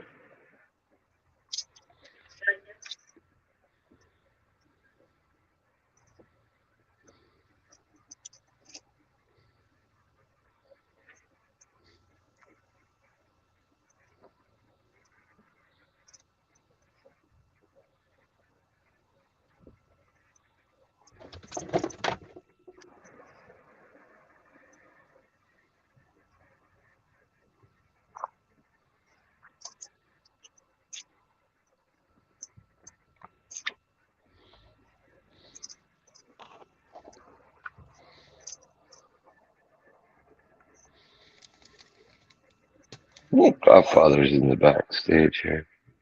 Oh. Come on in, Mr. Godfather. Oh, thank you, man. Hope you weren't back there long. I was on another window, so I did not see you. Oh man, I don't get twisted around the axle about stuff like that. You get in where you fit in, man. I'm not worried about it. I apologize. I was playing with the dog.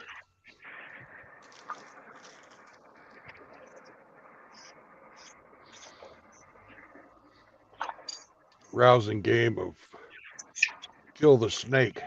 No, I heard what you were playing. You were playing wag the dog, wiggle his butt. Oh yeah. Mm. He wanted to waft that stinky ass around the cab a little bit more. How are you gonna give him a bath? What are you gonna do? Take him in the shower with you in the truck stop? Yeah. Absolutely.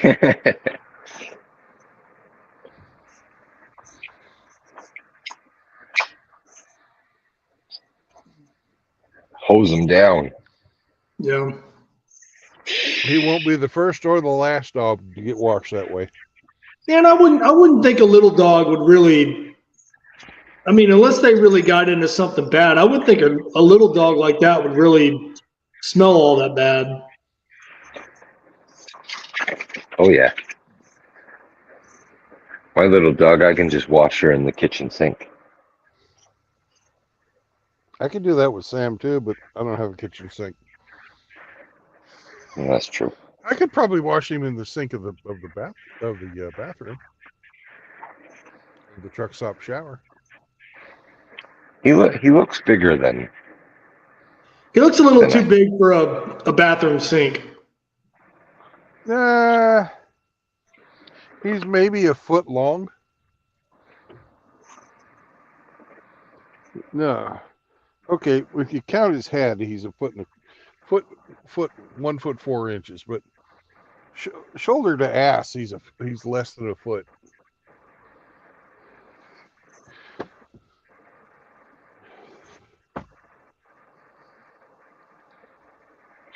I mean, has he ever gotten an actual bath where he's like been submerged in water? No.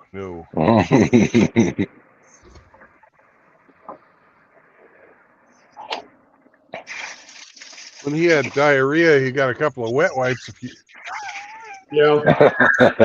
and then a following shower followed on from that after. But he also, during that period of time, learned to wipe his butt on the ground.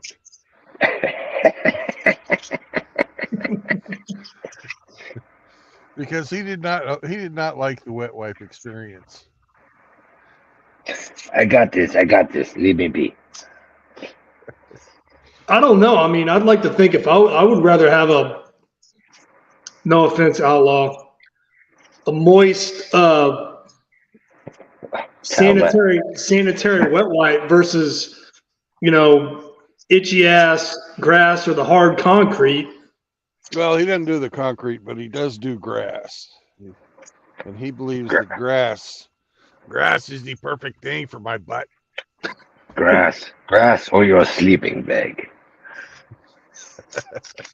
Yeah, or across your pillow.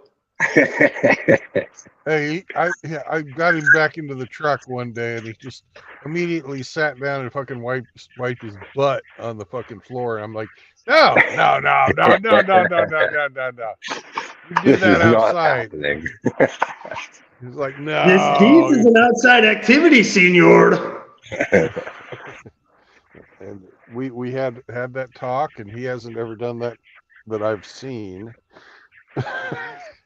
I mean, you don't. You don't know. You don't know if you don't try. Yeah. If a tree falls in the forest, does anybody really hear it? No. Well, how does Sam know dragging his ass across True Blood's pillow is wrong if he doesn't do it? Well, any type of bodily function in the bed besides sleeping is dealt with harshly, with unkind words at high volume.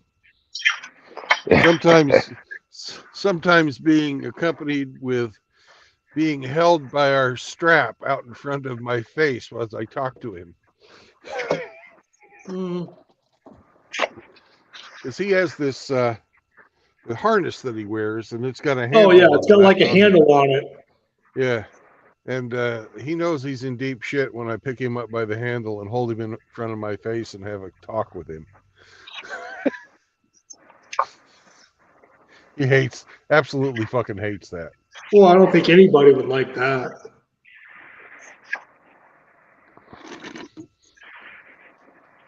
I mean, the bastard told me to beat him. You think he wants you to beat him? Keep your I don't pimp think hands he's that strong. defiant. Keep your pimp hands strong, Brandon.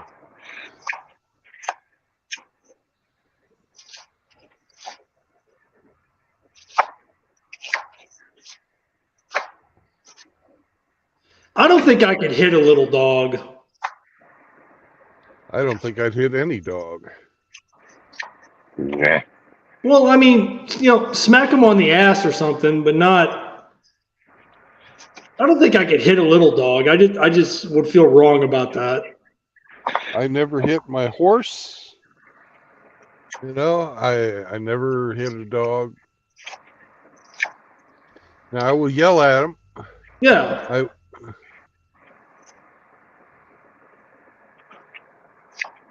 And the horse, when she would try and bite me, because she had this thing she thought was funny to try and bite me, while I was putting her saddle on. And No, she she'd found like out, turn around and reach back and nip you. no, yeah, well, she found out that I can turn around and grab her ear. And that's really not much fun.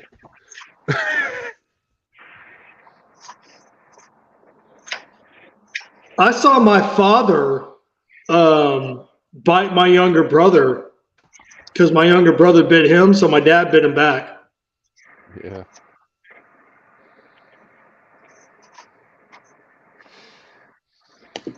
It only takes once with a horse, you know, when they bite you and they're like, ha ha ha ha, because they think it's funny. No, yeah, it's funny till it's not. And then all of a sudden I whip around there and grab her fucking ear and give it a little twist and say, no. She never did it again. So you just grabbed it and twisted. You didn't like bite it. You didn't bite the horse back. No. Physical contact's important. It doesn't have to be a strike, though. Just a simple poke or a touch of the hand. Oh no! I mean, I've swatted my dogs on the butt. I mean, not like reaching back from like I'm cocking back the pit. No, man, just enough to get their attention. Exactly. Like the mother dog will touch the puppy dogs, like if they're out of line. It's their only way of communication. Yeah. Well, I will, like if Sam is barking and I want him to shut up, I'll put one finger on the end of his nose. I don't crack him with it or anything. That's usually all it's required. Oh, it breaks their focus, and then they focus on the finger, and it's like no longer bark. Why are you silencing me, senor?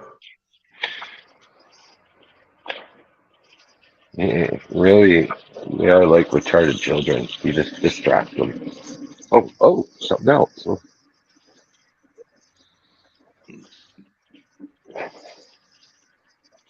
But Sam doesn't respond to food. You can't use it as a bribe. It's not food motivated. He is incredibly sensitive to the tone of your voice. So he's an approval seeker.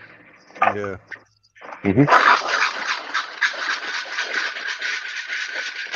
I don't know if he understands the words or not, but I think they do. I'll give dogs the emotion behind them. Maybe not the words per se, but definitely the emotion behind them.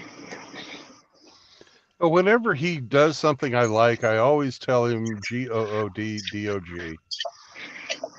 And that usually is accompanied with a pet or sometimes a treat. Oh man, dogs. A smile. Yeah. Dogs aren't easy to please. Dogs aren't hard to figure out. Nope.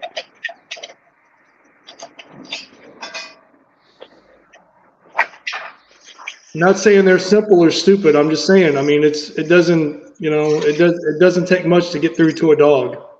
You met RO?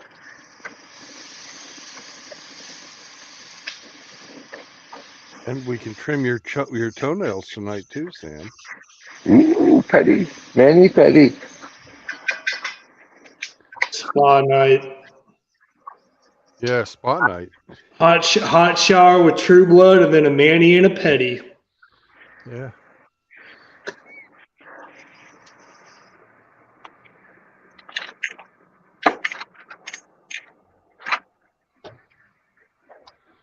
Sam's favorite part of the shower is getting dried off. What do you stick them under the hand dryer? No, I bundle him up in the towel and rub him. Swaddle him. I like being swaddled. Yeah, he does. He gets swaddled like a little burrito. Little burrito. That's exactly what I do. He fucking loves it. He fucking loves it, man. Is it burrito time, Senor True Blood? It's time for a burrito.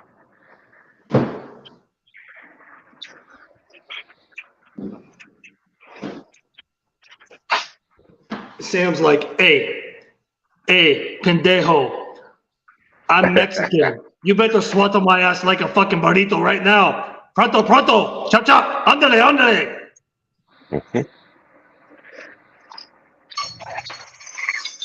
How much time?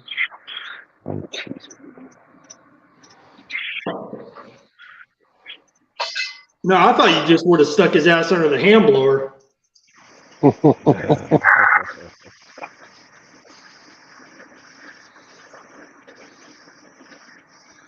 I didn't know he got all snuggled and cuddled and swaddled and.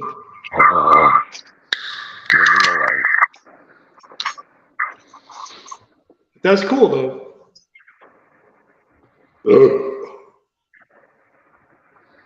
Timmy, are you still making Greek food? No, tonight is Jamaican food, man.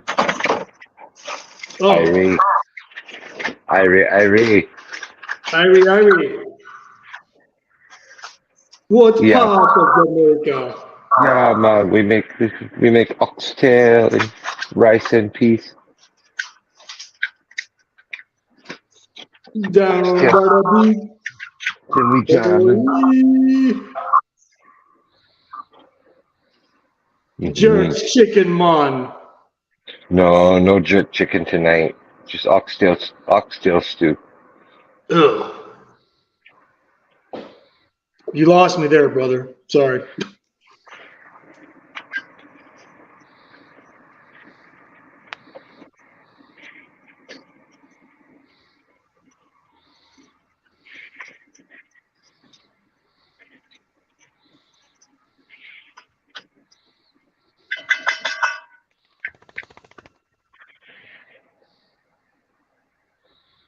No, I thought it was Greek food tonight. I could have sworn that's what we were talking about earlier this morning. Last night. It was last night. Okay. I get my days mixed up sometimes.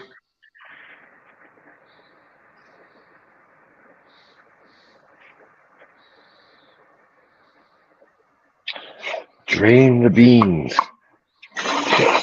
Shit. I gotta drain the beans.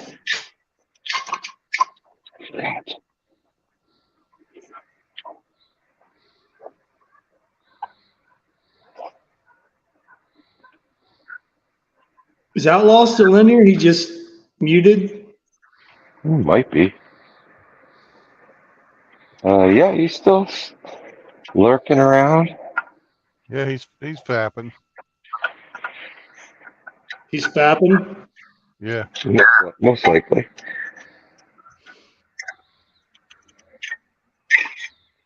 Every time he hears Hemi, he gets moist. Did everybody go to Chaos's stream and pay their respects? I believe so. I did, man. That's sad, man. You know, it don't matter if it's a cat, a dog, fucking hamster, a pet. I mean, whatever, man. I mean, anytime you got to let something like that go. If you even gave, you know, even a little bit of a shit about their life, sucks. Yes, it does.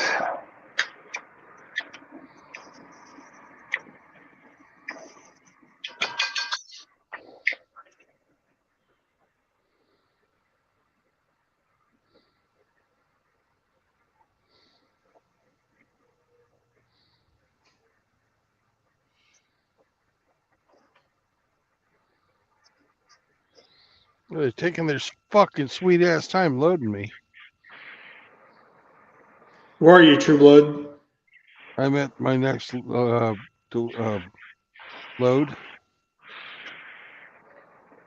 Did you already drop off and you're picking up a new one? Yep, I'm in Jonesboro, Arkansas. Oh, okay.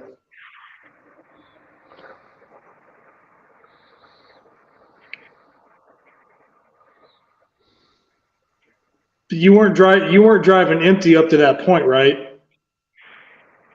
I emptied off in a town called Harrisville, which is 24, 25 miles south of here. Drove up here. Now I'm getting loaded. Oh, okay. Jonesboro, I've heard of that. Oxtail.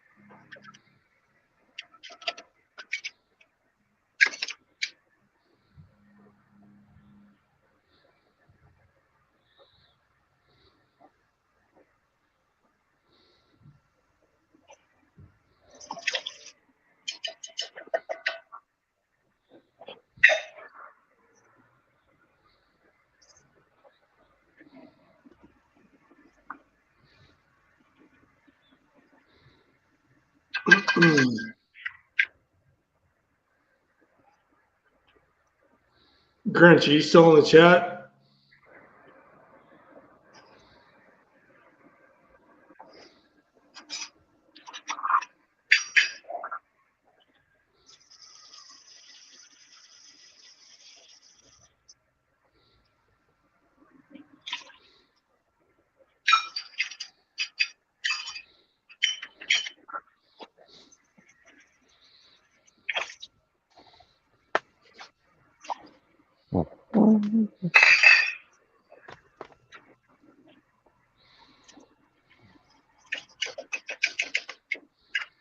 Hey, True Blood.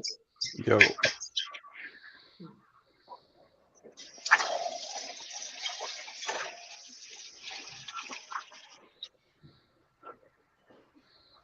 So how do we in your opinion, how do we sort this MGTOW dilemma out? Think about it. Come to some conclusion. If once your conclusion is reached, you see if it stands up to the scrutiny. If it stands, then it's good. If it doesn't, then we go back and think again. Yep.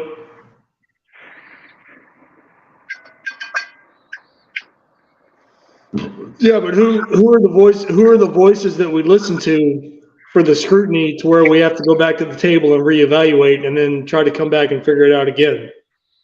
Whoever wants to say something.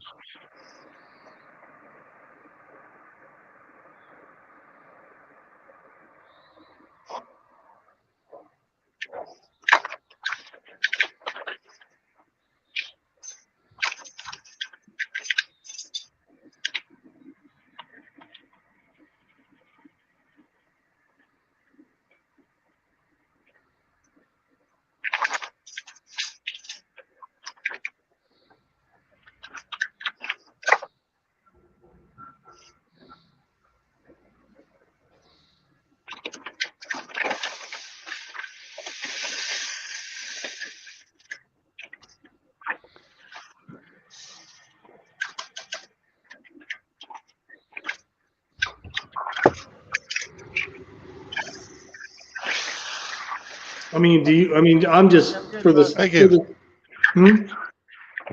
He's talking to somebody outside the truck. Yeah, I was talking to somebody outside the truck.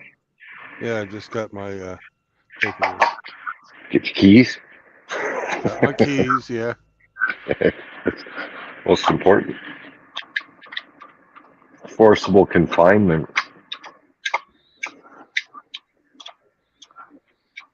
Oh, we're sorry. The guy who took the keys, he's gone home for the day. I don't know where he put them.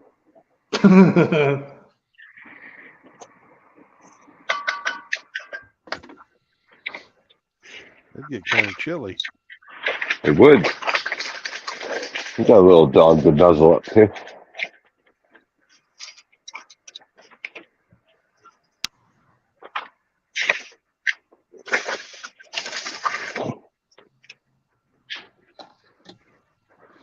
Yeah, I got enough blankets. I'd be all right.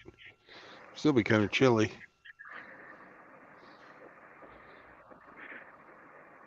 Did you run the heater all night if you had to? Depends on how cold it is, but yeah.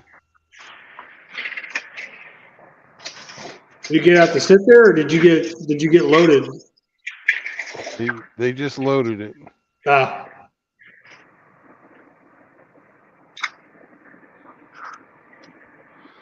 I have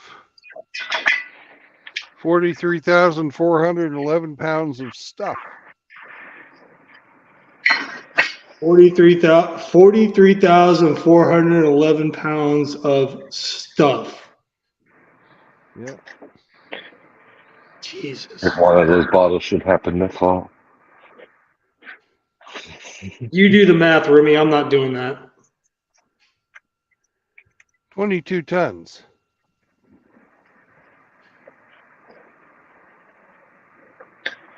He's a big boy. So, I mean, is your trailer full back to front? I don't know. I haven't looked back there.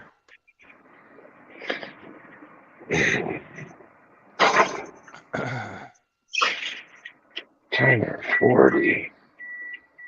Oh. 43.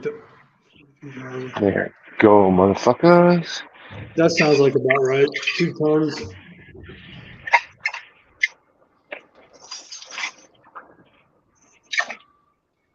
I don't think it's going to be all the way full because they only put 21 pallets on.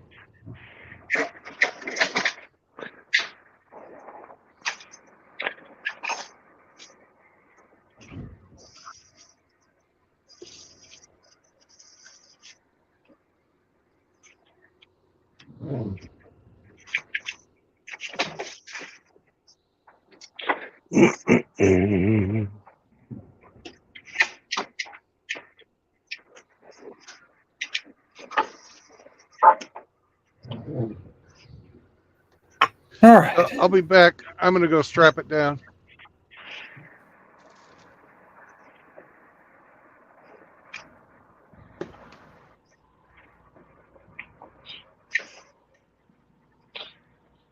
Don't forget to bless it. You gotta pat it and say, that ain't going anywhere.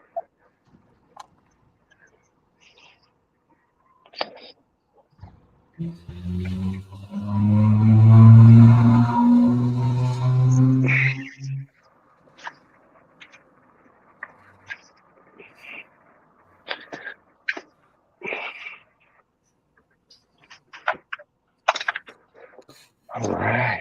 All right. What's going on, gents? Outlaw's back.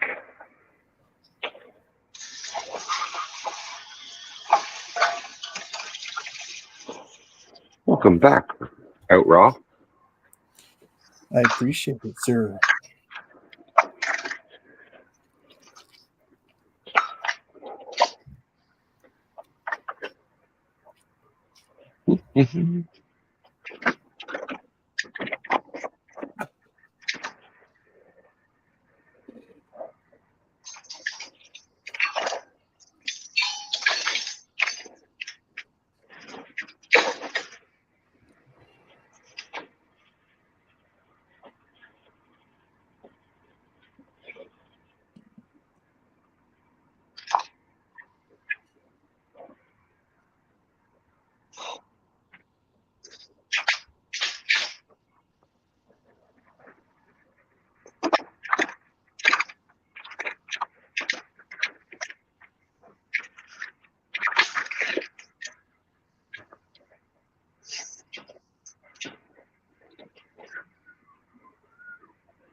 All right.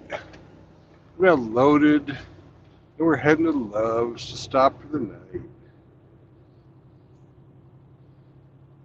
I was hoping we could get down the road a bit, but eh, 10 hours is enough for today.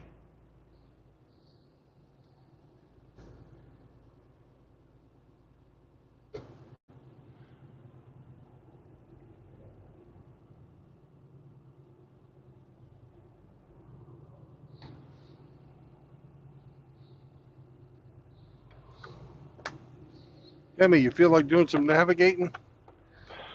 Okay. There is a Love's in Jonesboro, Arkansas. Okay. Is it got any room left?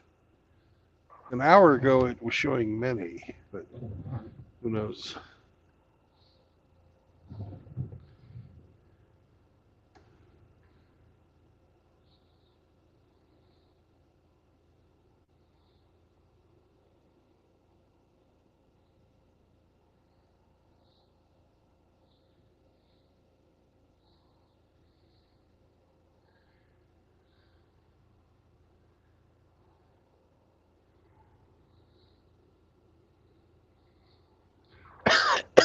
Last updated 4 hours ago. Many. Okay. Nothing recent. Highway 63, exit 40. Right. And 555. Yes. Yes. Turns into 555.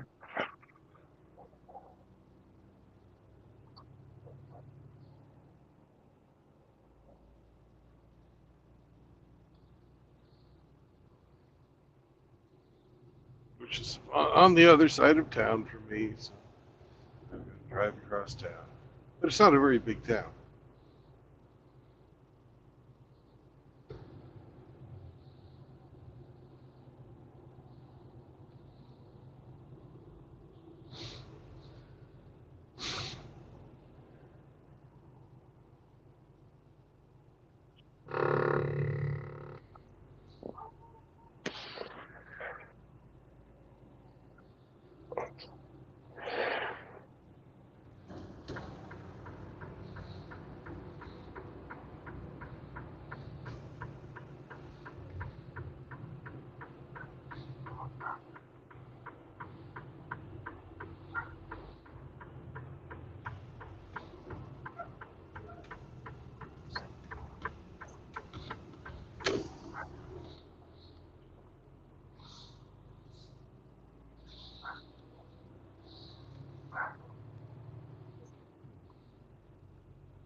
I don't think I'd like to drive in this fog at night. So I think we're making the right choice. Deciding to say, fuck it, we're done. Fuck it, we're done.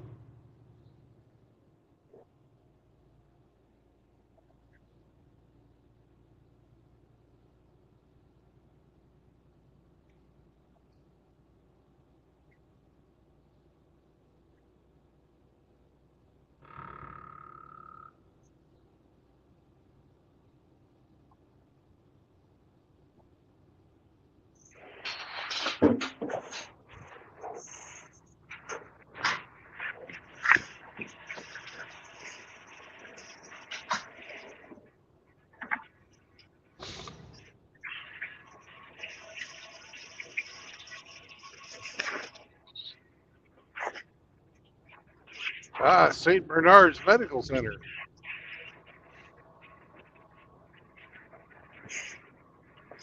Some dog with a keg wrapped around its neck. Yeah. Gonna fix you up.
You see parking or no? Oh yeah, there's parking. Okay, good.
Actually, let's go up here a bit.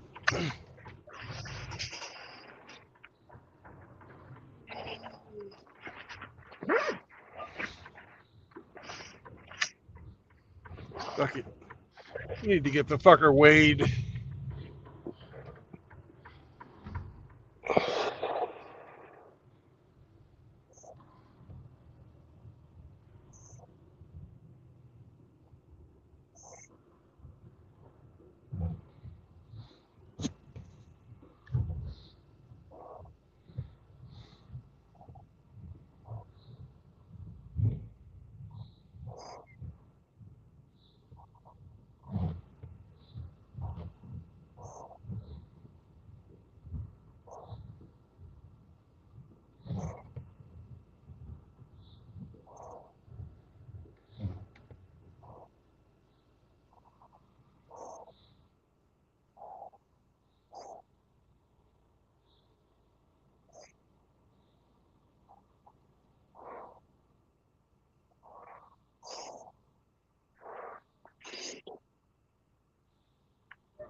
All right, I'll be right back. I'm gonna weigh the truck.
I hate fucking blindside backing.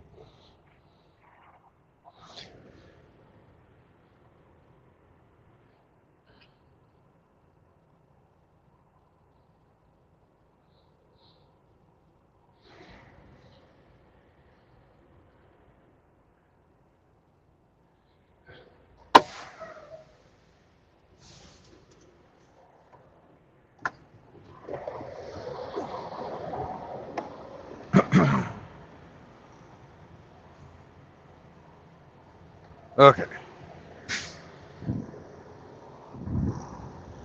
Lost my fucking sight picture.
We've got a great place to piss, Sam. You'll enjoy it.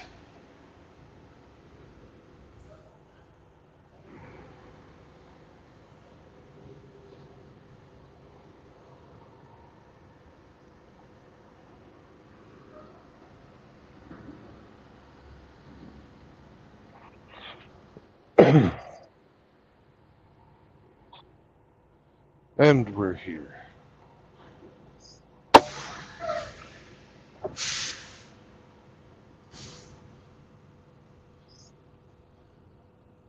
Hello, Zombro. Well, boys, we have come to the end of another road. And Kevin, this is a short stream. Sometimes I go for 2 hours more. Anyways.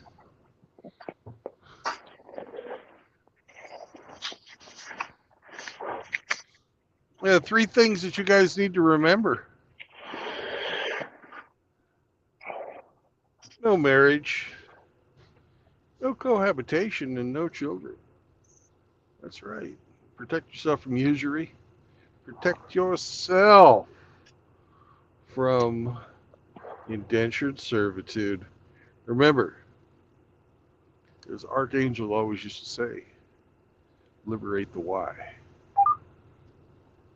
Liberate yourself, gentlemen. Don't let yourself get sucked up into this bullshit. And I'll catch y'all on the road again tomorrow. Yeah, I know. You got your own hater. You're all proud of yourself, Eric.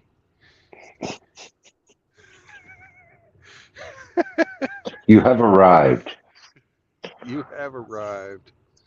All right. I'll catch you guys tomorrow. Bye-bye. Have a good night.